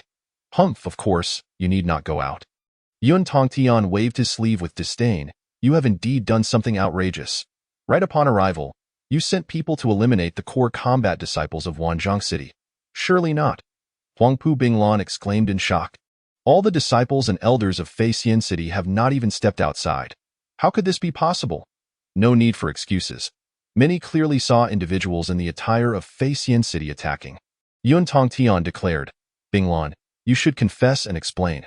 Shirshu, you truly misunderstand. Perhaps someone has slandered us. We did not do it. Then do you dare to summon all the disciples of Faxian City here for identification? Yun Tongtian had done his homework and brought along the waiter responsible for serving Ling Ling's table. As soon as Ling Ling and Su Shuang appeared, they would be recognized immediately. What is there to fear? Huangpu Binglan smiled bitterly and promptly notified all sect elders and disciples to gather in the hall below to identify. The waiter scanned the faces of the disciples and shook his head. Neither Ling Ling nor Su Shuang was present. Wait. There seemed to be 2 people missing. Tian Ri, the Grand Elder, furrowed his brow. He was acutely aware that the Flower Flame Palace had only one representative from the sect and had not seen any disciples. Huangpu Binglan followed his gaze and noticed the absence as well, feeling a sense of dread. He thought of the worst-case scenario. If the 2 fearless sisters had indeed taken action, they could very well have eliminated the disciples of Lingxiao Palace. He hurriedly approached Jinlian and whispered, Shimmy, where have the 2 sisters gone? Jinlian realized that Ling Ling and her friend might have caused trouble and whispered back, They said they were going out to play as soon as they arrived and Haven T returned yet. Huang Pu Binglan felt a thunderous noise in his head, thinking to himself that it was a disaster waiting to happen. It was well known that Yun Tong Tian was already a 6th-level Holy Realm expert, known as the Cloud Saint. The leader of Lingxiao Palace was even more formidable, holding the title of Heavenly Saint and being a 7th-level Holy Realm expert. Tian Ri, who accompanied them, was also a 3rd-level Holy Realm expert. Anyone above the 5th level of the Holy Realm held the qualifications for a title, representing the pinnacle of power.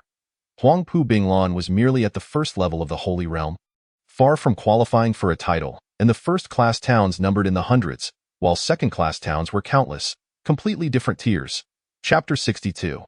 The storm before the storm. Yun Tongtian laughed heartily. Binglan, since the culprit is clear, we shall take them back to Wanzhong City. Huang Pu Binglan was drenched in cold sweat. Shu, I believe there must be some misunderstanding. Humph, what misunderstanding could there be? Killing demands retribution. It is only natural. We must take them back to Wanzhong City for a thorough investigation. However, Huang Pu Binglan was acutely aware that if the individuals from Wanzhong City were to take away his 2 senior sisters, there would be little doubt that the consequences would be dire. Resolutely, he made up his mind to thwart any attempt to seize Lingling and Su Shuang, not only because they were disciples of Feixian City, but also because they were his cherished senior sisters. Unsure of how to articulate his thoughts, he boldly extended his arms to block the 2 women. Shu, I have pledged to protect these 2. You shall not take them unless you tread over my body. The atmosphere suddenly grew tense. With a swift motion, both Lingling and Su Shuang delivered simultaneous strikes to Huang Pu Binglan, one from each side. With a hint of grievance, Huang Pu Binglan turned to them and asked, Sisters, why do you ambush me? Lingling yanked him behind her and retorted, Enough of that. With your pathetic skills, you dare to play the hero? Su Shuang scoffed, Stay out of this. They are here for me, not you. Huang Pu Binglan lowered his proud head, silently stepping aside. Sisters, should you require assistance, do not hesitate to speak. In unison, the 2 women replied, We do not need it. Lingling stepped forward, defiantly shouting towards Yun Tongtian, Hey, old mosquito, are you here to pick a fight? What did you say? Yun Tongtian replied sharply, his voice filled with authority. The audacity of these young girls was astounding. If you think you're going to swat me like a pesky mosquito, you're mistaken. Lingling placed her hands on her hips, explaining, Humph, you barbaric villager. Yun Tongtian snorted dismissively. Today, I shall teach you a lesson on behalf of Feixian City. Wait a moment, Lingling interjected, raising her hand to halt the confrontation. Are you afraid? Yun Tongtian stood tall. If you are frightened, you should surrender. It will spare you some pain. Old mosquito, do not misunderstand. I will fight you later. Lingling turned to Su Shuang. Come on, sister, let's divide the labor. 1 old mosquito for each of us. All right, rock, paper, scissors, hooray, I won. I'll take the stronger one, you deal with the weaker. Humph, yet again you triumph. Yun Hongtian and Tiandi exchanged glances, their faces etched with worry. Is that enough? Yun Tongtian barked, Are you looking for a beating? Hold on, Lingling called out once more. She glanced around, pointing towards the door. The space outside is ample. Let us fight there. The rules of the royal city were strict, and Lingling did not wish to attract more trouble. With that, she took Su Shuang by the hand and soared outside. Yun Tongtian and Tiandi exchanged a knowing look before swiftly pursuing them. The 2 women flew ahead, while the 2 men followed closely behind. They arrived at the central square, a place where duels were not subject to the jurisdiction of the royal city enforcers, and where ample space allowed for the full display of their skills. As night fell, the square was devoid of passers-by, illuminated only by the flickering streetlights that cast a glow upon the vast, stone-paved expanse. The 4 stood poised, each on opposite sides, their gazes locked, the air thick with tension. Lingling pinched her nose and inquired of Su Shuang, Isn't it peculiar how the mosquitoes in this city seem so fascinated by staring at people? Su Shuang narrowed her eyes, coldly warning, Sister, be cautious. They may be attempting a gaze attack. Lingling leaped in surprise. No way. Could they be the descendants of the god Ice Age? Having listened to the 2 converse, Yun Tongtian could no longer contain himself. The absurdity of the atmosphere and the pretense of a duel dissipated. He was utterly disinclined to engage in further trivialities with these 2 naive girls. Let us just fight, thank you. Yuntong Tian's voice boomed as he appeared before Lingling in an instant, launching a fist towards her face. Fortunately, Yuntong Tian's habitual warning allowed Lingling to evade the strike.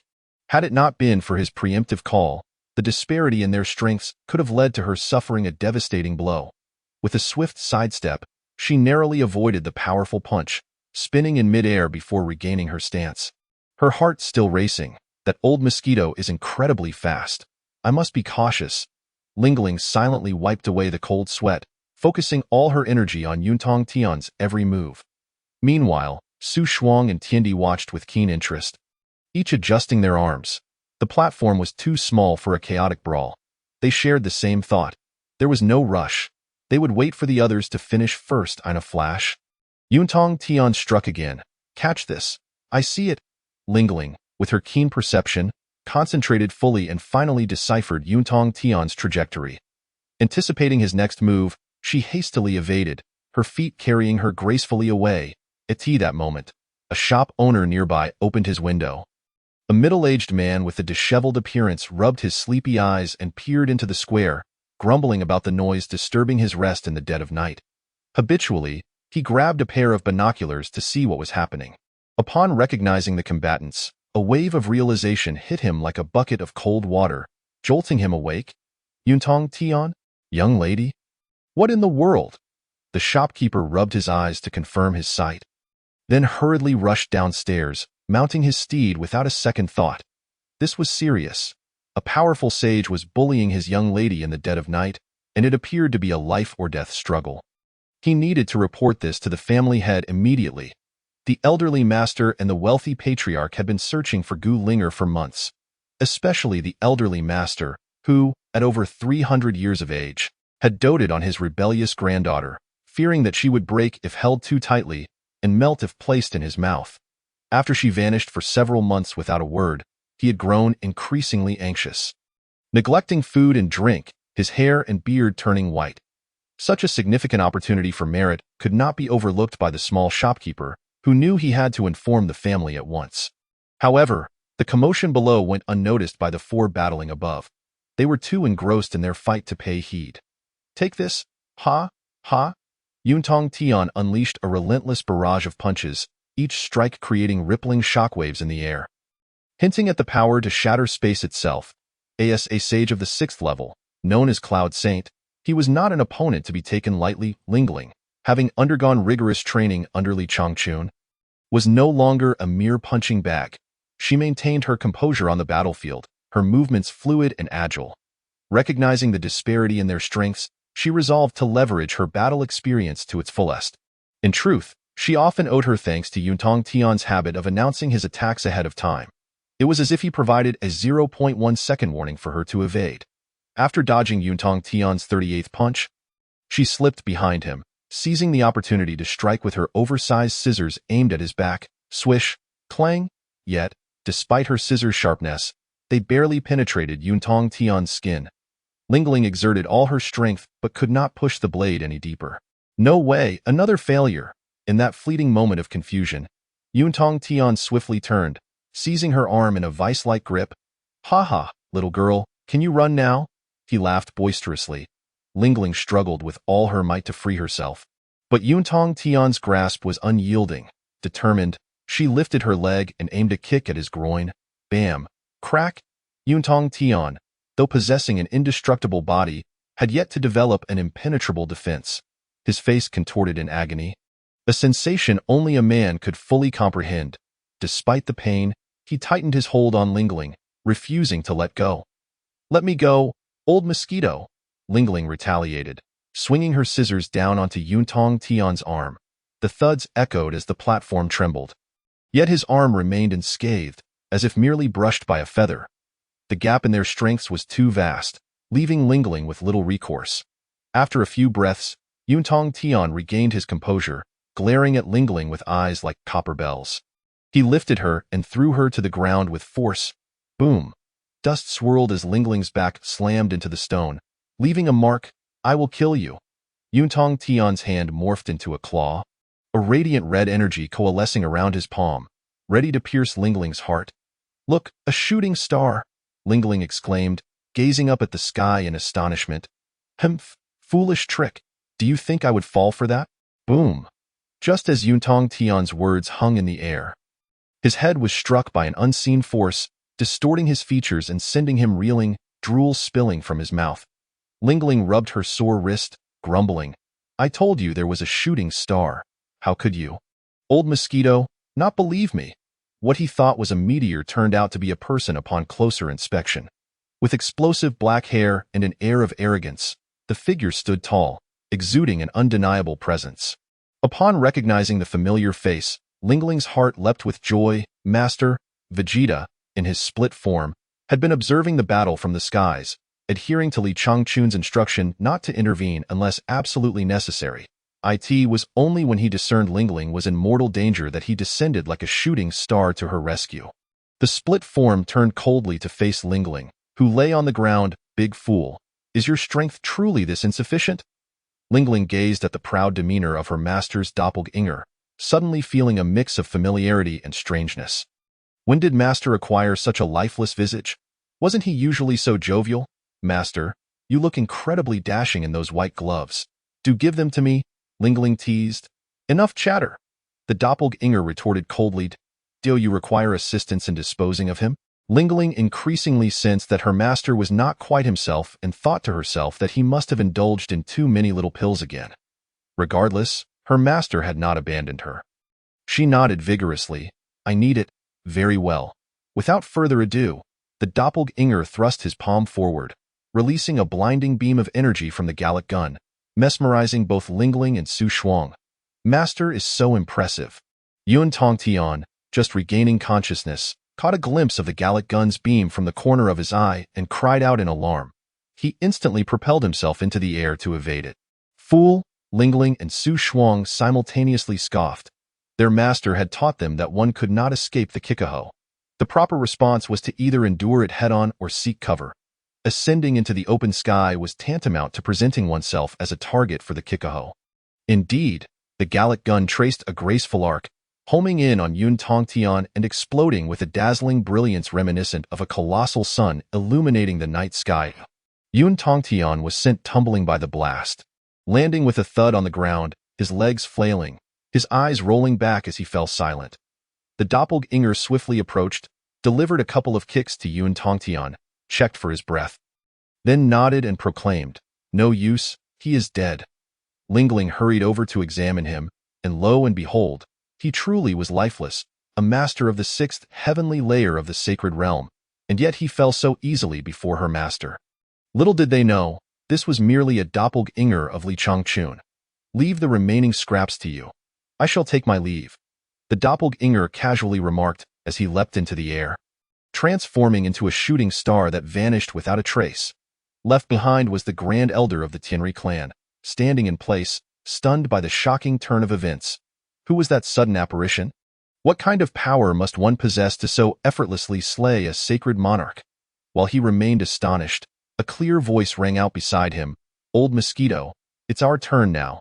Let us fight. Su Shuang said with a smile. The Grand Elder of Tianri responded, perplexed. Who was that person just now? My master. Your master. What is his name? Grasping Saint. Su Shuang pondered, tilting her head. Grasping Saint? How intriguing. The Grand Elder searched his memory for any sacred monarch with such a title, but to no avail. He could only shake his head in resignation, concluding that this must be an enigmatic recluse who shunned worldly affairs. Hey, old Mosquito, are you going to fight or not? If not, we can just go back to sleep. Su Shuang pressed, her expression serious. The Grand Elder's lips twitched in a mix of exasperation and amusement. The dilemma of whether to fight or refrain weighed heavily upon him. 2 of his disciples had perished, and now he was being confronted by 2 young girls with their insolent remarks. At his age, he had never felt such humiliation. Apologies for the disturbance, ladies. The Grand Elder recalled the formidable expert and immediately felt intimidated. If even a master of the 6th heavenly layer of the sacred realm was effortlessly defeated before him, how could he, a mere practitioner of the 3rd layer without a title, even dare to engage? With a weary sigh, he approached and lifted Yun Tongtian's body, lamenting as he moved towards the distance. As the 2 old mosquitoes departed, Lingling and Su Shuang found little reason to linger in the area. clapping their hands to rid themselves of any lingering dust, and made their way home. Master was so impressive just now. Indeed, but he was a bit too ostentatious, cold, and rather irritating. Exactly. Is a lifeless expression a hallmark of a master? Sigh. Master remains so mundane. Moreover, did you see his non-mainstream hairstyle? At his age, honestly.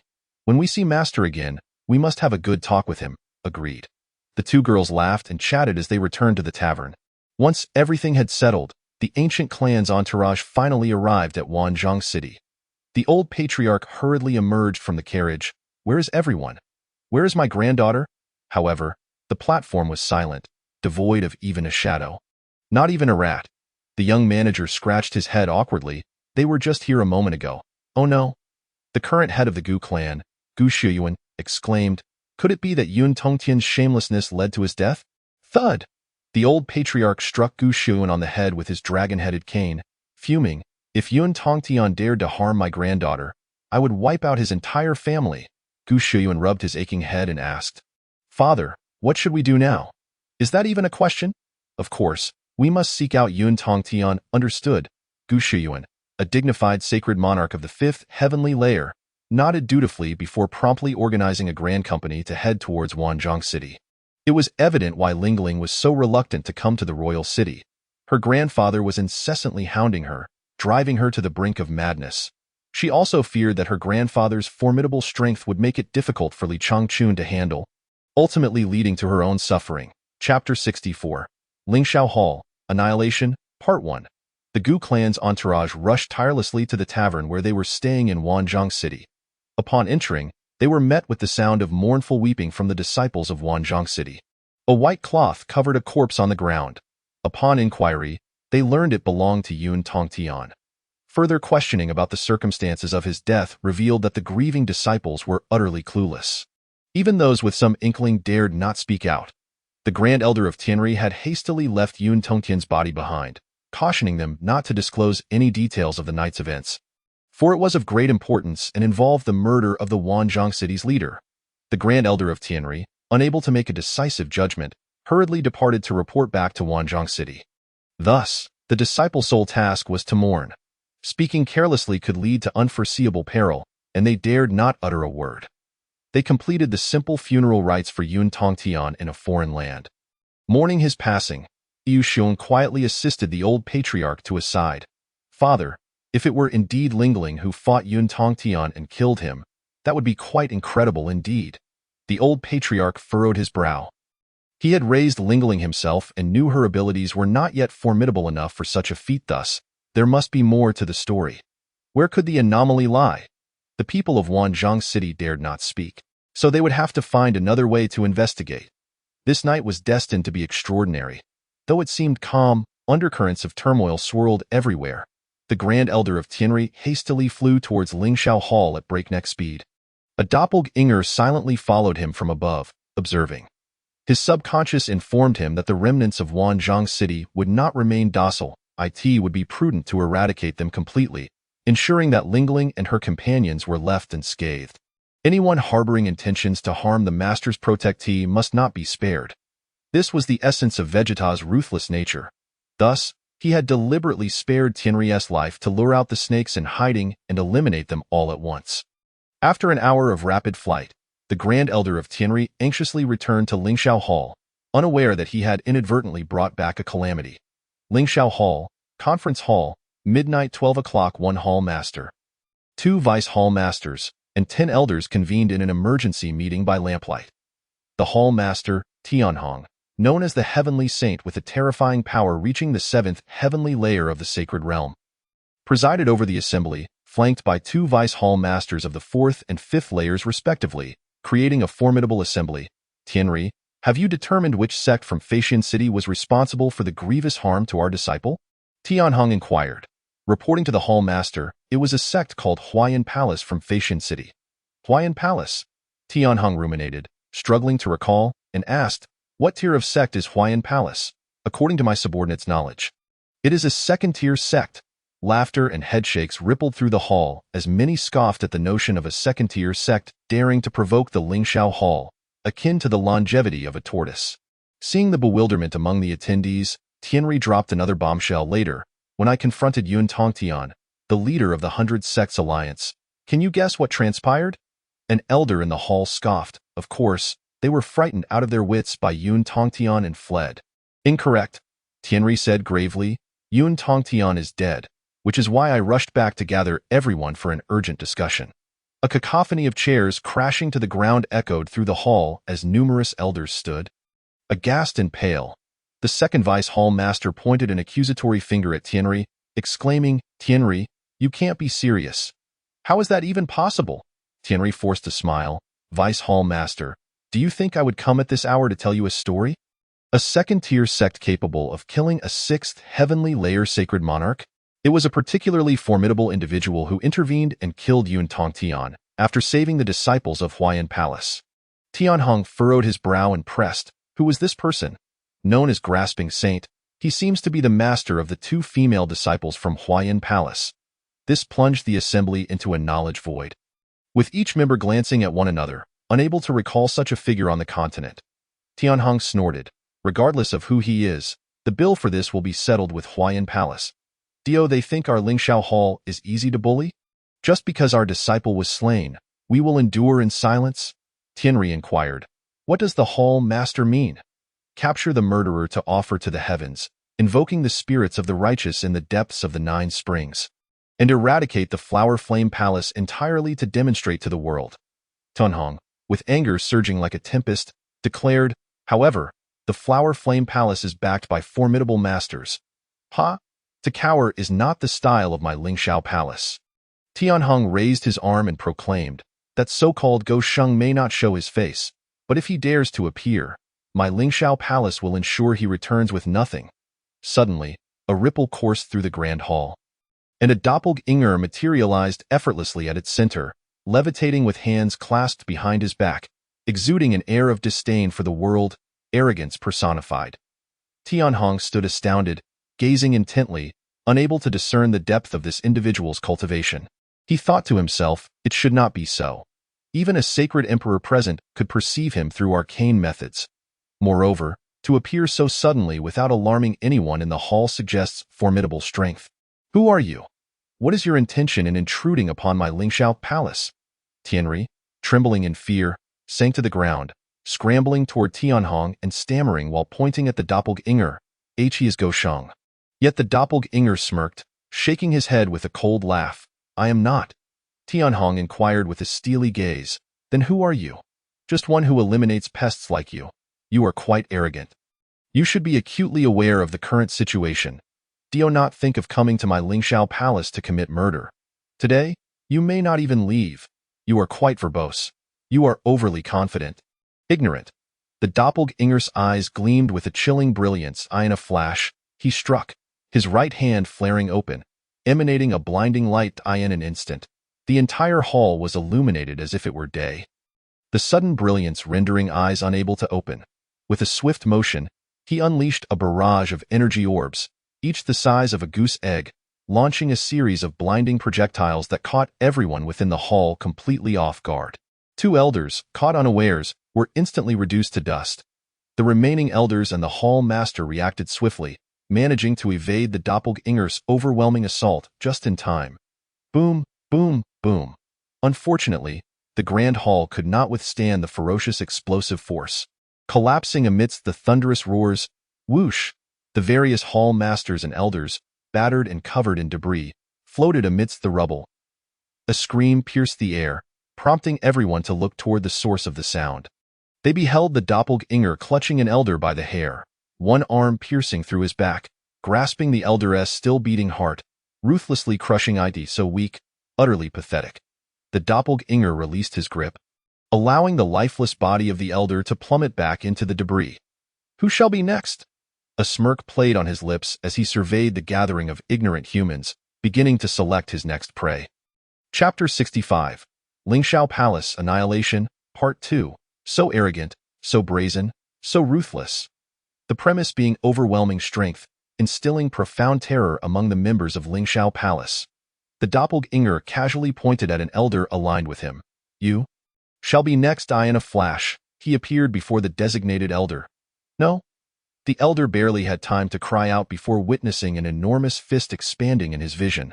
With a resounding thud, his head burst like a shattered watermelon. And in an instant, he ceased to exist, collapsing lifelessly toward the rubble below. Boom! The sound of his body hitting the ground reverberated, sending a shiver through the hearts of the onlookers.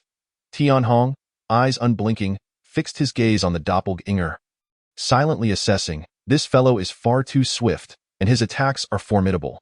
He is likely my equal. Everyone, rally together, support one another, and let us eliminate this fiend to avenge our fallen brothers, Tianhong bellowed, in truth. The others were already steeling themselves without needing Tianhong's encouragement. The second hall master, with a fierce glint in his eyes, was the first to launch an assault from the doppelganger's rear. Taste my void slash. A silver glint flashed as a fierce sword energy cleaved through space, speeding toward the doppelganger. Whoosh! It pierced through the doppelganger's form without error. The second hall master initially felt elated, only to realize something was amiss. Was he so easily severed in two? Why is there no blood? Suddenly, he understood. It was merely an afterimage, however. The doppelganger's true form had already appeared behind him. Watch out behind you, second, Tianhong shouted while darting toward the second hall master. Vital energy slash. The doppelganger's palm transformed into a blade, descending toward the second hall master's crown with lethal intent. More ferocious than the sword energy, the vital energy slash, trailing blinding white light, cleaved the second hall master in half from head to toe in an instant. Boom! The second hall master's body exploded uncontrollably. His two halves reduced to a grotesque slurry as they fell to the ground. You have disappointed me. How could you be so weak? The doppelganger mocked. Tianhong grimaced, resolutely advancing. The brother who had stood by him for over a century had been slain. The heartache was unbearable. I will have your life. Tianhong roared, clenching his fists, radiating overwhelming pressure as he struck toward the doppelganger. The doppelganger merely smiled dismissively, not evading the blow. His right arm swelled with muscle, surrounded by crackling electricity, and met Tianhong's explosive fist head-on. Boom! A powerful shockwave erupted, at the center of their clash. A tempest arose, akin to a hurricane, sending nearby elders reeling helplessly in midair. Dust and debris swirled around as nearby buildings were battered. Rooftops torn away. Within the structures, cries of horror erupted as disciples clung desperately to doors and windows, gazing up at the celestial battle above. Truly, the clash of deities brought calamity upon mortals. Observing the scene of combat above. After their exchange, both were pushed apart by the violent shockwave, landing several meters away. Tianhong gasped for breath, his arms hanging limply, and upon closer inspection, they trembled slightly, blood seeping forth. The doppelganger floated nonchalantly in midair, massaging his aching wrist, scoffing disdainfully. Is that all the strength you possess? Defeating me is beyond your capability. Tianhong grinned, inwardly acknowledging the doppelganger's overwhelming might. In truth, their strengths were comparable. However, the doppelganger was more adept in combat, channeling his entire power into a single point, delivering a more effective strike than Tianhong. Commonly referred to as a heavy punch, it was far more damaging than a mere energy wave. The doppelganger had just unleashed an 8-fold heavy punch, equivalent to the force of 8 energy waves combined. Everyone, attack together. Whoever slays him shall be handsomely rewarded. Tianhong roared to the heavens. The adage rings true. Great rewards draw forth brave souls. In this dire situation, they had no choice but to defend the honor of Lingshao Palace while preserving their own lives. Thus, they united their strength against the invader. Whoosh! The various elders and hall masters transformed into a kaleidoscope of colors, channeling all their vital energy toward a concentrated assault on the doppelganger. Ha! A swarm of ants thinks they can shake an elephant? Utterly laughable. The doppelganger's expression twisted into a menacing grin as he gathered light around him. As they closed in, ready to strike, he suddenly surged forward, arms outstretched, and bellowed. Explosive fireworks. Empowered by his own energy, he unleashed a widespread violent attack upon all who approached. Boom! Bang!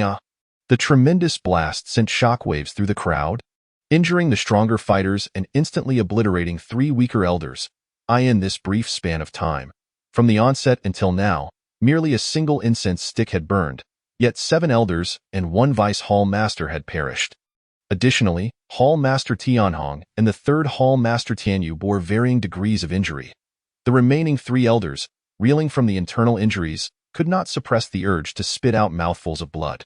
Tianhong surveyed the grim battlefield, feeling as if he had aged significantly, and with a pale, weakened smile, he implored, "What do you truly seek? Can you not spare us a single path to survival?" The doppelganger grinned wickedly, resolutely denying, "No, so prepare to meet your end." Tianhong howled in desperation, "Is there such deep-seated hatred? You slaughtered our disciples first. We would not pursue vengeance, yet you seek to eradicate us entirely. Why must you pursue the annihilation of our kind?" The doppelganger shook his head, dismissively sneering, "Lift your head, reclaim your dignity, and fight me until the end." Tianhong roared back, "I refuse. You are a demon." The doppelganger narrowed his eyes coldly, unwilling to waste further words, transforming into a streak of light, charging toward Tianhong. "All right, I shall contend with you." Tianhong suddenly unleashed the primordial power within him, a crimson aura radiating, his long hair whipping wildly, his garments billowing in the tempest. "Come, bring it on, boom, boom, boom." The two engaged in a rapid exchange of fists and kicks mid-air, their movements a dazzling blur.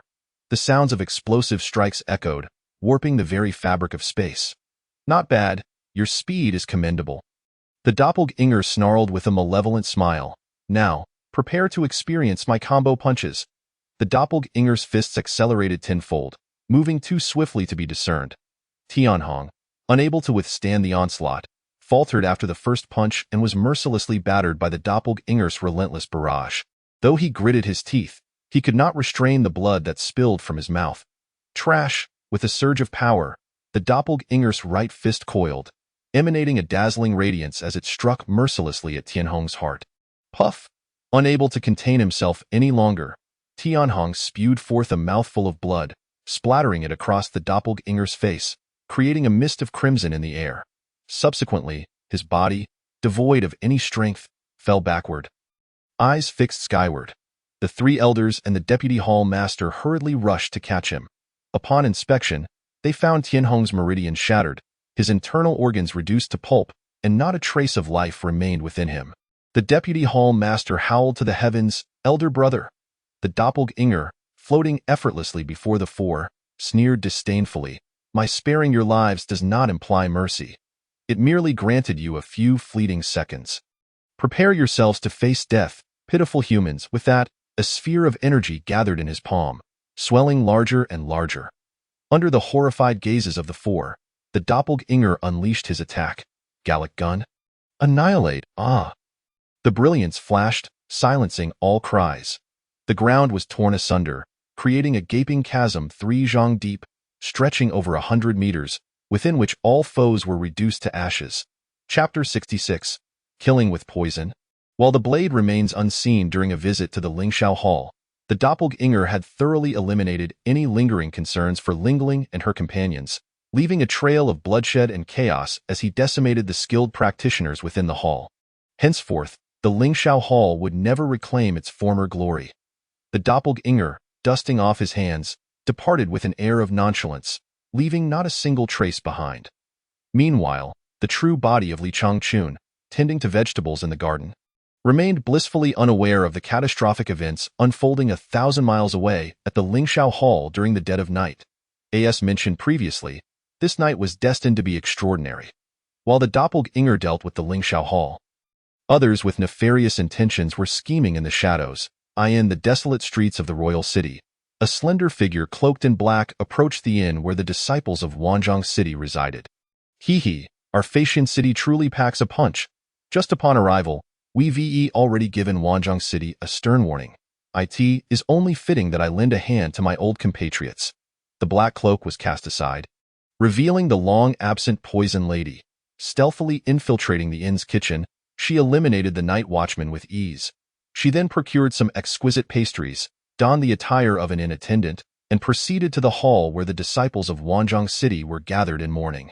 "Esteemed immortals, my condolences." The poison lady bowed as she entered. "In recognition of your vigil, this inn has prepared some late-night snacks for you. I hope you will indulge." "Hey, this inn is quite considerate. I trust it won't cost us anything?" A disciple teased, "No charge, esteemed immortals. Please help yourselves," she replied. "Then we shan't hold back." Ha ha ha. After a hearty laugh, a disciple immediately seized a pastry from the tray and popped it into his mouth. Delicious. Come, everyone must be hungry. Let us share these delectable treats. The disciples of Wanzhong City, initially skeptical, were drawn in by the sight of the sumptuous pastries, their mouths watering, especially since they had yet to eat dinner due to earlier disturbances. Seeing the inn's generosity, they flocked forward, soon devouring the pastries, their cheeks stuffed and greasy. A sinister smile crept across the poison lady's lips as she quietly withdrew. She was adept at stirring the flames of chaos. Undoubtedly, the pastries had been laced with potent poison.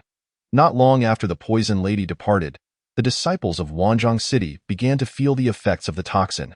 Their eyes reddened, throats constricted, and they writhed on the ground. Soon, silence fell, leaving behind a multitude of lifeless bodies from Wanzhong City, none spared. All who had consumed the pastries or had been generously offered food by their fellow disciples perished without exception. Killing with poison, silent and unseen, the blade never revealed Iona's secluded residence in the southwest corner of the royal city. The poison lady knocked on the door and bowed to report to the shadows within. "My lord, the participants from Wanzhong City have been eliminated, and I have incited discord among them, creating an illusion that led them to turn against one another." A chilling voice responded, "Well done. Continue to monitor the movements of the major towns and await the right moment to deliver an even greater blow." "As you command." "And what of the arrangements made within the martial arts square?" "Everything is in order, my lord, awaiting the right moment for them to fall into the trap." "Good." The voice in the darkness chuckled coldly. "You have executed this task admirably. You shall be richly rewarded. You may leave now." "Yes." The poison lady bowed deeply, closing the door behind her. Once outside, she took a deep breath to steady herself, reflecting on the immense pressure of each interaction with her lord. After enduring a night of storms, many found themselves unable to sleep, as the spark of conflict had been ignited across various regions. The following morning, Huangpu Binglan rose early and set out. She first arrived at the royal city's alliance to register swiftly. After completing the registration, she discreetly slipped some spirit stones to the registrar. "Esteemed registrar, these spirit stones are a token of my respect. I hope you will accept them, mem." The plump registrar's cheeks dimpled as he subtly tucked the spirit stones into his sleeve. "Rest assured, Xiaolan, I will speak to my superiors and ensure they give you and your Facian city extra consideration, my lord. I wish to inquire about something," Huangpu Binglan said with a smile. The registrar's expression soured immediately. He detested such sycophantic behavior. "What is it?" he asked curtly. Huangpu Binglan, unperturbed, pressed on. "I would like to know if the Wanzhong City participants have registered yet." The registrar waved his hand dismissively. No, a knot formed in Huangpu Binglan's stomach. Since the incident last night, she had been closely monitoring Wanzhong City's movements. If they had registered, she wanted to see how they would respond. If not, she would need to investigate further. With only 2 days until the competition commenced, Wanzhong City had already lost 2 core participants. Adding to her frustration, she had heard that her master had personally eliminated the leader of Wanzhong City, thereby undermining the normal assessment of participating members from the city. Moreover, she had to remain vigilant against potential retaliation from Wanzhong City, leaving Huangpu Binglan utterly exhausted. After bidding farewell to the registrar, she contemplated her next steps and hurried toward the location where Wanzhong City's team was staying. At the inn's entrance, a throng of onlookers had gathered, with numerous royal city guards maintaining order. A sense of unease washed over Huangpu Binglan, and she speculated that something significant had occurred, particularly concerning Wanzhong City. Amidst the crowd, several martial artists were pointing and discussing. Huangpu Binglan approached one of them and inquired, "Brother, what has transpired here? Why all the commotion?" "Ah, a murder has taken place. Dozens of people have died inside," replied a burly warrior, shaking his head. Huangpu Binglan, feeling anxious, pressed further, "Who exactly has died?" The burly warrior pondered for a moment before responding, "I heard it was the participants from Wanzhong City. Their team was annihilated overnight." "What?" Huangpu Binglan exclaimed, her heart racing. "Tell me, brother, do you have any relatives in Wanzhong City?" "Oh, haha.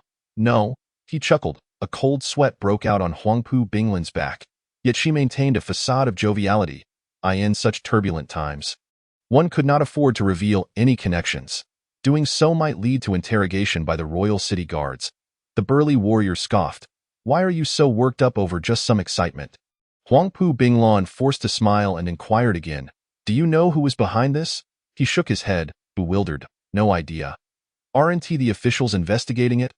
Huangpu Binglan, disheartened, quietly withdrew from the crowd, thinking to herself, this is getting out of hand. It will undoubtedly implicate Feitian City. She cursed, damn Lingling and Su Shuang. Out here, they can't even find a moment's peace. Is the royal city a place for chaos? After a moment's reflection, she hurried towards the royal city's intelligence department.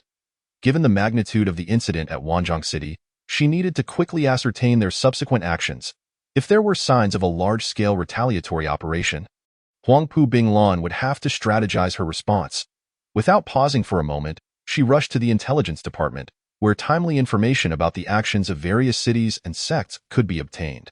She had spent considerable resources to establish connections and finally gained entry. Chapter 67. The killer's intent on a stormy night. It is worth noting that Huangpu Binglan had previously worked at the intelligence department and was acquainted with various officials. After some deft maneuvering, she extracted the information she sought. However, upon receiving the news, she felt as though lightning had struck her. How could this be? How could this happen?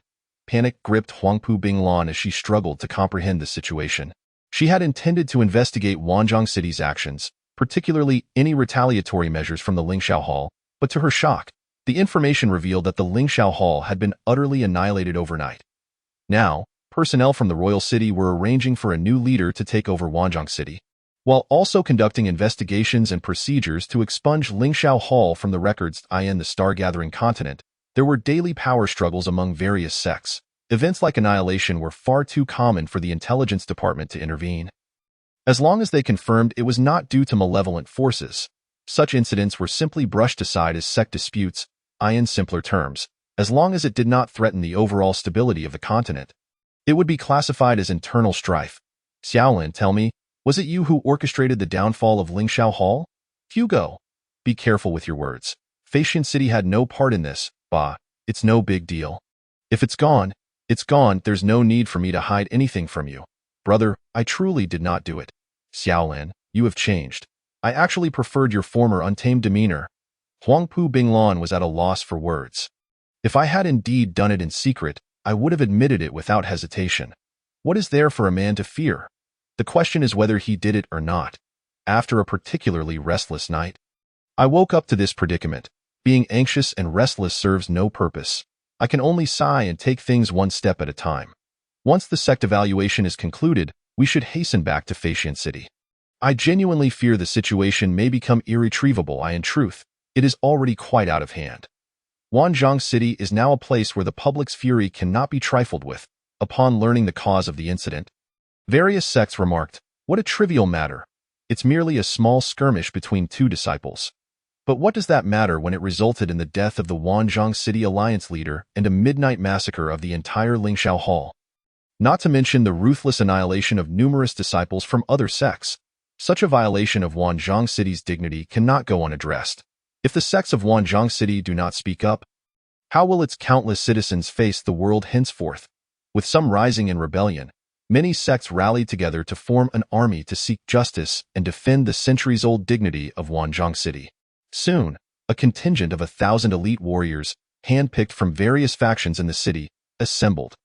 This formidable force, brandishing spears and swords, marched resolutely towards the royal city, determined to confront the forces of Feitian City and reclaim their lost honor. This is but the beginning, yet the intelligence department has yet to receive any news, leaving Huangpu Binglan in ignorance. Today is hardly a favorable day. At noon, the weather turned gloomy, with thick, low, grayish-yellow clouds blanketing the sky. The cold wind whipped through the air like a sharp blade, emitting a piercing cry. Suddenly, the sky rumbled with thunder, and a fine drizzle fell like silvery gray, damp spider silk, weaving a delicate web over the entire royal city. The streets grew deserted, save for the sound of raindrops cascading down. Huangpu Binglan leaned against the window, feeling immensely oppressed, her heart racing with unease, a foreboding that this matter could not simply conclude here. Alas, with a long sigh, she lamented the wretched weather and the cursed sect evaluation conference. Jianlian entered, carrying a pot of tea. Binglan, greetings. Huangpu Binglan managed a weak smile. Binglan, have Lingling and the others caused trouble that's hard to manage? Jianlian set down the tea and pulled up a chair to sit by the window, keeping Huangpu Binglan company as they watched the rain. Alas! Huangpu Binglan sighed again. The matter is escalating, and it's becoming increasingly difficult to resolve. She relayed all the news she had gathered from outside to Jianlian. Upon hearing it, Jianlian's brows furrowed in concern, feeling a sense of déjà vu regarding the tactics employed. Why does this seem reminiscent of the conflict between Huayan Palace and Jingtian Hall? Heh, Huangpu Binglan scoffed. Master, this is the royal city, not our Facian city. Xiaolan, do you think there might be outsiders deliberately inflating the situation to create difficulties for us? Jianlian asked anxiously. Huangpu Binglan furrowed her brow in contemplation. She had entertained such doubts before, yet could not fathom who would be so audacious. Facian City had always been stable, devoid of hostile towns. Which second-rate town would have the leisure to contest its reputation? There was no one and no reason to provoke them. The only explanation was that Li Changchun had acted too aggressively behind the scenes. Master, do you think he has overstepped? I doubt it. Jianlian shook her head slowly.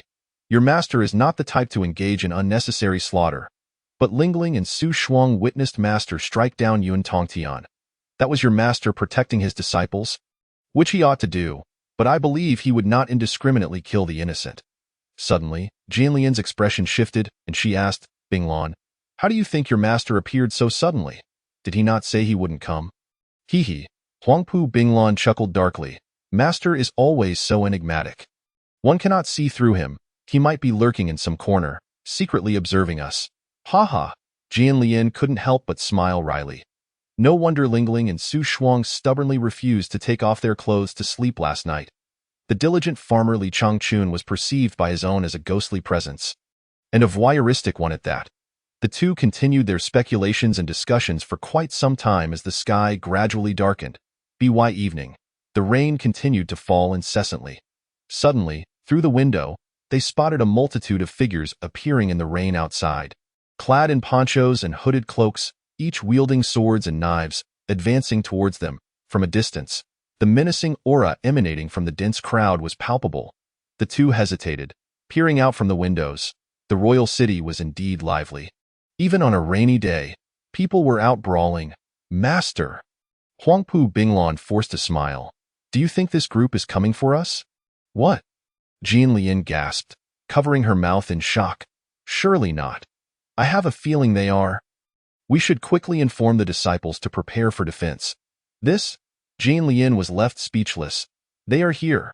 Huangpu Binglan sprang to her feet, shouting, It's the people from Wanzhong City. Hurry, notify the disciples to evacuate.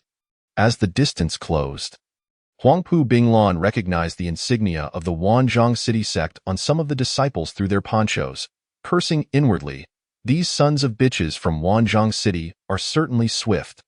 Jianlian, flustered and at a loss, stood frozen. Huangpu Binglan, heart racing, urged Jianlian to flee. As they ran, she shouted, Disciples of Facian City, come out quickly. Hurry up. Chapter 68. A hero does not suffer immediate loss. Throughout history, beautiful women are often fated to misery. The disciples of Facian City, confused and anxious, hurriedly rushed out of their rooms, many of them pouting and criticizing Huangpu Binglan for being neurotic, calling everyone together for no reason. Alliance leader. What is the urgent matter? Indeed, we were in the midst of tranquil meditation, and you startled us awake. What happened, junior brother? Is there an emergency? Huangpu Binglan, lacking the time to explain, felt the urgency of the situation.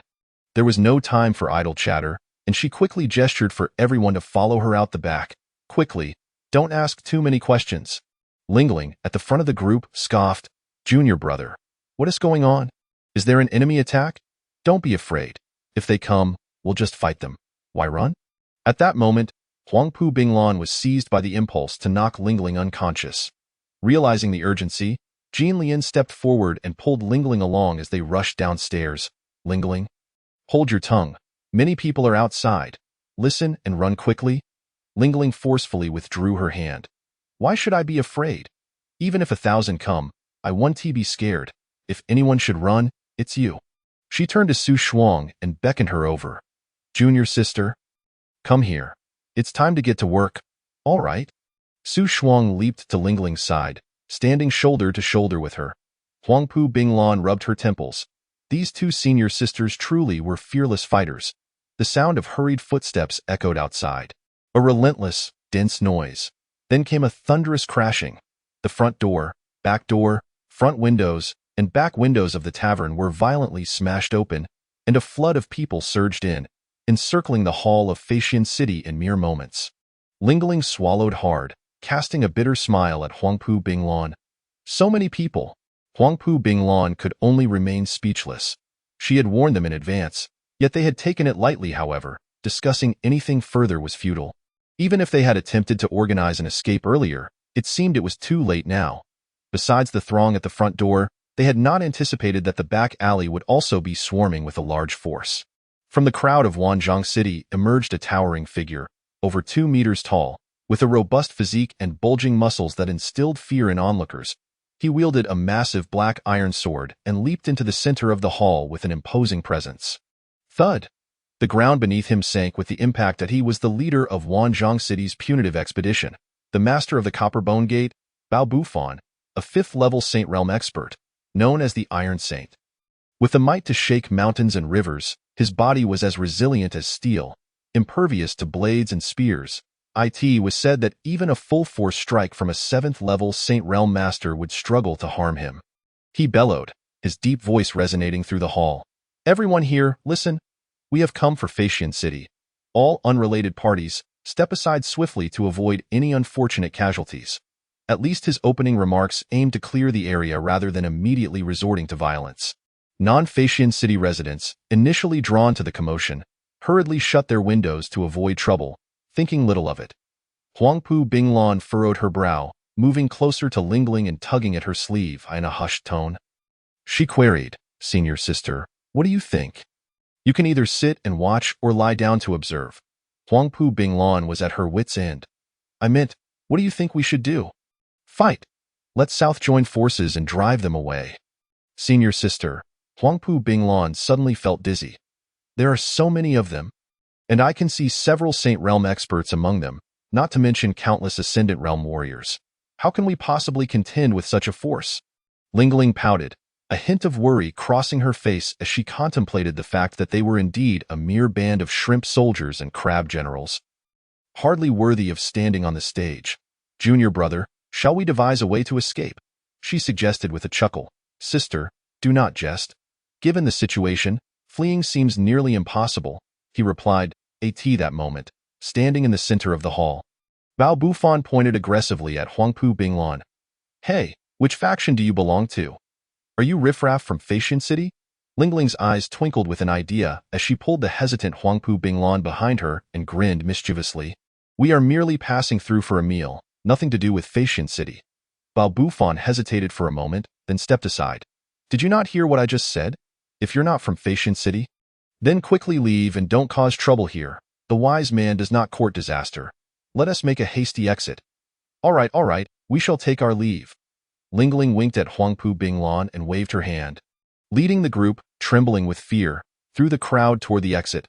Huangpu Binglan, caught between laughter and tears, found it hard to believe this was actually happening.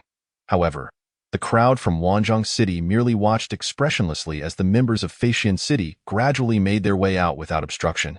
It was not until the last disciple from Faxian City stepped outside that he gasped, clutching his chest, and said to his companions, That scared me to death. I thought I wouldn't escape today. Stop right there. Bao Bufan, though not particularly clever, was perceptive enough to catch what the disciple had said. He had already harbored suspicions about this group being from Faxian City, but lacked evidence. He never anticipated that warriors would shy away from admitting their own identity. Now, he could be certain they were indeed from Faxian City. Huangpu Binglan felt both joy and sorrow. Upon hearing Bao Bufan's furious shout, she realized their cover had been blown. They had barely managed to escape thanks to her sister's cleverness, and she was not about to stop now. With a grand gesture, she commanded, Sisters, cover our rear. Everyone else, run towards the center of the royal city. Only by reaching the center of the royal city would they find the considerable garrison of royal guards and the headquarters of the 100 Clans Alliance. No one dared to fight there, as the royal guards would consider it a breach and eliminate them without question. It was, in essence, a zone of absolute safety. Lingling seemed struck by lightning, her face clouded with melancholy.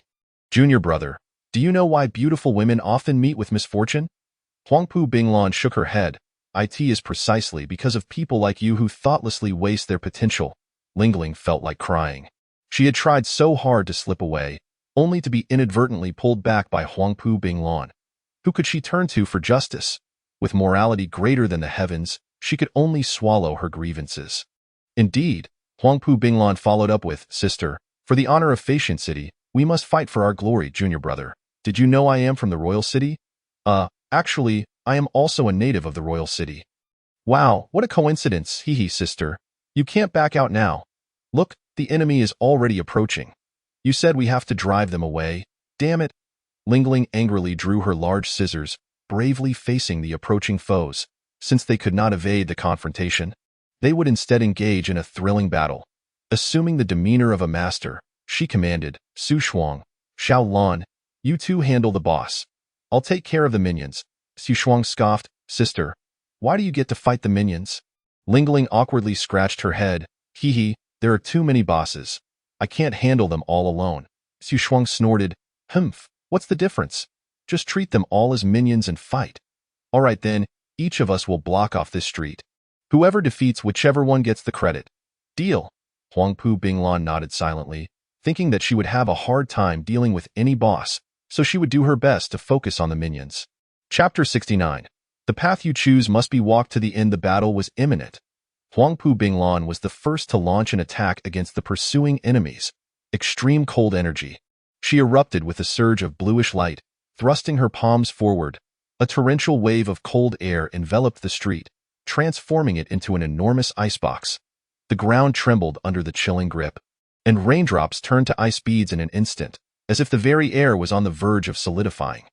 The ground reflected light like a smooth mirror. In the rain, utilizing extreme cold energy, created a natural polar ice.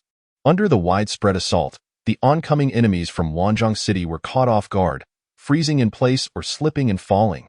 I'll take care of this. A shout erupted from the crowd of Wanzhong City as a middle-aged man leaped forward. Tempest stride. He swung his arms, summoning a fierce wind that roared like a raging tiger, howling towards Huangpu Binglan and her companions. The extreme cold energy was blown back by the wild winds. Watch out! The three cried out in alarm, quickly channeling their internal energy to defend themselves. Fortunately, as seasoned practitioners, they were immune to the cold, suffering no substantial harm. Otherwise, the backlash from the wind would have harmed their own. The middle-aged man was taken aback, astonished that the three were unperturbed by his extreme cold energy. Naturally, his plan for retaliation was thwarted. Although Huangpu Binglan could not hold back the advancing army from Wanzhong City indefinitely, she managed to delay them just enough to provide the disciples of Facian City with a chance to escape, while the icy ground made it difficult for the enemy to traverse. Bao Bufan immediately gave orders. Everyone try to avoid the ground. Those skilled in aerial combat should take to the skies and pursue them. At his command. Many soared into the air. Lingling called out, Junior brother. You continue to intercept below. Su Shuang and I will take to the skies to block them. Junior sister, you stay in the middle while I take the high ground. Su Shuang nodded in agreement. All right, whoosh. The two women ascended, dividing into 3 tiers to block the advancing foes. Su Shuang gazed at the approaching throngs, numbering no less than 300, and felt a wave of distress. Blazing inferno, centering herself, she unleashed a torrent of flames that surged skyward. The flames roared as if possessed, sweeping forward with unabashed ferocity, devouring everything in their path. The crimson flames seemed like an arrogant painter, using a brush to paint everything in a vivid scarlet inferno. Ah, it's scorching. It's the Red Lotus Inferno. Everyone be cautious. 2 masters of the Holy Realm stepped forward, igniting with radiant silver light. True elemental shield. United, they formed a substantial, transparent silver barrier to shield the weaker disciples from the oncoming flames. Thank you, Xianzhan and the 2 elders. The airborne crowd swiftly navigated around the fiery waves, dispersing in all directions. Humph, think you can bypass me that easily? Su Shuang scoffed. Fox spirit clone technique? Boom. A cloud of smoke erupted. And from within that haze emerged 7 identical figures of Su Shuang, transforming into 7 streaks of light to intercept the enemies approaching from the flanks. The Fox spirit clone, each possessing the same strength as Su Shuang, boasted significant advantages, but it was not without its drawbacks. The 8 bodies had to act in unison, requiring her to multitask.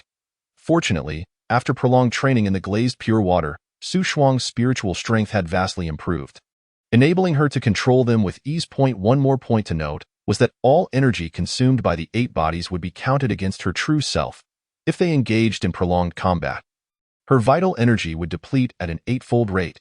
The air was filled with commotion, flames soaring and swords flashing. With her singular strength, Su Shuang effectively blocked the path of hundreds. Combatants below the 3rd heaven of the Holy Realm were no match for her, while those beneath the Ascendant Realm were practically offering their lives in no time. The central route was effectively barricaded, making it difficult for the Wanzhong City forces to breach Su Shuang's defense.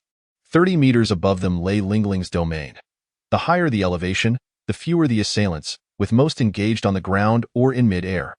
Only about 100 enemies reached this altitude, but they all boasted a minimum cultivation level of 5th heaven of the Ascendant Realm, with several Holy Realm experts among them, including the formidable Bao Bufond.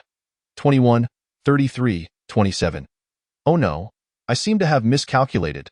Lingling counted on her fingers in a chaotic manner and called down to Su Shuang. Sister, would you be interested in switching positions?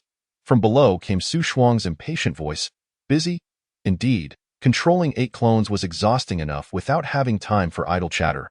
Humph, the path you choose must be walked to the end. Lingling resolutely drew her large scissors. Come on, face your doom, bosses. With a fierce flourish, she opened her scissors wide. The atmosphere suddenly turned awkward, as if no impressive technique names were available to shout. Whatever, just die. With a swift motion, 2 colossal sword energies tore through the air, rapidly converging on the enemies ahead. Such powerful sword energy, Bao Bufon was taken aback, roaring in alarm as he unleashed a tempestuous wave of energy. Indestructible golden bell, protect. His form expanded into a towering illusion, shielding his comrades behind him. Boom, crack. In the high skies, a thunderous roar resounded as 2 streams of sword energy clashed violently against the colossal phantom of Bao Bufon, resulting in a cataclysmic explosion that reverberated through the space itself. The illusory form conjured by Bao Bufon shattered instantaneously, yet he emerged unscathed, securing the safety of his 100 comrades. Why heavens, yet another indomitable monster. Lingling inhaled sharply, this being the 2nd blow she had endured since arriving in the royal city. Previously, she had believed the Great Scissors to be unstoppable and invulnerable. However, it now appeared that treasures were not inherently supreme, as their efficacy relied heavily on the wielder's capabilities. Everyone, charge forth and vanquish this audacious little demoness, Bao Bufon commanded with a sweeping gesture. Your entire family is the demoness, Lingling retorted, wrinkling her nose. If I can't defeat you, how could I possibly fail to vanquish your little brother? Away with you. The great scissors rapidly expanded and then closed again, producing a sharp clicking sound as they were wielded like an instrument of death. In the heavens above, the sword energy wove an impenetrable net. Ah! The cries of anguish echoed incessantly in an instant. Some were cleaved asunder, unable to withstand the onslaught. Not only was it arduous to charge forward, even attempting to escape to the side proved to be a tremendous challenge, as the sword energies converged in relentless waves, making evasion nearly impossible. Bao Bufon resolutely stood his ground in the air, defiantly enduring the barrage of sword energy that struck him, causing merely superficial wounds, as not even flesh was marred. Nevertheless, he recognized that this woman should not be underestimated. It had been a long time since anyone had been able to breach his protective chi. With a steely glint in his eyes, he resolved to swiftly eliminate Lingling, for the damage inflicted upon his comrades would only escalate if he delayed. Golden sacred armor, with a tremor, Bao Bufon's body emanated a rich golden glow. Resembling a statue of bronze, clang, clang, the frenzied sword energy merely sparked against his form. Demoness, meet your end. He charged boldly into the dense onslaught of sword energy, brandishing his steel blade, aiming directly for Lingling's vital points. Chapter 70. Pursuers ahead. Ambush behind Lingling had no intention of engaging him in a direct confrontation. Instead, she relied on her precise judgment and agile movements to deftly evade the lethal strike. With a mind as tranquil as still water, she exhibited not a trace of panicked eye in her eyes. Balbufon resembled the android number 16 from a training simulation, possessing formidable defenses and overwhelming melee capabilities.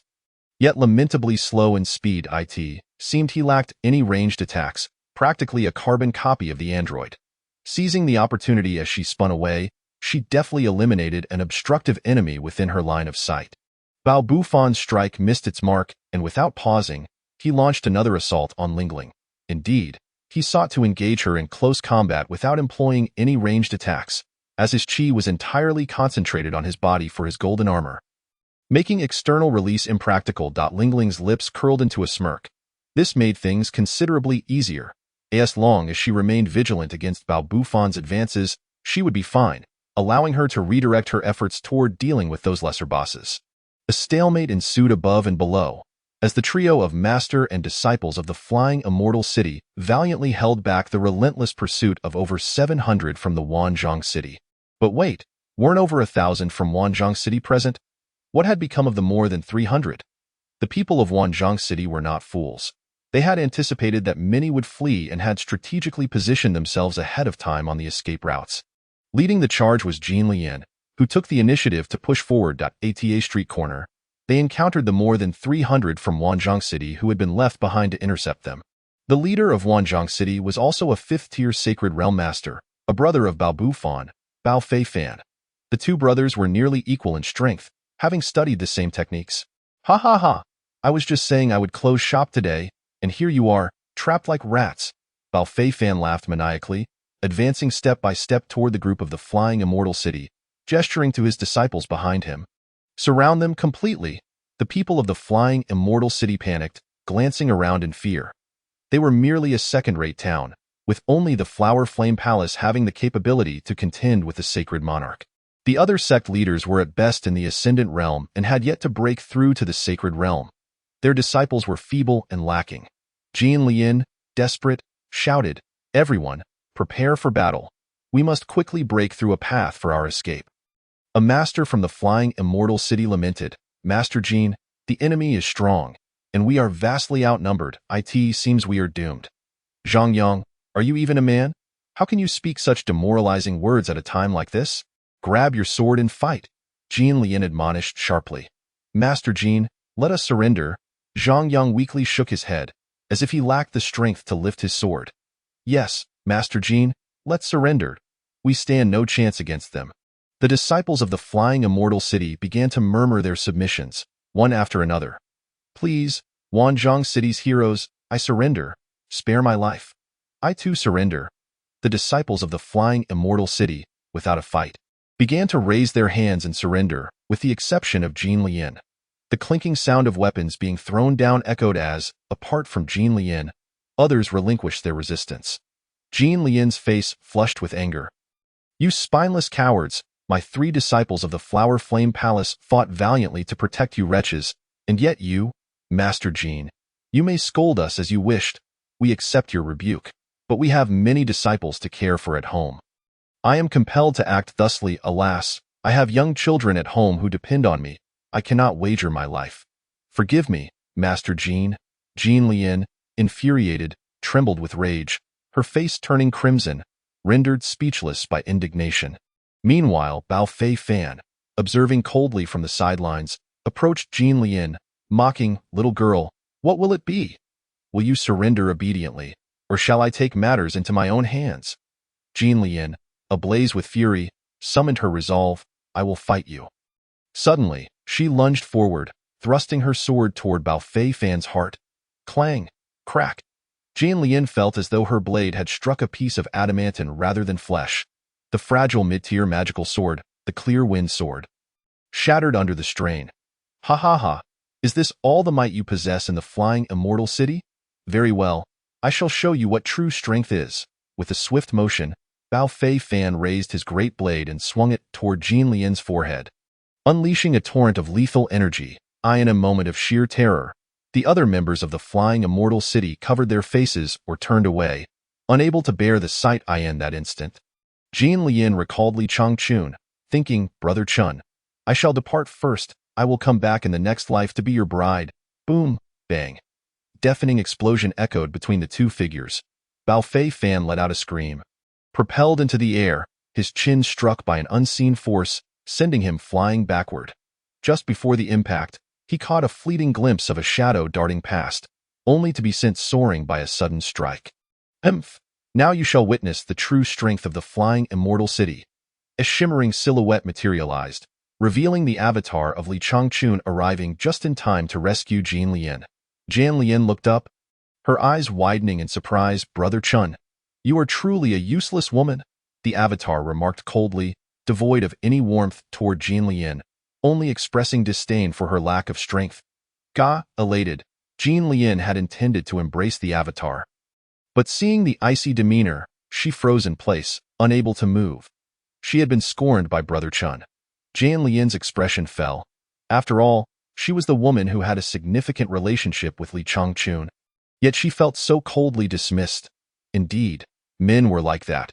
Once they had what they desired, they no longer cherished it. Jin Lian pouted, trembling, on the verge of tears.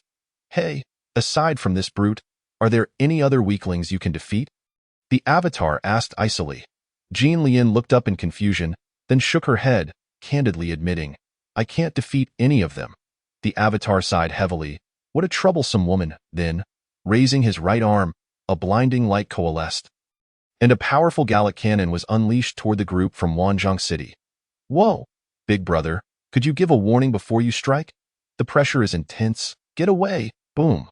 The ground was torn apart, and the Gallic cannon carved a wide path, obliterating countless disciples from Wanzhong City in the process.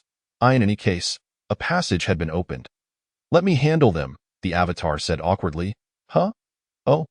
Jan Lian understood and hurriedly moved aside through the opened path, allowing the combat area to clear. The other disciples of the flying immortal city, snapping out of their stupor, followed suit, trailing closely behind Jin Lian. "That scoundrel Chun, wretched man. Don't think that this act will let you off the hook. When we return, you shall never again find your way to my bed."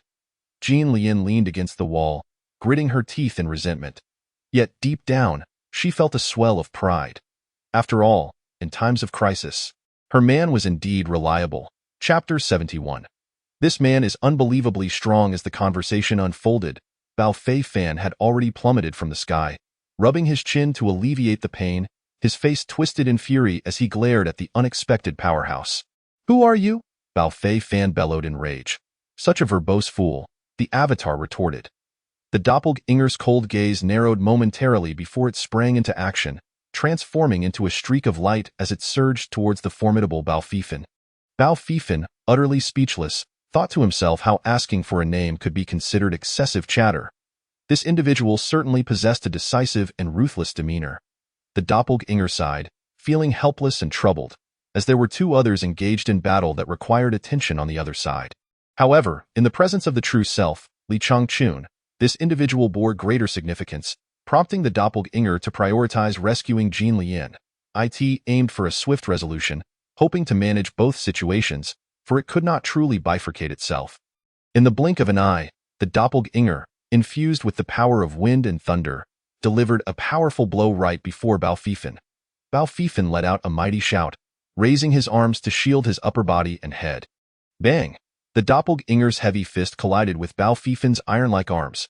Unfortunately, Bao Feifan's defense was exceptionally robust. He was merely pushed back over 10 meters, suffering minimal actual harm.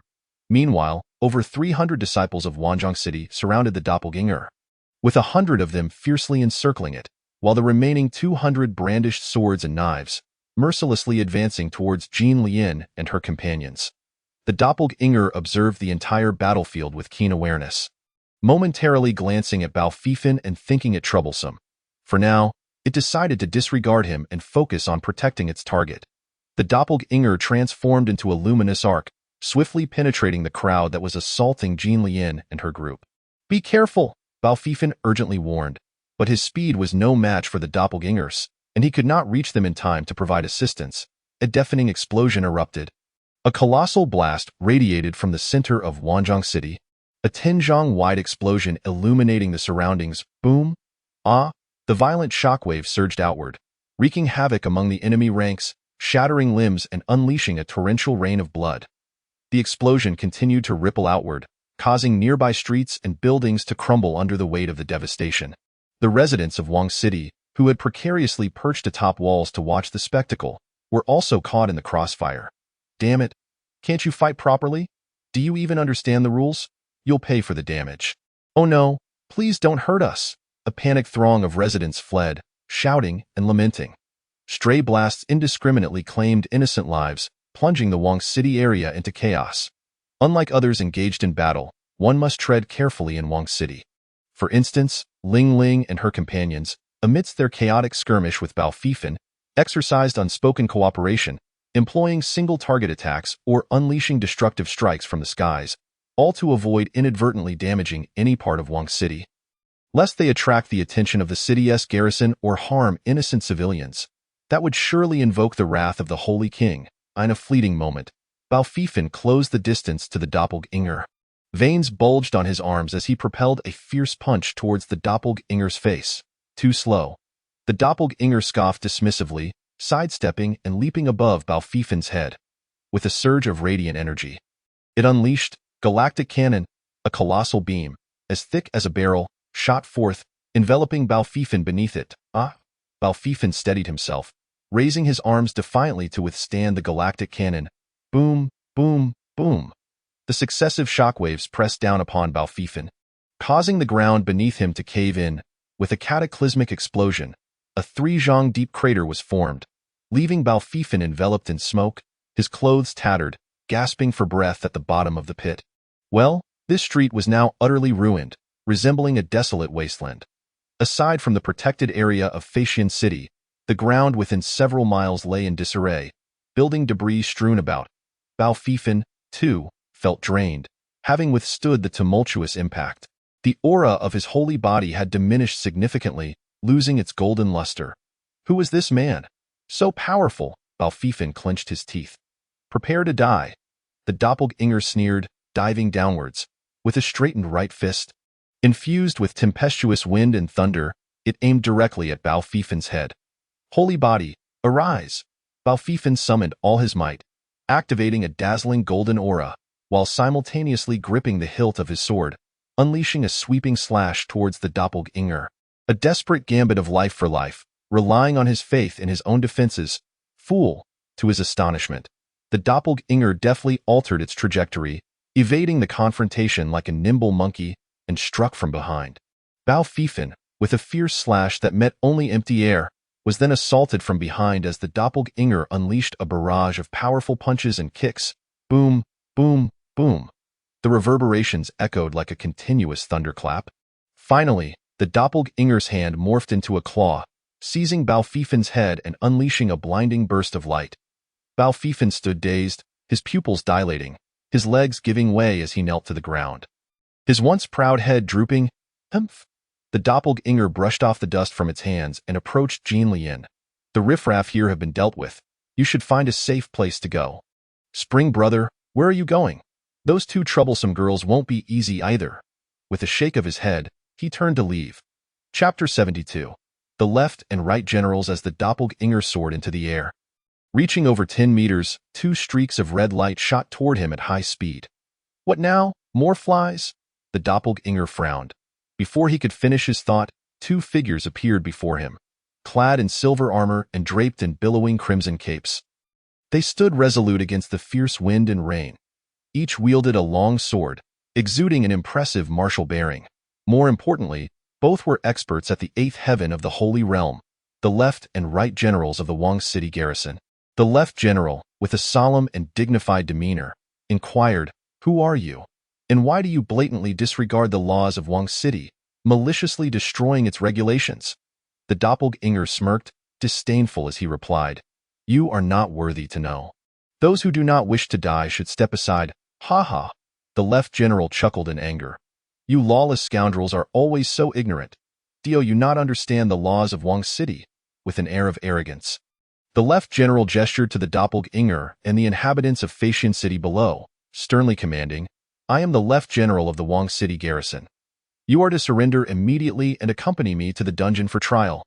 The people of Facian City, upon realizing that he was indeed the left general of Wang City, were struck with astonishment as they surveyed the destruction around them. The enforcement team had arrived. And it was no ordinary squad in the sacred land of Wang City. Few dared to act recklessly. If targeted, one could expect a lifetime imprisoned, uncertain of their fate. The crowd held their breath, wide-eyed and speechless, casting their anxious gazes toward the doppelganger, awaiting his response. They thought to themselves how harrowing this city had turned out to be. The event had not yet commenced, and they were already embroiled in a fierce conflict with a first-rate city. Drawing the attention of the Wang City general's point, one could only worry about whether they would survive to return home. As it stood, participating in the conference seemed increasingly uncertain. Perhaps they would end their days within the dark confines of Wang City's dungeon. "Apologies, but I do not fall within the scope you mentioned." The doppelganger glanced at Jean Lian below and retorted, "As long as I am here, you shall not take her away. So, you intend to defiantly resist the law?" The left general narrowed his eyes, his voice cold. "If you two do not step aside, I cannot guarantee your survival." The doppelganger clenched his fists, clearly indicating a readiness to engage in battle at the slightest provocation. Arrogant, proud, and conceited. These traits are vividly apparent in you. Humph, you are the first to dare speak to me in such a manner within Wang City. Perhaps I shall also be the last. The doppelganger let out a cold sneer while waving his hand, because you may never have the opportunity to hear anyone speak again. A series of sharp cracking sounds echoed as the doppelganger clenched his fists, bending slightly into an attacking stance. For those bothersome individuals, there could only be one outcome: extermination, judging from their aura. These two adversaries possessed formidable combat prowess, far surpassing the previously passive and defenseless Biao Fei. After silently assessing the situation, he assumed his optimal battle posture. Below, Jian Lian gazed skyward in perplexity, pondering whether Chenggu had lost his mind today, as he seemed eager to confront anyone he encountered. "Brother, wouldn't it be better to use your brain for communication? After all, the opponents are two generals from the royal city." Yet, just a few words into the conversation, it had already fallen apart, and she found herself without a chance to intervene. When words fail to resonate, even a few are too many. The two divine generals were certainly not inclined to allow the scoundrels to escape. Exchanging a glance, they reached a swift decision. The previously silent right general spoke. "If you have the guts, then come with us. Let's find a more spacious place to settle this." The doppelganger, fists tightened, coldly retorted, "I shall accompany you to the end. Come." Humph. Leading the way, the two divine generals transformed into streaks of light, soaring towards the east.